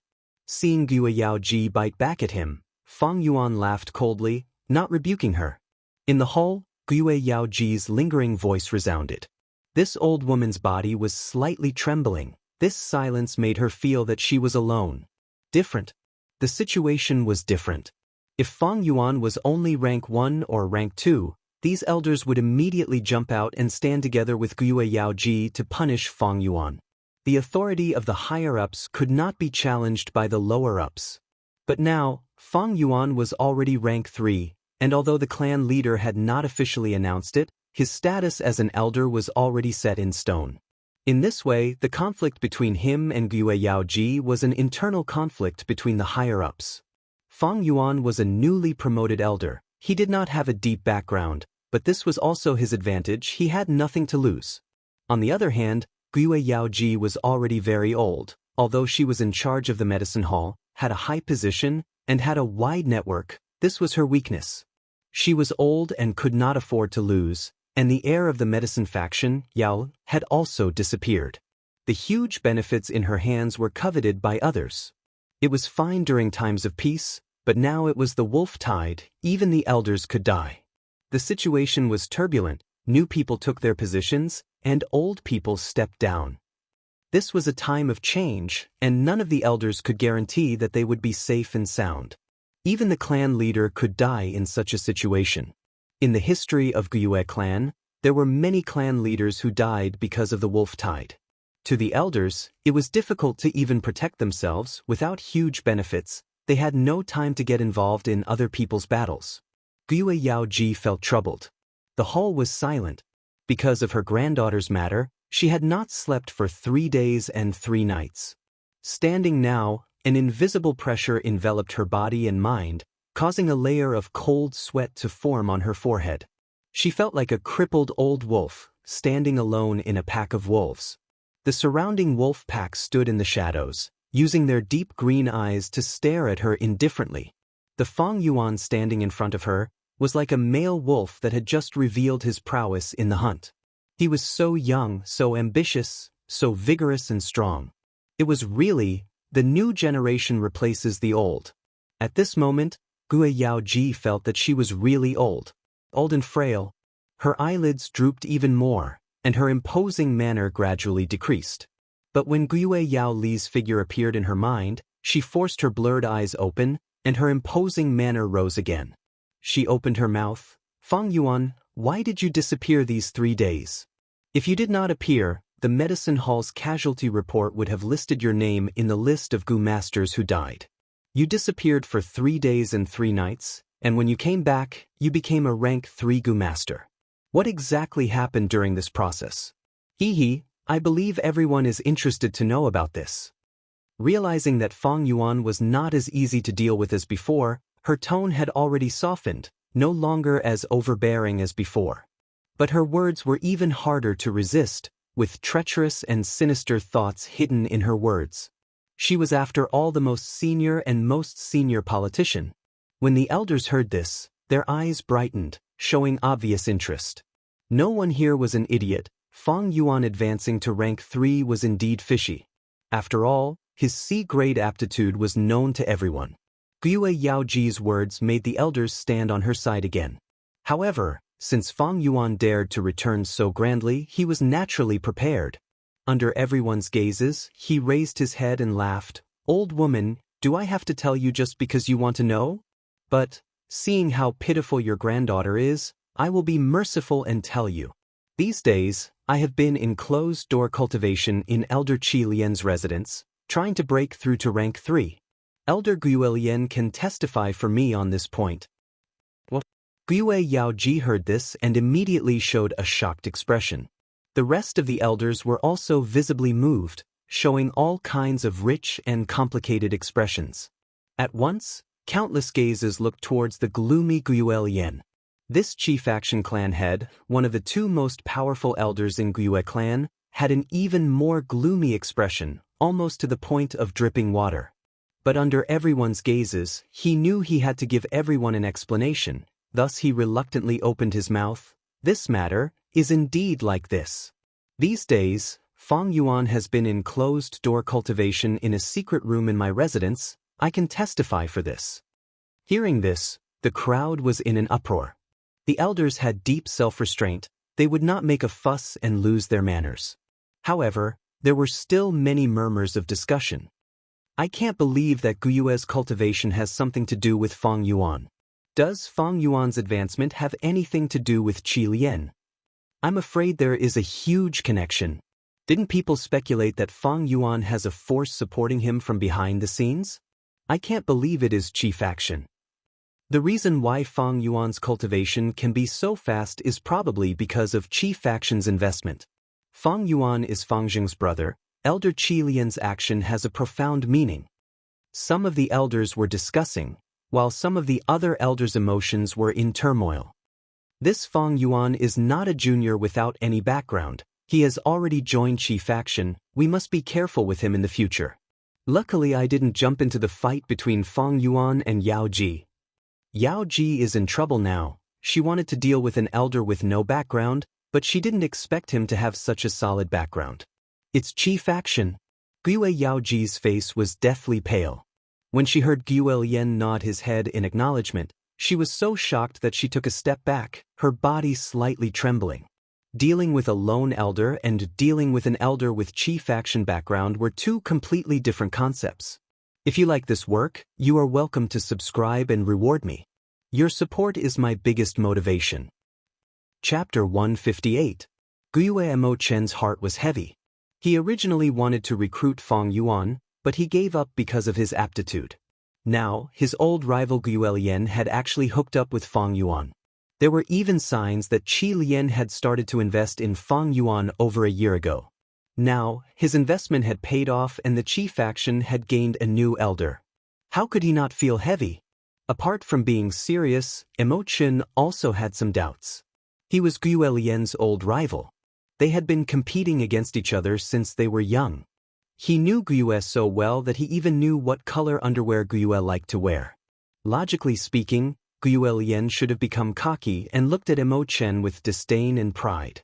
But now, Mo Chen's face was gloomy, as if he had suffered a loss. This was too strange. What had happened between him and Fang Yuan? What kind of agreement had they reached? Guyue Emotion couldn't understand. This Fang Yuan is too daring. He actually dares to threaten me. Guyue Lian's heart was filled with anger and doubt. Last night, Fang Yuan had secretly found him and threatened him with Guyue Cheng's aptitude. Heavens! Only he, Guyue Lian, and his grandson, Qiqing, knew this secret. He, Fang Yuan, was just an outsider. How did he know? Guyue Cheng was only a C-grade aptitude, but for the benefit of the entire Qi faction, Qi Lian had to take the risk and create the illusion that he was B-grade aptitude. If this matter was revealed, it would be an unprecedented blow to the Qi faction. The head of the Qi faction had broken his promise and personally cheated. This was practically a complete loss of reputation.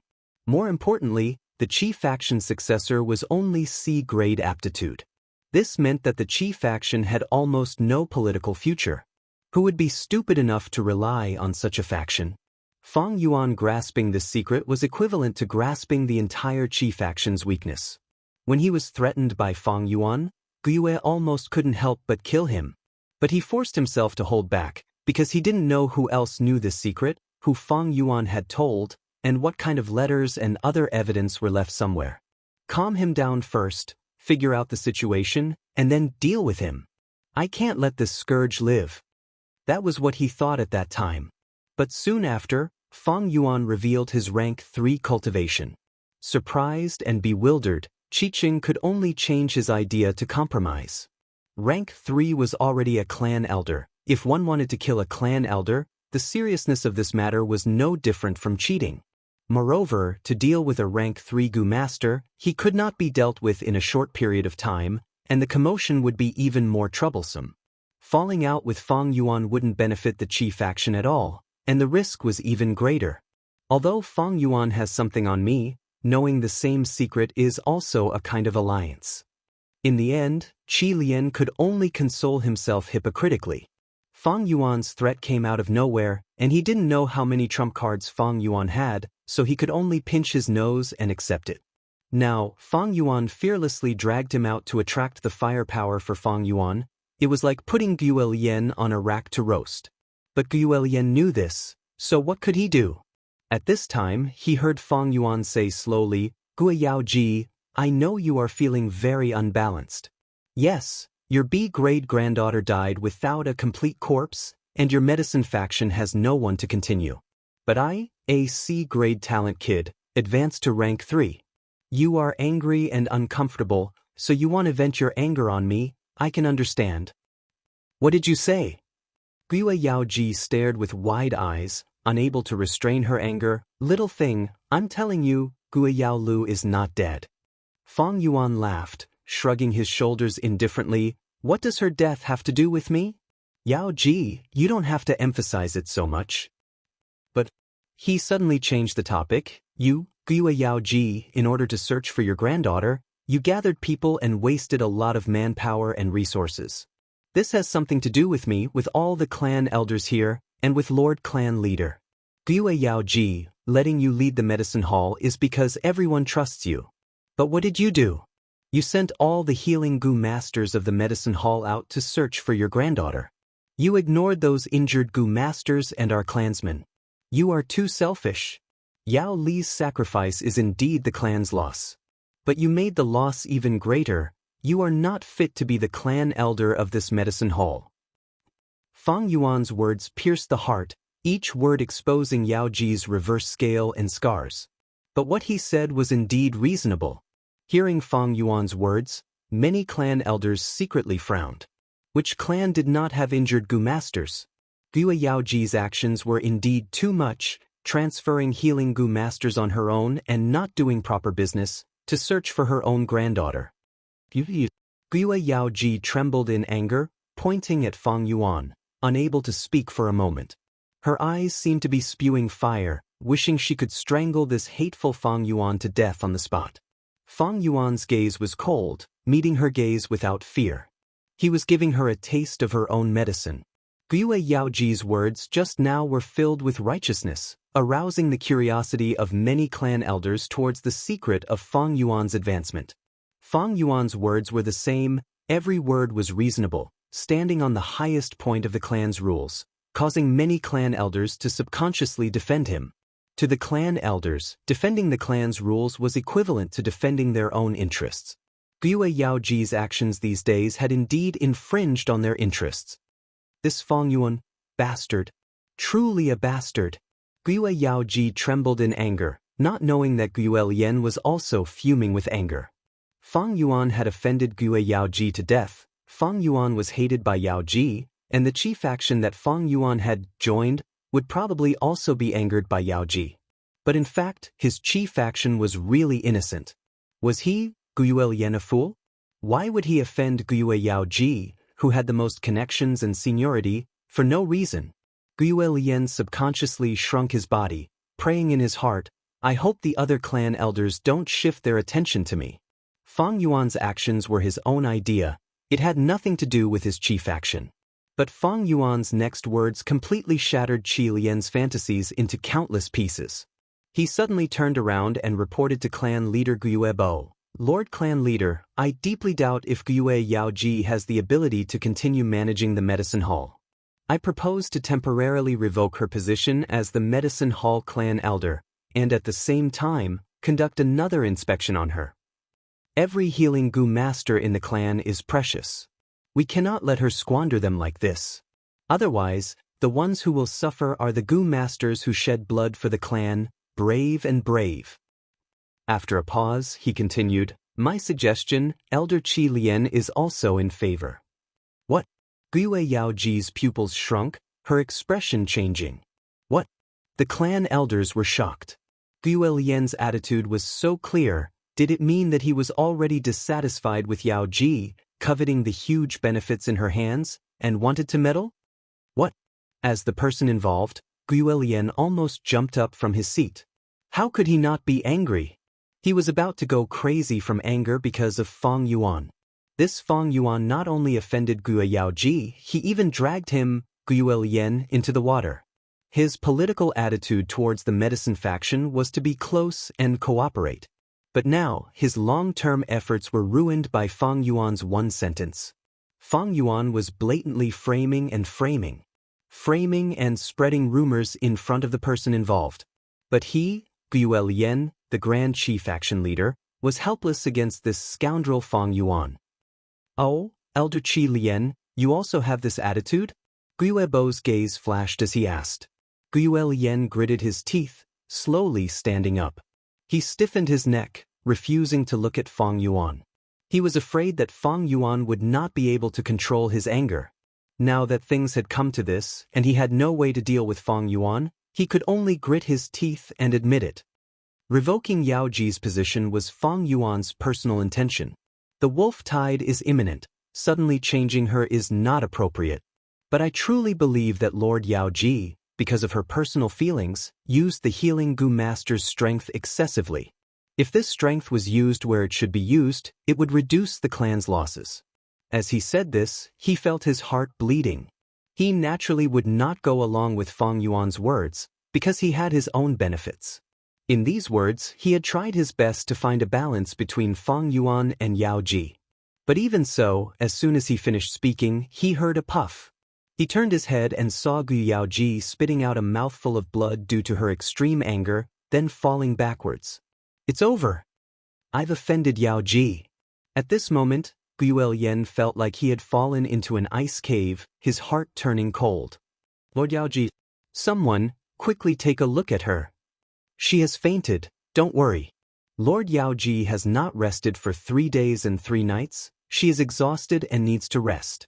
The hall was bustling for a while before quieting down. Gyue Yaoji was carried away on a stretcher. She was old, and after training for so many days, she was mentally exhausted, and after being provoked by Fang Yuan and Qi Lian, adding insult to injury, it would be strange if she did not faint. Lord Yaoji has been managing the medicine hall for so many years, she is too tired. Actually, letting her rest is for her own good. With Lord Yaoji in a coma, the medicine hall cannot be left unattended for a day. I suggest that Fang Yuan take over. Gyue Lian suddenly said. This old man stood in front of his seat, watching Gyue Yaoji being carried out. A cold light flashed in his eyes. Since he had already offended them, then he would thoroughly offend them and make the best of it. In order to prevent the medicine hall from retaliating, he might as well directly suppress them. This was the awareness and experience of a politician in a high position. The hall fell into a short silence. Yao Li's death and Yao Ji's collapse indicated that the medicine hall's decline was inevitable. The cruelty of politics was sometimes even more heartless than a wolf tide. Fang Yuan was also silent. Letting him take the position of medicine hall elder? Guilian was just casually saying it. Letting a newly promoted young elder take such an important position. Unless the brains of the other clan elders and the clan leader were fried. Guilian deliberately said this. Of course he had his own deeper meaning. As expected, at the next moment, Guilebo said, the position of medicine hall will be temporarily held by Elder Qizhong. Fang Yuan's cultivation level is true, he has indeed reached rank 3, according to the clan rules, he will be promoted to the position of clan elder. Spread this news, let the entire village celebrate. Saying so, Guilebo stood up, flicked his sleeves and left. Congratulations, congratulations. After the clan leader left, the group of clan elders walked to Fang Yuan, cupping their fists with a face full of smiles. Fang Yuan also cupped his fists, welcoming them with a smile. Chapter 159. Congrats, congrats. Elder Fang Yuan is young and promising, a role model for the younger generation. I look forward to seeing Elder Fang Yuan's elegant demeanor when we work together in the future, ha. A group of clan elders surrounded Fang Yuan, saying all sorts of beautiful words. The academy elder stood at the periphery of the crowd, looking at Fang Yuan with a complicated expression. He never thought that there would be a day when Fang Yuan would be promoted to an elder. In that year, he was most optimistic about Fang Jing, followed by Qiqing and Maobei. Who would have thought that the first one to be successful would be Fang Yuan? How can my little achievement compare to the achievements of all the seniors? I owe it all to the family's nurturing to be where I am today. Academy elder, I have always remembered your teachings. A warm smile appeared on Fang Yuan's face. He was humble and cautious. The academy elder never thought that the prickly Fang Yuan would take the initiative to greet him. He was stunned for a moment, then showed a gratified expression. Looks like you have matured a lot these years. Elder Fang Yuan, work hard.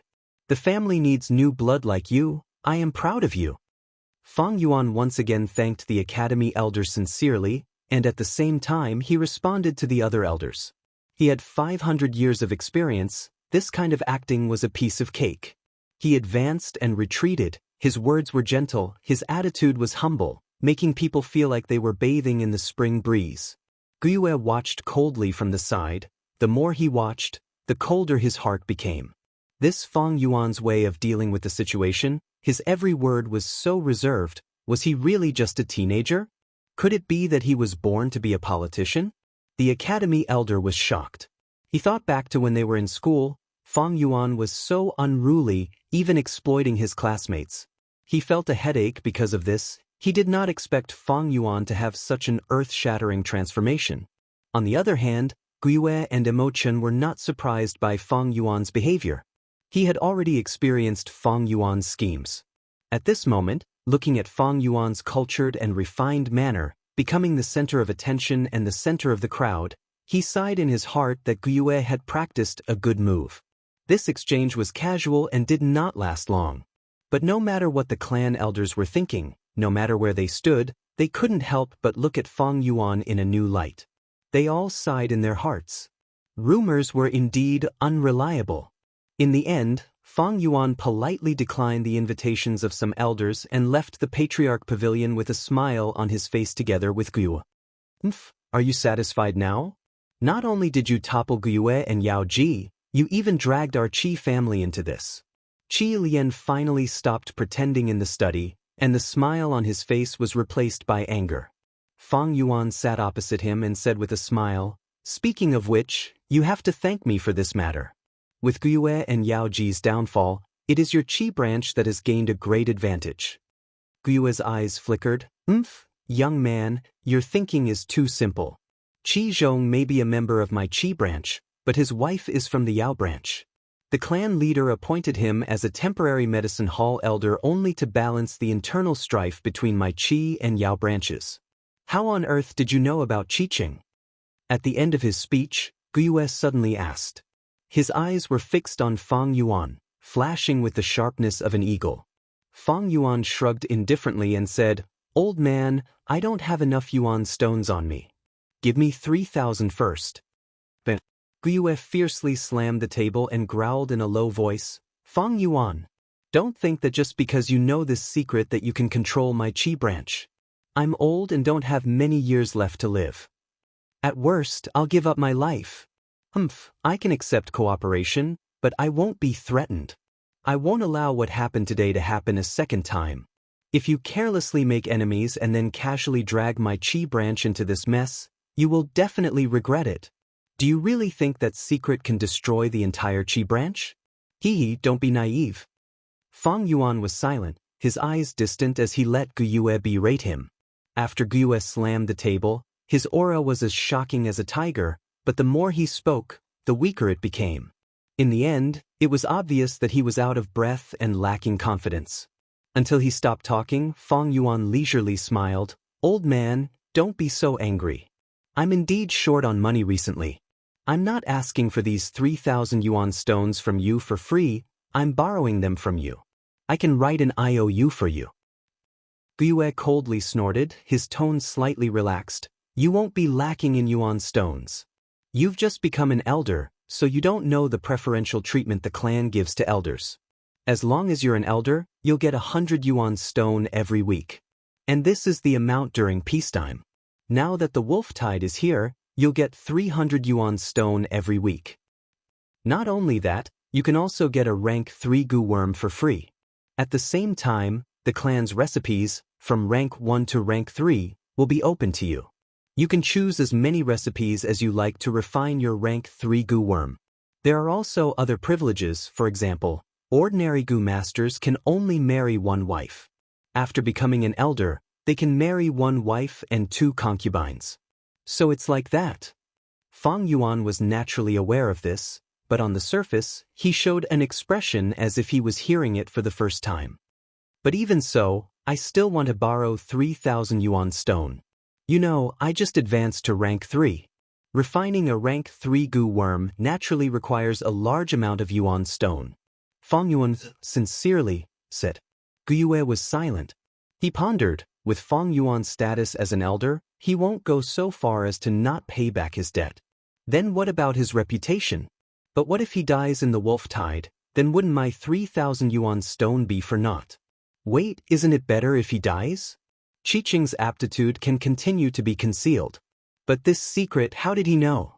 Who else knew about it? I might as well lend it to him first and lower his guard before probing him.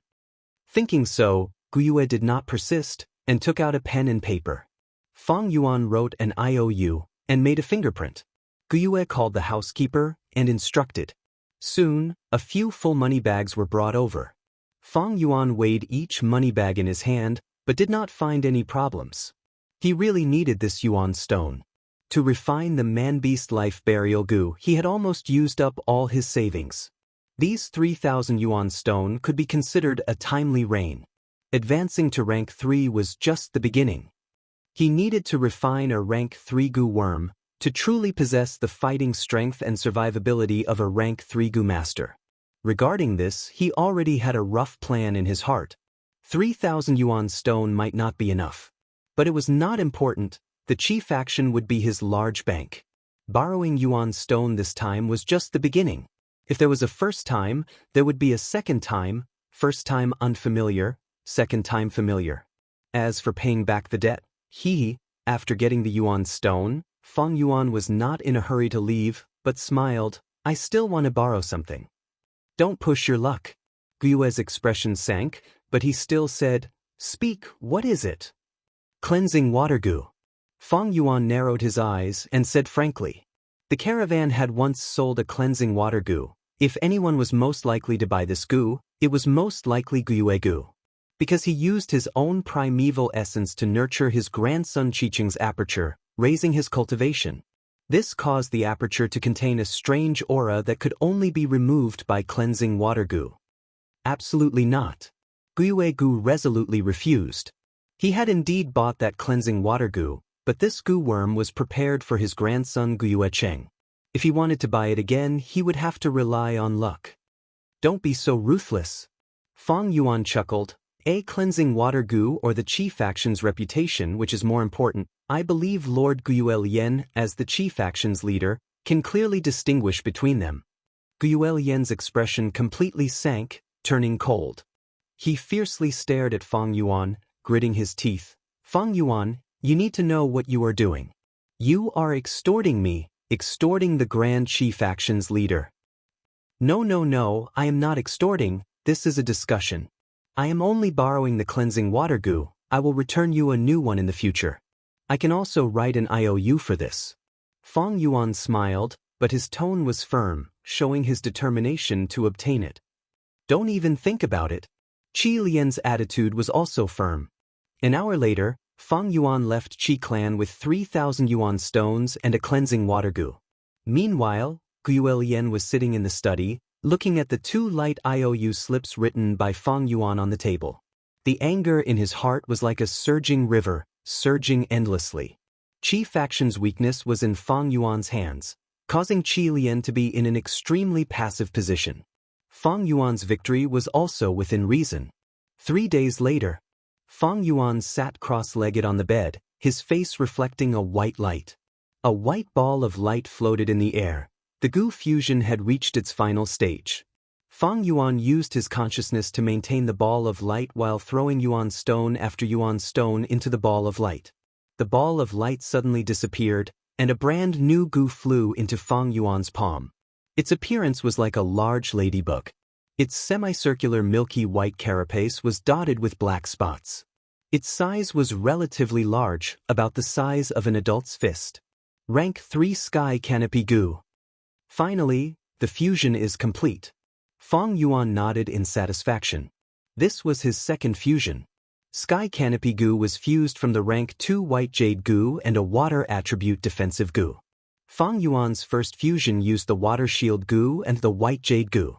The fusion failed and the Water Shield Goo died. The Water Element Defensive Goo worm he used this time was exchanged with Fang Yuan's last bit of battle merit points. However, this Sky Canopy Goo was not Fang Yuan's first rank 3 Goo. His first rank 3 Goo worm was directly taken from the clan. After advancing to rank 3 and becoming a clan elder, the clan would reward a rank 3 Goo for free. Thus, Fang Yuan chose the Thunderwings Goo. This goo was the spoils of war that the clan elders obtained after killing a frenzy lightning wolf. It could condense a pair of lightning wings, allowing the goo master to fly for a short period of time. With the Thunderwings Goo's assistance in movement, Fang Yuan's last weakness in battle strength was filled. Chapter 160. Lord Fang Yuan, this is the secret room, please enter. In the dark underground tunnel, a rank 2 Goo Master old man was walking in front, leading the way for Fang Yuan. The secret room that stored the clan's goo worm fusion recipes was not far ahead. After Fang Yuan advanced to clan elder, his status changed drastically. The clan's collection of fusion recipes, as long as they were not rank 4 or 5, he had the authority to look through them. If it was an ordinary rank 1 or rank 2 Goo Master, they would have to use yuan stones or battle merits to exchange for the recipes. This secret room was located underground in the village and was extremely secretive. Even if the village was razed to the ground, this secret room would still exist. Back then, the founder of the Gyue village, the first-generation clan leader, found a spirit spring in this underground cave and made the decision to establish the village here. After generations of clan leaders' management and development, the underground cave of the Gyue village had become the Gyue clan's secret base. Normally, ordinary Goo masters did not have the authority to enter this place. Only clan elders and clan leaders, as well as the Dark Hall Goo masters in charge of guarding this place, had this authority. Many Goo masters only came here once in their lives. That was the aptitude ceremony. The youngsters would come to the Spirit Spring Flower Sea and use the Hope Goo to open their aperture. Other than that, unless there was a special reason, the underground cave was absolutely forbidden for unauthorized people to enter. Even the goo masters guarding this place had gone through strict selection. After all, the spirit spring in the underground cave was the foundation of the entire Guyue village. The large amounts of yuan stones that condensed from the spring ice supported the cultivation of all the goo masters in the Guyue clan. As they walked along the tunnel, the sound of their footsteps reverberated unceasingly. The murmur of a flowing river could be vaguely heard. That was the underground river in the cave. After a while, the goo master led Feng Yuan to a stone door. He patted his stomach, and a goo flew out of his aperture, and in a flash, it hit the stone door. The stone door's surface rippled, like a stone thrown into the water. Next, the light on the stone door's surface changed and gradually disappeared, revealing the secret room inside. The secret chamber was not small. It was about an acre in size. Every few steps, there would be a stone table half the height of a person. Dozens of stone tables had white jade plates on them, and there was a goo worm resting quietly on the plates.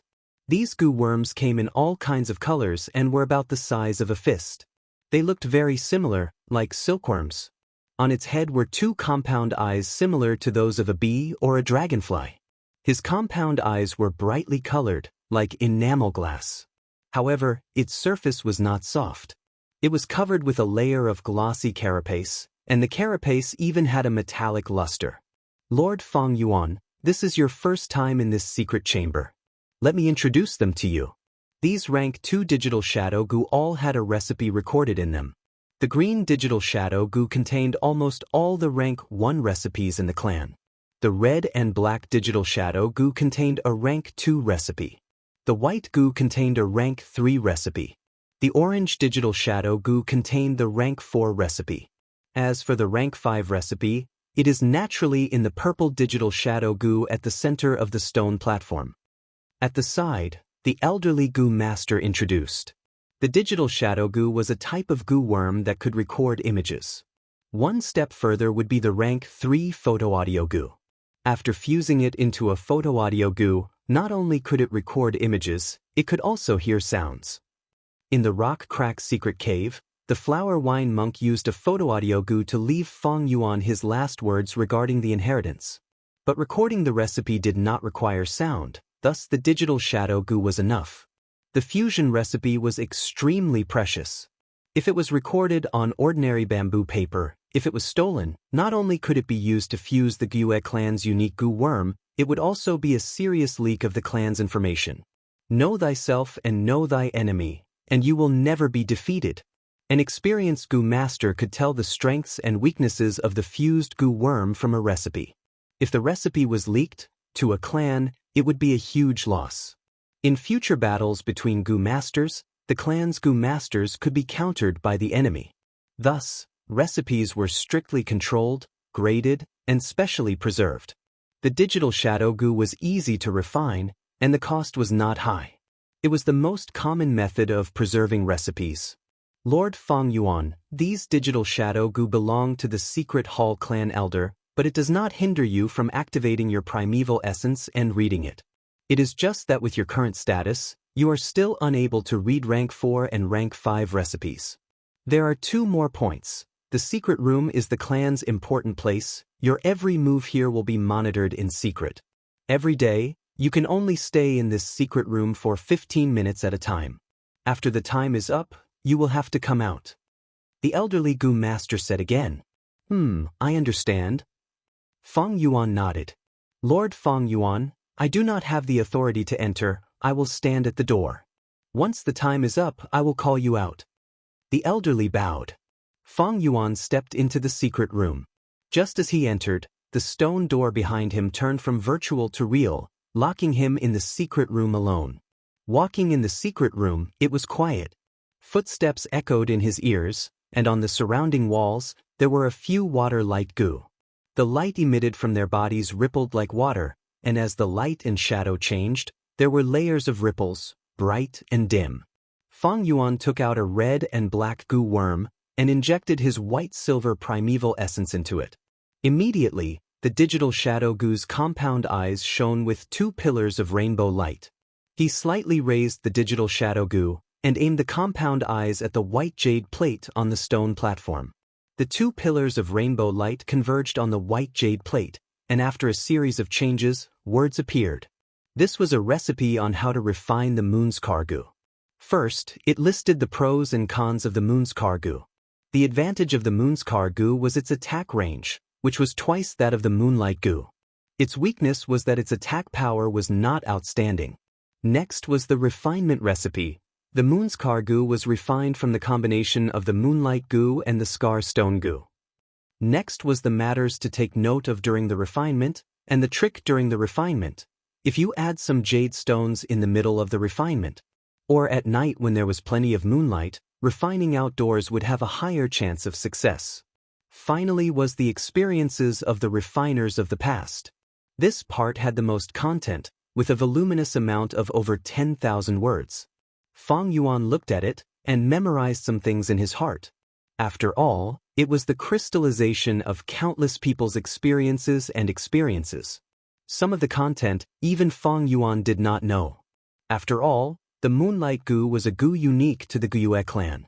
In his previous life, he had never obtained the position of clan elder and came here to read. Time was limited, so Fang Yuan hurriedly glanced at it and put the digital shadow Gu back to its original position, and then specifically looked at the white digital shadow Gu. In the white digital shadow Gu, it recorded the refinement recipes of rank 3 Gu worms. Most of them were not suitable for Fang Yuan, and the Gu worms needed were all based on the Moon World Gu, Moon's Kargu, and so on. Fang Yuan did not look at it in detail, and to save time, he only glanced at it hurriedly. He had previously combined the Moonlight Gu with the Little Light Gu to refine the Moonglow Gu. On the basis of the Moonglow Gu, there were only 3 refinement recipes that caught Fang Yuan's eye. The first was the rank 3 Golden Moon Gu.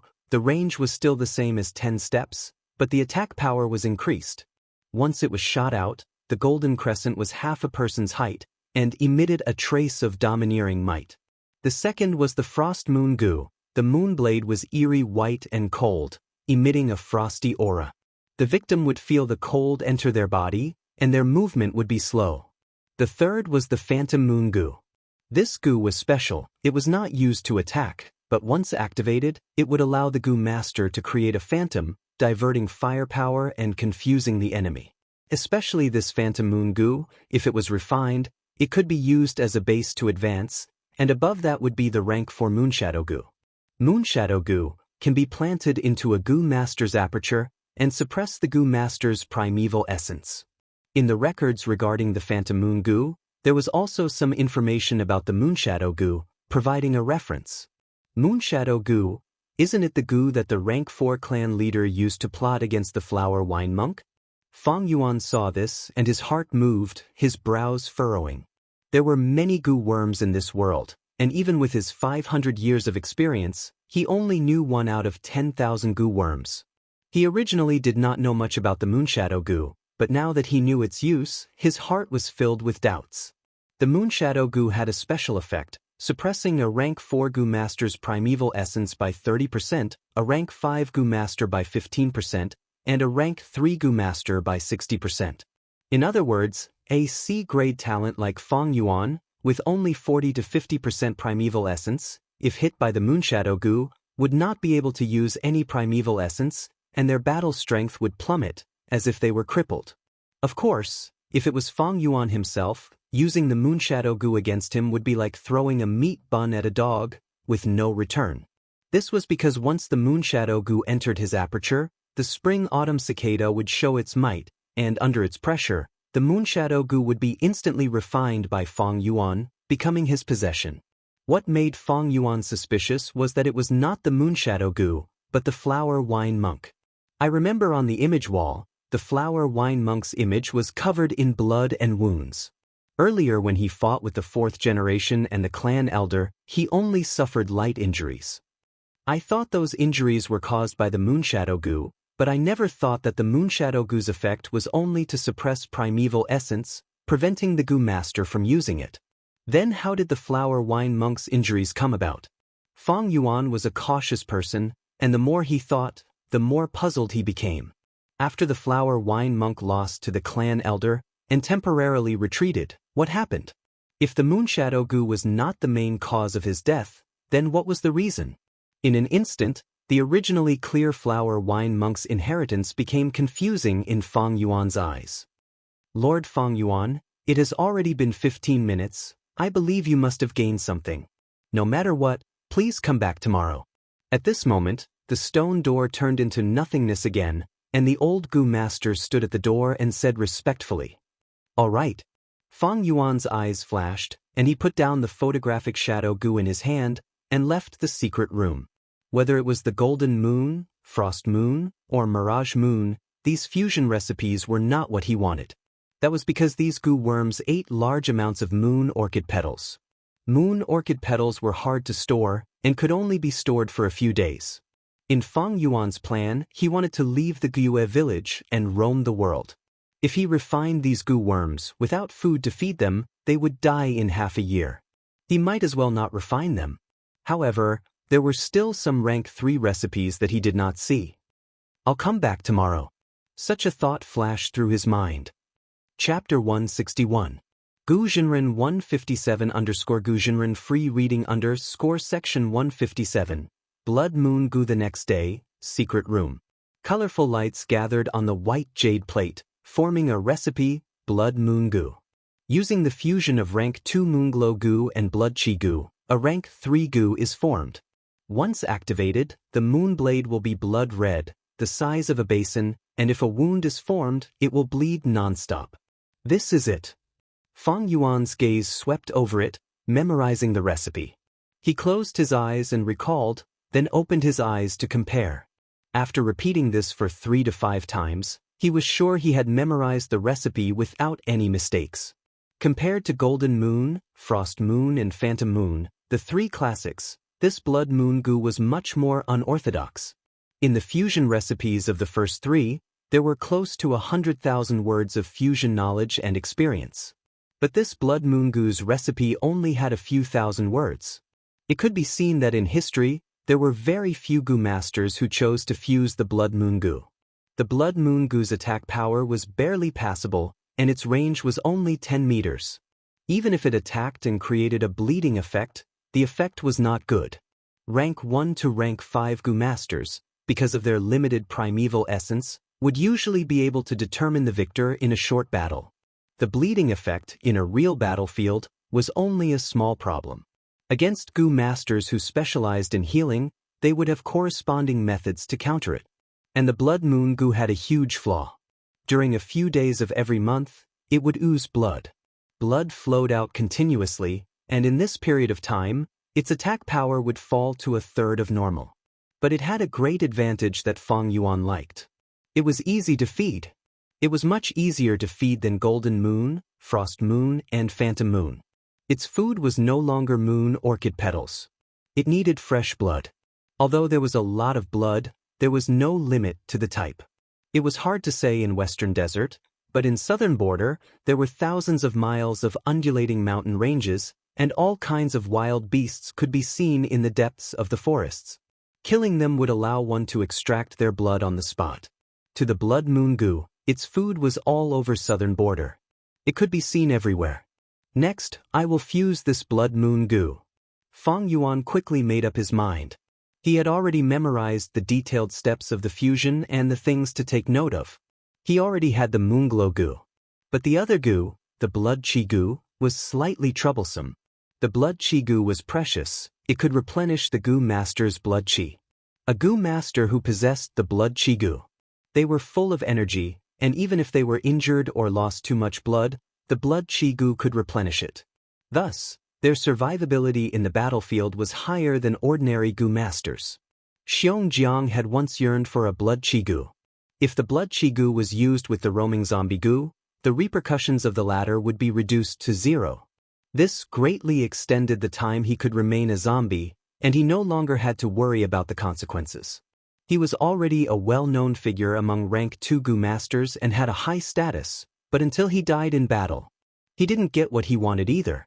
In the secret room, Fang Yuan turned his gaze towards the digital shadow Goo on the stone table in the center. Today, he had more than enough time. Out of the 15 minutes, he only used 5 minutes. There were still 10 minutes left. The yellow skin digital shadow goo recorded a rank 4 recipe. The purple digital shadow goo recorded a rank 5 recipe. The owners of these digital shadow goo were all secret hall clan elders, but the one in charge of feeding them was the clan. Goo worms could be borrowed, as long as the goo worms will recognized it. The digital shadow goos was one with the secret hall clan elder. Fang Yuan had advanced to clan elder. His identity was recognized by the secret hall clan elder, thus he could freely use a portion of the digital shadow goo. But the secret hall clan elder didn't think Fang Yuan had the authority to read the rank 4 and 5 recipes. Thus, the yellow and purple digital shadow goo, even if he activated his primeval essence, would not respond. In fact, even wild natural goo worms could obtain their will's recognition. Those beast kings were like this, thus they borrowed the power of goo worms. Humans also had such situations, like the legendary rank 5 river swallowing toad, Jiangfan. If Fang Yuan used the spring-autumn cicada's aura to instantly refine these goo worms and obtain the recipe, he could do so. But the consequences of doing so were not something Fang Yuan could bear. And the benefits he could obtain were not enough to move him. Actually, the most precious recipe is not these rank 4 or 5 recipes, but how to reverse refine the rank 1 moonlight goo. This goo originated from the first clan leader, and it was on this basis, after hundreds of years, that it developed to such a large scale and grand occasion. Fang Yuan thought to himself, fusion was to raise a low-rank goo to a high rank. Reverse refinement was to reduce high-level goo worms to low-level ones. Between one upgrade and the other, because the process was different, the result could be a brand new goo worm. The moonlight goo was not a natural goo worm, but a reverse refinement by the first clan leader. In this world, many goo worms were created on the basis of natural goo worms by goo masters, creating brand new species. Thus, even with Fang Yuan's 500 years of experience, his knowledge of the entire goo world was limited. And in the clan, there would be one or a few unique goo worms. These goo worms were not rare natural goo worms, but new species that were reverse refined. Based on this foundation, the goo masters developed a clan's unique strength. Guyue clan's Moonlight Goo, Xiong clan's Bear Strength Goo, Bai clan's Stream Goo, all were in such a situation. If common goo worms were used, then it would be easy to be targeted. A clan's foundation was in the Spirit Spring, which could produce Yuan Stone. Next was at least one unique goo worm, so that one's strength could not be completely interpreted. Then there was the bloodline. Bloodline was an important bond that held the clan together. Thus, even though the Moonlight Goo was only a rank 1 goo worm, the reverse refinement recipe's value was even higher than many rank 4 or 5 recipes. The reverse refinement recipe of the Moonlight Goo had always been kept by the clan leader. Of course, other than the clan leader, there would always be a loyal clan elder who knew the recipe in secret. At the same time, the photographic goo's recipe was also properly hidden. Fang Yuan obviously could not find the recipe in this secret room. This recipe is extremely valuable. If I can get my hands on it before I leave, that would be the best. But there is no need to force it. Fang Yuan saw through this and was indifferent. To him, he did not intend to build an organization or force. The Moonlight Goo's recipe was not a necessity to him. But rank 3 goo worms like the Blood Moon Goo are what I need the most. Although Fang Yuan had rank 3 cultivation and had white-silver primeval essence, not all his goo worms were rank 3. He could not display the true battle strength of a rank 3 goo master. I have the Thunderwings Goo, Sky Canopy Goo, and if I refine the Blood Moon Goo, I would have 3 rank 3 goo worms. But this is far from enough. Ordinary goo masters depended on the clan. With the cooperation of the clansmen and resources, they only needed 3 or 4 goo worms. That was enough. But Fang Yuan wanted to roam the southern border and travel far away, so he needed at least 6 goo worms to be able to deal with all aspects. According to his experience, these 6 goo worms had to provide him with help in 6 aspects: attack, defense, healing, storage, scouting, and movement. In terms of attack, the Blood Moon Goo barely qualified. In terms of defense, the Sky Canopy Goo could do the job. In terms of movement, although the Thunderwings Goo consumed a lot of primeval essence, it could allow Fang Yuan to fly for a short period of time. It was very powerful. But in terms of healing, the 9-leaf vitality grass was weak. It was after all a rank 2 goo worm, and if it advanced further, Fang Yuan would not be satisfied. The rank 2 9-leaf vitality grass did not have outstanding healing abilities. Its advantage was, it could produce rank 1 vitality leaves. Selling vitality leaves could give him an endless supply of Yuan stone. It was like a money tree. But from now on, Fang Yuan would have to travel in uninhabited places. Even if he produced vitality leaves, he would not be able to find other goo masters to exchange for Yuan stone. In terms of scouting, the Earth Communication ear grass had a wide range, and although it was rank 2, it could barely be used. In terms of storage, Fang Yuan did not have any. This was the most important point. One person moving alone, logistics first. Before the army moves, rations and fodder first. It could be said that this was the foundation to support the other 5 aspects. Storing food to feed goo worms, human food was one aspect, but the crucial point was the storage of Yuan stone. Without Yuan stone, a goo master would lose the motivation to cultivate. In this aspect, Fang Yuan had not made any progress. Before he could get his hands on the storage goo worm, he would not leave the village. The logistics goo worm used for storage needs to have a wide range, able to store food and Yuan stone. Then it needs to be easy to feed. Finally, it would be best if it could extend the shelf life. But even in the 3 clans resource board, there is no goo that suits my needs. Looks like I can only use the chi faction to squeeze out more of their foundation. 15 minutes passed. Fang Yuan walked out of the underground cave, thinking in his heart. Lord Fang Yuan, hello. A middle-aged male goo master stood at the exit, clearly waiting for Fang Yuan. You are? The person smiled. I am Gue Zhong, currently acting as the Medicine Hall clan elder. So it's him. Fang Yuan came to a realization, and could not help but size up this person. Gue Zhong had a proper appearance, with a square face and a steady aura around him.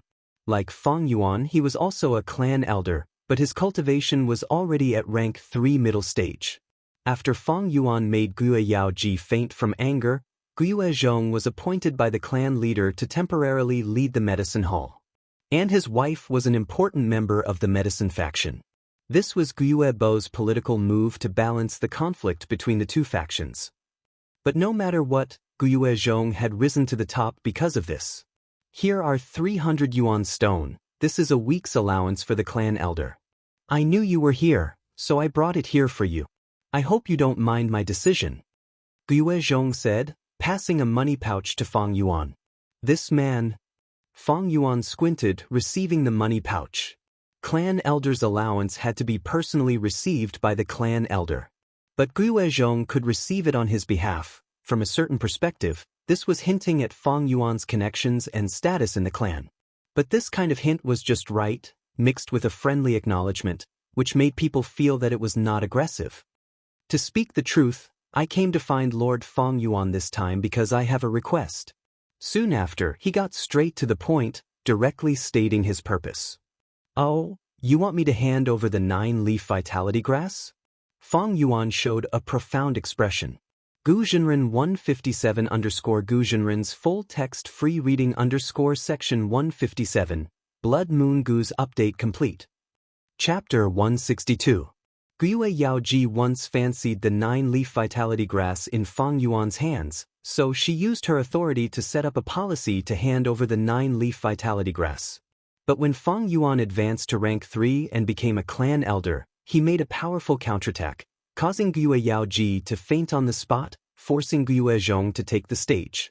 Gue Zhong took the initiative to find Fang Yuan this time to persuade Fang Yuan to hand over the 9-leaf vitality grass.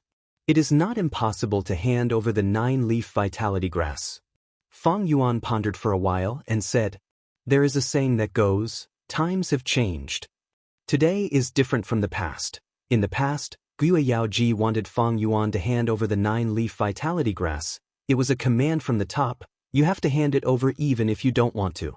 But now, Fang Yuan was already a clan elder. His status was only lower than the clan leader Gue Bo, and he was on equal footing with Gue Yaoji and the others. Therefore, Guiyue Zhong persuaded Fang Yuan to hand over the 9-leaf vitality grass. It was not a command from the top, but an equal transaction, an exchange of benefits. The 9-leaf vitality grass was indeed very precious. The vitality leaves were a small source of income in short supply. Fang Yuan had so many goo worms on hand now, and a large portion of their feeding expenses were supported by it. However, there was nothing in this world that was not for sale. It was just that the benefits were too small to be moved. Although the 9-leaf vitality grass was precious, as long as the price was right, why couldn't it be sold? The so-called goo was just a tool. It was a means to achieve one's ambition. So what if it was the spring-autumn cicada? As long as the situation was right, abandoning it could exchange for greater benefits. Why not do it? If you want to obtain it, you must first learn to give it up. Fang Yuan naturally had such awareness, so he looked at Guiyue Zhong. Guiyue Zhong smiled. If you are willing to hand over the 9-leaf vitality grass, then I am willing to compensate you with this token. Saying so, he took out a token. The token was simple, triangular in shape with a rounded tip. On the front, there were 3 words stacked in the shape of a pagoda: Order of Reward. On the back, there were also 3 words: Reward for Meritorious Service. The Order of Reward was a reward for meritorious service. You are a newly promoted elder, so there are some things that you might not be clear about. This reward token was specially given to Goo masters who made great contributions to the clan. Even the elders. Very few people have them. With this token, he could go to the family's underground wormhole. Choose any goo worm. The goo worms in the wormhole. They are all rare items. 4 of the top 10 goo worms on the resource list came from this underground wormhole, Guiyue Zhong explained. Fang Yuan was tempted. He was not surprised by this. The Guiyue clan was a clan that had stood tall for hundreds of years. It was impossible for them to not have some foundation and accumulation after such a long time. In fact, as long as it was a family with a long history, they would have a secret place similar to the underground wormhole to store goo. He only wanted to obtain the goo worms here. They had to be meritorious officials, and they had to have made great contributions. At the same time, they had to be loyal. Fang Yuan had just been promoted to elder. He was still far from this qualification. I want to leave the clan, so I need to store goo worms. This token is a good choice. Fang Yuan was worried. The 9-leaf vitality grass could be given up. It was indeed of great help to Fang Yuan, but it could not be used in the future. Its healing effect was not outstanding, and the vitality leaves it produced could not be used for continuous healing. Fang Yuan was worried that even if he exchanged for this token, he might not be able to find the ideal goo in the wormhole. Guiyue Zhong had been observing the situation. He misunderstood Fang Yuan's hesitation and said, "In the wormhole, there are not only rank 3 goo worms, but also rank 4 goo worms. Elder Fang Yuan, you will not lose out. If you regret it in the future, we can exchange it back. But it will take some time, and it has to be done secretly." Fang Yuan raised his eyes and looked at Qi Zhong again. This is an outstanding person. He sighed in his heart. A new official has to make drastic changes. This Qi Zhong understood his position very well. Not only did he have to compromise with the clan leader, he also had to compromise with the Qi faction and the medicine faction. But at the same time, he had to show his abilities. Fang Yuan handing over the 9-leaf vitality grass had a special meaning to him, and he was willing to pay a high price for it. The world is vast. There are so many outstanding people. Under the beast tide, there are constantly old people sacrificing themselves, and new people taking over. From a certain perspective, this is also the replacement of the clan. Only then can it maintain its vitality and allow the clan to stand tall. Fang Yuan thought. Too many old people would cause an organization to rot and turn dark. Thus, the elimination mechanism was the only way for an organization to maintain its vitality. Guiyue Zhong was only one of the representatives. Survival of the fittest was the natural way for vitality to flourish. The human body's metabolism could maintain its vitality. The goo worms in the hands of a goo master should not remain the same. Only with change can there be improvement. Thinking of this, Fang Yuan took the token from Guiyue Zhong's hand and handed over the 9-leaf vitality grass at the same time. Fang Yuan's initiative allowed Qi Zhong to quickly refine the 9-leaf vitality grass. He placed this grass goo into his aperture and heaved a sigh of relief in his heart. He had ambition in his heart. Temporarily becoming the medicine hall elder was an extremely important opportunity for him. If he could grasp this opportunity, it was not impossible for him to advance from temporary to official. But to achieve this, he would need to compromise with the 3 parties. But politics was the art of compromise. When Yao Ji was in power, she could not do anything to Fang Yuan. But after he took over, he could make Fang Yuan hand over the 9-leaf vitality grass. This was not only expressing goodwill to the medicine faction and carrying out Yao Ji's legacy, it was also unknowingly showing his own ability. For this, he did not hesitate to give up the reward token that he had painstakingly accumulated. Lord Qi Zhong, it was a pleasure talking to you. I wonder if you have time after this? Fang Yuan said as he kept the token. Guyue Zhong's gaze flashed, feeling somewhat puzzled. After a while, in the guest hall, Guyue Dong too and his wife greet the 2 elders. Fang Yuan's uncle and aunt bowed their heads. They bowed towards Fang Yuan and Qi Zhong, their attitude extremely respectful, even carrying a trace of fear. After the news of Fang Yuan being promoted to elder spread, it set a benchmark and role model for many young Gu masters, and also brought shock and fear to his uncle and aunt. This Fang Yuan, he was only AC grade. How did he suddenly advance to rank 3 and become an elder? Even if it was Guyue Fangjing, a grade aptitude, he was only rank 2 upper stage now. After such a shock, there was fear. They could not help but be afraid. As long as they thought of how they bullied Fang Yuan in the past, they would feel fear in their hearts. Life is full of ups and downs. Don't bully the young for being poor. With the identity of an elder, it was different. They were afraid that after Fang Yuan made his fortune, they would come looking for revenge. But Fang Yuan still came looking for them. Not only that, he even brought another elder with him. They come with ill intentions. They come with ill intentions. Guyue Dong too lamented in his heart. Fang Yuan smiled. Uncle and aunt, no need to be so courteous. Although I have been promoted to an elder, I am still the nephew of the 2 of you. Come, sit down. Saying so, he sat on the main seat. Guyue Zhong also sat on the other side. These 2 seats were originally for his uncle and aunt. They were the seats of the host. But when Fang Yuan and the rest sat, his uncle and aunt did not have any objections or dissatisfaction. They even sat on the lower seat. They were hesitant and cowering. This was the power of an elder. His uncle and aunt looked at each other and sat down anxiously. They sat upright and still. Their expressions were reserved, and they only sat on half of the chair. At this time, a servant came up to deliver tea. Guyue Zhong remained silent and did not drink. Fang Yuan, on the other hand, was unruffled. After tasting the tea, he asked, I wonder how uncle and aunt are doing recently. Fang Yuan asked with a smile, but in his uncle and aunt's eyes, it was even scarier than a thunderous rage. Especially his aunt. When she thought of how she had insulted Fang Yuan, she was so scared that her body was trembling. Sigh, the wolf tide is here, life is in turmoil. Especially the wine shop was forced to close down, the rent of the bamboo buildings is also decreasing. Honestly, our family is so poor that we can't even feed ourselves. His uncle actually shed tears when he said this. He had taken good care of himself in the past, but now he was no longer rosy. His hair had turned white, and his wrinkles had increased. Especially when he responded to the conscription, it was obvious how poor he was. But Fang Yuan also knew that he had been in charge of the wine shop for many years. He still had some savings. Now that he said it pitifully, it was probably because he was afraid of his revenge and wanted to use his pitiful appearance to gain sympathy. This uncle is usually smart. Why is he so stupid when it comes to me?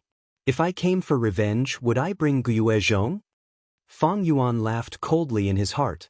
He did not like his uncle and aunt, but it did not mean that they had no value. Uncle and aunt, you have taken care of me a lot. My achievements today are all thanks to your nurturing. Today, I just received my allowance from the elders. Here are 300 yuan stone, please accept it. As he said this, Fang Yuan passed the money bag to his uncle. What? Guyue Zhong's expression at this moment was too interesting. There was uneasiness in the shock, fear in the uneasiness, and disbelief in the fear. His aunt was also stunned. She stared blankly at the money bag in Fang Yuan's hand. What was going on?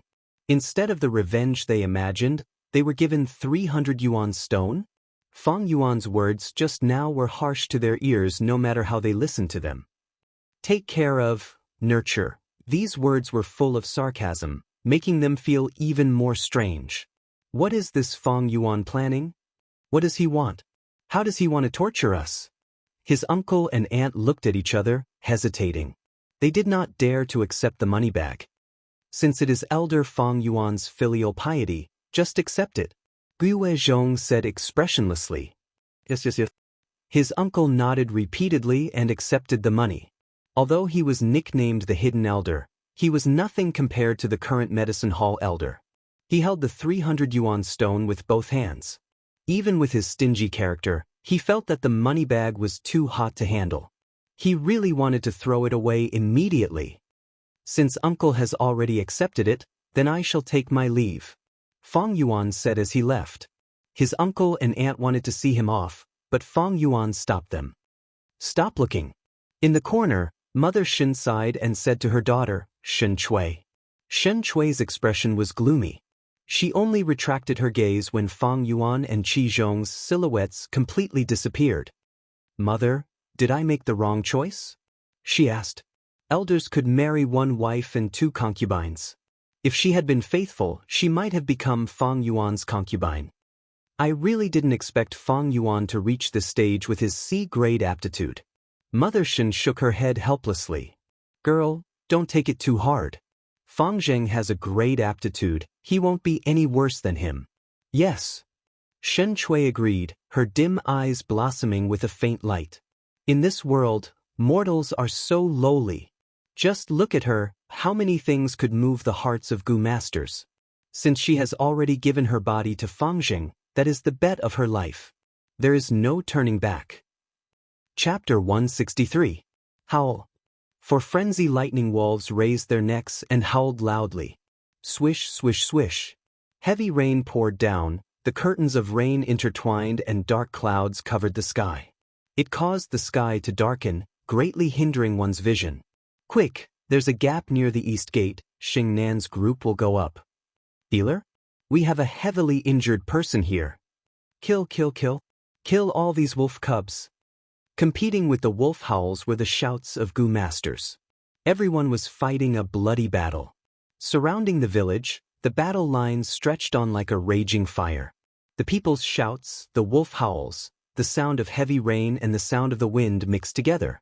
The densely packed lightning wolves charged towards the village wall like a tide. The pit in front of the village wall had already been filled up by thick wolf corpses. Under the lead of bold lightning wolves, the wolf pack had an extremely strong charging force.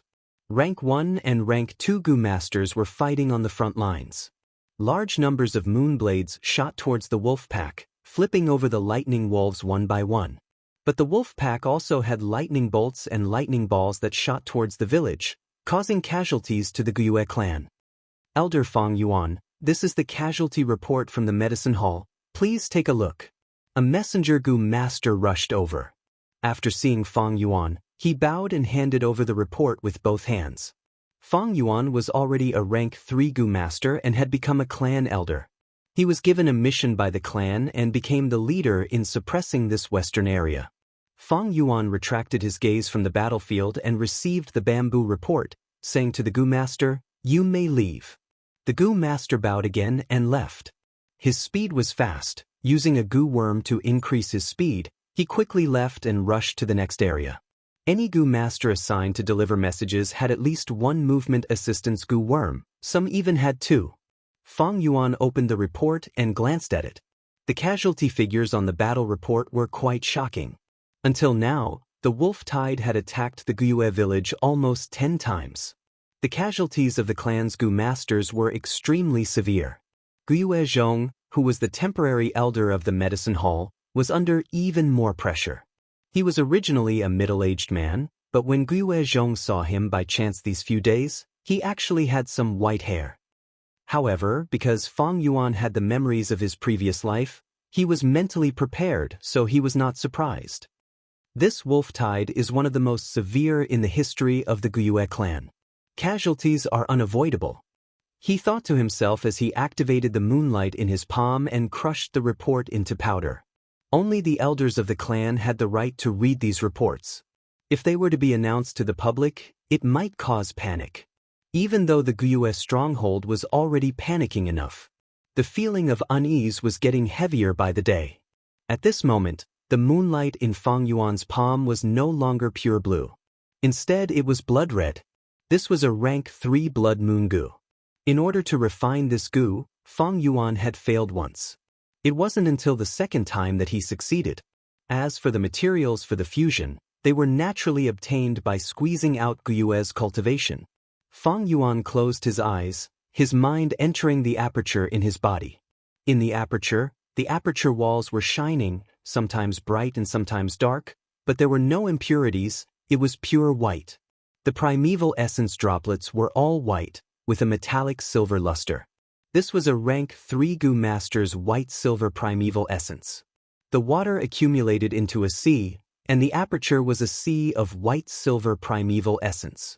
Originally, there was a layer of dark red filth on the surface of the silver sea, but now it was gone.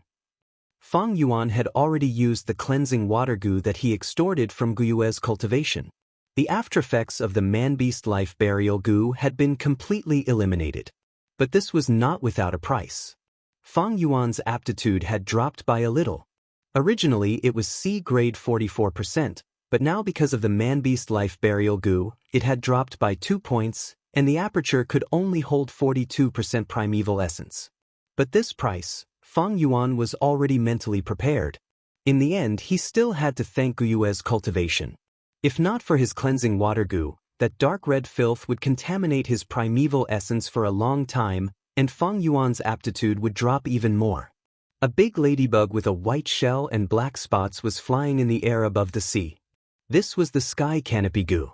The stealth scales goo with the appearance of a stone fish was submerged in the primeval sea. The 4 flavors liquor worm was playing on the sea. As for the newly refined blood moon goo, it looked similar to the moonlight goo, and was residing in Fang Yuan's right palm, turning into a red crescent moon mark. As for the rank 3 Thunderwings goo, it was residing on Fang Yuan's back. It was like 2 lightning tattoos.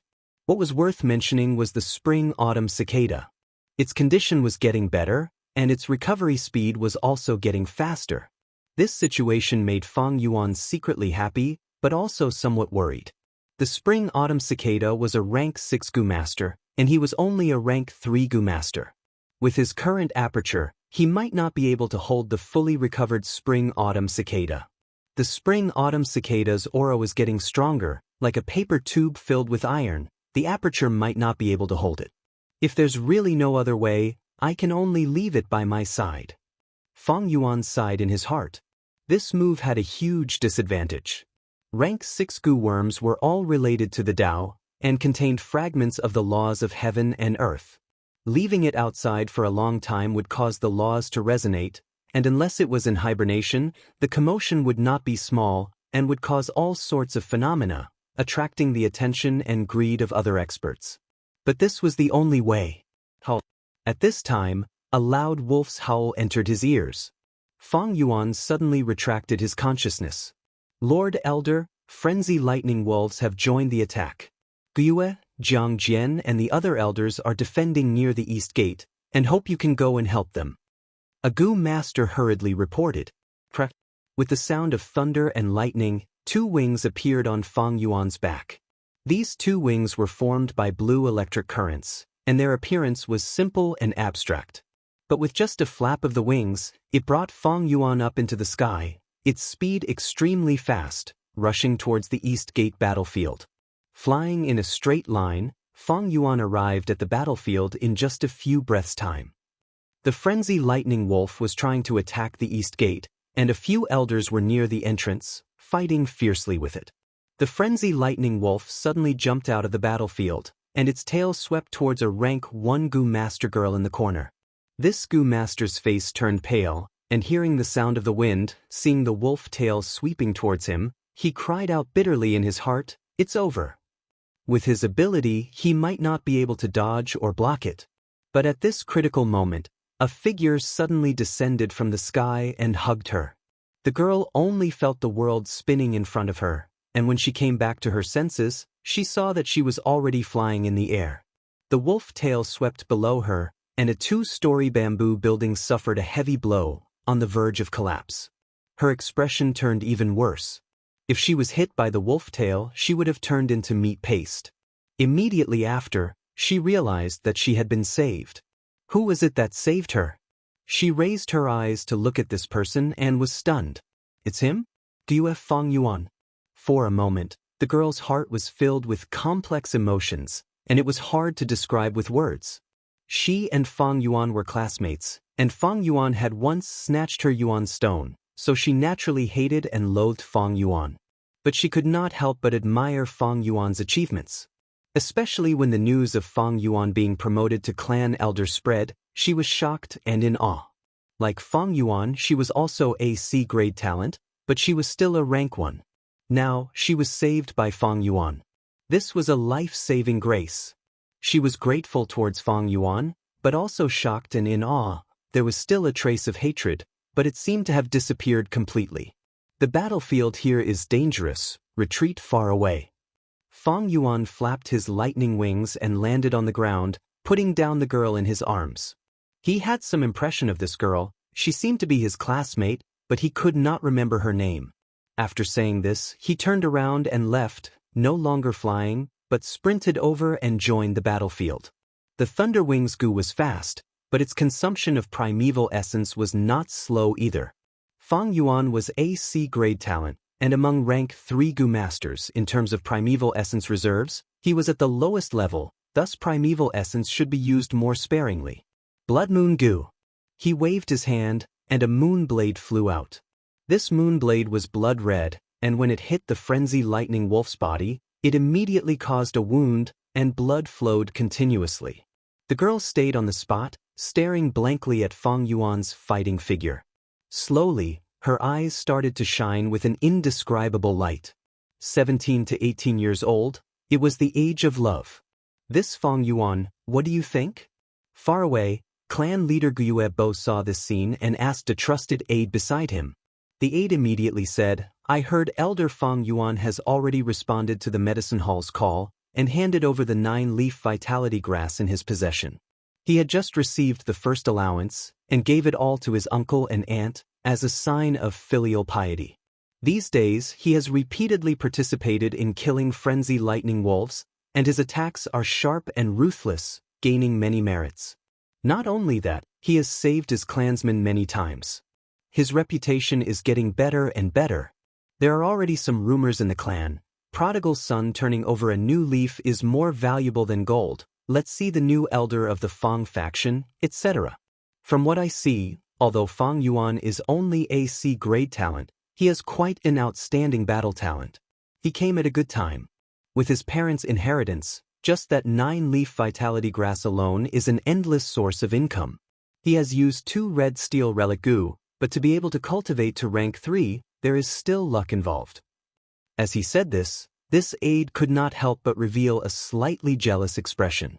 He was also a C-grade talent, but only had rank 2 cultivation. To reach this step today, he had used up most of his life. And that Feng Yuan was only 17 years old, but he was already a clan elder. Truly, comparing oneself to others is infuriating. Guiyue Bo listened to his aide's words, nodding his head non-committally. The aide's words represented the majority of the clansmen's opinion. But it was somewhat superficial. Guiyue Bo had been the clan leader for many years, and his horizons were naturally higher.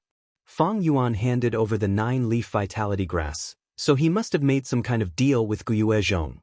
Giving all the subsidies to his uncle and aunt was probably not a sincere gesture, but a political show. The main propagator of this matter was Guiyue Zhong. As for saving people, whether it was sincere or not, it still needed to be investigated.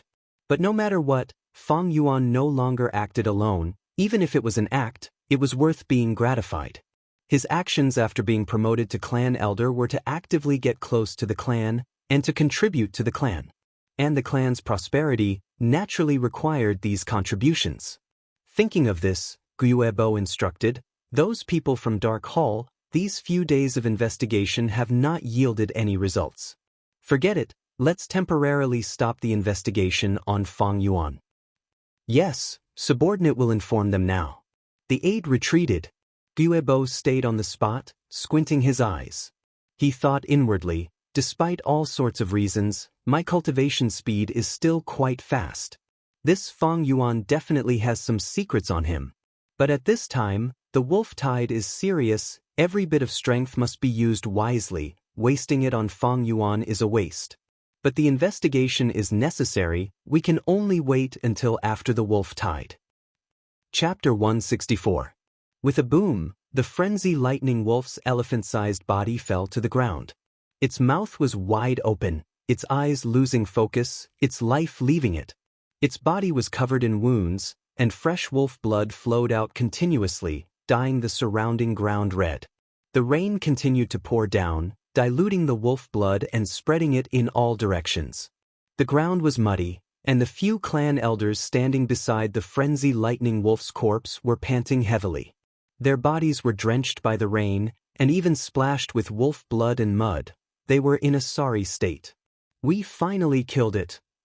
This frenzy lightning wolf has a defensive goo worm on its body. It's really hard to deal with.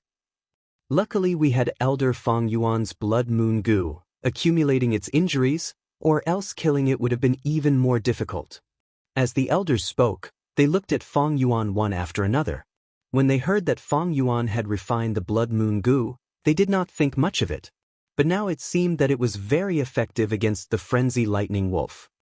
"Elders, you are too kind. If not for your help and protection, I would not have been able to attack so fiercely." Fang Yuan wiped the rain off his face, saying politely, "Don't say that, it's what we should do. We are old, we did not feel it before, but now that we have fought alongside Elder Fang Yuan, we have a deep feeling." The few clan elders laughed. In the battle just now, Fang Yuan advanced and retreated, his attacks were sharp and ruthless, and his handling of the situation was very experienced, causing the few clan elders to have a whole new level of respect for him. Especially Fang Yuan's humble attitude, not arrogant nor rash, he was not as arrogant and unruly as the rumors made him out to be, causing the few clan elders to have a good impression of him.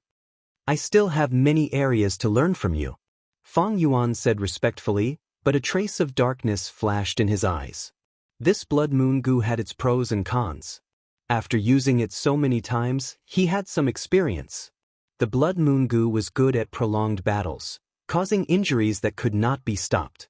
Thus, the longer it lasted, the more serious the enemy's injuries would be. But this was based on the fact that the enemy did not have a healing goo worm to counter it.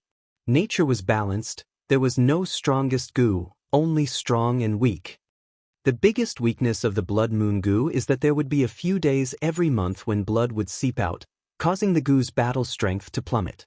It's my main method of attack, but it seems like it's a little unstable. However, if I can subdue the chainsaw golden centipede in the flower wine treasury, I can make up for it. These days, the situation was very tense. The wolf tide kept attacking the mountain village. As an elder, Fang Yuan was even more eye-catching than before. He had no chance to go to the secret cave in the stone crack. "Quick, do your best to save our people. Clean up the battlefield, don't miss a single goo." Seeing the frenzy lightning wolf fall, a group of healing goo masters immediately rushed over. "Thank you elders for your hard work, please accept our medicine hall's special treatment." The leading goo master bowed towards Fang Yuan and the rest. It's Li Qin from the medicine faction." Several clan elders recognized this person and slowly nodded their heads, immediately changing their expressions.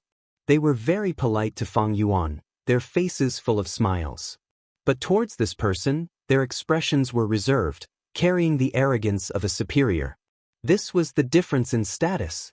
This Guyue Li Chen was only a rank 2 goo master. "I have no injuries, I don't need any treatment. Elders, let's chat again when we have time." Fang Yuan nodded towards the other clan elders. Elder Fang Yuan's talent is outstanding, to be uninjured after the battle, truly a young hero. Sigh, compared to Elder Fang Yuan, we are really old. Hee, Elder Fang Yuan, please take care. The few clan elders immediately laughed and said, Elder Fang Yuan, please forgive this subordinate for offending you. Let our medicine hall's healing Gu masters examine you. Guyue Liqin insisted. He was a member of the medicine faction. Fang Yuan angered Guyue Yaoji to the point of fainting, causing the latter to lose her position. He naturally had disgust towards Fang Yuan, but as the leader, he naturally had to ask about his position. Thank you for your kindness, there is really no need. Goodbye everyone. Fang Yuan patted Guyue Liqin's shoulder, smiling as he bid farewell to the others. The clan elders either smiled or nodded in response. After he left, their expressions changed one after another, and they became solemn. This Fang Yuan, although only AC-grade aptitude, had already grown to this stage. It was truly rare. Fighting alongside him, they could feel his coldness and ruthlessness. Just thinking about it made them feel fearful. Back when they were 17, what kind of achievements did they have? Especially when they saw him smiling and patting the shoulders of the medicine faction members, such shrewdness and talent in politics, it was truly shocking. Lord Fang Yuan, do you still recognize me? On the road, a person with a respectful and fawning expression greeted Fang Yuan. You are. Fang Yuan narrowed his eyes, recognizing that this person was a student of the same batch as him. However, he couldn't remember his name. He only remembered that whenever he stole his Yuan stone, this person would always obediently hand it over. It could be seen that there was a shrewdness hidden within his weak temperament.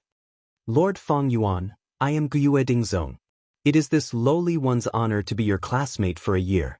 Actually, after the news of your promotion to clan elder spread, many of your classmates admired and envied you, wanting to find an opportunity to ask you for some cultivation experience. I wonder if you are free tonight? Guyue Dingzong rubbed his hands, his eyes narrowing into slits as he smiled. Oh, is that so? Fang Yuan raised his eyebrows, nodding slightly. That's fine. However, I need to change my clothes. This rain is making my entire body uncomfortable. This lowly one has already prepared hot water and new clothes. There are also a few virgin maids waiting to serve you. Guyue Dingzong smiled, his expression rippling. Fang Yuan shook his head and refused. No, before that, I still need to go to the underground cave. So that's it. Guyue Dingzong was immediately moved. Only clan elders could freely enter the underground cave. To people of their level, it was the clan's restricted area.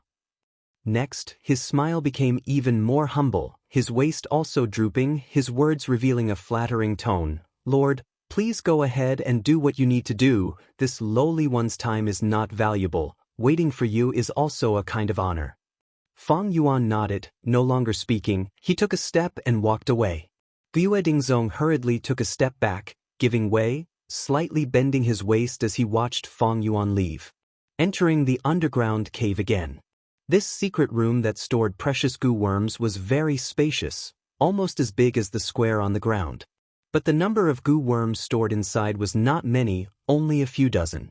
Kong declaration grass, return space cicada, skeleton dragonfly, phoenix butterfly, there were rank 2 to 4. But rank 2 goo were rather rare. Among them was love separation. This was the number 1 poison goo among rank 2. Even a rank 3 healing goo might not be able to heal the damage it caused. This love separation was used by Wang Er back then. After being killed by the clan, it had been kept here ever since. Most of the goo worms were rank 3, and there were few rank 4 goo worms. Fang Yuan originally did not have high hopes. Although the clan had a deep foundation, it was still a mid-sized clan, with 2 other clans competing against it, and the pressure of the wolf tide. But to think that he would actually find a rather ideal goo. Tusita flower. Rank 3 grass goo, shaped like a red lantern, its green leaves were oval, the leaf flesh was thick and plump, divided into 3 pieces, the distance between them was the same, pointing in 3 different directions. This Tusita flower was as famous as Tusita grass. Not only could it store food, it could also store Yuan stone. It was one of Fang Yuan's ideal goo worms. I didn't expect that the Gu Yu village would also have this Tusita flower. With it, I can solve the problem of logistics. Fang Yuan was overjoyed, immediately choosing it. Actually, the clan definitely has rank 5 Gu worms. In the history of Guyue clan, there were 2 rank 5 experts. They definitely left behind Gu worms.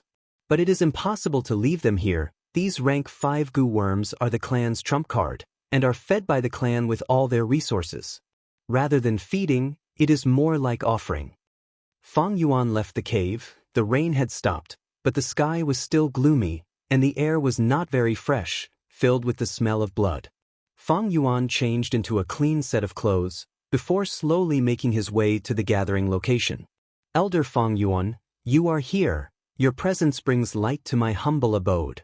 Guyue Dingzong was already standing at the door, looking at him eagerly. He saw Fang Yuan from the corner of the street from afar, and hurriedly welcomed him with a flattering smile. He led Fang Yuan to the bamboo building, where a sumptuous banquet was already prepared, and a group of people were seated.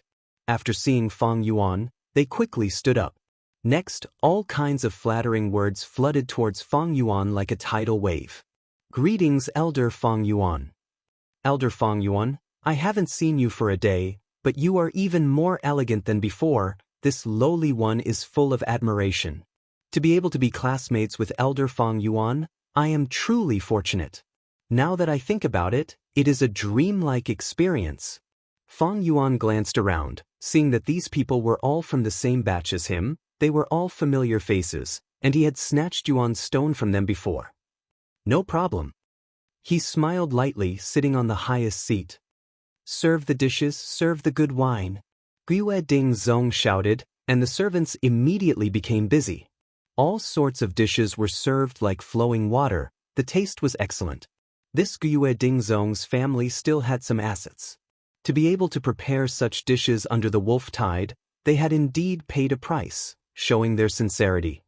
Elder Fang Yuan, this lowly one would like to propose a toast to you. Elder Fang Yuan, please do as you please. This lowly one cheers. Fang Yuan was really very casual, pouring a cup of wine, only taking a sip each time, but no one had any objections. Toasting and toasting, the wine went on for 3 rounds. He suddenly raised his wine cup, stood up, and said with a smile, "There are always times when one is young and frivolous. I was a little immature in the past, and did some things. I hope everyone will forgive me and not mind." With him standing up, no one else dared to sit down, and all stood up. Everyone knew that Fang Yuan was bringing up the past, and was talking about the Yuan stone incident. They hurriedly shouted, "Not at all, not at all. Elder Fang Yuan is a true man, a true hero." To be able to catch Elder Fang Yuan's eye on this lowly one's Yuan stone, that is our honor. That's right, Elder Fang Yuan's elegant demeanor has always been deeply engraved in my heart. This cup of wine, Fang Yuan downed it, and the entire hall immediately cheered. Chapter 165. Fang Yuan put down his wine cup and sat down. Only then did everyone dare to sit down. These people were not all from the same school. For example, Ma Bei, Qiqing, and others with deep backgrounds were not among them. It's about time I should leave. This banquet was not bad. Fang Yuan expressed his intention to leave. Guyue Dingzong was instantly overjoyed after being praised. He hurriedly stood up and took out a money pouch. The pouch was naturally filled to the brim with Yuan stones. He bowed and smiled flatteringly. Today, after listening to Lord's teachings, this lowly one was enlightened and learned a lot.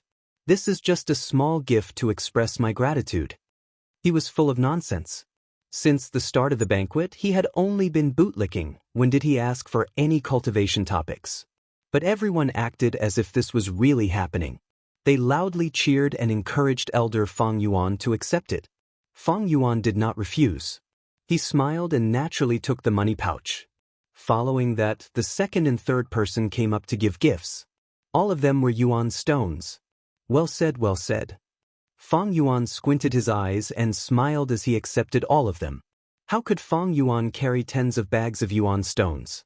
When Guyue Dingzong saw this, he immediately called over a few servants to help Fang Yuan carry the bags.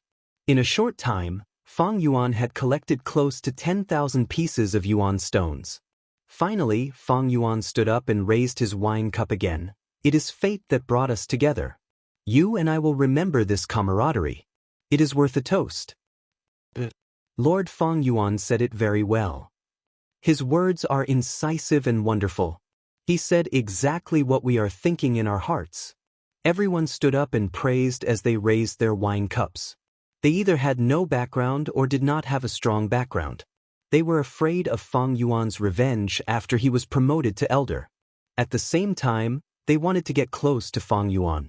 Fang Yuan smiled faintly, raised his hand and raised his glass. At this moment, the clouds in the sky dissipated, revealing the moonlight that was like a veil, illuminating the courtyard outside. The cold air was mixed with the smell of blood. It was so real that it was cruel. In this hall, the decorations were elegant and the lights were bright. Wine, women, and wealth filled the air. Everyone had an exaggerated smile on their faces. It was like a warm paradise on earth.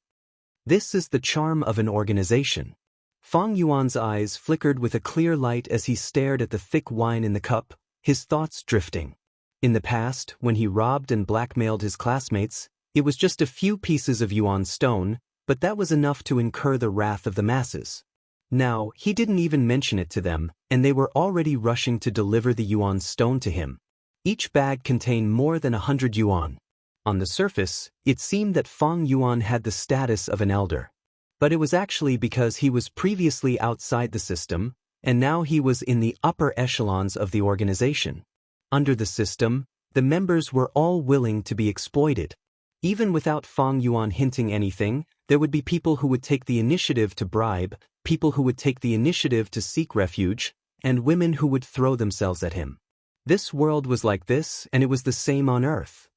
The people of this world are so ridiculous. They were robbed for nothing, and when there was a slight loss, they would retaliate fiercely and cry out for injustice. They would bribe the upper echelons, give gifts, bodies, and virginity, but they were all willing. They were even afraid of not doing it well. The reason why I could obtain so many yuan stones tonight is because of the system. Fang Yuan laughed coldly in his heart and couldn't help but think of Guyue, Qing Shu, Mo Yen, and Qi Shan.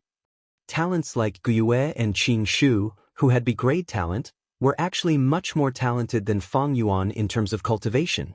But these people cultivated slowly, and for a long time, they were stuck at the second-grade realm. Was this because they didn't work hard? He laughed coldly. This was the system's exploitation and oppression. However, this kind of exploitation and oppression was often invisible. Ordinary people would never be able to see through it. Take Fang Yuan's current situation for example. The yuan stones that these people gave, if used on themselves, would definitely be a boost to their own cultivation. So as long as there was bribery, it was a form of exploitation.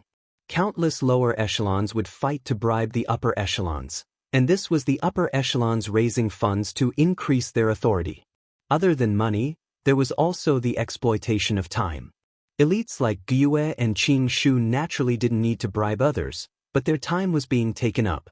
Usually, they would ask you to do this and that, ask you to run errands, and even say that this was the attention and favor of the upper echelons. If they used this time to cultivate, Guyue and Qing Shu would have already broken through the peak stage of rank 2 and reached rank 3. If he used the wood charm Gu, he might even be able to kill Bai Ning Bing. The subtlety was that the clan elders were not willing to let a junior like Guyue and Qing Shu advance to rank 3 so quickly. Such a powerful chess piece. If he really became rank 3, he would be on equal footing with them. How could they order him around? Who would be willing to have their authority divided? Thus, they purposely dragged and suppressed him, even saying that they thought highly of him, but he needs to be polished to become a jade. This is the truth of the system. If one couldn't see through this, then no matter how heroic one was, no matter how talented one was, they would still be nothing more than a dragon or tiger chained by chains. They would only be slaves. People like Guyue Qing Shu, Guyue Zhong and the others, no matter how talented and capable they are, so what? Although he thought of so many things, his thoughts moved like lightning, and the outside world only lasted for a moment. Everyone, please have a drink. Fang Yuan moved the wine cup to his lips, then raised his head and drank it all. Everyone hurriedly drank, not daring to leave even half a drop. Farewell. Fang Yuan cupped his fists and walked away. Behind him, the servants each held a yuan stone and followed suit. Everyone hurriedly sent him off. You all can drink, there's no need to send me off. Although Fang Yuan said this, no one dared to do so. They all left their seats and flattered him. Fang Yuan said again, I like peace and quiet. Everyone looked at his expression, then dropped the subject and stayed in the hall. Looking at Fang Yuan's receding figure, some sighed, some were silent, and some sighed. Elder Fang Yuan is truly an extraordinary person, so carefree. They were all frogs at the bottom of a well, looking at the moon through the fog. They only felt that Fang Yuan was carefree, but they could not see through the system. Actually, as long as they joined the system, they would be exploited, and their benefits would be sacrificed. Even the clan leader would be sacrificed, dedicating a large amount of time and effort to manage the clan. It was just that the situation of the lowest level members being exploited was even more serious. The higher the level, the greater the benefits they enjoyed. At the start, Fang Yuan snatched the yuan stone and created opposition, acting independently, not even letting his own younger brother off. In order to avoid this level of exploitation, he had sufficient time and energy to break through to the third rank, becoming a clan elder. This result shocked countless people. Now, he had become a clan elder, gentle and refined, with high status and authority, enjoying the benefits of a clan elder, causing others to be extremely envious. This separation and joining, this and that, this was filled with deep wisdom. But how many people could see it clearly? Fang Yuan was not being exploited, but enjoyed the benefits. In the eyes of mortals, this was carefree. All right, place the items on the table and you may leave. Fang Yuan said. The servants did not dare to have any objections. After placing the items on the table, they bowed towards Fang Yuan and left. This place was no longer the house that Fang Yuan had rented in the past. Ever since Fang Yuan became a clan elder, the clan allocated a brand new bamboo building for him. There was a study room in the bamboo building, as well as a secret room for cultivation. But the servants did not have one. Fang Yuan had to find one himself. Tusita flower, come out. With a thought from Fang Yuan, silver primeval essence poured in, and the Tusita flower imprint on his tongue immediately came to life. He opened his mouth and spat out a red light. The Tusita flower slowly rotated like a lantern, floating in the air and appearing in front of him. Fang Yuan activated the Tusita flower, and immediately the red light expanded, turning the surroundings into a sea of red. One by one, the primal stones flew out of the bag and into the Tusita flower, as if they were being pulled by an invisible force. After a while, the red light faded. Fang Yuan opened his mouth slightly, and the Tusita flower flew back into his mouth, landing on his tongue and turning into a red lantern imprint. This Tusita flower is a rank 3 gu. It can store yuan stone and other things. It is one of the best rank 3 storage gu, and can store up to 30,000 yuan stone. But considering that it also needs to store other things, I can store up to 15,000 yuan stone. Although this was Fang Yuan's first time using this gu, with his rich experience from his previous life, he quickly deduced its limit. Yuan stone was the most basic resource for a gu master's cultivation. Without yuan stone, a gu master would seriously lack motivation. Moreover, yuan stone could quickly recover primeval essence, and was a great help in battle. Especially for a gu master who was alone, yuan stone was the most basic form of protection in the wilderness. Normally speaking, a gu master needed at least 10,000 yuan stone to ensure a gu master's basic supply for a certain period of time. And every once in a while, it needed to be replenished. A reserve of 15,000 yuan stone, to Fang Yuan, was too little. But it was still at an acceptable level. I borrowed 3,000 yuan stone from Qi Lian, and with today's harvest, I won't have to worry about yuan stone in the short term. Now I have 6 main aspects: the Blood Moon Canopy for offense and defense, the Thunderwings Gu for movement, the Tusita Flower for storage, and the Earth Communication Eargrass for scouting. The only thing I lack is a healer. Fang Yuan calculated in his mind. Previously, there was a 9-leaf vitality grass, but Fang Yuan handed it over. Thus, there was Tusita flower. But this rank 2 9-leaf vitality grass, even if he kept it, Fang Yuan was not too satisfied with its healing ability. Among the rank 3 healing goo, there are a few that are more ideal. Like the endless life goo, it can heal continuously and consumes little primeval essence. In this aspect, it is most suitable for a goo master with poor aptitude like me. There is also the undying grass. It can preserve a sliver of life and hang on to one last breath. It is a top-notch life-saving goo. The most ideal is the self-reliance goo. This goo is special. It relies on the goo master's own strength. As long as the goo master's strength is great, it can stimulate the goo master's metabolism, thus healing injuries. But these 3 goo, where could Fang Yuan find them? As for the Gyue clan, even the underground wormhole had been searched by him, but he did not find any. There was no way such a rare goo worm would appear on the substance list. The only thing that had hope was the flower wine monk's inheritance. But this possibility was minuscule, and Fang Yuan did not have any hope. He already felt that the flower wine monk's inheritance was coming to an end. How could there be a goo that Fang Yuan needed at the very end? If that was the case, then it would be too ideal, too perfect. But Fang Yuan knew that this world was cruel and incomplete. If he really placed his hopes on it, then he would be naive. But even so, it is time to explore this inheritance. At least that chainsaw golden centipede should be in my hands. Fang Yuan had some thoughts in his heart. Chapter 166. Guzhenren 162_Guzhenren's full text free reading _section 162. Heavenly Essence Treasure Lotus. Although he planned to investigate the flower wine inheritance, Fang Yuan could not leave. He was in the limelight after becoming the clan elder, and with the frequent activity of the wolf tide, there were many tasks assigned to him, giving him no chance. Look / when he finally arrived at the rock crack secret cave, it was already more than 10 days later. Late summer night.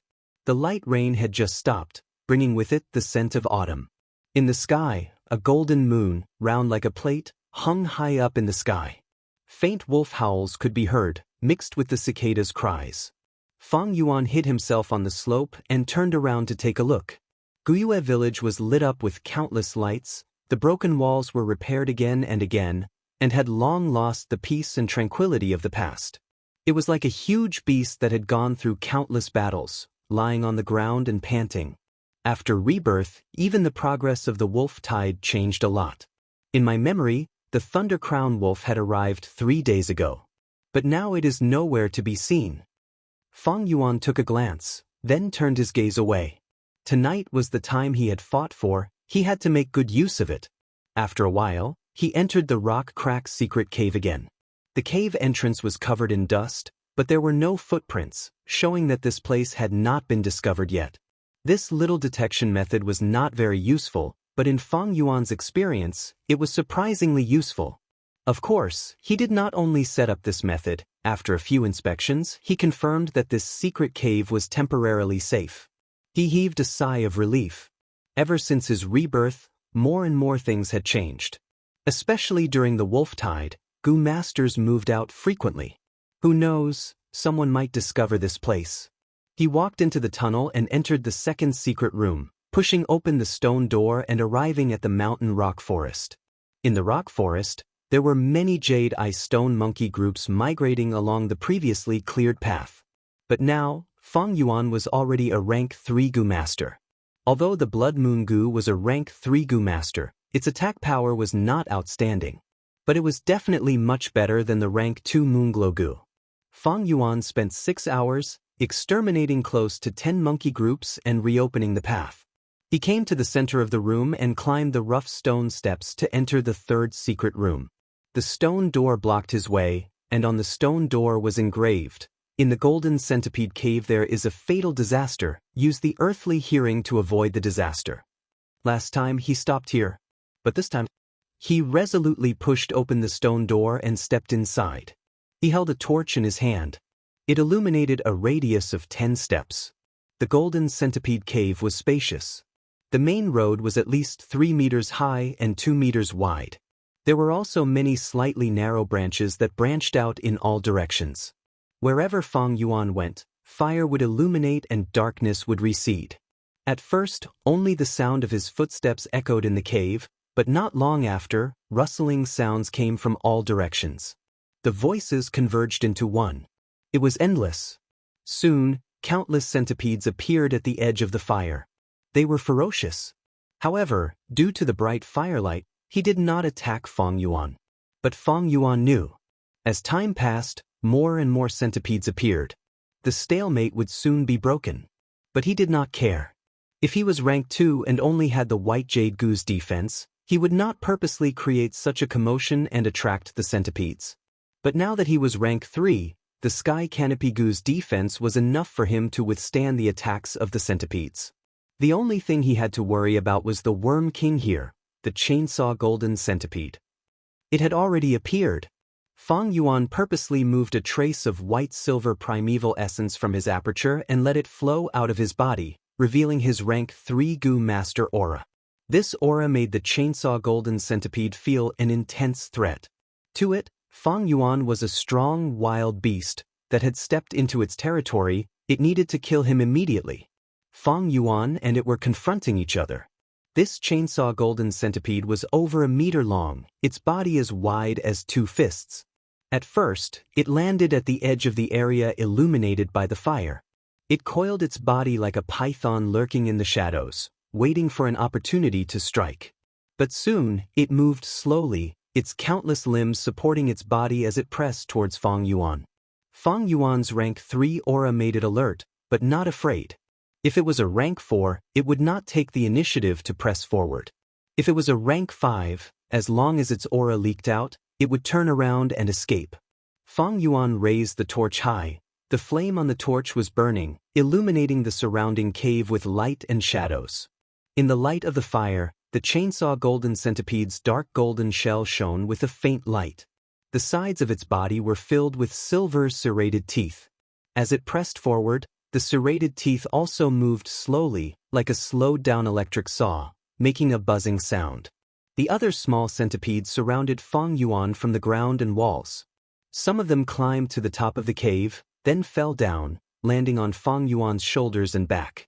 Fang Yuan did not care. He activated the sky canopy goo, and a thick layer of white crystal light appeared on his body, forming a vague armor that tightly wrapped around him. The poisonous limbs of the centipedes could do nothing to this white crystal armor. Some of the twisting centipedes crawled on his face and ears. It might be disgusting, but Fang Yuan's mental fortitude was strong enough to ignore it.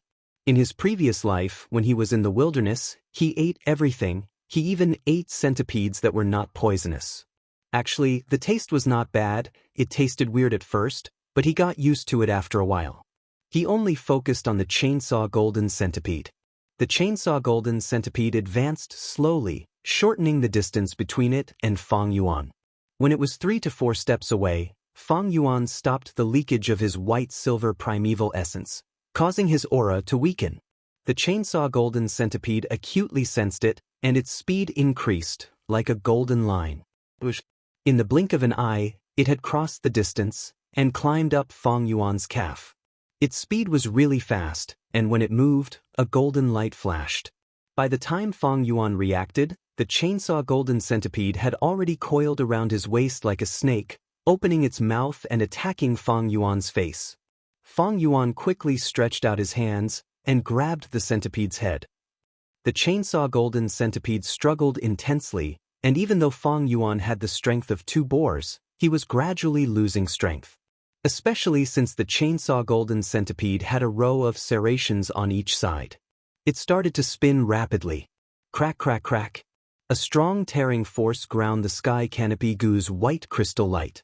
At once, Fang Yuan's white-silver primeval essence in his aperture decreased rapidly, and at the same time, the white light was like sparks, being ground by the serrations. Fang Yuan's primeval essence was only initial stage light-silver primeval essence, and he only had 42% in reserve, so it could not withstand such consumption. But Fang Yuan did not panic in the face of danger. Even if he could not get rid of the chainsaw golden centipede, he still had a trump card. Spring-Autumn Cicada. He willed, and the Spring-Autumn Cicada's figure appeared in his aperture. The spring-autumn cicada's recovery was much better. Its two wings were not only fresh and tender like leaves, its body also had the glossy luster of a noble tree. But overall, it still gave off a dry feeling. It had already recovered by 20%, and its aura was naturally stronger. This aura was released. The struggling chainsaw golden centipede immediately withered. It was only a rank 3 wild goo worm, facing the rank 6 spring-autumn cicada's aura. It did not dare to move at all. Fang Yuan felt it the most. A moment ago, he was still holding onto the chainsaw golden centipede tightly, as if he was holding onto a poisonous python, trying to stop it from biting. In the next moment, it turned into a soft rope made of grass. Fang Yuan smiled and activated his white-silver primeval essence. The chainsaw golden centipede had already surrendered. Fang Yuan's will was immediately destroyed. The wild will in its body was completely destroyed. In a few breaths' time, the chainsaw golden centipede was already under Fang Yuan's control. Fang Yuan released his hands. The chainsaw golden centipede's countless limbs moved rhythmically. It climbed up the white crystal armor, circling around Fang Yuan's waist, and coiled around his arm. The surrounding centipede swarm dispersed like the tide. The wild chainsaw golden centipede, because of its natural will, could control the swarm. But now that Fang Yuan's will had replaced it, the chainsaw golden centipede lost its ability to communicate and control the swarm. Fang Yuan did not exterminate the centipede swarm and let it leave. In another decade or so, there might be a new chainsaw golden centipede in this swarm. But this no longer had much to do with Fang Yuan. He allowed the chainsaw golden centipede to cling onto his shoulder and went deeper into the cave. This centipede cave was connected in all directions, and after walking for a while, the main path split into 3 branches. Fang Yuan first used the earth communication eargrass, and after listening for a while, he eliminated the middle path. He chose the right path, and after walking for half an hour, he found that it was a dead end. He could only retreat and change to the left path. He kept the chainsaw golden centipede, and with the aura of the golden centipede, it was the most effective against these centipedes, and so everywhere he went, the swarm of insects avoided him. This greatly facilitated his exploration. Not long after entering the left path, he found some clues from the exposed walls after the swarm of insects moved away. This is a sign of artificial mining. Fang Yuan's heart shook. Evidently, this passage was opened up by the flower wine monk using the 1,000 miles earthwolf spider. Fang Yuan followed this path and slowly walked down, patiently exploring. There were many centipedes living in this path, and this was good news for Fang Yuan. Because there was a swarm of insects living here, he could eliminate the possibility of many traps. This passageway was much longer than he had expected. Fang Yuan spent over 12 hours exploring and walked for close to 1.5 li. The slope of the path became more and more downward, and Fang Yuan gradually went deeper into the ground. Every once in a while, he would stop and use the earth communication eargrass to listen, to eliminate as much possible danger as possible. Whoosh whoosh whoosh.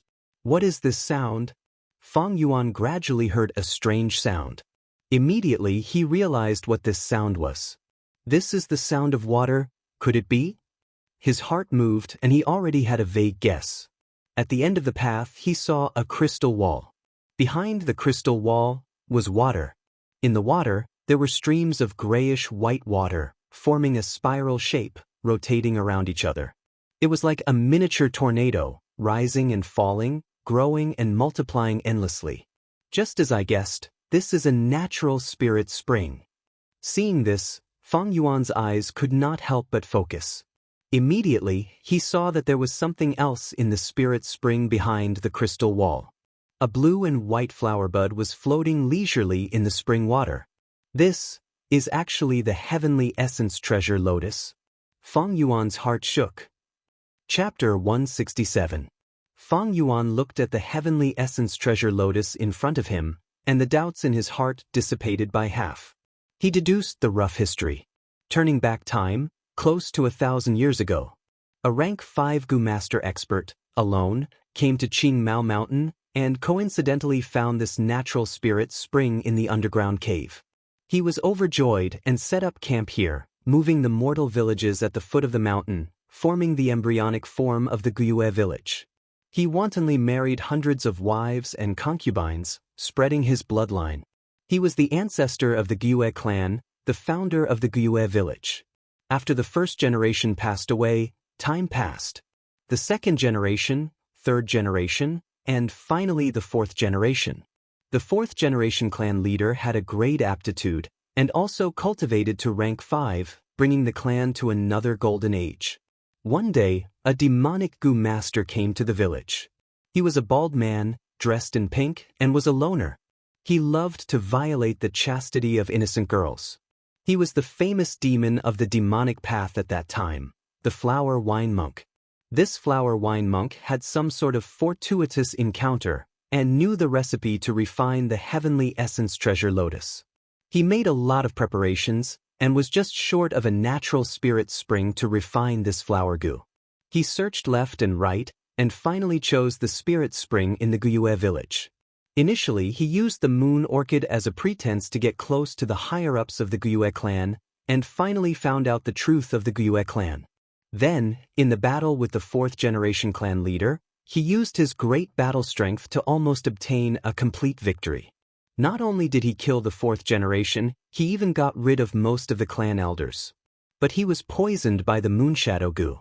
The Moonshadow Goo was a goo that restricted the use of primeval essence, and was not fatal. But the flower wine monk was concerned about refining the heavenly essence treasure lotus, and did not want to massacre and attract unnecessary attention, hindering the refinement. Thus, he chose to act in secret. Finally, he secretly used the thousandly earthwolf spider to dig a tunnel, and stealthily came here. Using the materials he had prepared, he successfully refined the heavenly essence treasure lotus in the spirit spring. This heavenly essence treasure lotus had a great origin. Its refinement recipe was created by a righteous Gu master thousands of years ago, Genesis Lotus Immortal Venerable. Heavenly essence treasure lotus was only a rank 3 flower Gu. But after it advanced to rank 6 Heavenly Essence Treasure Imperial Lotus, it was ranked 6th among the 10 Great Immortal Goo. Its value was comparable to Spring Autumn Cicada. Heavenly Essence Treasure Lotus, known as a mobile spirit spring, it could produce Yuan Stone for Goo Masters. However, the cost of fusing it was extremely high. To refine the Heavenly Essence Treasure Lotus, a natural spirit spring was needed. This spring had to be filled with elemental energy. It couldn't be an elemental spring that had been used for many years and had a weak foundation. After the fusion was successful, the spirit spring would be completely useless, losing the ability to produce Yuan Stone and becoming the most ordinary spring water.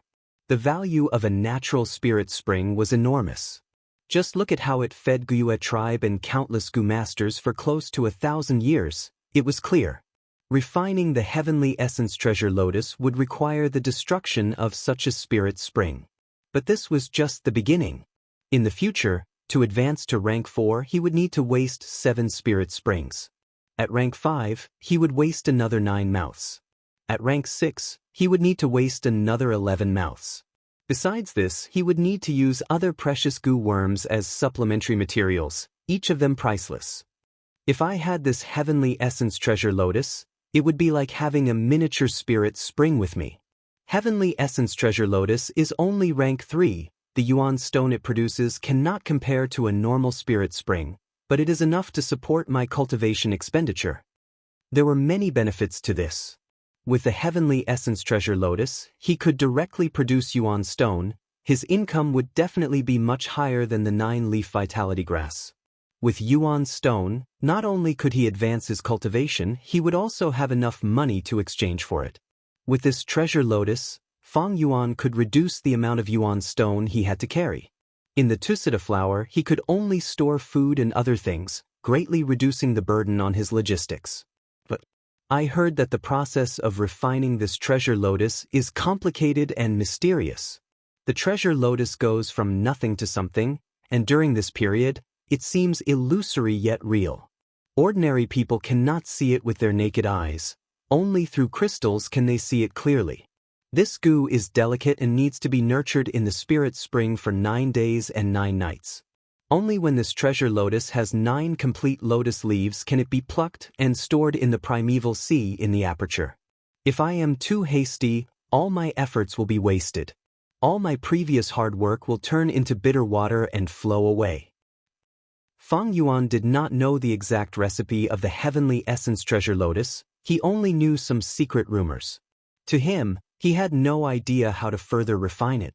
But even so, this rank 3 heavenly essence treasure lotus was still of great help to him. At this moment he looked through the crystal wall and observed carefully, only to find that this flower bud actually only had 8.5 lotus leaves, with only half a leaf remaining. It was still a little short of 9 complete leaves. Fang Yuan did not find it strange.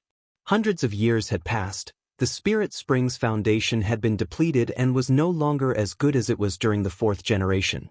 This heavenly essence treasure lotus was equivalent to condensing most of the Spirit Spring's essence, and the Yuan stone produced by the Spirit Spring was constantly being depleted, causing its foundation to decrease. Thus, the treasure lotus gradually turned around and replenished the Spirit Spring's losses. Only when there were losses would there be remnant leaves. The heavenly essence treasure lotus can only be plucked if it has 9 leaves. Right now, there are only 8.5 leaves. If I want to pluck it, I will have to throw Yuan stone into the spring. Yuan stone was the crystallization of the Spirit Spring. It could nourish the treasure lotus and allow it to grow again. But don't underestimate this half a leaf. To grow it, a large amount of Yuan stone would be needed. If I am not wrong, this crystal wall should be the effect of the moat goo. Fang Yuan tried to touch it with his hand, and found that this wall was both real and illusory, like a shadow of light. His hand went into the wall, but there was no obstruction. But he quickly withdrew his hand, not daring to go deep into the Spirit Spring. The Spirit Spring was most taboo to be polluted. He poured in his primeval essence, activating Tusita flower and taking out a Yuan stone.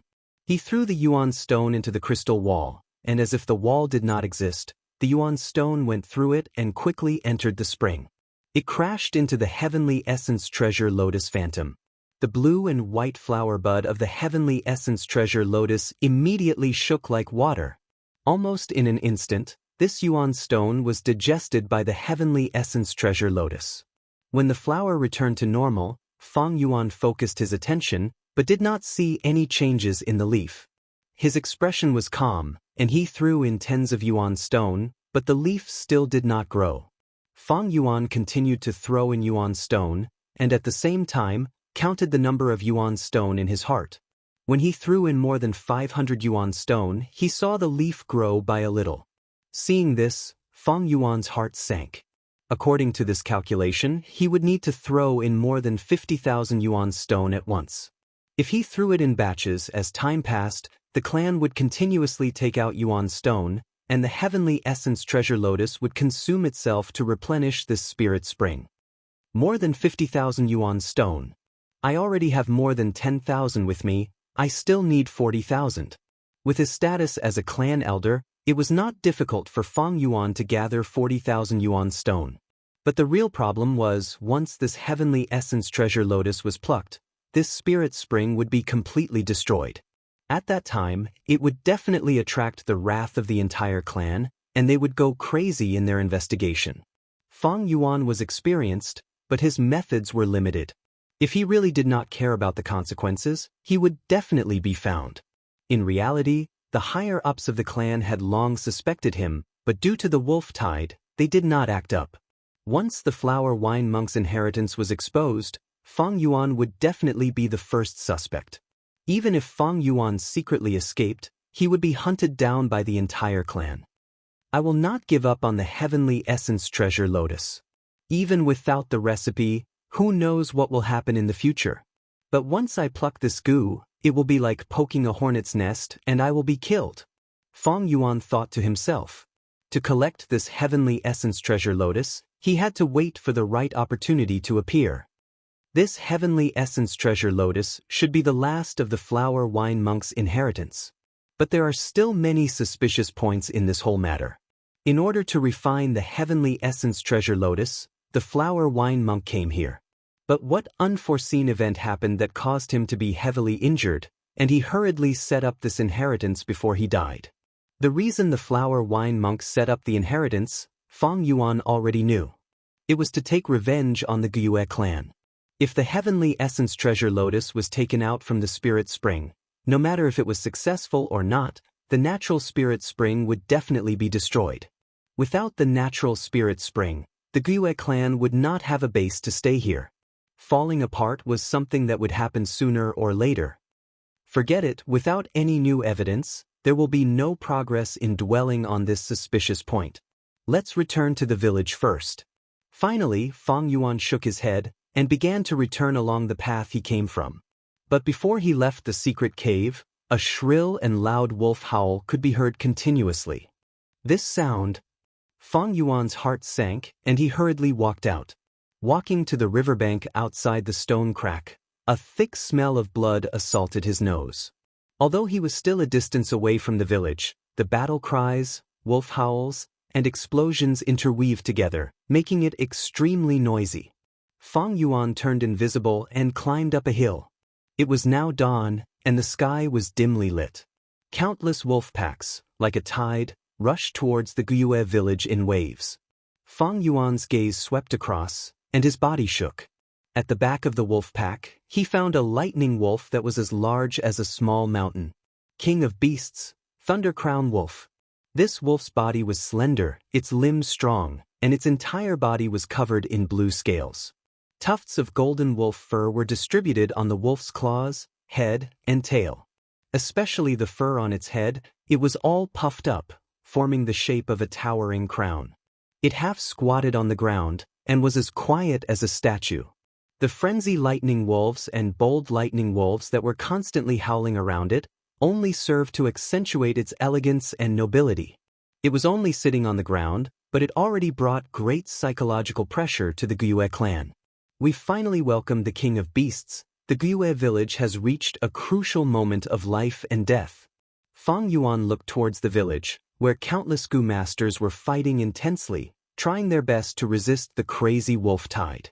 Suddenly, close to 10 figures leapt out from the village walls, going against the wolf tide and going against the flow, charging towards the Thunder Crown Wolf. These people were all clan elders, and among them, the clan leader Gyue Bo was in the lead. Chapter 168. To fight the Thunder Crown Wolf, they had to take the initiative. Its strength was too great, and if they let it into the village, it would cause a huge loss. This team was strong, with the rank 4 clan leader Gyue Bo as the spearhead and the other clan elders as support. They had a great impact force. The wolf tide surged, but they went against the flow. Their teamwork was strict, like a warship, splitting the wind and waves, advancing forward bravely. Everywhere they went, they were invincible.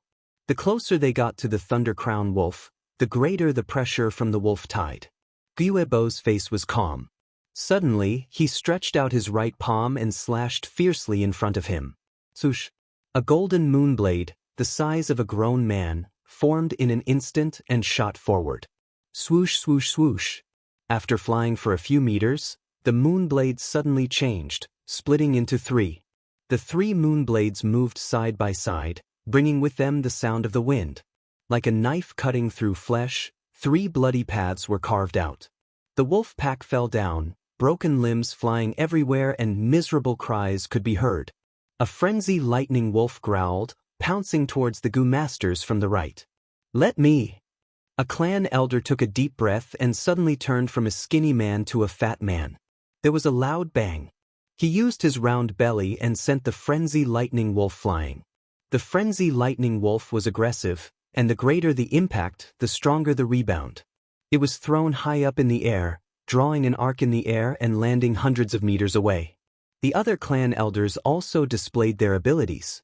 Some had long hair like needles, shooting out from time to time, sweeping away groups of lightning wolves. Some had light armor on their bodies, enduring the biting of the lightning wolves. The Thunder Crown Wolf slowly stood up from its half-sitting position. It stared at the Gu masters charging towards it, its eerie eyes flashing with vigilance. It opened its mouth and let out a low growl, revealing its sharp and jagged teeth. The frenzy lightning wolves and bold lightning wolves heard its growl and immediately mobilized, pouncing towards the Gu masters. The Gu Master's charge slowed down, feeling a strong obstruction. Clan leader. Clan elders were counting on you. You must win. Countless pairs of eyes were focused on them. Countless cries rang out in the hearts of the clansmen. This was the most crucial battle. If they were defeated, the entire stronghold would face the danger of annihilation. If they won, they would have survived the most difficult moment of the Wolf Tide. This was a battle that would decide the life and death of the Gyue clan. None of the clan elders retreated. They pushed forward while bathed in blood. Even though they did not lose a single person, they were all wounded. They killed their way through the encirclement and faced the Thunder Crown Wolf head-on. Healing Light Gu. Suddenly, a middle-aged female elder stretched out her hands, and a pure white warm light surged out. It first flowed onto the clan leader's body, and then onto the elders' bodies one by one. This was a rank 3 Gu worm that could heal groups, immediately stopping the bleeding of the Gu Master's wounds, healing their light injuries and healing most of their heavy injuries. Accept the challenge. Gyuebo roared. When the 5 elders heard the signal, they swung their hands and shot a crescent blade towards the sky. A clan elder suddenly roared, his muscles bulging and expanding to 3 times his original size, turning into a white-haired gorilla. It leapt to the front of the group, its 10 fingers clasped together. Gyuebo stepped on its hands. It growled and kicked with all its strength, throwing Gyuebo into the sky. Moon Invitation Gu. Gyuebo opened his left hand, emitting a hazy whirlpool of purple moonlight. The elders' crescent blades were attracted by this purple moonlight whirlpool, swallowing them one by one. Slash! Gyuebo's eyes shone with a sharp light, and with a thunderous voice, he chopped down with his palm. Wind and thunder roared, and a purple crescent blade, larger than a horse carriage, fiercely slashed towards the Thunder Crown Wolf. This crescent blade seemed slow but was actually fast. In an instant, it hit its target. The Thunder Crown Wolf howled, and at the crucial moment, its body lit up with a lightning armor. Bam! The next moment, an intense explosion occurred, and the sky was filled with eerie blue lightning and deep purple moonlight. Countless people squinted their eyes, and the air currents surged, sending countless ordinary lightning wolves flying. After the intense light disappeared, the Gu Masters were already engaged in an intense battle with the Thunder Crown Wolf.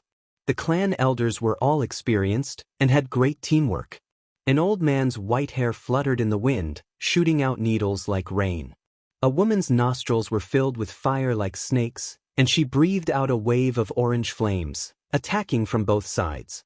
3 Gu Masters, one turned into a white ape, and the other had skin as hard as steel, restraining the Thunder Crown Wolf. One threw out a puppet Gu, injecting primeval essence into it, turning it into a rattan shellgrass soldier or a red spearwood soldier, acting as cannon fodder and attracting firepower. The healing Gu Masters stayed at the periphery, activating healing light Gu from time to time. There were also defensive Gu Masters protecting them. The Thunder Crown Wolf was stunned. On its right forelimb, there was a huge wound, and blood flowed out continuously. This was the result of that purple crescent blade. It growled continuously, falling into the Gu Master's meticulous trap. It wanted to exert strength, but was unable to do so. The Gu Masters moved and jumped around it, like fleas around cats and dogs. They continued to move and pull space. Their teamwork was extremely good. But good times did not last long. The Thunder Crown Wolf gradually adapted, and the wounds on its body healed. It was obvious that there was a healing Gu worm in its body. This is very bad news. The existence of a healing Gu meant that this was a war of attrition. Wild Gu worms could directly use the natural primeval essence in the air, but Gu Masters could only use the primeval essence stored in their aperture. After fighting for 15 minutes, the Thunder Crown Wolf suddenly howled towards the sky, and its body flashed with lightning, its speed doubled. The white ape that the clan elder had transformed into did not dodge in time, and was caught off guard. The Thunder Crown Wolf bit into it, and with a swing of its head, it tore it into 2.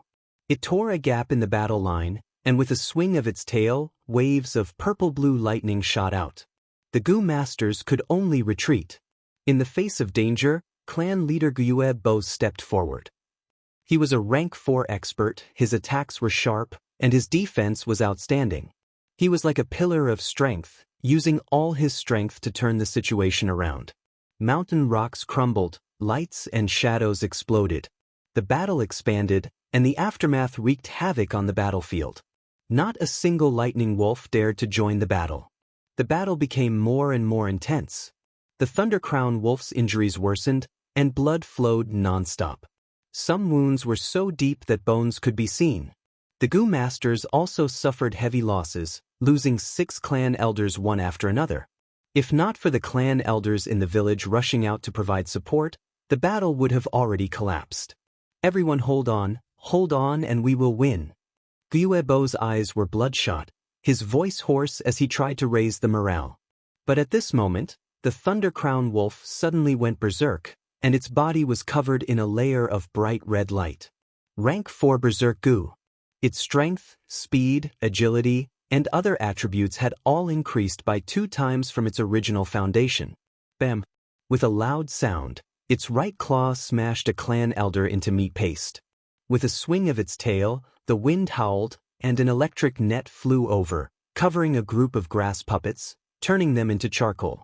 I can't! My puppet goo has been used up. The clan elder shouted in panic. The situation took a turn for the worse, and the true terror of the myriad beast king was displayed, causing everyone to despair. Gyuebo's brows furrowed, almost crushing his teeth. He suddenly shouted, "Trap it, use the iron chain snake." The clan elders felt a chill in their hearts when they heard this. When the wolf tide started, they had already deduced countless tactics. This tactic was only used as a last resort. Wind rope goo! A clan elder shouted, breathing out a green wind from his nose, coiling around the Thunder Crown Wolf's claws. Swamp goo! Another clan elder growled, squatting down and slamming his palms on the ground. The ground under the Thunder Crown Wolf's feet immediately turned into a swamp. With such a 2-pronged attack, the Thunder Crown Wolf's movements slowed down. Taking advantage of this opportunity, the other clan elders stretched out their hands, shooting out black shadows from their sleeves and pants. These black shadows were as thick as a fist and more than 2 meters long. Looking closely, every black shadow was a snake goo. These snakes were shaped like iron chains, their bodies dark and gloomy, with iron rings intertwined around them. Only the snake's head was normal. After flying out, they slithered on the ground and quickly climbed onto the Thunder Crown Wolf's body. Their heads and tails were connected, biting each other tightly.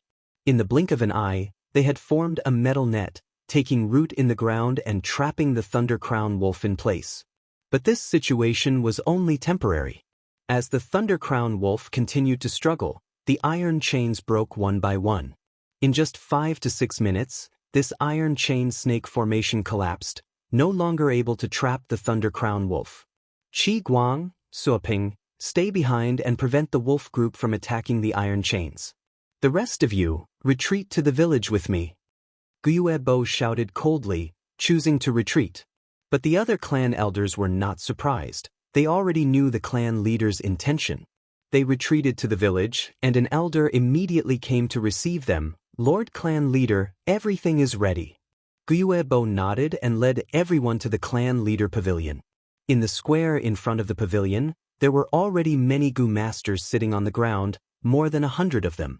These Goo Masters were all heavily injured and could not enter the battlefield in the short term. Each of them had a calm expression, as if they were facing death with equanimity. As for those with better mobility, they were fighting on the front lines. At this point in the battle, the clan had already given their all. When the battle was at a critical juncture, even the mortals were mobilized, using their lives to form a great wall of flesh and blood, temporarily blocking the wolf tide and giving the Goo Masters time to breathe. Gyuebo and the clan elders came to the ancestral hall of the clan leader pavilion. In front of the ancestral tablets, they all knelt on the ground. Ancestors above, this junior is ashamed. The wolf tide is surging, and the village is in a life and death situation. I beseech ancestors to help us. Gyuebo said in a deep voice, and the ancestral hall fell into a deathly silence. Drip, drip.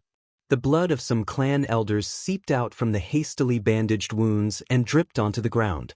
Guebo and the clan elders held their breaths, not daring to breathe too loudly.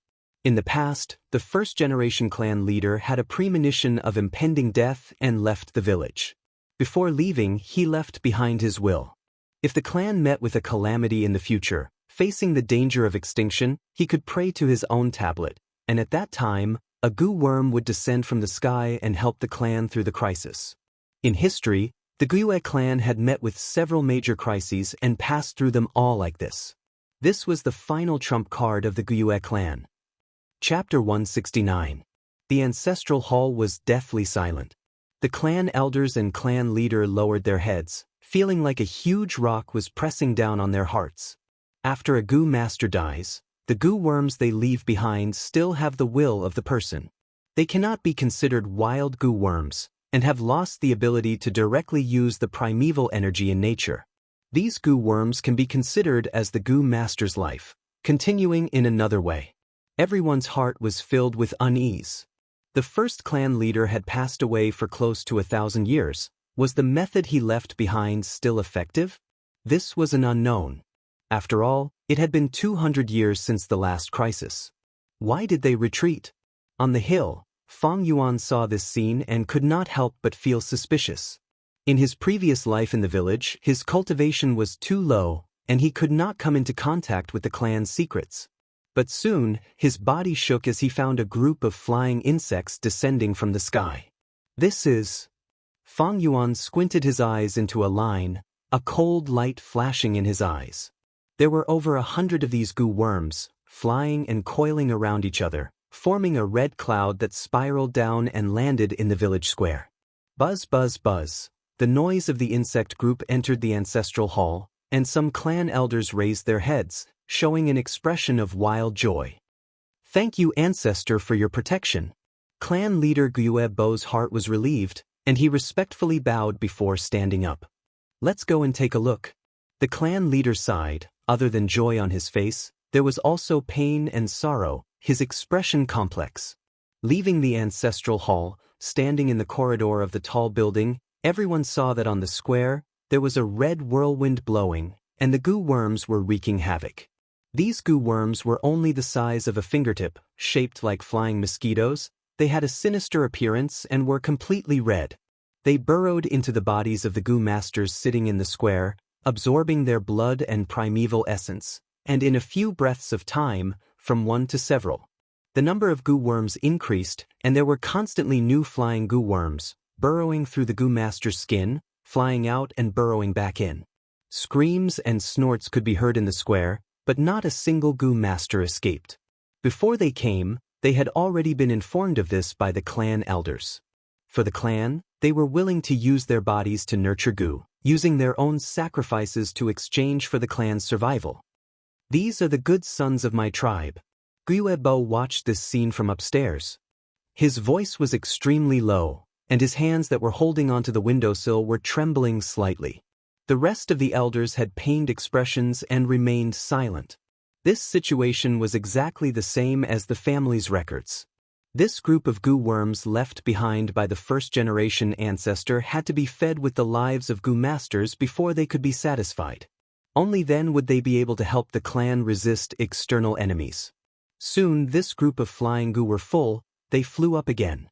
Their momentum was even greater, and in a short period of time, the swarm's numbers had increased by dozens of times. Leaving behind a pile of white bones on the square, they formed a scarlet hurricane that whistled towards the wolf pack outside the village. It really is the flying guillotine. Fang Yuan thought to himself as he watched the scene from the hillside far away. This blood guillotine was a rank 5 goo worm, nurturing and using in one. It was extremely mystical. It feeds on goo master's vital blood essence, and after it is full it will split and split, from 1 to 2, from 2 to 4. If it was hungry and could not find food for the time being, it would devour each other, reducing the size of the group to maintain its own consumption of life. When the flying guillotine was at its peak, the flying insects covered the sky and earth, able to destroy entire villages, and were even more terrifying than many rank 6 goo worms. When it was weak, there were only 1 or 2 of them, and they were all alone, not even comparable to a rank 3 gu. Especially when this flying guillotine evolved further, it would become the famous rank 6 demonic gu, blood deity. Among the top 10 demonic gu in the world, it was ranked 7th. When Feng Yuan created the Blood Wing Demon sect in his previous life, the first thing he wanted to refine was not the spring-autumn cicada, but the blood deity. Unfortunately, there were many things in this world that he could not do anything about. Due to various reasons, he could only settle for the next best thing and refine the spring-autumn cicada. This group of flying guillotines numbered in the tens of thousands. They swept through the battlefield like a hurricane, and everywhere they went, the wolves howled. They swept left and right, drilling into the bodies of the lightning wolves. In just a few breaths, the blood of the lightning wolves was sucked dry by the flying guillotine. But this beast blood could not split the flying guillotine. Only a gu master's blood essence that contained primeval essence could have this effect. One by one, the lightning wolves were turned into dried corpses, falling to the ground, losing all signs of life. Only bold lightning wolves and frenzy lightning wolves could spit out electric currents that could restrain these flying guillotines. However, they usually only managed to electrocute a small group of flying insects before they were swarmed by the densely packed flying guillotines behind them, sucking them dry. The iron net broke, and the Thunder Crown Wolf regained its freedom, letting out an angry howl. The flying guillotines sensed it and gathered together, forming a large red cloud that covered an area of several mu, firmly covering the Thunder Crown Wolf. The Thunder Crown Wolf's tail swung around, and blue electric plasma burst out. Hundreds and thousands of flying guillotines were electrocuted into charcoal in an instant. The crackling sound was like firecrackers exploding. A gust of wind blew, carrying with it the unpleasant smell of the burning flying guillotines. The flying guillotine was indeed a rank 5 gu worm, but it was not controlled by anyone and could only attack by force. On the Thunder Crown Wolf's body, there were many rank 4 gu worms, and some of them had a wide attack range, which countered the flying guillotine. The flying insects surged like a red cloud, and the Thunder Crown Wolf that was the size of a small mountain roared and struggled, howling as it moved. The Thunder Crown Wolf's huge body had become its weakest point, and was targeted by the fingertip-sized flying guillotines. The battle was intense, and large numbers of flying guillotines fell to the ground. The Thunder Crown Wolf's scales were broken, and some of the flying guillotines drilled into its body, sucking blood wantonly. The Thunder Crown Wolf had no choice but to spray electric plasma on its body, electrocuting these flying guillotines to death. This way, its muscles were gradually roasted, emitting a rich meaty aroma. The wolf tide's attack on the village had already stopped. Countless lightning wolves, under the Thunder Crown Wolf's call, charged towards the insect swarm. The gu masters could be said to have narrowly escaped death, and all of them held their breaths, nervously watching the grand and tragic slaughter in front of them. The insect swarm was like a whirlwind of death. Countless lightning wolves could not get far before collapsing. However, the lightning wolves sacrificed themselves, causing the insect swarm to expend their energy. The number of flying guillotines decreased, and the cloud-like density gradually turned into a thin mist. Towards the end, they only danced in the air, like a whirlwind. The Thunder Crown Wolf struggled to get out, whimpering as it ran away. More than half of its blood had been sucked, and now its limbs were sore. Its running speed was not even a tenth of its original speed, and the electric currents on its body were sparse to the extreme. As the leader of the wolf pack, once the Thunder Crown Wolf left, the rest of the lightning wolves lost their will to fight. They also ran away with their tails between their legs. We finally withstood it. The gu masters saw this and were stunned. Some of them collapsed on the ground, unwilling to get up. I'm actually still alive. Many gu masters had complex expressions. Some were happy, and some were sad. In the wolf tide, how many clansmen were sacrificed? Buzz, buzz, buzz, the sparse flying guillotine swarm flew into the sky, circling around the Guiyue village once, and then disappeared into the clouds. Feng Yuan saw this, and his eyes flashed with a thoughtful light. With the Thunder Crown Wolf's defeat, the Guiyue village was safe. In fact, the wolf pack was almost dead, and was no longer in scale. This wolf tide could be said to be over. However, the wolf pack was vengeful, and as long as this myriad beast king was not dead, it would come back again in the next wolf tide. After a few years of recuperation, it would be even more cunning and stronger. Right now, it was at its weakest. Killing it and taking the goo worms on its body could make up for some of the clan's losses. Yao Zhong, Gu Yen, you two stay behind and deal with the aftermath. The rest of the clan elders, follow me and chase after the Thunder Crown Wolf. Guyue Bo hurriedly made the arrangements and immediately led the remaining 7 clan elders who could still fight out of the village, chasing after the Thunder Crown Wolf. Fang Yuan's gaze flashed, and he weighed his options. Although the clan's strength is weak, the situation is not chaotic. Moreover, these flying guillotines are suspicious. I should follow the clan leader and observe the situation. He concealed his figure and walked down the hill. The Stealth Scales Gu and Thunderwings Gu could not be used at the same time. Thunderwings Gu was a rank 3 Gu, and once activated, it would form a pair of lightning wings. The rank 2 Stealth Scales Gu could not conceal it. Against a rank 3 clan elder, the Stealth Scales Gu's concealment ability was not reliable. Fang Yuan could only follow the traces and follow from afar, not daring to get too close. When the Thunder Crown Wolf attacked, he was still in the Rock Crack's secret cave and did not participate in the battle. If he suddenly appeared now, the clan elders and clan leader would be furious and question him. Moreover, there were many things that Fang Yuan could not explain clearly. The Thunder Crown Wolf's injuries were heavy, and its speed was not fast. After chasing for about half an hour, Fang Yuan could faintly hear the sounds of fighting and cursing in the valley ahead. He stealthily moved over, climbing up a mountain rock, and saw a group of Gu masters fighting. That Thunder Crown Wolf was lying on the ground, with many new wounds on its body, blood flowing nonstop, and it was on the verge of death. Its eyes were dim, as if it was on the verge of death. Old Bai Mao, you guys are really shameless, daring to come and take advantage of us. Guebo, your words are wrong. This Thunder Crown Wolf was obviously stopped by us. If you know what's good for you, get out of the way. Guebo and the Bai clan leader fought fiercely. There were 3 Thunder Crown Wolves in the wolf den. All of them were myriad beast kings, each leading a pack of tens of thousands of wolves. They did not belong to each other, and no one could suppress the other. The wolf pack's movements were always about teamwork. The 3 Thunder Crown Wolves also developed intelligence and started hunting the 3 remaining beast packs on Qing Mao Mountain. In their eyes, humans were also wild beasts, and even more so, prey. In their understanding, the wolf tide was a large-scale hunt where everyone went out of their nest. On Qing Mao Mountain, Guyue, Xiong and Bai clans had been in a stalemate for hundreds of years, and naturally had their own trump cards. Xiong clan was the weakest, and was still resisting the wolf tide with difficulty. Bai clan had risen in recent years, and their overall strength had already surpassed the Guyue clan.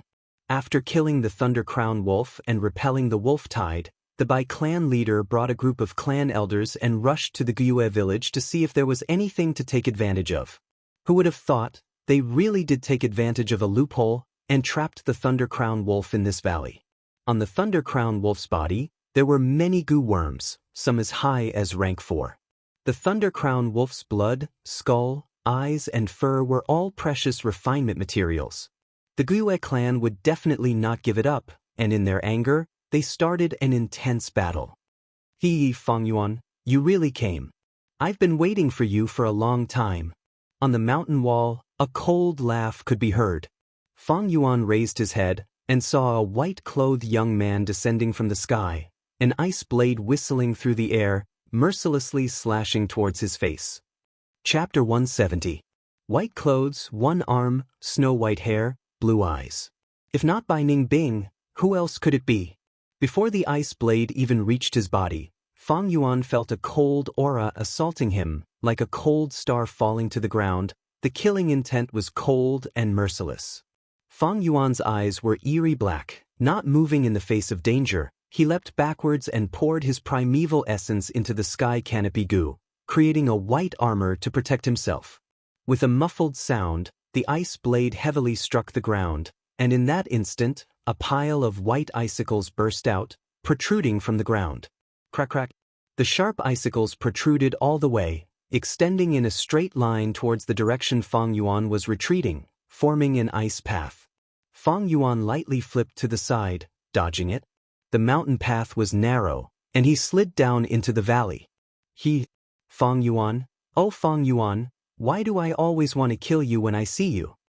Tell me. Bai Ningbing excitedly shook, laughing maniacally. His laughter attracted the gazes of the other Gu masters in the valley. Seeing Bai Ningbing and Fang Yuan, their expressions varied. Lord Bai Ningbing, I'm here to help you. A Bai clan Gu master who was standing at the side shouted, pouncing towards Fang Yuan. Clan leader, it's our clan's Fang Yuan. A Guyue clan Gu master shouted. I know. Clan leader Guyue Bo's expression was uncertain. He dodged the Bai clan leader's attack and made up his mind, shouting, deal with this first. Fang Yuan had mysteriously disappeared before the wolf tide, causing Guyue clan's higher-ups to be suspicious of him. Adding on the huge pressure from the Bai clan Gu masters, no one went to help Fang Yuan. Bai Ningbing looked at the arrival of his helper. But he was furious, shouting at the person, go away, this is my battle, don't interfere. Lord Bai Ningbing, you lost an arm, it is detrimental to your battle. You are our Bai clan's hope, we cannot touch you. Let me clear the obstacles for you. The Bai clan Gu master shouted. As he leaped, he charged in front of Fang Yuan. He activated his Gu, and an orange-yellow light surged out of his palms. But he patted the ground lightly. When the yellow light entered the ground, a mound of earth immediately rose up.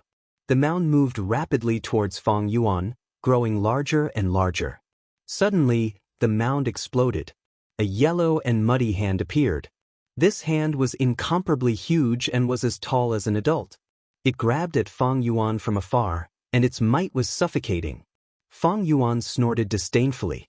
The gigantic hand was about to grab him and kill him. Suddenly, a dark golden light surged out of the aperture, forming a dazzling light band that wrapped around Fang Yuan's body. When the giant hand reached him, it was twisted a few times by the dark golden belt of light and shattered. What kind of goo is this? Bai Ningbing was shocked. The dark golden light dissipated. The true appearance of the goo worm was revealed. It was more than a meter long and as wide as 2 fists. The dark gold carapace exuded a domineering aura, and the sharp silver teeth on both sides of its body flickered with a cold light. Chainsaw Golden Centipede.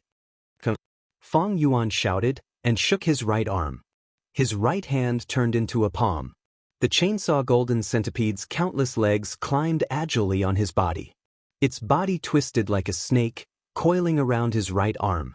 It opened its mouth and swallowed Fang Yuan's right palm, all the way to his forearm. Fang Yuan swung his arm, and the meter-long golden centipede swung its tail. It drew an arc in the air, making a light sound.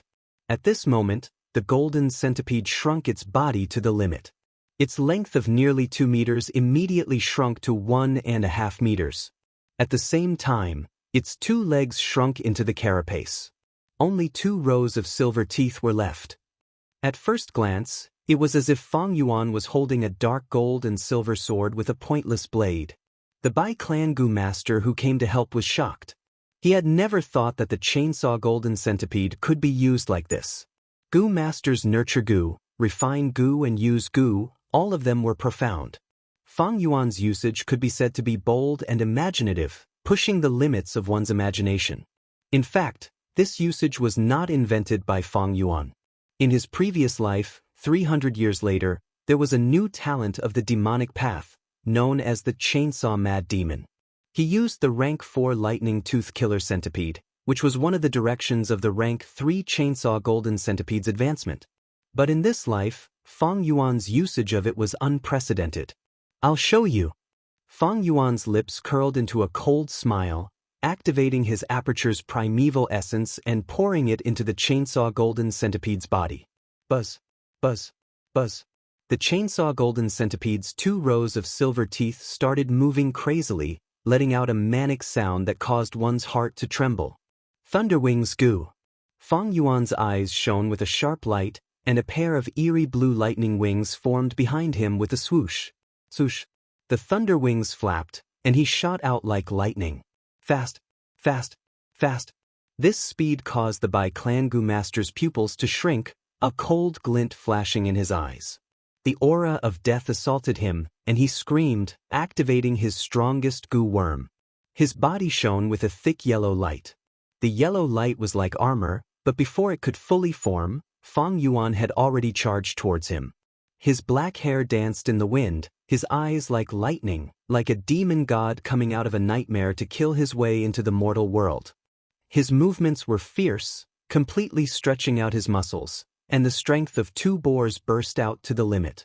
The golden centipede was like a sword, drawing a beautiful golden shadow in the air.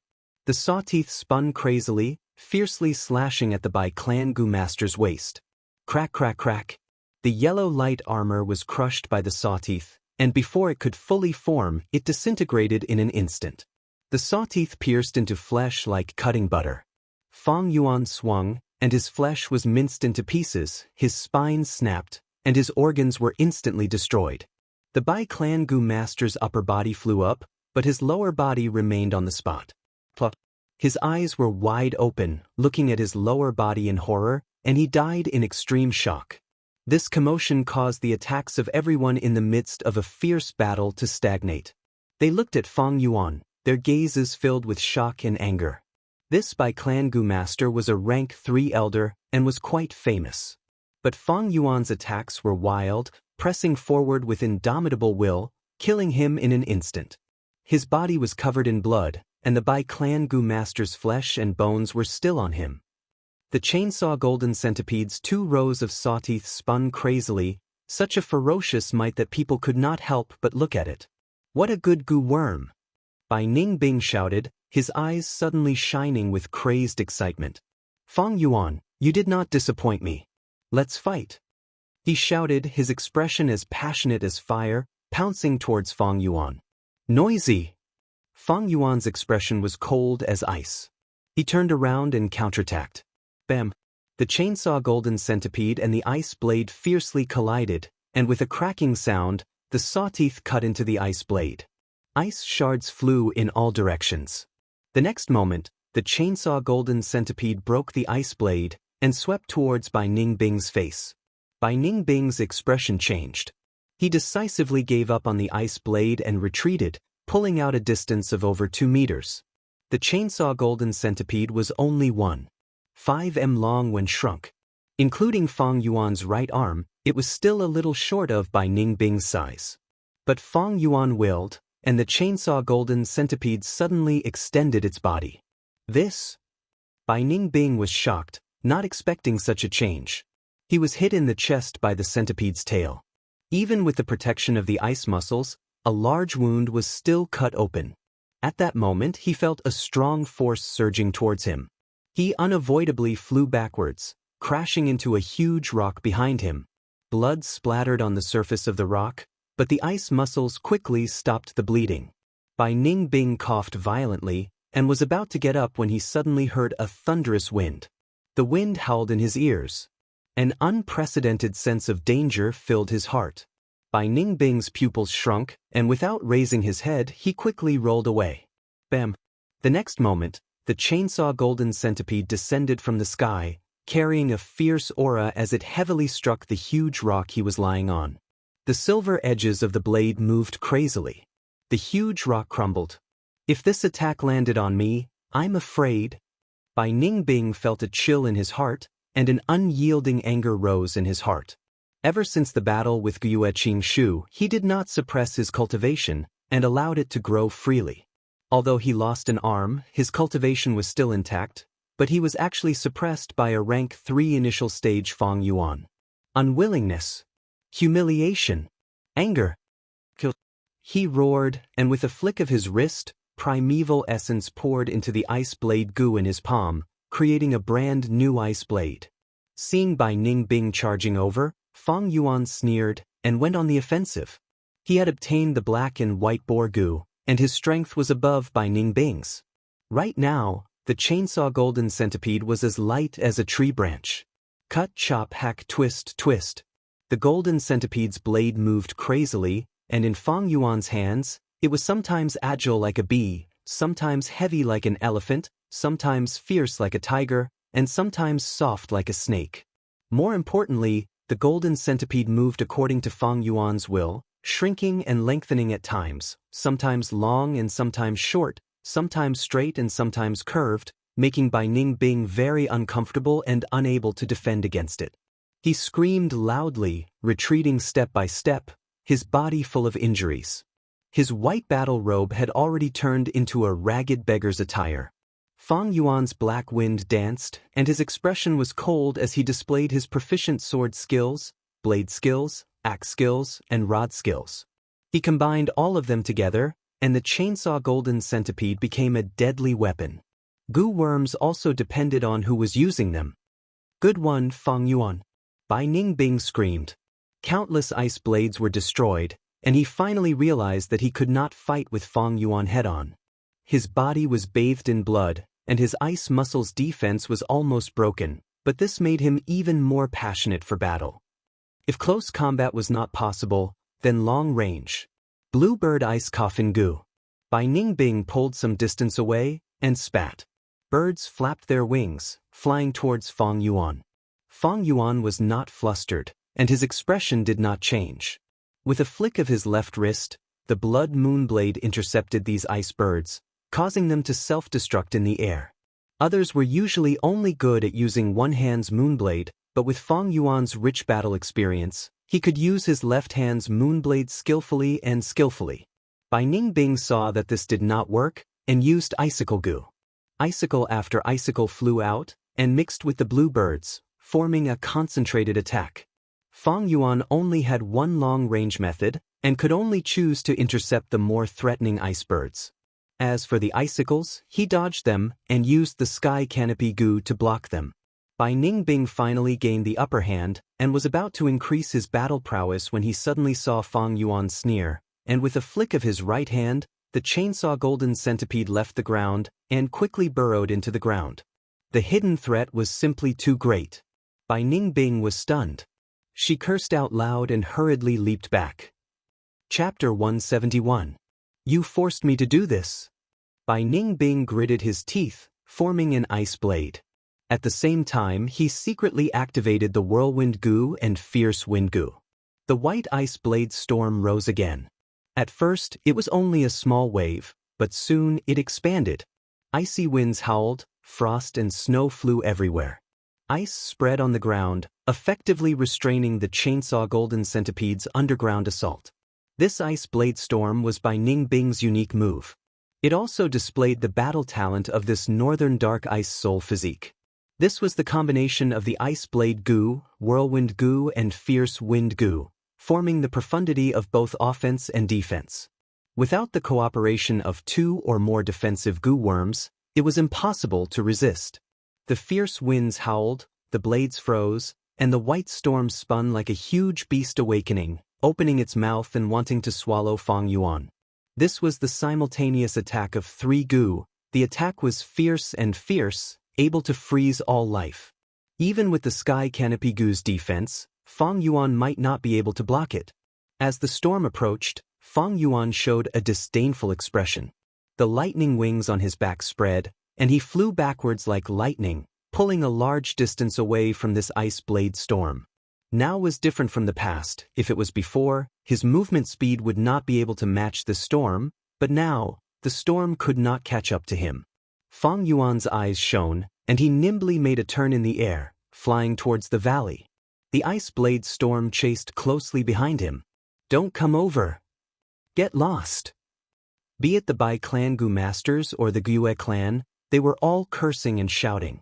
Fang Yuan sneered without saying a word, charging forward with his head down. From the ice blade storm behind him, Bai Ningbing's laughter could be vaguely heard, chasing Fang Yuan relentlessly. Don't even think of going any further. A Bai clan Gu master stood in front of Fang Yuan. Fang Yuan hooked his hand, and a thick golden line jumped out from the ground, landing on his right arm like a huge sword. Buzz buzz buzz. The violent sound of the saw teeth moving could be heard, causing this Bai clan Gu master's eyelids to twitch. Fang Yuan held the chainsaw golden centipede in his right hand, while his left hand shone with a bloody light. The blood moon goo was ready to fire, and his whole body was covered with a layer of white armor. The lightning wings on his back shook violently, and his black hair fluttered in the wind. Behind him was a white storm the size of a small mountain. His aura was simply monstrous, and his eyes emitted a fierce killing intent. It was as if he had become a fierce general who could move freely on the battlefield. He wanted to trample all his enemies into minced meat and chop all his opponents into broken bones. That Bai Clan Gu master felt an unparalleled pressure. Veins popped out on his forehead as he suddenly shouted, encouraging himself. But as he shouted, he saw Fang Yuan charging towards him with an indomitable will. He suddenly stopped shouting and started running. He was scared. The fear in his heart caused his fighting spirit to slacken. Fang Yuan didn't care about him. He rushed towards the dying Thunder Crown Wolf in the valley. Strong winds howled with ferocious momentum. Wherever he went, Gu masters would avoid him. The Thunder Crown Wolf roused its spirit, turning its head towards Fang Yuan. Lightning flashed in its sharp teeth. The dignity of a myriad beast king made it unwilling to accept death, and even at death's door, it had to retaliate. Just as Fang Yuan was about to crash into the Thunder Crown Wolf like a meteor crashing into the earth. But at the crucial moment, he suddenly stomped his feet and rushed into the sky, flying diagonally out of the valley. Not long after he flew out of the valley, he heard an intense explosion behind him. The Thunder Crown Wolf's miserable howls and the Ice Blade Storm's roars mixed together. A move like the Ice Blade Storm could be said to be by Ning Bing's ingenuity, but it had a flaw, which was that it was difficult to control and control. Of course, this storm collided with the Thunder Crown Wolf because of Bai Ning Bing's personality. The Thunder Crown Wolf was fiercely suppressed by the White Storm. It was already on the verge of death, and now it was even harder to resist. Its scales were sliced into pieces, flesh and blood splattered everywhere, and its white bones were exposed, but they were quickly cut into pieces by the ice blades. Damn it! Seeing this, the Guyue clan members all cursed. The Bai Clan Gu masters also showed a pained expression. With Bai Ning Bing's method, after the Thunder Crown Wolf dies, there would not be any valuable loot left on its body. But Bai Ning Bing did not mind. Instead, he spun faster and faster, as if enjoying the pleasure of killing a myriad beast king. One by one, goo worms turned into rays of light, flying out of the Thunder Crown Wolf's body. These wild goo worms were living on the Thunder Crown Wolf's body, mutually benefiting each other and working together to survive. Now that the Thunder Crown Wolf was on the verge of death, they were like the crew of a shipwrecked ship, naturally abandoning this sinking ship and escaping for their lives. Catch them! Quick, stop these goo worms! The two clan leaders shouted almost at the same time. The scene was in chaos again. The clan elders attacked each other, trying to stall each other. The two clan leaders could not free themselves, and in the end, only 2 or 3 clan elders with movement goo worms managed to fly out of the valley. The wild goo worms scattered in all directions. Fang Yuan concentrated, trying his best to distinguish them. Unfortunately, my investigative goo is the Earth Communication Eargrass. It cannot strengthen my vision. This Thunder Crown Wolf definitely has a healing goo on it. Whether I can catch it or not will depend on my luck. This was purely a test of luck, but Fang Yuan had no other choice. There were thousands of investigative goo worms, but he only had the Earth Communication Eargrass. His lightning wings spread, and he charged towards the nearest goo worm. This goo was covered in a layer of blue light, and was flying far away. Fang Yuan caught up to it, and stretched out his hand, grabbing towards it. An intense electric current burst out from its body, attacking Fang Yuan. Lightning wings were formed from electric currents. It had speed, but was not agile. Fang Yuan grunted, and relied on the sky canopy goo to take this electric current. He could have gone against it and grabbed this goo, but he wisely chose to give up. This goo's ability had already been exposed. It could activate electric currents to attack enemies, and was clearly an offensive goo worm, not the healing goo that Fang Yuan wanted. Fang Yuan gave up on it, and pounced towards another goo worm. As he got closer, he could see the goo's full appearance. Its body was like a light blue glass, flying in the air, and its semicircular shell had turtle shell markings. Thunder Shield Goo. This was a defensive goo, able to form a semicircular electric shield. Fang Yuan had already decided to let it go, and looked around, finding his third target. But at this moment, a white figure rushed out from the valley, holding an ice blade and shouting Fang Yuan's name. Fang Yuan sighed, knowing that luck was not on his side. He could only settle for the next best thing, grabbing the Thunder Shield goo in front of him. The Thunder Shield goo raised a lightning shield, and the eerie blue electric currents flickered, attempting to block Fang Yuan's hand. Fang Yuan laughed coldly, and the spring-autumn cicada's aura leaked out. This Thunder Shield goo immediately withered, as if it had died. The shield dissipated, and it fell towards the forest below. Fang Yuan lightly grabbed it, and with a surge of primeval essence, he refined it. Stealth Scales goo. His body rippled like water, and he disappeared on the spot. Fang Yuan. Bai Ningbing shouted, lightning flashing in his eyes. This was the rank 3 Lightning Eye goo, able to borrow the power of lightning to see through invisibility. But it did not have the ability to see through things. Fang Yuan paid attention this time, and although he was invisible, he still used the rocks and forest to hide his tracks. Bai Ningbing looked around and roared in anger, finding nothing. Fang Yuan found a hidden spot and immediately sat cross-legged, activating the Tusita flower and spitting out the Yuan stone. Although he advanced to rank 3, the primeval essence in his aperture was only 42%. Although he had the upper hand in the battle earlier, he could not maintain it for long. Now, there was only a thin layer of primeval essence left in his aperture, less than 30%. Goo Masters needed primeval essence to activate goo worms. Without primeval essence, a Goo Master's battle strength would plummet. In extreme situations, they could not even win against mortals. The Yuan stone continued to shrink, and natural primeval essence continuously poured into Fang Yuan's body, and the primeval sea in his aperture started to rise. When he was rank 1 and rank 2, he could use the Yuan stone to replenish his primeval essence at an impressive speed. But after reaching rank 3, because the quality of the Goo Master's primeval essence greatly increased, he needed to consume even more Yuan stone and take a longer time to replenish it. The sounds of Goo Masters fighting could be heard continuously, and after 8 to 9 minutes, Fang Yuan finally filled his aperture to the limit. He came out from his hiding spot and found that 5 clan elders had died in battle. Among them, there were 3 from Gyue clan and 2 from Bai clan. Every clan elder was the pillar of the clan, and to think that so many had been sacrificed at once. Gyue Bo and Bai clan leader fought intensely, both feeling heartache over the losses, and their eyes were bloodshot. Other than that, there were 3 groups surrounding the wild goo worms. Ordinary Goo Masters did not have the help of the spring-autumn cicada, and it was very troublesome to capture wild goo worms. They had to capture the goo worms, but they could not be too heavy-handed, and had to have a sense of propriety. 8 to 9 goo worms flew out of the Thunder Crown Wolf's body, and no one knew how many the clan elders had captured, but there were still 3 left. The clan elders surrounded these 3 goo worms, chasing and intercepting them. If one side attacked, the other side would definitely interfere. This caused the situation to be in a stalemate, with no one gaining an advantage. Water Cage Goo Cover. A Bai clan Goo Master shouted, and spat out a water ball. The water ball expanded to over 2 meters, and covered the wild goo worm, trapping it within. Bam!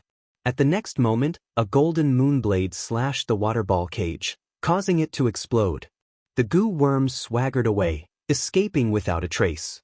Seeing this goo worm fly far away, the Bai clan Goo Master scolded loudly. The goo worm was in their hands, and they let it go just like that. The Gyue clan Goo Masters were even more furious. All the goo worms were supposed to be their spoils of war, but the Bai clan interfered, and they did not get any benefits at all. Bai clan's grandson, despicable and shameless, die for me. Gyue clan, you can't hold on any longer. Our Bai clan will definitely rise up and trample all of you under our feet. Both sides were enraged and were in a frenzy of hatred. Their eyes were bloodshot, and they fought fiercely. Fang Yuan watched the goo worm fly away, and could only focus his attention on the other 2 groups. In the middle of each group, there was a wild goo worm. Maybe there was a healing goo, but the possibility was small. Fang Yuan knew that there was no such thing as having your wishes come true in this world, but even so, he still wanted to give it a try.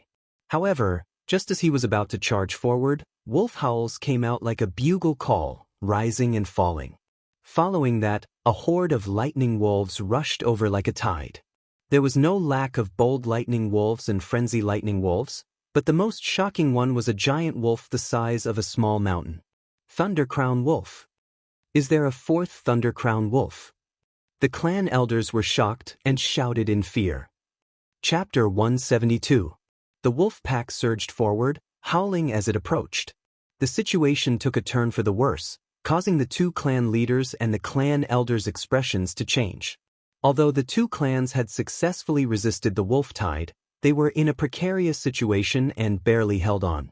Now that such a strong wolf tide had appeared, they had no strength left to resist. At once, the clan elders and the two clan leaders stopped fighting. Didn't the report say that there were only 3 Thundercrown wolves? An elder cried out involuntarily. That's not right, this Thundercrown wolf is injured, and the size of the wolf pack isn't very big. Gu Yubo forced himself to remain calm.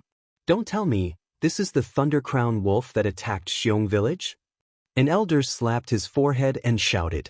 The possibility of this was quite high, with an 80 to 90% chance. The clan elder's mood was still heavy, and someone said bitterly, this wolf pack has already appeared here, doesn't that mean Xiong village is already? Damn this Xiong village, why are they so useless?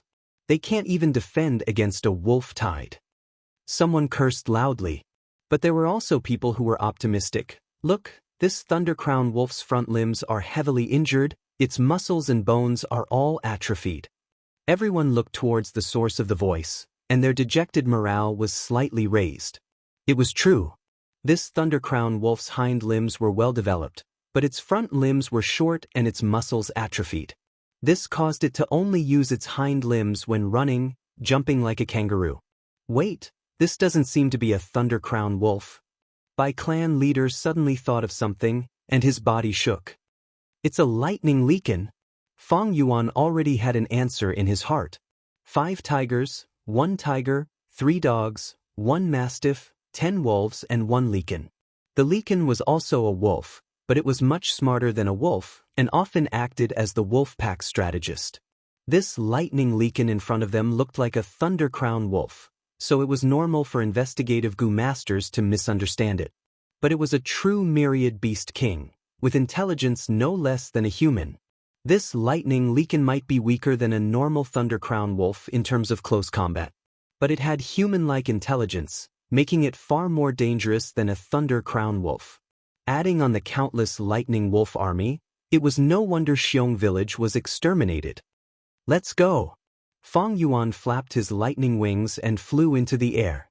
The elders in front of them had already fought for a long time, and their battle strength was greatly exhausted. It was utterly impossible for them to pose a threat to the wolf pack. More importantly, they were suspicious of each other, and it was difficult for them to work together. Fang Yuan turned around and left. The myriad beast king was no joke. Even though there were still 2 wild Gu worms flying around in the field, he did not care about them. They had to retreat, or else they wouldn't be able to leave. Knowing one's own limitations and being able to let go were the most important things in the world. Let's retreat. The wolf tide is too strong. We can't defeat it. Go back to the stronghold and set up the defenses. Even though the elders had yet to recognize the identity of the lightning leakin, they all had thoughts of retreating. But at this moment, the lightning leakin suddenly howled and opened its huge mouth. The wolf fangs were jagged like blades, and between the fangs, a mass of black gas appeared out of nowhere, condensing into a black ball in the blink of an eye. The black ball shot out explosively, drawing a slightly curved black arc in the air before smashing onto the ground. It missed? This Thundercrown wolf is done for. Its aim is too terrible. The elders shouted, while Fang Yuan flew even faster. Boom! The black ball of smoke suddenly exploded, and with an intense explosion, the black smoke spread out in all directions. The momentum was incomparably fast, and in the blink of an eye, it had covered an area of 100 li, This is a rank 4 wolf smoke goo. Fang Yuan's heart sank. He had already made the most accurate and sensible reaction at the first moment. However, the black smoke spread too quickly and enveloped him directly. For a moment, he felt like he was in the middle of the night, unable to see his own fingers. The choking smoke was everywhere, making breathing difficult and extremely uncomfortable. But luckily he had the Thunder Wings goo. As long as he flew upwards, he would be able to escape the range of this wolf smoke.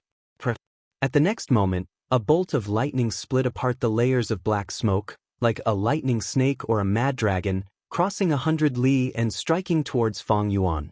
This was the lightning Liken's attack. Lightning was so fast that it was hard for people to react. But at the crucial moment, Fang Yuan's battle instinct surpassed his thinking speed, and he reacted first. Lightning Shield Goo. Sky Canopy Goo. A circular lightning shield suddenly appeared beside Fang Yuan. At the same time, his body lit up with a layer of white armor. The raging lightning was so bright that it was blinding. Like a roaring heavenly dragon, it bombarded the lightning shield first. The shield only lasted for less than a second before it was torn apart by the devastating lightning. The lightning struck Fang Yuan's body.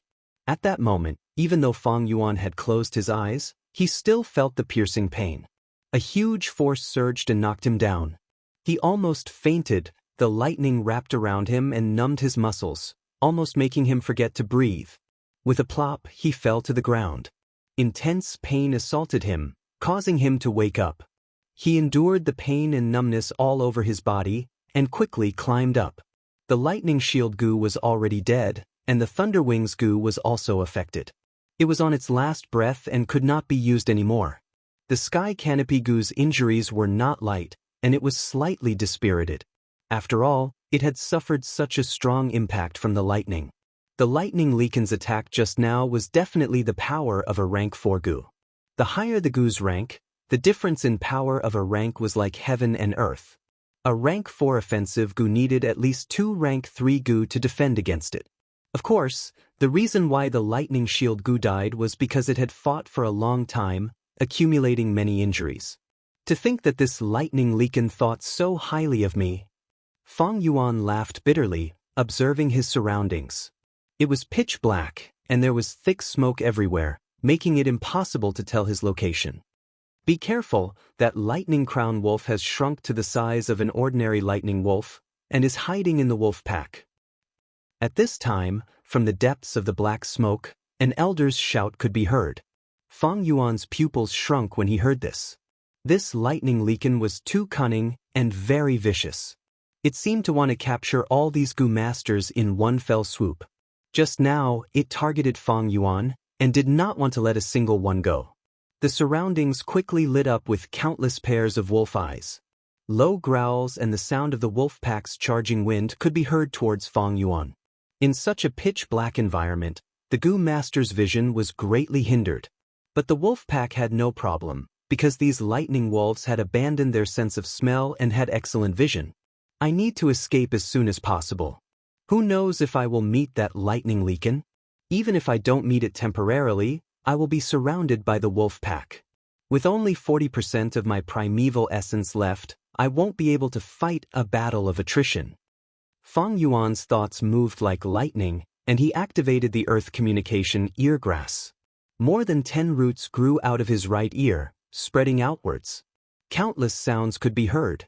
There were wolf howls, sounds of battle, the panicked growls of clan elders, and the blood-curdling screams of lightning wolves before their deaths. Too chaotic. The earth communication eargrass's scouting range was very wide, but it could not differentiate the details. Fang Yuan frowned, and could only move towards the side with fewer sounds. But very quickly he encountered a pack of more than 100 lightning wolves. The lightning wolves charged out of the black smoke, each of them extremely fierce. Fang Yuan summoned the chainsaw golden centipede, and at the same time activated the sky canopy goo. The chainsaw spun crazily, and the golden centipede was like a large sword, twisting the black smoke and slashing at the wolves' bodies, creating a rain of blood and bones. Fang Yuan was like a drowning boat, cutting his way through the thorns. One by one, the lightning wolves died under the chainsaw golden centipede. But soon, there was a second one, a third one after another, charging towards it. This lightning leakin is too sinister, actually letting the wolf pack surround me from behind. Feng Yuan rushed in one direction, and after a while, he kept encountering lightning wolves. He suddenly understood. He retreated as he fought, and soon, his whole body was bathed in blood. The pressure was too great, and the surroundings were so dark that he could not even see his fingers in front of him. The wolf pack charged at him from all directions, making it hard for him to deal with all of them alone. Guiyebo, what do you say? At this time, the Bai clan leader's voice came from deep within the smoke. Fine, let's work together and break out of here first.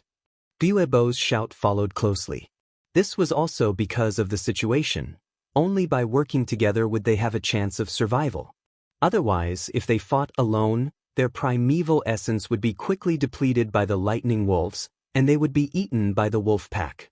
Their ending would definitely be miserable. Oh, damn it. The next moment, a wolf's howl was heard, followed by an intense explosion. The two clan leaders shouted at the same time, and could no longer organize the clan elders. Obviously, the lightning leakin had launched a sneak attack. It had intelligence that did not belong to a human, and once it attacked, it destroyed the two clan leaders' plans and disrupted the clan elders' plans to resist.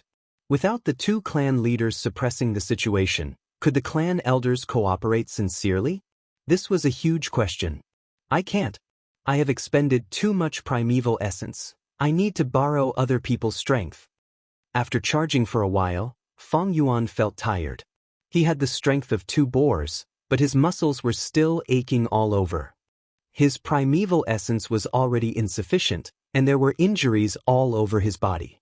The sky canopy goo could only be used intermittently. The chainsaw golden centipede's body was dim, and its teeth were already broken. In a short period of time, it had killed no less than 1,000 lightning wolves, and among them were a few bold lightning wolves.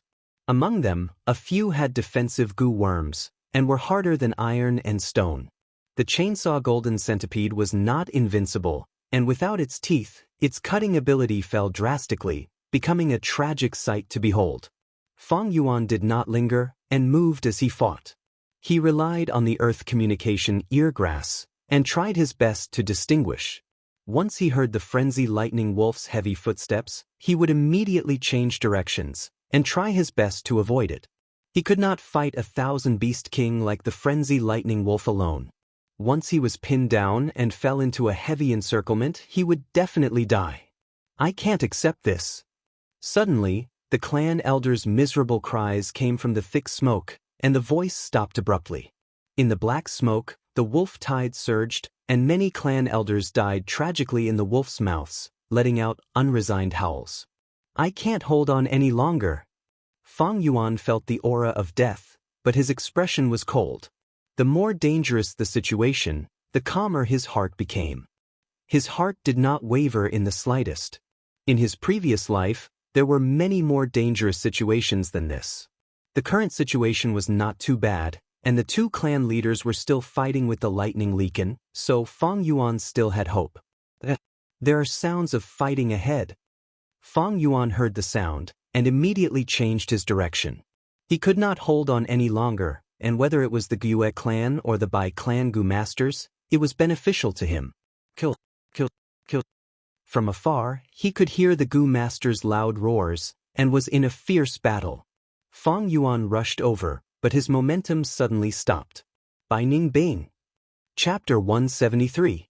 Bai Ningbing's body was riddled with wounds, panting heavily. When Feng Yuan rushed over, the two of them were stunned. Fate was such a strange thing. Just a moment ago, the two of them were mortal enemies, wanting to kill each other. But at this moment, they needed to work together to have a chance of survival. Cooperate with Bai Ningbing? Feng Yuan's eyes flashed, thinking, although Bai Ningbing is crazy and aware of his fate, it does not mean that he does not want to live. Survival was a person's primal instinct, the most basic need. In truth, it was because of Bai Ningbing's strong desire to live and the unchangeable fate of destruction that he developed such a personality. In this world, There was no such thing as an eternal enemy. Cooperating with Bai Ningbing would be a good foundation. But how could she open her mouth to convince him? Fang Yuan, I did not expect it to be you. Bai Ningbing spoke first, laughing loudly, his tone unyielding. Then you shall accompany me to death. To have you accompany me to death, the end of my life is quite interesting. Interesting?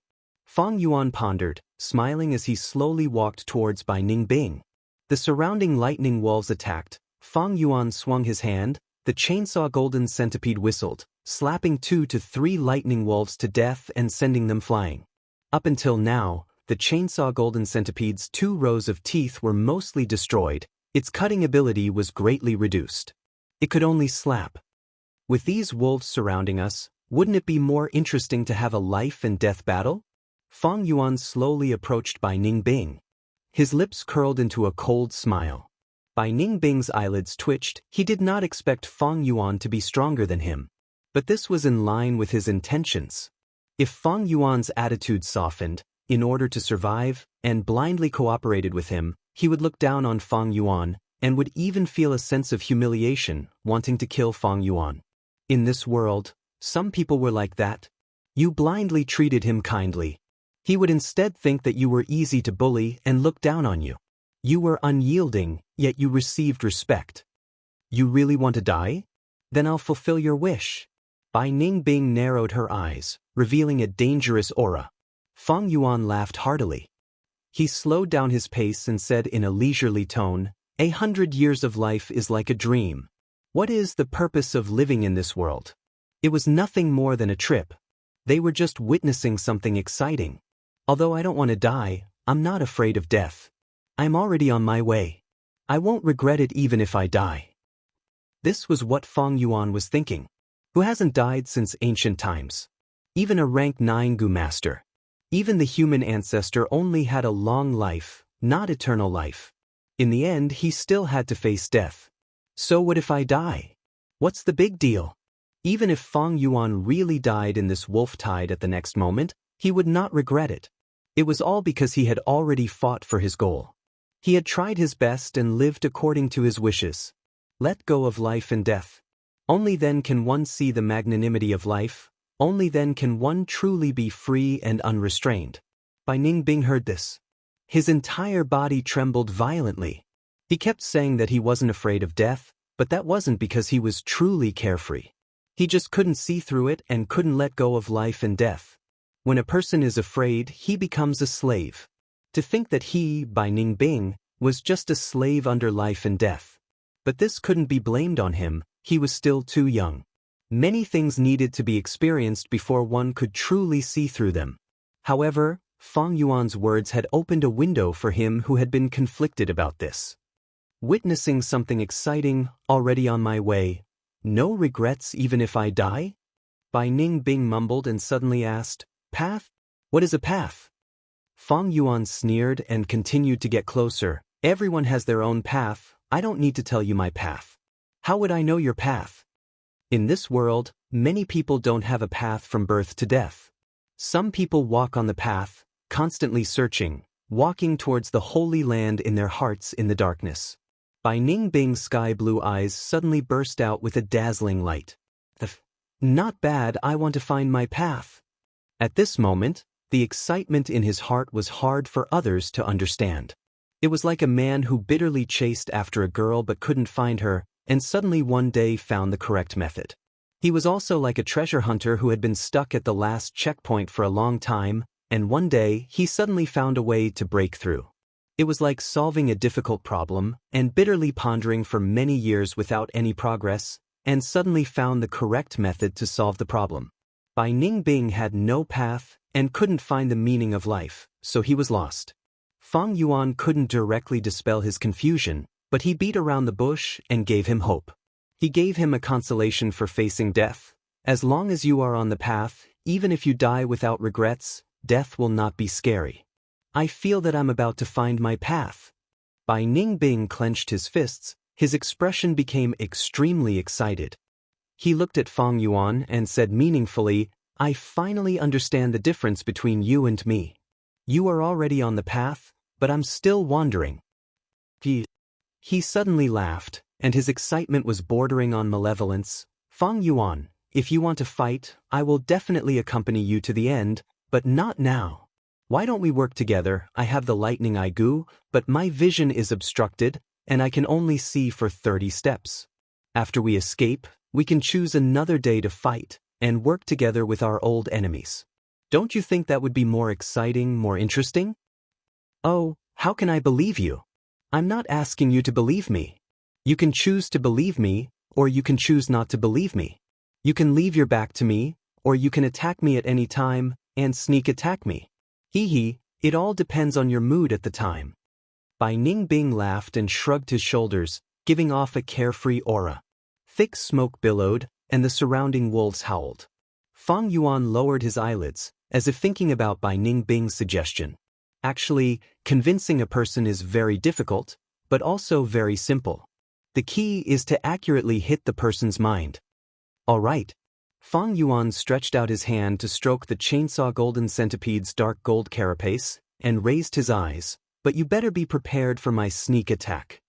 Bai Ningbing opened his mouth, laughing evilly. A wave of air assaulted him. Black smoke was thick, and the sleeve where the arm was cut off fluttered in the wind. In the thick smoke, it was extremely difficult to determine the direction. The narrower one's vision was, the easier it was to get lost. But Bai Ningbing had the lightning eye goo, and his detection range was 50 steps. Now that he was restricted by the thick smoke, his detection range was reduced to 30 steps. But this was still much better than Fang Yuan's naked eye. But Bai Ningbing only had the lightning eye goo, and did not have a clear understanding of the big picture. He could only see the scene in front of him. Sometimes, when he charged, he would end up being surrounded by the wolves. On the other hand, Fang Yuan had the earth communication eargrass. The thick smoke could weaken one's vision, but it could not block the transmission of sound. The surroundings were filled with sound, and the earth communication eargrass could detect up to 200 steps. But Fang Yuan could only go with the flow. His vision was too narrow. He could only see a tree and a rock beside him. Without any reference, he could not determine the direction. Cooperate! Bai Ningbing's lightning eye goo, and Fang Yuan's earth communication eargrass. The two goos stacked together, complementing each other, and immediately slowed down the situation. This is the south. If we go in this direction, we will face your Guyue village. Bai Ningbing's eyes flashed with electricity. Then he said, No, there are too many wolves there. We need to take a detour. Fang Yuan's right ear whiskers fluttered in the wind. Then let's turn towards the southeast, how about it? Bai Ningbing licked his lips. Fang Yuan squatted down, his whiskers rooted in the soil, and listened carefully. During this time, the lightning wolves charged over, but were all repelled by Bai Ningbing. Fang Yuan listened for a while, and stood up straight. There is a gap in the southeast, but we need to hurry, it is closing up soon. Then let's charge. Bai Ningbing said, but was not in a hurry to move. He was still wary of Fang Yuan, and did not dare to charge at the front, exposing his back to Fang Yuan. Fang Yuan laughed coldly, he was also wary of Bai Ningbing. Finally, the two were 5 steps apart, and fought side by side. The lightning wolves howled, attempting to surround and kill them. But relying on the lightning eye goo and the earth communication eargrass, Fang Yuan and Bai Ningbing avoided the strong points and attacked the weak points, continuously moving around, seizing a good opportunity to break through. The advantage of information was undoubtedly displayed at this time. Either Bai Ningbing or Fang Yuan would be in a difficult situation if they were to fight alone. But now that they worked together, they actually had the initiative and were able to move with ease. After fighting for a while, the view in front of them suddenly widened, and the bright sunlight caused the two to squint their eyes at the same time. We broke through. Bai Ningbing raised his head and laughed. Fang Yuan looked back, only to see a thick black screen behind him, like the bottom of a black pot covering a vast forest. Intense explosions and angry roars could be heard from the thick smoke. Obviously, the two tribe leaders were still fighting with the lightning leakin. To think that working with you is quite enjoyable. Bai Ningbing slightly turned his body, smiling. I feel the same. Fang Yuan's lips curled into a smile. But at the next moment, the two's eyes shone with sharpness. Ice blade Gu. Chainsaw golden centipede. The long ice blade drew a cold light in the air. The thick golden centipede slapped horizontally, bringing with it a whistling wind. The two collided, and the ice blade left a wound on the golden centipede's back, before breaking into pieces. Fang Yuan and Bai Ningbing both jumped back a step, their eyes revealing intense killing intent. A short cooperation could not change the hostility in their hearts. Fang Yuan's black hair fluttered, and Bai Ningbing's white robe fluttered. There were too many similarities between the two. But precisely because of this, the two became natural enemies. Black eyes and blue eyes stared at each other, almost creating sparks in the air. But the killing intent on both sides gradually retracted. I don't even need to do anything, for the heavens will take the life of a dying person. The most important thing now is not Bai Ningbing, but the heavenly essence treasure lotus. Once the lightning leaken attacks Guyue village, it will not bode well. I need to take this chance and act decisively. Fang Yuan thought in his heart, his eyelids drooping. Bai Ningbing's eyes became brighter and brighter, muttering, "Path? No regrets. Yes, even Renzu has to die. There is life and death as long as it is interesting, so what if I die?" Thinking of this, his eyes shone with a dazzling radiance. I have also found my path, and that is to witness the excitement of this world. Fang Yuan, we will fight another day. At that time, I hope your death can bring excitement to my life. Saying so, he leapt backwards, and after pulling some distance, he turned around and left. Although he was in a sorry state, with injuries all over his body, his face was ashen, and his only arm was crippled. But his back was straight like a sword, and he was no longer lost. He had found his path. Chapter 174. Fang Yuan looked at Bai Ningbing's back until he was far away, witnessing the wonders of the world. The young man's black eyes flashed with a trace of seriousness. Bai Ningbing, who was no longer confused, was in even more danger than before. Life and death no longer bothered him. The closer he was to death, the more he could display the unparalleled power of the northern dark ice soul physique. But you want to fight me another day? Fang Yuan laughed lightly. You are destined to be disappointed. The moment he escaped from the smoke, Fang Yuan decided to leave Qing Mao Mountain immediately. Although the battle with Bai Ningbing was interesting, there were no benefits to speak of. Bai Ningbing defined the wonders of the world on Fang Yuan because he was too young and his horizons were limited to Qing Mao Mountain. But Fang Yuan was different. In his rebirth plan, Qing Mao Mountain was just a starting point. As long as he had great ambitions, he would have a broad heart and not care about small conflicts with others. It's time to go. The lightning leaken is more cunning than the thunder crown wolf and harder to deal with. With the current strength of Bai clan and Guyue clan, it will be hard to resist. Unless a rank 5 expert appears and turns the tide. Or the two clans work together. Bai clan and Guyue clan had a grudge against each other, so they had to work together if they worked together. But even if they worked together, they would not be able to cooperate sincerely. Fang Yuan was not optimistic about their future. Qing Mao Mountain's situation will depend on the outcome of this crucial battle. If both clan leaders are killed by the lightning leaken, then Qing Mao Mountain will definitely become the lightning wolf's territory. If only one clan leader is left, then if they work together, the other clan will definitely be sacrificed as cannon fodder. If the lightning leaken is killed, the two clans will definitely suffer heavy losses and need to recuperate. The clan will reorganize its internal affairs and I will definitely be investigated. Fang Yuan was very clear about this change in situation. This was the world of Gu, where an individual's strength was above the collective. Thus, the higher the Gu master's cultivation, the more he could turn the tide. Whether it was Bai clan, Guyue clan or the Lightning Wolf Pack, as long as any one of them had a rank 4 expert, he would definitely be able to turn the tide. But no matter what the situation was, it was disadvantageous to Fang Yuan. It's time to leave. Although he still lacked an ideal Gu worm in terms of treatment, how could everything in the world come true? I will return to the village and take the heavenly essence treasure lotus, as well as a healing Gu from the clan treasury, then I will be on my way. Fang Yuan took one last look behind him. There was still a violent roar coming from the black smoke. He turned around and left, heading towards Guyue's village. He had the status of a clan elder. He could use this to forcefully open the clan treasury and obtain Yuan stone and gu worms. This was the most turbulent period. Everyone was in a state of panic, and this was the best opportunity to take advantage of. But if this moment passed, regardless of the outcome of the battle, the overall situation would be decided. It was difficult for Fang Yuan to fish in troubled waters. The Thunder Wings gu could not be used for the time being, so Fang Yuan ran in the forest. The wolf tide washed away everything, making the dangerous mountain path safe. Soon, the Guyue stronghold came into sight. Who is it? Fang Yuan suddenly stopped. Two strangers appeared in front of him. These two were dressed in gu master attire. One was older, tall and straight, steady like a mountain and deep like an abyss. The most attractive part was that he wore a bronze mask on his face. This mask was simple and unadorned, revealing an ancient aura.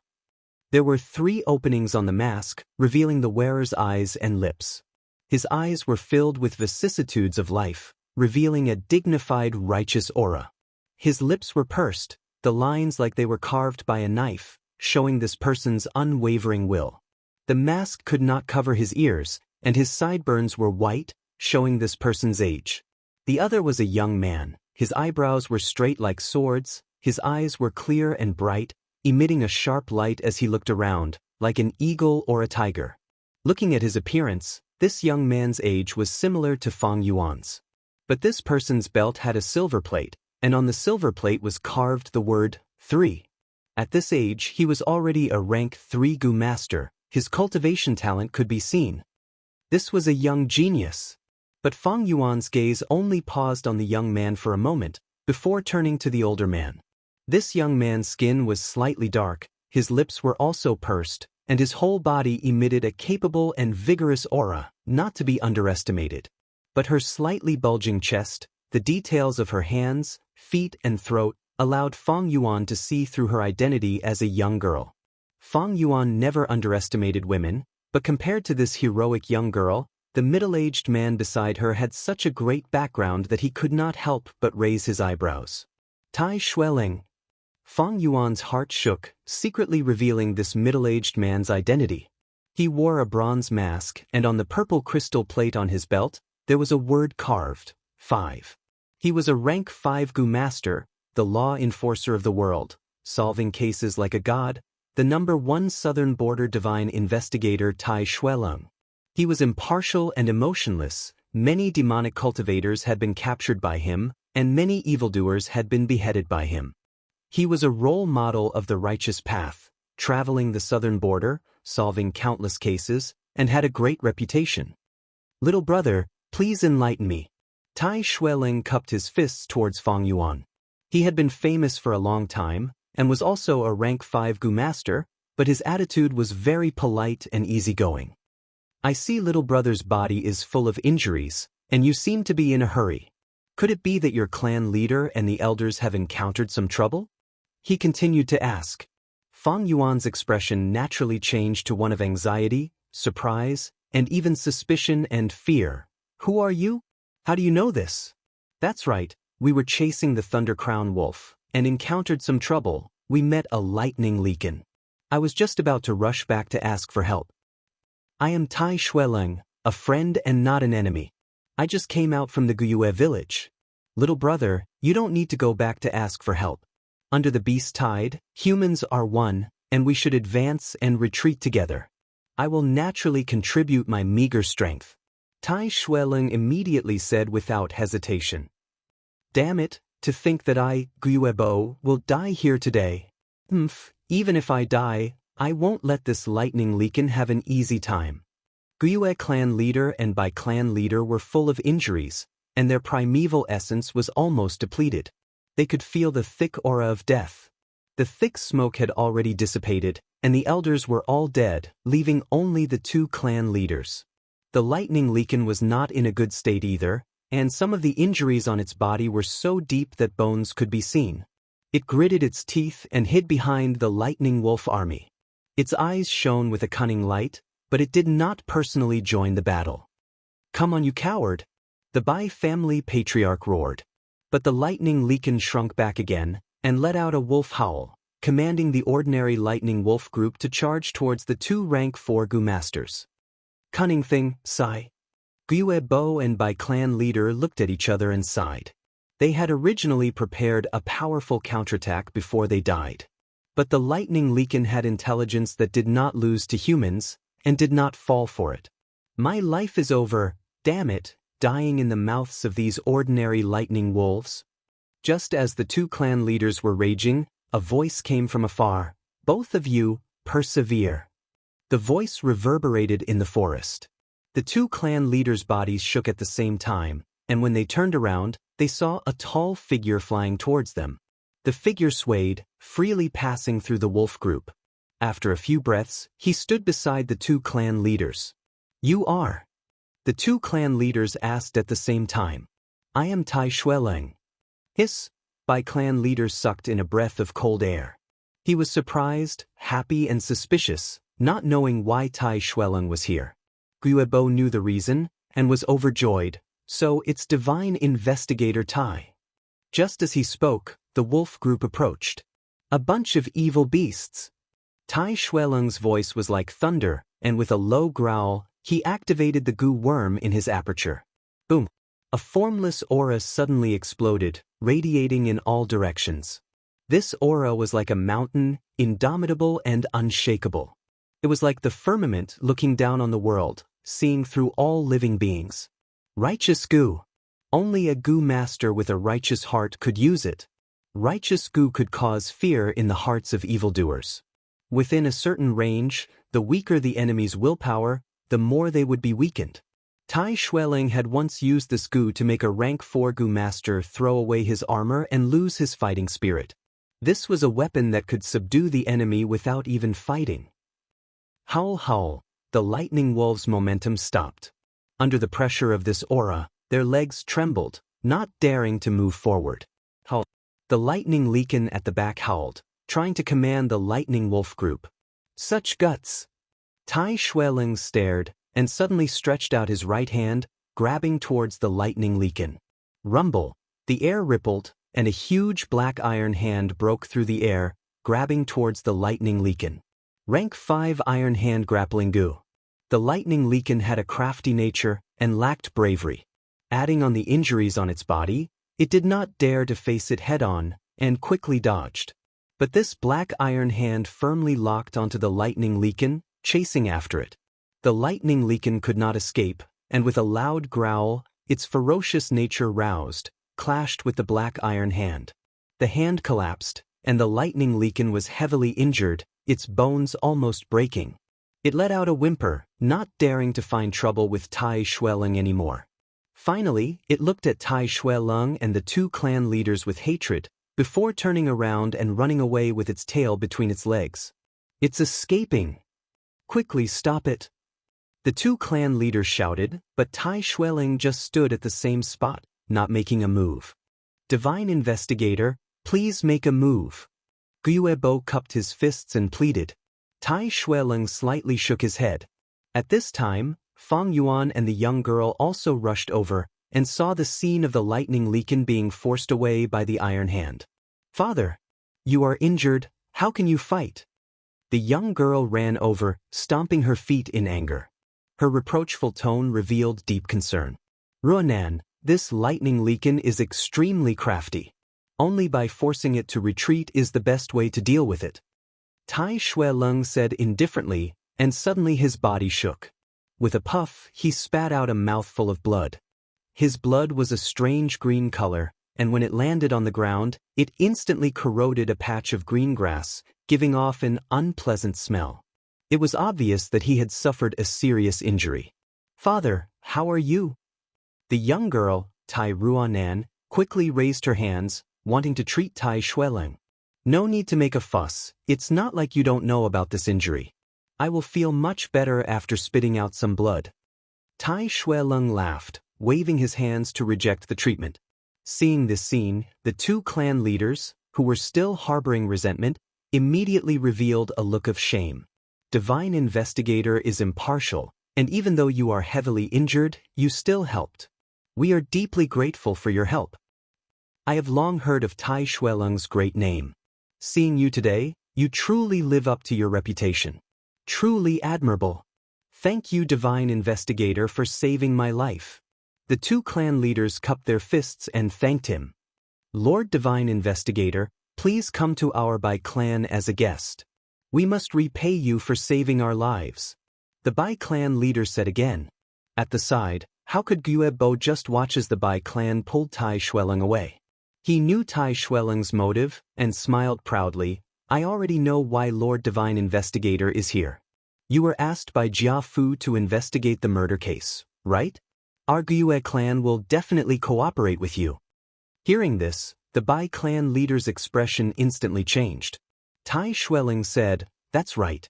However, I am not the leader of this investigation. My daughter, Tai Ruanan, will be in charge.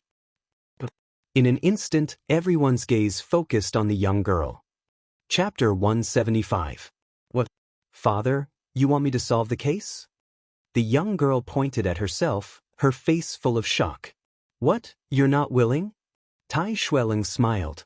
I'm willing, of course I'm willing. Tai Ruanan reacted and said excitedly. Tai Shueleng nodded and sighed. His tone was complicated. You are determined to walk the same path as me. These past few years, you have been by my side and have been influenced by many things. Only when a young eagle flies independently can it truly grow up. Father is already old. This injury cannot be healed. I can't accompany you for the rest of your life. A new generation replaces the old. The rest is up to you. Father, don't be discouraged. Isn't there still hope for a cure? The young girl's voice trembled as she sobbed. You and I both know how slim this hope is. People need to learn to recognize reality, Ruanan. Tai Shueleng smiled and turned to face Guiyebo. Guiyue clan leader, rest assured. My daughter has already learned 70 to 80% of my skills. With my guidance, I will not let your clan suffer any injustice. You're too kind. Guiyebo quickly cupped his hands. Young heroines are not inferior to men. They are heroic and are also the descendants of heroes.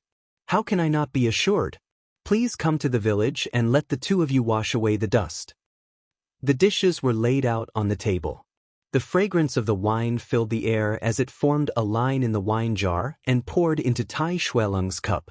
The wolf tide had just passed and Guiyue's village had entered its most difficult period. A large amount of resources had been consumed, resulting in a shortage of food and resources. There were even mortals who starved to death.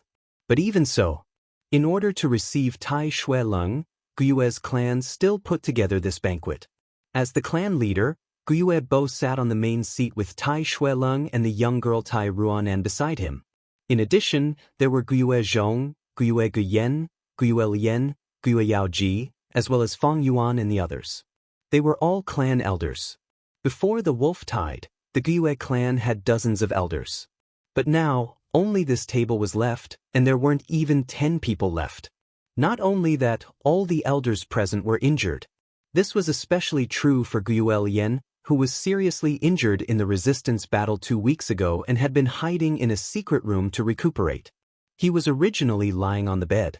But when he heard that Tai Shueleng was coming, he forced himself to stay strong, to attend this banquet.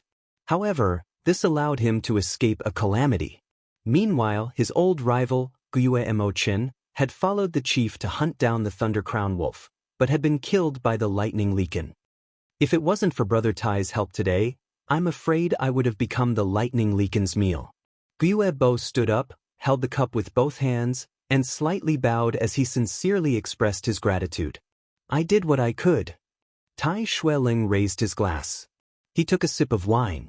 He was strict by nature and did not gamble or whore. Restrain oneself and never drink too much. Because of this, he never got drunk. Guiyebo drank the wine and looked around at the people in the banquet. His eyes were red as he sighed and slowly sat down. Tai Shueleng had seen this kind of situation many times and comforted him. Chief Guiyue, please don't be sad. As long as the people are still here, the mountain stronghold will prosper again. Furthermore, the Lightning Leakin is also injured, and the lightning wolf pack is also greatly depleted. In the next few years, they probably won't attack again. This time, the wolf tide has passed. The worst period of the wolf tide had indeed passed. In the next few months, although there would still be lightning wolves appearing, their numbers would become fewer and would not form a large scale. The wolf pack would no longer have the power to directly attack the mountain stronghold. The lightning legion would return to the wolf's den and recuperate there, slowly reorganizing the remaining wolves.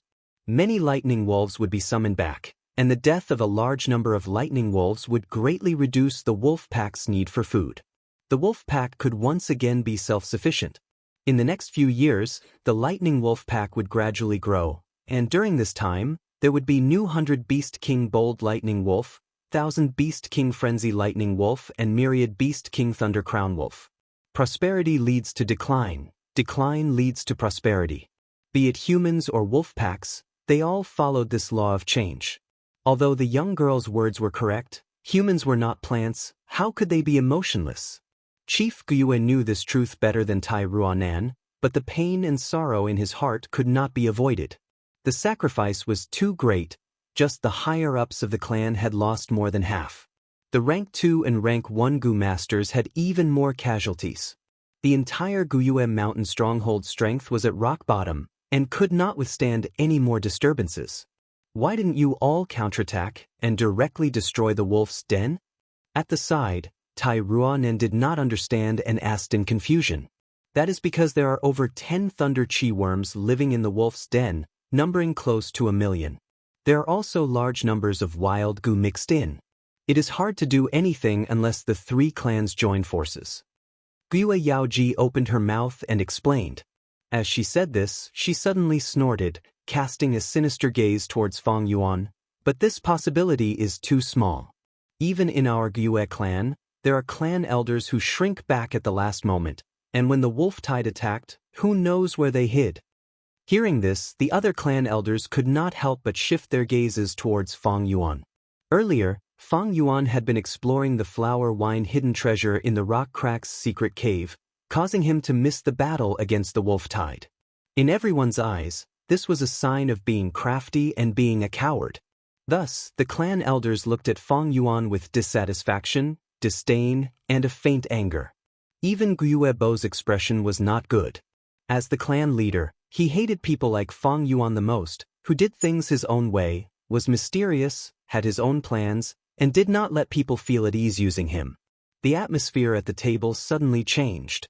The Tai father and daughter also felt this change and followed everyone's gaze, looking at Fang Yuan. Fang Yuan's youthful appearance had already attracted the attention of Tai Ruanan as a peer. Fang Yuan calmly drank his wine. Even though everyone's gazes were focused on him, he did not seem to notice. His expression was indifferent, as he had already expected this situation.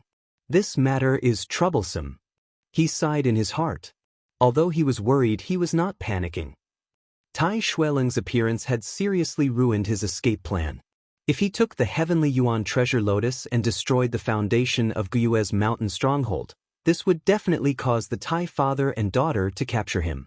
The name of Divine Investigator was not just a rumor. With his current methods and strength, as long as Tai Xueling started to pursue him, there was absolutely no possibility of failure. Even if he did not take the Heavenly Yuan treasure lotus, his mysterious disappearance would still be investigated by the clan. Because it involved Jia Jinxing's death, he would be investigated by the Tai father and daughter. If he left without saying goodbye, in their eyes, it would be a guilty conscience, fleeing to avoid punishment. Without any other choice, Fang Yuan could only choose to stay and observe the situation. Although he was blamed by everyone, this was not the worst situation. If he left directly, he would be messing up the situation and messing up the situation. Is the wine good? Gyue Yaoji laughed sinisterly, looking straight at Fang Yuan. Are you not going to explain? Fang Yuan slowly put down the wine cup, looking up at Gyue Yaoji's broken arm. It was said that the older one was, the wiser one was.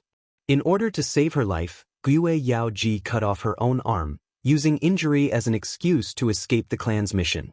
This had happened in Fang Yuan's previous life. Who would have thought that Gyue Yaoji would do the same in this life? Her abandonment of the rook to save the king was indeed effective.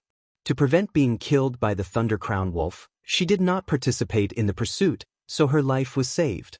She was now making things difficult for herself, partly because of old grievances, but mostly because she wanted to burn the fire on Fang Yuan to reduce the attention of others.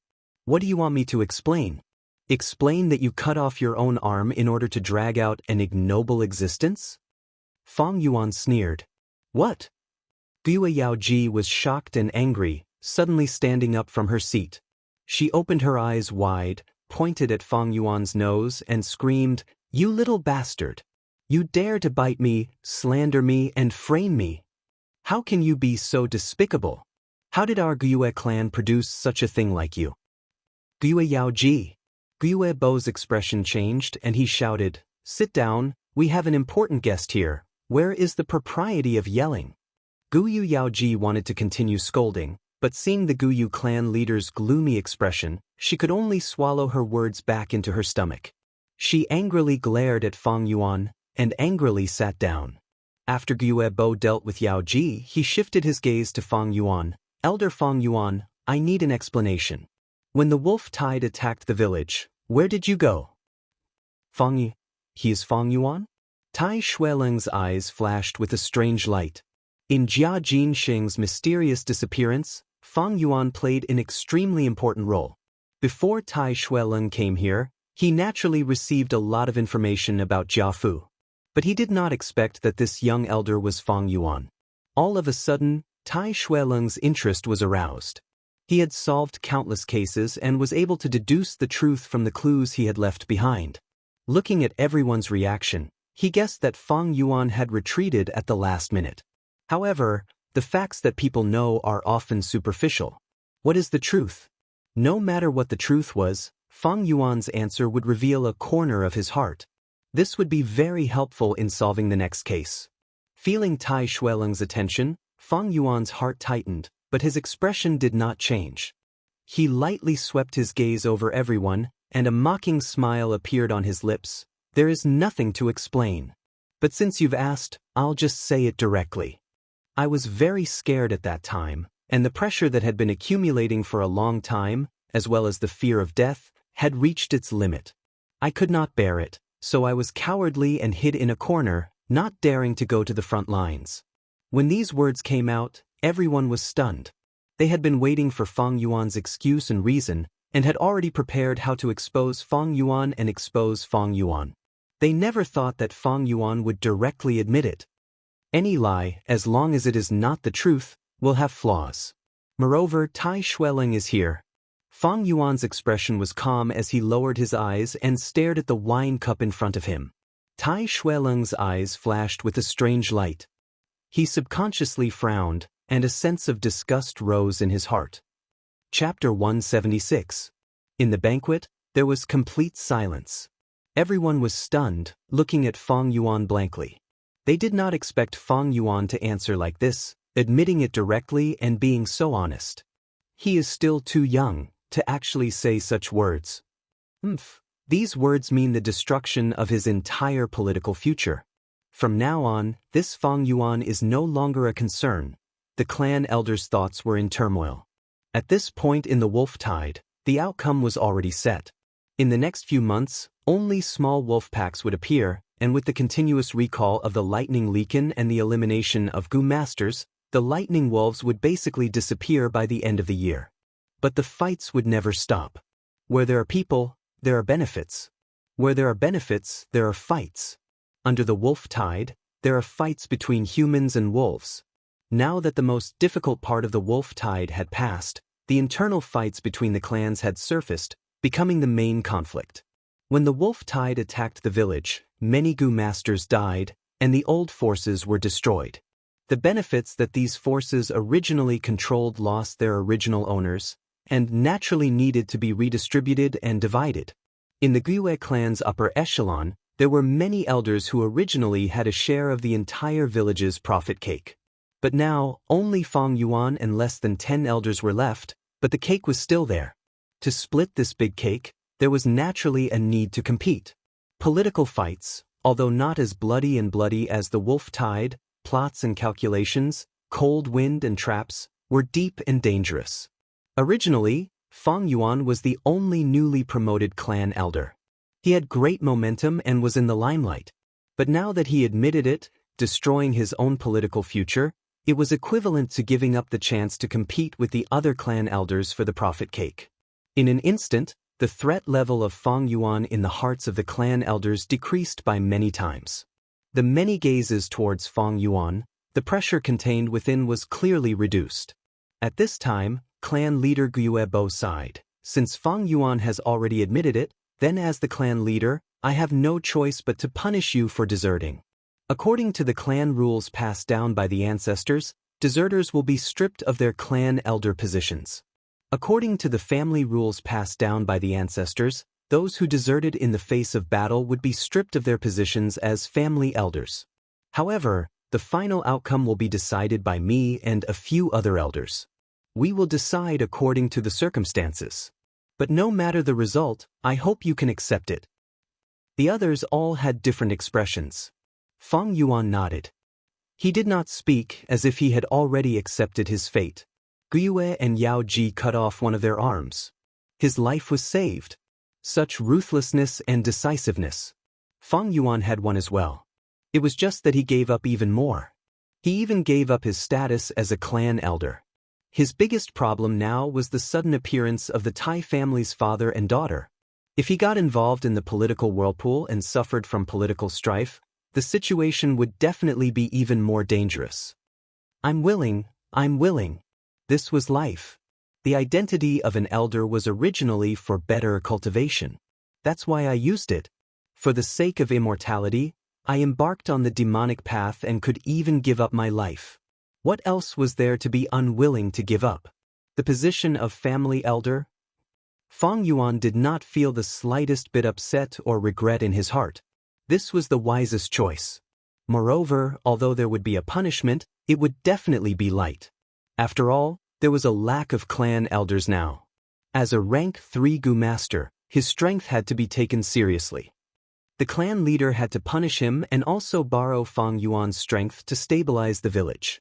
Thus, he had to appease him. As for the other clan elders, Fang Yuan had already withdrawn from this crucial political game and was no longer a threat. Moreover, he would not kill Fang Yuan. If he forced Fang Yuan to retaliate, wouldn't he be asking for trouble? Although there is a clan system, what is a system? A system is a tool used by those in power to protect their benefits. On one hand, it is used to control and divide the benefits of those in power, and on the other hand, it is the rules of the game used by those in power. Fang Yuan sneered in his heart. Regarding these aspects, he could see them clearly. Right now, the most important thing is still the Tai family's father and daughter. Damn it, they actually came faster than I expected. They arrived before the wolf tide had even retreated. But such actions are in line with Tai Shueleng's character of hating evil and risking his life. Thinking of this, Fang Yuan felt pressured. Even though Tai Shueleng was injured, his battle strength was not something that Fang Yuan could compare to. A starving camel is still bigger than a horse. This was the logic. I want to leave the village, but I also need to avoid the Tai family's pursuit. How can I get out of this? Fang Yuan was vexed. This Tai family's father and daughter were not as easy to fool as Jiafu. Moreover, Fang Yuan's cultivation was low. Even if he had thousands of brilliant plans, he did not have the ability to execute them. What could he do? The difference in strength between rank 3 and rank 5 was huge. Everyone, I have something to say. At this moment, the silent Guiyebo Lien suddenly spoke. His face was pale, and he had dragged his heavily injured body here. He could not drink alcohol and could only drink tea. But what he said next was shocking. I have to be honest about something. The reason why Lord Fang Yuan could not appear in time was because of me. What? At once, the other clan elders were shocked. Oh, what do you mean? Guiyebo asked. Fang Yuan also looked over, but he hid his shock. Why would this Guiyebo Lien speak up for him? Even though Fang Yuan had something on him, during this wolf tide, the chief action's successor, Guiyue Cheng, had already died on the battlefield.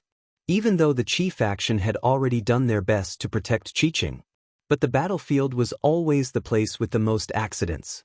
Furthermore, during the wolf tide, everyone was in danger. Many times, they could not even take care of themselves, much less others. When a person died, the information that Fang Yuan had on him was no longer useful. But why did Guyu Qilian take the initiative to cover for him? Guyu Yen sighed. To be honest, my granddaughter, Guyu Yen, has already fallen deeply in love with elder Fang Yuan. My granddaughter, Guyu Yen, has already fallen deeply in love with elder Fang Yuan. Before this, she personally begged me, kneeling on the ground and crying, not willing to see Fang Yuan die on the battlefield. I only have one granddaughter, and because of my selfishness, I forced Fang Yuan to stay in the residence and drugged him.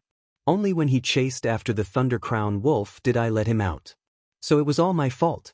It was all my fault. It has nothing to do with Lord Fang Yuan. What? Oh, is that true? The clan elders revealed doubtful expressions. Guyu Bolian's words were a bit too far-fetched, and the credibility was not high. It is normal for young people to fall in love. Guyu Bo nodded, looking meaningfully at Fang Yuan, trying to find some clues from his face. But Fang Yuan had already lowered his eyes, his expression calm. No emotions could be seen. The clan leader did not know what to say. The other clan elders were also exchanging glances, not understanding why Guyu Bolian was so biased towards Fang Yuan. His words, exonerating Fang Yuan, was sacrificing his own reputation, destroying his own political future. Guyu Bolian continued, Elder Fang Yuan, in order to protect my reputation, was willing to bear the blame. But I have already missed it once. How can I make another mistake? This is the truth. How should I punish him? Please enlighten me, clan leader. I plead guilty and submit to the law. If I am to be stripped of my status as an elder, this old man is willing as well. The clan leader hurriedly waved his hand. Elder Qilian has worked hard and made great contributions. This is understandable. Humans are not plants. How can we be emotionless? Now that the clan has many things to do, we need a loyal official like you. But this is a personal affair. How to punish him still needs to be discussed. Today, we have an esteemed guest. Let's not talk about this first. Brother Tai, this one and all the clan elders toast you. Saying so, Guyu Bo stood up. The rest of the clan elders also stood up, raising their wine cups. Everyone is too polite. I will have to trouble everyone in the future. I hope everyone can understand. Tai Shueleng did not put on any airs, standing up and drinking a cup of wine. Inside the chief action's courtyard, the fragrance of plants, fake mountains, clear springs, the sound of flowing water. In the night sky, the bright moon hung high like a plate. The banquet had ended long ago. Fang Yuan sat in a pavilion in the courtyard, listening to the sound of the spring water as he calmly put down the teacup in his hand. Sitting opposite him was Guyu Yen. After the banquet ended, he invited Fang Yuan over for a chat. Come, drink another cup of tea. This bamboo leaf clear water tea is perfect to cure the hangover. Guyu Yen smiled, personally pouring a cup of tea for Fang Yuan. Fang Yuan's expression was calm as he watched the tea being refilled, only saying, "It is indeed a tea to cure the hangover." Saying so, he shifted his gaze outside the pavilion. All he saw was a pale white moon, shedding a clear light. Under the moonlight, the courtyard was quiet and elegant, but with the mottled shadows in the wind, one could faintly see that the chief action courtyard was in decline. During the banquet, Fang Yuan had already seen through Guyu Yen's thoughts. Now that he saw this scene, he was even more certain. The chief action had no one left. With Guyu Cheng's death, the entire chief action would lose its heir. Although Chicheng still had a sister, Mo Yen, the clan's rules were passed down from generation to generation, favoring males over females, and the family business would only be passed down to males, not females. Even if Guyu and Mo Yen became rank 3 in the future, they would be promoted to clan elder. But her family business did not mean that the chief action was legitimate, it only belonged to her. If she married in the future, the family business would be transferred to her husband's name. If a clan's political power lost its heir, it would have no future prospects, and no one would follow them. The chief action was already in a difficult situation, facing the danger of collapse. But the heavens always left a way out. The chief faction was not in a hopeless situation, there was still a sliver of hope. This sliver of hope rested on Gyue and Mo Yen. Although she was a girl, she could still marry. If this son-in-law entered the chief faction, his status would be justified, and he could inherit the chief faction. Seeing that Fang Yuan did not show any signs of speaking, Guo Yen cursed this sly lad in his heart, but he had no choice but to speak first. I wonder what Elder Fang Yuan thinks of my chief action? He had his own difficulties that he could not speak of. Ever since he was heavily injured, his cultivation had fallen to rank 2, and there was no possibility of him returning to rank 3. Right now, he was only relying on goo worms to conceal his true aura. But paper could not cover fire, there would be a day when he would be exposed. His only heir had already died, and he had fallen to rank 2, losing his clan elder status. Guyu Qilian was in urgent need of a helper who could hold up the situation. In the past, he had a high status, and the chief faction occupied a huge portion of the profit pie. Now that the clan's power was reshuffled, he did not seek more benefits. As long as he could protect the portion he had, it would be the greatest victory. Chapter 177.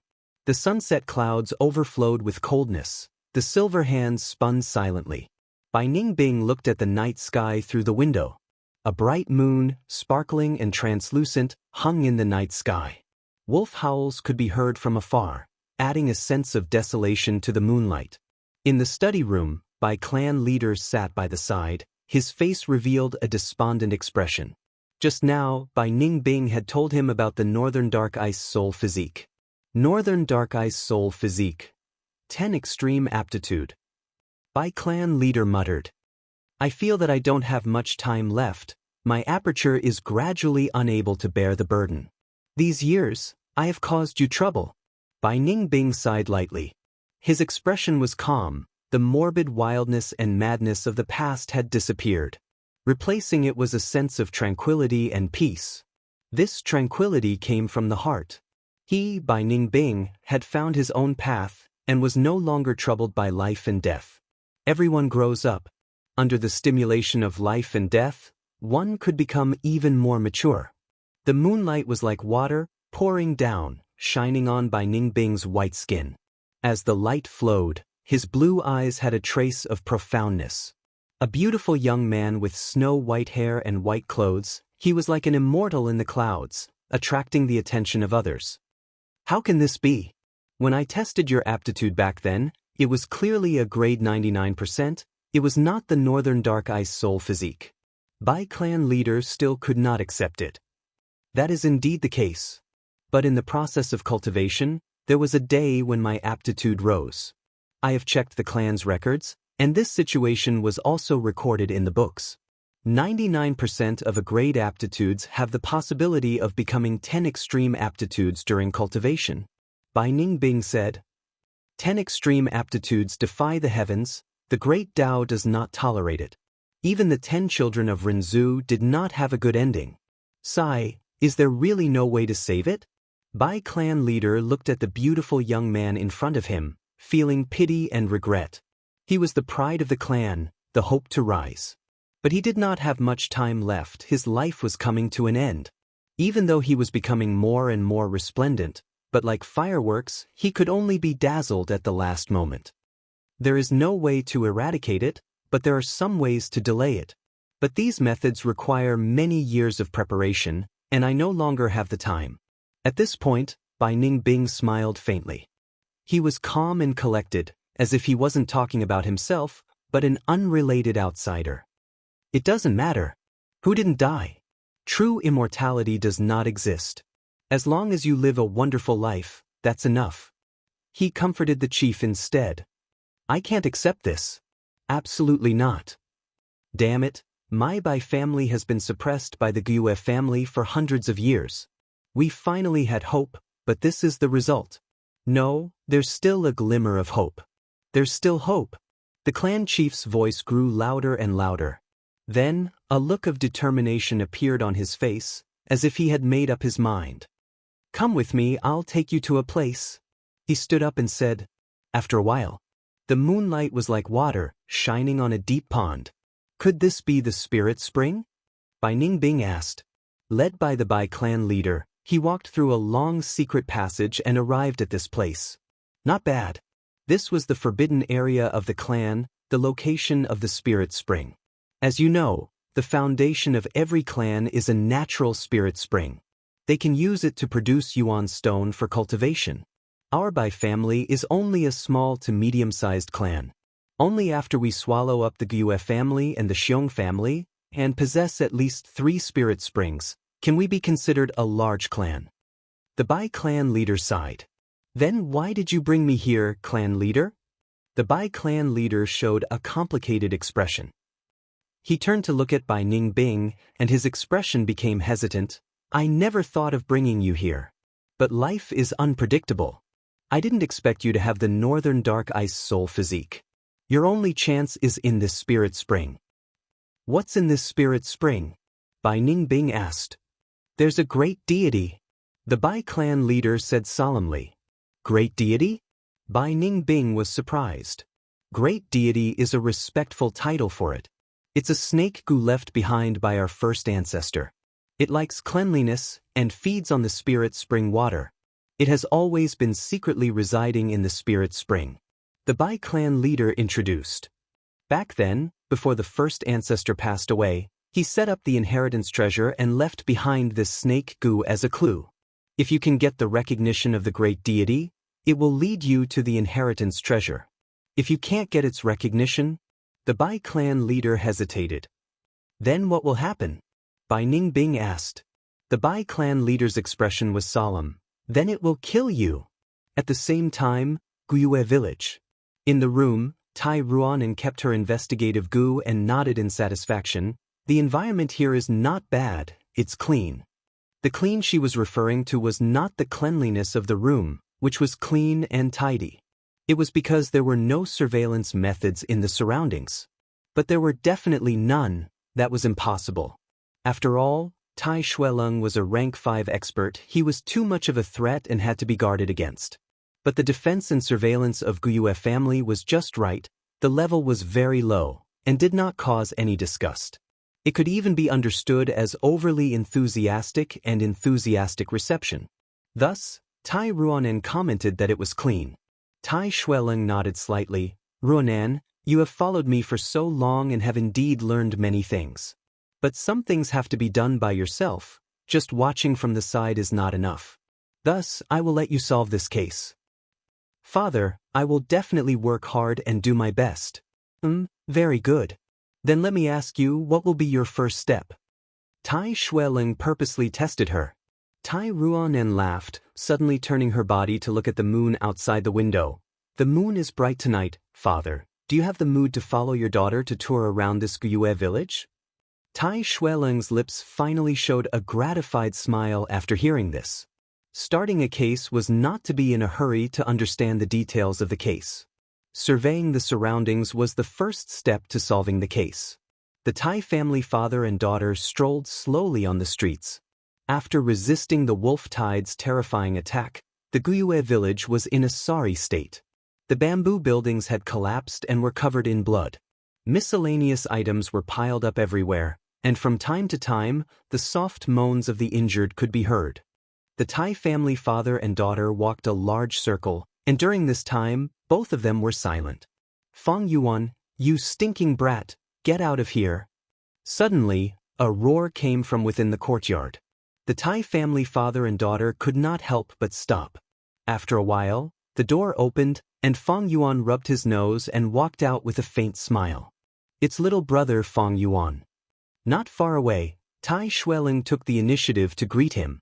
This little one greets Lord Divine Investigator.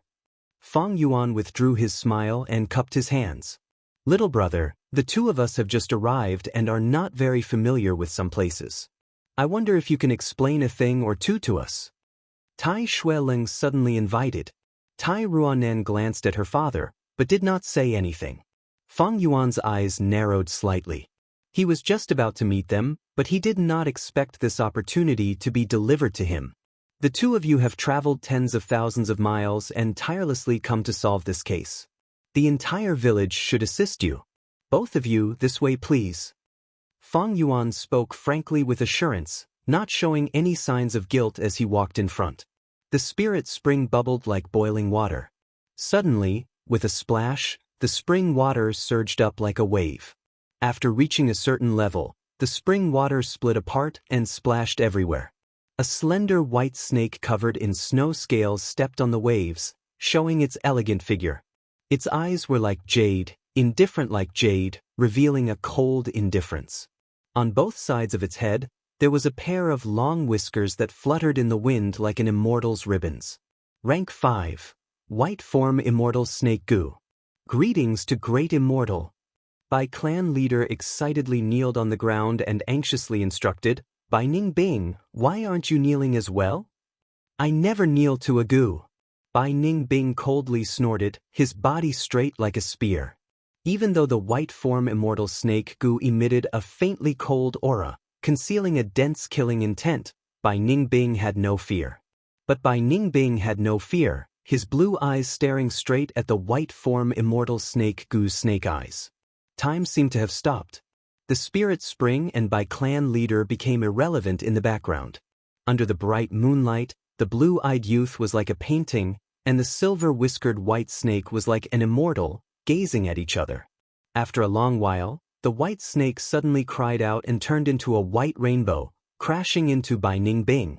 Bai Ningbing's body shook, and the rainbow entered his aperture, turning into a white snake.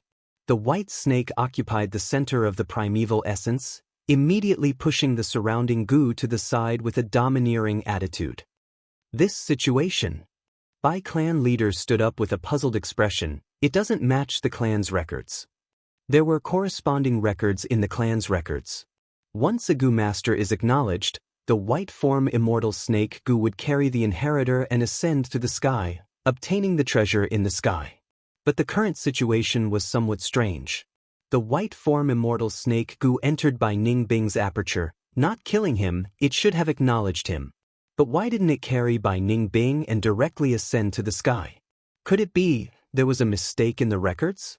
At once, Bai clan leader couldn't understand. Time slowly passed. Guyue village is like this. Then there was the underground karst cave. But that is the clan's forbidden area. Outsiders can't enter. Fang Yuan said.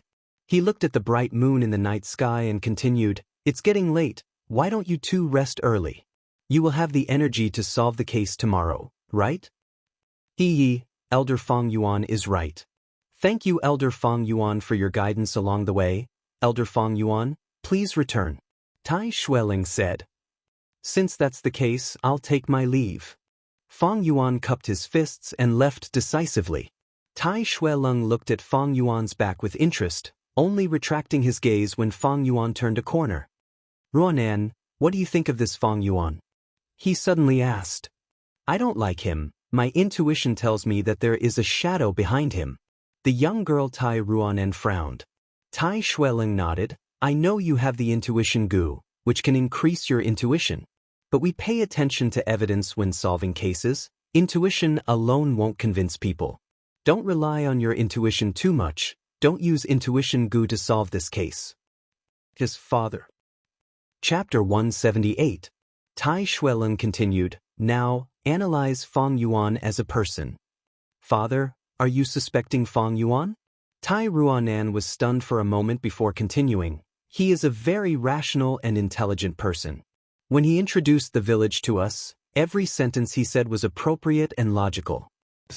Tai Ruanan suddenly sucked in a breath of cold air.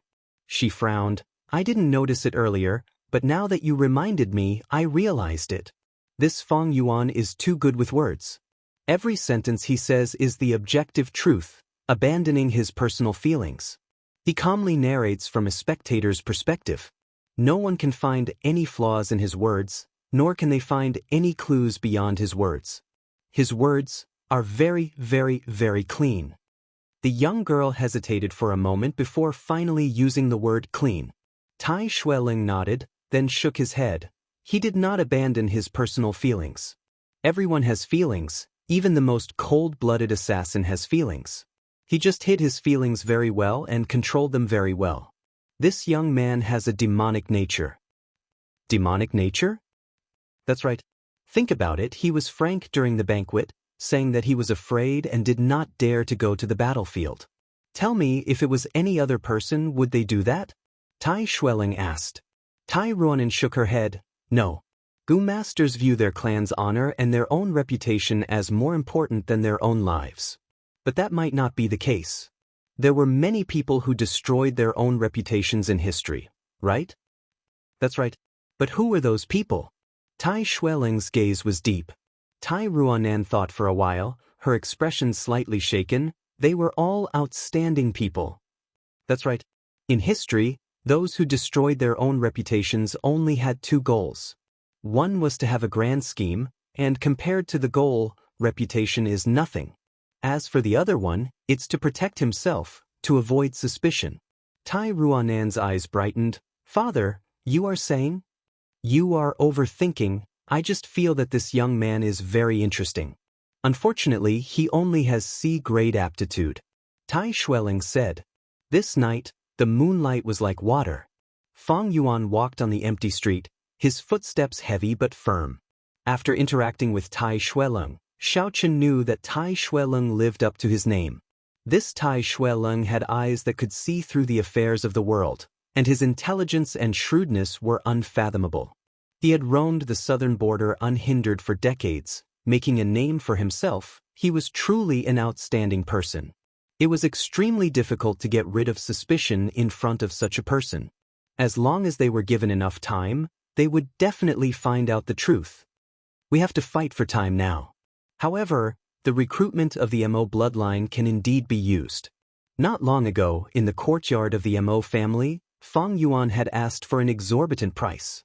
He could marry Mo Yen, but he would need 100,000 yuan stone and 10 rare gu worms, each of which was at least rank 3. This request enraged Guyue and Mo Qin. I'm going to marry my precious granddaughter to you, but you're still pretending to be obedient. Furthermore, he shamelessly asked for betrothal gifts and was so greedy. This was truly intolerable. Therefore, the negotiation failed and Fang Yuan was chased out. Fang Yuan turned around and left without any hesitation. He knew Mo Chen's thoughts and was certain that he would compromise. As for him asking for an exorbitant price, it was nothing more than asking for an exorbitant price. However, this matter has both pros and cons. Although I have the Yuan stone and can feed it to the heavenly essence treasure lotus. But my original plan of withdrawing from the political whirlpool has also been disrupted. During tonight's banquet, Guyue and Mo Qin sacrificed themselves in exchange for my political future. Next, I'm afraid there will be suppression from the various clan elders. Right now, the political situation of the Guyue village was like this. The clan leader was alive and one of the two ministers, Guyue Lian, was dead, but the chief faction was not without people. The heir Guyue Cheng was still alive, and there was also a clan elder like Guyue Zhong who came from the same faction. And the Mo faction had lost its heir and Mo Chen was heavily injured, falling to rank 2 and could not even keep his clan elder status. The two great forces of the past were now in decline. On the contrary, the medicine faction was mostly made up of healing Gu masters and was at the back. There were fewer sacrifices and their strength was preserved, showing signs of rising. The medicine faction was originally part of the clan leader's faction, but now it had the qualifications to be independent. But regardless of whether Guyue and Yao Ji chose to be independent or continue to rely on the clan to strengthen themselves, they would need to snatch and annex. The Qi and Mo bloodlines, which were in dire straits, were the best targets. If they did not act now, when the two great forces recovered, it would be hard to say. The whirlpool of the mortal world cannot be controlled by oneself. Riding the wind and breaking the waves for 30,000 li, this is the demonic path. Fang Yuan looked up at the moon and sighed bitterly. He wanted to escape from this political whirlpool, but Guyue and Mo Qin forcefully pulled him back. Pressure from all sides surged towards him. Tai Xueling had already started to solve the case, and on the other side, Bai Ningbing had also obtained a new helper. It was like sailing on a submerged reef, with danger lurking everywhere. How could they make a path? The next day. What?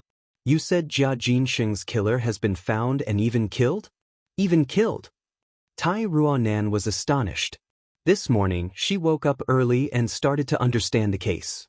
But to think that the first news she got was that the killer had already been executed. That's right. The killer is a demonic goo master. He even tried to assassinate our clan's rising star, attempting to kill a genius, but was killed on the spot by our clan's goo master. An elder provided clues. Is it really like this? Did he directly admit that he was Jia Jinxing's killer? Tai Ruanen frowned deeply. Beside her, Tai Xueling wore a bronze mask, standing silently like a statue. That's not true. But if it is not him, who else could it be? The elder shrugged. Tai Ruanen pondered in her heart. These are all guesses, there is no evidence. But no matter what the truth is, this demonic goo master must be investigated thoroughly. Very likely, this is a clue that leads straight to the truth. Thinking of this, Tai Ruanen raised her head. Where is he buried? I want to open the coffin and examine the corpse. In the shabby coffin, there was a corpse. The stench assaulted the nostrils, causing the servants and goo masters who helped open the coffin to hide far away in disgust. But the Tai father and daughter seemed to not smell it. Tai Ruanen's eyes shone with a layer of light, and she bent down to examine the corpse with great interest. On the corpse, there were many traces left behind. Many times, 1 or 2 small traces could be irrefutable evidence pointing to the killer. On this corpse, there were many scars, and the person's appearance could be vaguely seen. He was also wearing his original clothes. Tai Ruanen searched for a long time, before standing up reluctantly. Did you find anything? Tai Xueling softly asked, testing her. Guyue clan thinks that this person is very likely to be Jia Jinxing's killer. Thus they preserved this corpse very well. There is a big problem with this corpse. Tai Ruanen answered. He is a middle-aged man, his right arm is thicker than his left, and both his hands have a thick layer of calluses. The distribution of the calluses is not uniform. His body is full of scars, with many fatal injuries. Before his death, he had an intense battle. But on his body, there are also many internal injuries. Especially on his left foot, he is missing 3 toes. This is an injury from many years ago. Saying so, Tai Ruanen deduced, he is very likely to have been a hunter when he was alive. There is a lot of evidence. The asymmetrical body and the calluses on his hands show that he is a person who often draws a bow. There are many claw and teeth marks from wild beasts on his body, and he often interacts with wild beasts. His clothing is also not that of an orthodox goo master. Especially the straw sandals on his feet, they are even more interesting. The grass used to weave the straw sandals is bamboo hemp grass. This grass only grows around Qingmao bamboo. And Qingmao Mountain is rich in Qingmao bamboo. Other than this, there is no bamboo hemp grass in the surrounding 1,000 li. What do you mean? Tai Xueling asked. Before this person became a demonic goo master, he must have been a hunter. From his clothing, he is very likely a hunter from Qingmao Mountain. Tai Ruanen's eyes shone with brilliance. How can you be sure he is a native here? If it is straw sandals, he could have killed the villagers here and put them on himself. Tai Xueling retorted. That's not it. Among all the clothing, shoes are very special. If they were stolen, most of them would not fit well. But look at this pair of shoes, not only do they fit well, they are also tightly knit, as if tailor-made. His left foot is missing 3 toes, so the straw sandals on his left foot are correspondingly shorter. The wounds on his toes are at the base and are very sharp. I guess it is very likely that he stepped into a trap many years ago. Tai Ruanen said. Tai Xueling did not comment, neither did he confirm anything, nor did he criticize anything. Just like what he said earlier, he would leave everything to Tai Ruanen to solve. Tai Ruanen continued to speak. With this deduction, we can definitely go to the surrounding villages and carry out investigations. We might be able to find more clues. As she spoke, the young girl's expression suddenly froze. She suddenly recalled that Qingmao Mountain had just experienced a wolf tide catastrophe. Even the village had suffered heavy losses, not to mention these villages at the foot of the mountain. She wanted to use this method to find out this person's identity and information, but the chances were very slim. But even if the chances are slim, as long as there is a possibility of success, I will still try. This was the first time the young girl had solved a case on her own, and she was full of energy. However, half a day passed, and she returned in low spirits. This wolf tide was the most terrifying in history, and some villages did not even have any survivors. This made it very difficult for her to conduct her investigation. This clue is broken. What are you going to do next? Tai Xueling asked at an appropriate time. The young girl gritted her teeth, her tone revealing stubbornness and tenacity. No, it's not over yet. Father, didn't you say that the real clue is hidden even deeper, and as long as we continue to dig, it will appear? This demonic Gu master's death is very fishy. First, why did he attack Fangzheng? How did Fangzheng offend him, causing him to disregard his own safety and risk his life to assassinate Fangzheng amidst many strong enemies? Secondly, he is a local. But why did no one recognize him after his death? Her words caused Tai Xueling to raise his eyebrows. Child, you have really grown up. The divine investigator sighed, his tone filled with relief. Chapter 179. You're asking me why that Gu master came to kill me? How would I know? Facing Tai Ruanan's question, Fangzheng blinked innocently. If you did something, I really hope you don't hide it, because your unintentional words could be a huge help in solving the case. The young girl said sincerely. Fangzheng shook his head. I was also puzzled. I was cultivating all this time. How did I attract an assassination? But after that, the people around me analyzed that this demonic Gu master was hired by the other two clans to kill a rising star like me. You also know that Bai and Xiong clans have always hated our Guyue clan. Xiong clan is the most suspicious. They had once recruited demonic Gu masters. Xiong clan, huh? Tai Ruanan could not help but feel dejected. Xiong clan was already swallowed by the wolf tide. It seems this clue is broken again. But at this time, there was a commotion outside the door. Look, isn't that Xiong clan's men? Didn't Xiong clan get exterminated? Why are there envoys here? The appearance of Xiong clan's envoys caused a huge commotion in the entire village. Everyone was discussing. Soon, there was news from the clan head pavilion. Xiong clan still has a large number of survivors. They retreated on their own, using a Gu left behind by our ancestor. At the same time, they concealed many of their figures, deceiving everyone. This group of bastards, passively avoiding battle and letting the wolf tide spread to our side.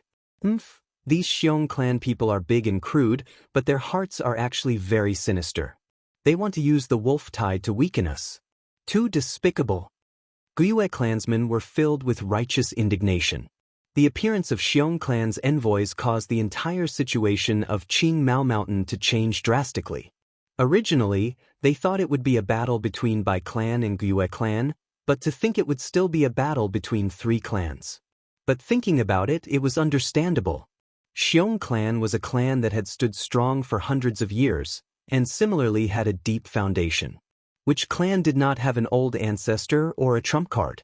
After Xiong clan's envoys left, Guyue Bo immediately called for an elder meeting. These bastards from the Xiong clan village are really despicable. They actually retreated. I really can't look down on anyone. The Xiong clan has always been ranked behind our clan and the Bai clan, and is considered to be at the bottom of the Qing Mao Mountain. But since they have such a scheme, we have to be even more careful in the future. They want to kill us with a borrowed knife, using the wolf tide to eradicate us. If it weren't for that lightning leakin, we wouldn't have had to sacrifice so many elders. These people deserve to die. If not for Divine Investigator Tai's appearance, I'm afraid that even the two patriarchs would have lost their lives. We can't let these people go for nothing. It's necessary to demand compensation. It was us and the Bai family who worked together to get rid of the lightning leakin. But as for how to ask for compensation, I still need to think it over carefully. The elders spoke one after the other, and finally came to a conclusion after the discussion. The Guyue clan would send an envoy to the Xiong clan. He must find out the truth about the Xiong family. If the Xiong family was strong enough, they would have to ally with the Bai family. If the Xiong family was too weak, they might just send people to eliminate them and seize their spirit spring. Then, who is the most suitable person to go to the Xiong clan? Guiebo looked around and asked, "Which elder can take on this responsibility?" The hall immediately became silent. The elders looked at each other, no one was willing to go.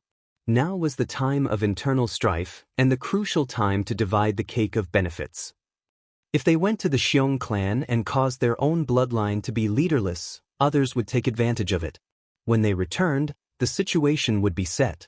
I feel that to go to the Xiong clan, there must be an experienced and mature person who can take charge. Among everyone here, only the Emochen clan can take on this responsibility. Gyue Yaoji suddenly said. Gyue Emochen snorted and immediately retorted, "In terms of qualifications, Master Yaoji is more qualified than me. Especially in terms of popularity, I can't catch up and concede defeat. Looks like we will have to trouble Master Yaoji to go to the Xiong clan." Elder Emochen is right. I also recommend Madam Yaoji. A family elder stood up. I feel that Master Emochen is more suitable. Another elder immediately retorted. The scene was chaotic. Guiebo sat on the main seat and watched coldly without making a sound. The medicine faction already had the intention of leaving him and was no longer under his control.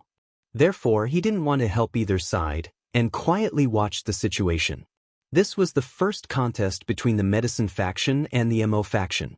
Both sides had political allies. It could be seen that the leaders of both sides had made many compromises and exchanges of benefits. But overall, the medicine faction was slightly stronger. Gyue Yaoji's popularity and the Qi faction's inclination were the main reasons for this situation. Guiebo watched coldly from the side, secretly remembering everyone's factions. As the clan leader, of course he didn't want to see power fall to someone else. These elders were all his opponents. But he decided to wait and see first and not make a move. The MO faction has too many resources and power, and they lost an heir. Therefore, the medicine faction is in a hurry to jump out and take a bite. Therefore, the key to this battle is on one person. Guiebo thought inwardly and moved his gaze to Fang Yuan. Fang Yuan had been sitting on his seat, not saying a word.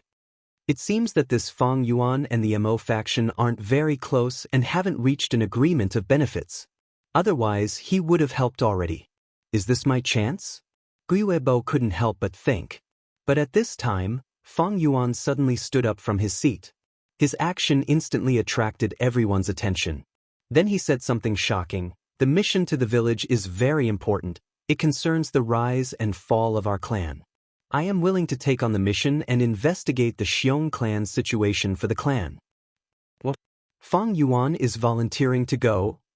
What does he mean? Is he really dumb or pretending to be dumb?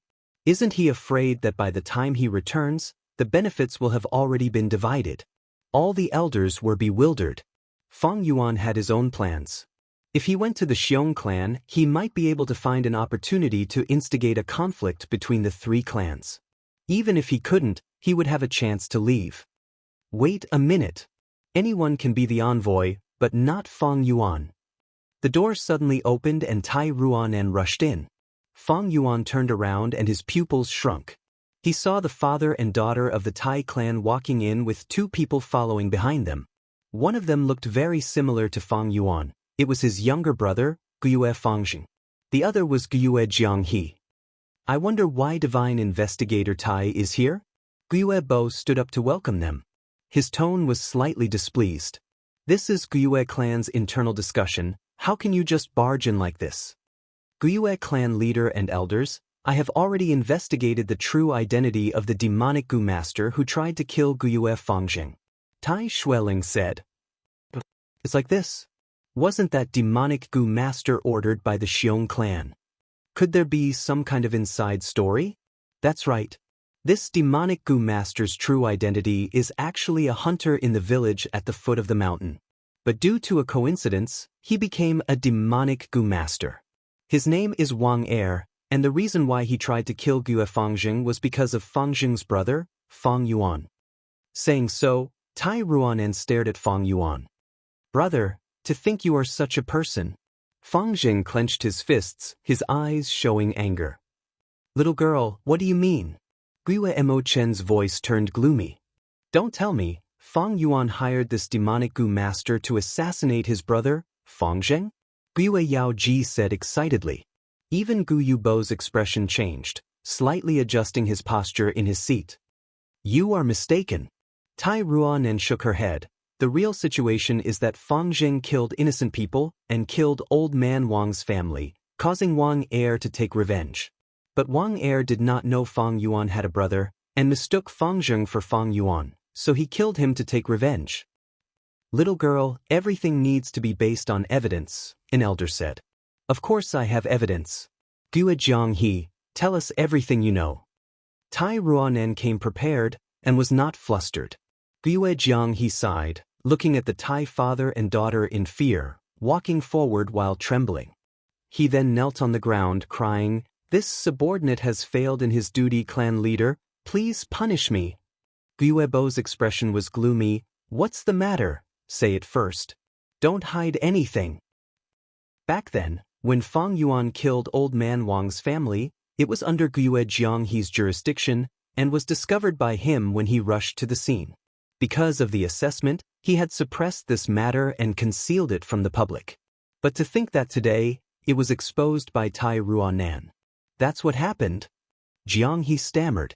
He didn't exaggerate the details. It was very simple and in line with the truth.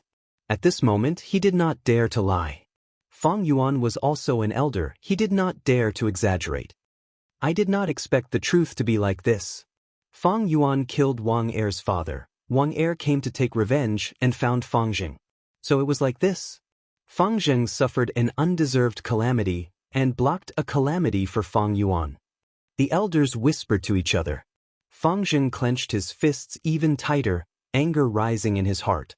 He finally could not endure it and shouted at Fang Yuan, Brother, how can you treat human life like grass? That old man and girl are innocent mortals. How can you do this? Facing his brother's responsibility, Fang Yuan was indifferent, as if he did not hear anything. Gue Fang Zheng was not the main point. Fang Yuan looked at the Tai father and daughter. To be able to dig out the truth in such a short time, they were indeed worthy of the divine investigator title.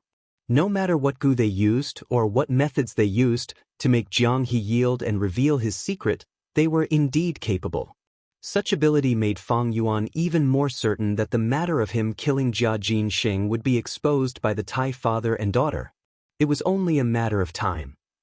After all, this was the world of Gu. Gu could be used to commit crimes, and Gu could also be used to solve crimes. Chapter 180. Elder Fang Yuan, is it true that you killed old man Wang's entire family? On the main seat, Gue Bo asked in a deep voice. Everyone's gazes were focused on Fang Yuan. The young elder laughed coldly. It is indeed true. Gue Fang Zheng closed his eyes with a heavy heart. Although he killed many lightning wolves, he had never killed anyone. When he heard Fang Yuan admit it, he suddenly felt that his own brother was so unfamiliar and distant. This kind of distance was mixed with the fear of his ruthless methods, and also the anger of being implicated by the innocent. Fang Yuan, don't you feel any guilt for killing innocent people like this? Maybe you have some difficulties, you can say it out. Tai Ruanen frowned. She, who was filled with righteousness, hated people like Fang Yuan the most. So what if I killed them? I don't need to tell you my story. But I didn't know that the missing Wang Er was a demonic Gu master. I also didn't know that Fang Zheng would be implicated, Fang Yuan said honestly. Brother, are you not going to say anything to me? Fang Zheng opened his eyes red. What do you want me to say? Words of consolation or words of apology? Little brother, you are still too inexperienced. Fang Yuan laughed coldly. Damn it, brother, don't think you are so great just because you advanced to clan elder. Let me tell you, I already have the qualifications to break through to rank 3. Fang Zheng gritted his teeth, his fists clenched so hard that veins popped out. Enough. Gue Bo couldn't stand it anymore and shouted, Fang Zheng, step down. What kind of propriety is it to make such a big fuss here? His words had a hidden meaning, hiding his dissatisfaction. Tai Ruanen couldn't sense it, but divine investigator Tai Shueleng reacted immediately. He took a step forward and cupped his fists. Clan leader Gue and clan elders, My daughter barged into your clan's discussion hall. It is indeed inappropriate. I apologize for offending all of you. The clan elders hurriedly stood up and said that they didn't dare. Gyue Bo's expression softened. Tai Xueling continued, however, this little brother Fang Yuan, because he is involved in Jia Jinsheng's case, he is still a suspect. I hope that he can stay in the stronghold and try not to go to the outer stronghold. Gyue Bo rubbed his temples and sighed. We, the Gyue clan, also hope to give Lord Jia Fu an explanation. Since this is what the divine arrestor wants, Elder Fang Yuan will have to suffer a little before he is cleared of suspicion. I hope you can understand. Gyue Bo looked at Fang Yuan. His expression was sincere, but his gaze was deep. Although Fang Yuan killed Old Man Wang's family, they were only mortals. What was wrong with a Gu master killing mortals? Especially when this Gu master was a clan elder. Thus, there was no punishment. Fang Yuan looked at Gyue Bo and replied expressionlessly. Damn it, it's like this again. Tai Ruanen punched the tree trunk, causing the leaves to fall. She was furious and gritted her teeth. He clearly killed someone, but he turned a blind eye to it and didn't say anything. Father, are you saying that mortals aren't humans? Why do Gu masters feel that killing mortals is a matter of course?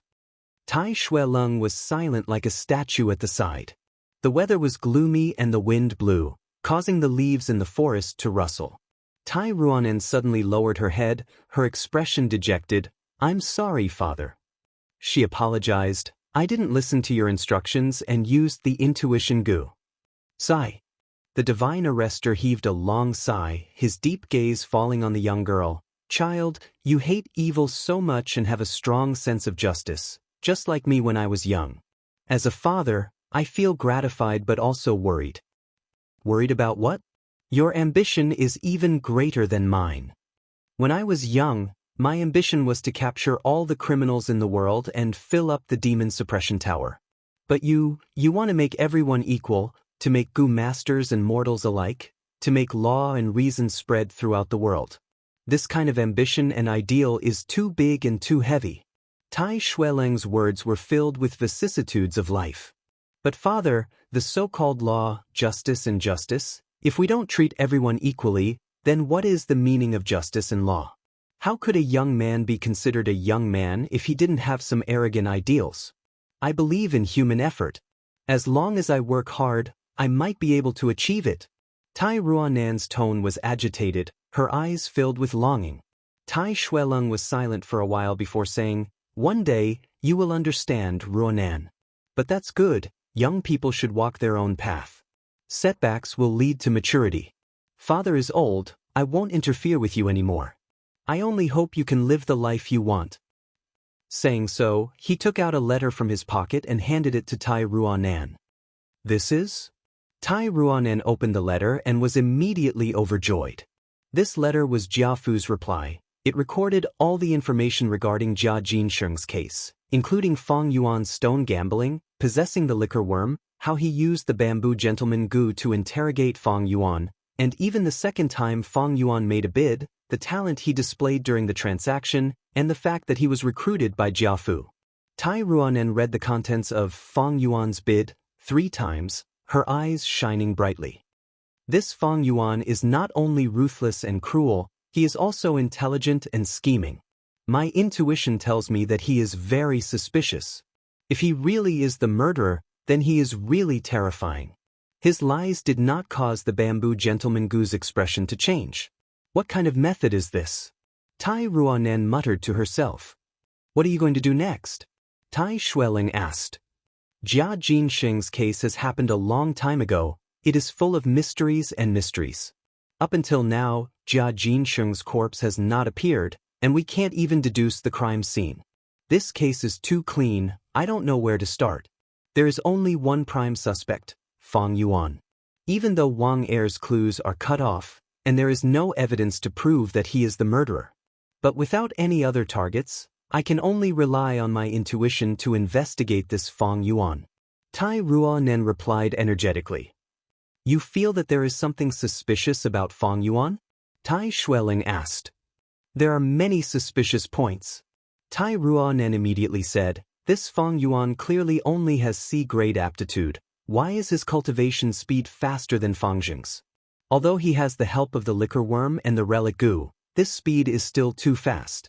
Guyue tribe might not have sensed anything wrong, but bystanders can see more clearly. This is one of the suspicious points. Other than this, there is another suspicious point. That is his luck. He gambled on rocks for the first time in his life, buying 6 purple gold rocks and getting 2 live Gu at once. One is the mudskin toad, the other is the liquor worm. Isn't his luck a little too good? Tai Shueling nodded. Yes, continue. This Fong Yuan looks ordinary, but if you look deeper, you will find that he is as mysterious as the thick fog in the mountains. Many things that he accidentally reveals will make people ponder over it for a long time. For example, his stone dissecting technique. He actually used the moonlight Gu to dissect the rock, and did not damage the core of the rock. It's really unimaginable for a student to have such fine control. Wait a minute. Tai Ruanan paused. At this moment, she discovered something, and her eyes shone brightly, becoming as sharp as an eagle's. Her gaze focused on a line of words in the letter, and after staring at it for a long time, her eyes became brighter and brighter. I found a flaw. This Fong Yuan is very suspicious. After a while, she suddenly raised her head and shouted excitedly. The fragrance of the tea in the cup rose along with the steam, spreading throughout the study. Fong Yuan calmly lifted the teacup, blowing on the floating tea leaves, and drank a mouthful of hot tea, before leisurely letting out a breath. Looking at the leisurely Fong Yuan in front of him, Guyue Mochen painstakingly endured, feeling the veins on his forehead throbbing. Previously, when Fong Yuan asked for an exorbitant price, he was so angry that he chased Fong Yuan out on the spot. But today, he had no choice but to invite Fong Yuan over again. This was because the situation was stronger than the person. The medicine faction was pressuring him everywhere, and the fact that he had fallen to rank 2 would be exposed sooner or later. The MO faction was in a precarious situation and urgently needed an elder to act as a son-in-law. Stabilizing the hearts of the people was the same as stabilizing their own position. But this little bastard Fong Yuan is too despicable, asking for such an exorbitant price. Does he really think that the MO faction is making money every day?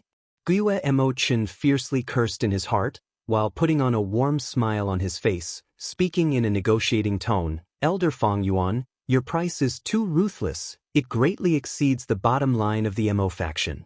Can't you lower it a little more? Fong Yuan glanced at Guyue Mo Chin.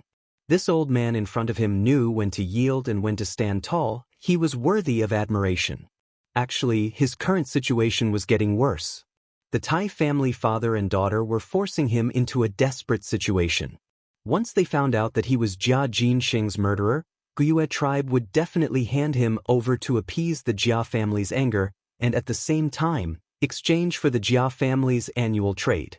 The time was almost ripe and Fong Yuan's tone loosened. Then I'll lower it by another 30%. But there is a condition, you need to pay 40,000 yuan stone in advance, and you also need a pig iron Gu and a past life grass Gu. Only then can you show your sincerity.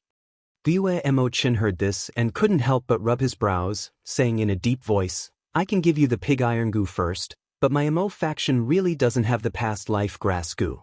We can't take out all 40,000 yuan stone in one go, so we can only give it to you in installments. Fong Yuan knew that Guyue Mo Chin, this old fox, wasn't telling the truth, but he also understood that if he continued to be overbearing, it would instead produce the opposite of what he wanted. All right. Wait until you fulfill these first, then we can talk about the marriage. Before that, I will make a statement in the council meeting. Fong Yuan left after leaving these words. The study room fell into silence. After a while, Guyue Mo Chin suddenly spoke, Come out.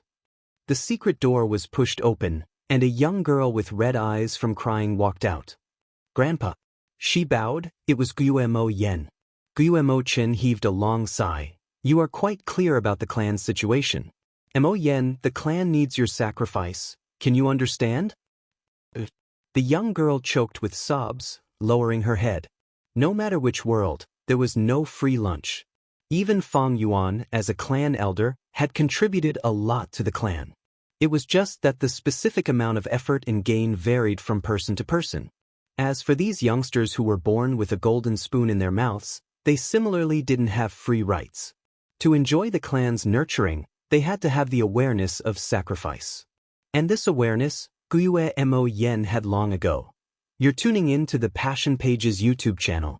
We're so grateful for your support, and don't forget to subscribe to join us on this incredible journey through captivating stories. Your generosity through donations truly makes a world of difference, as it's the primary source of revenue that allows me to expand and enhance this channel for you. Thank you from the bottom of my heart for being a part of this adventure.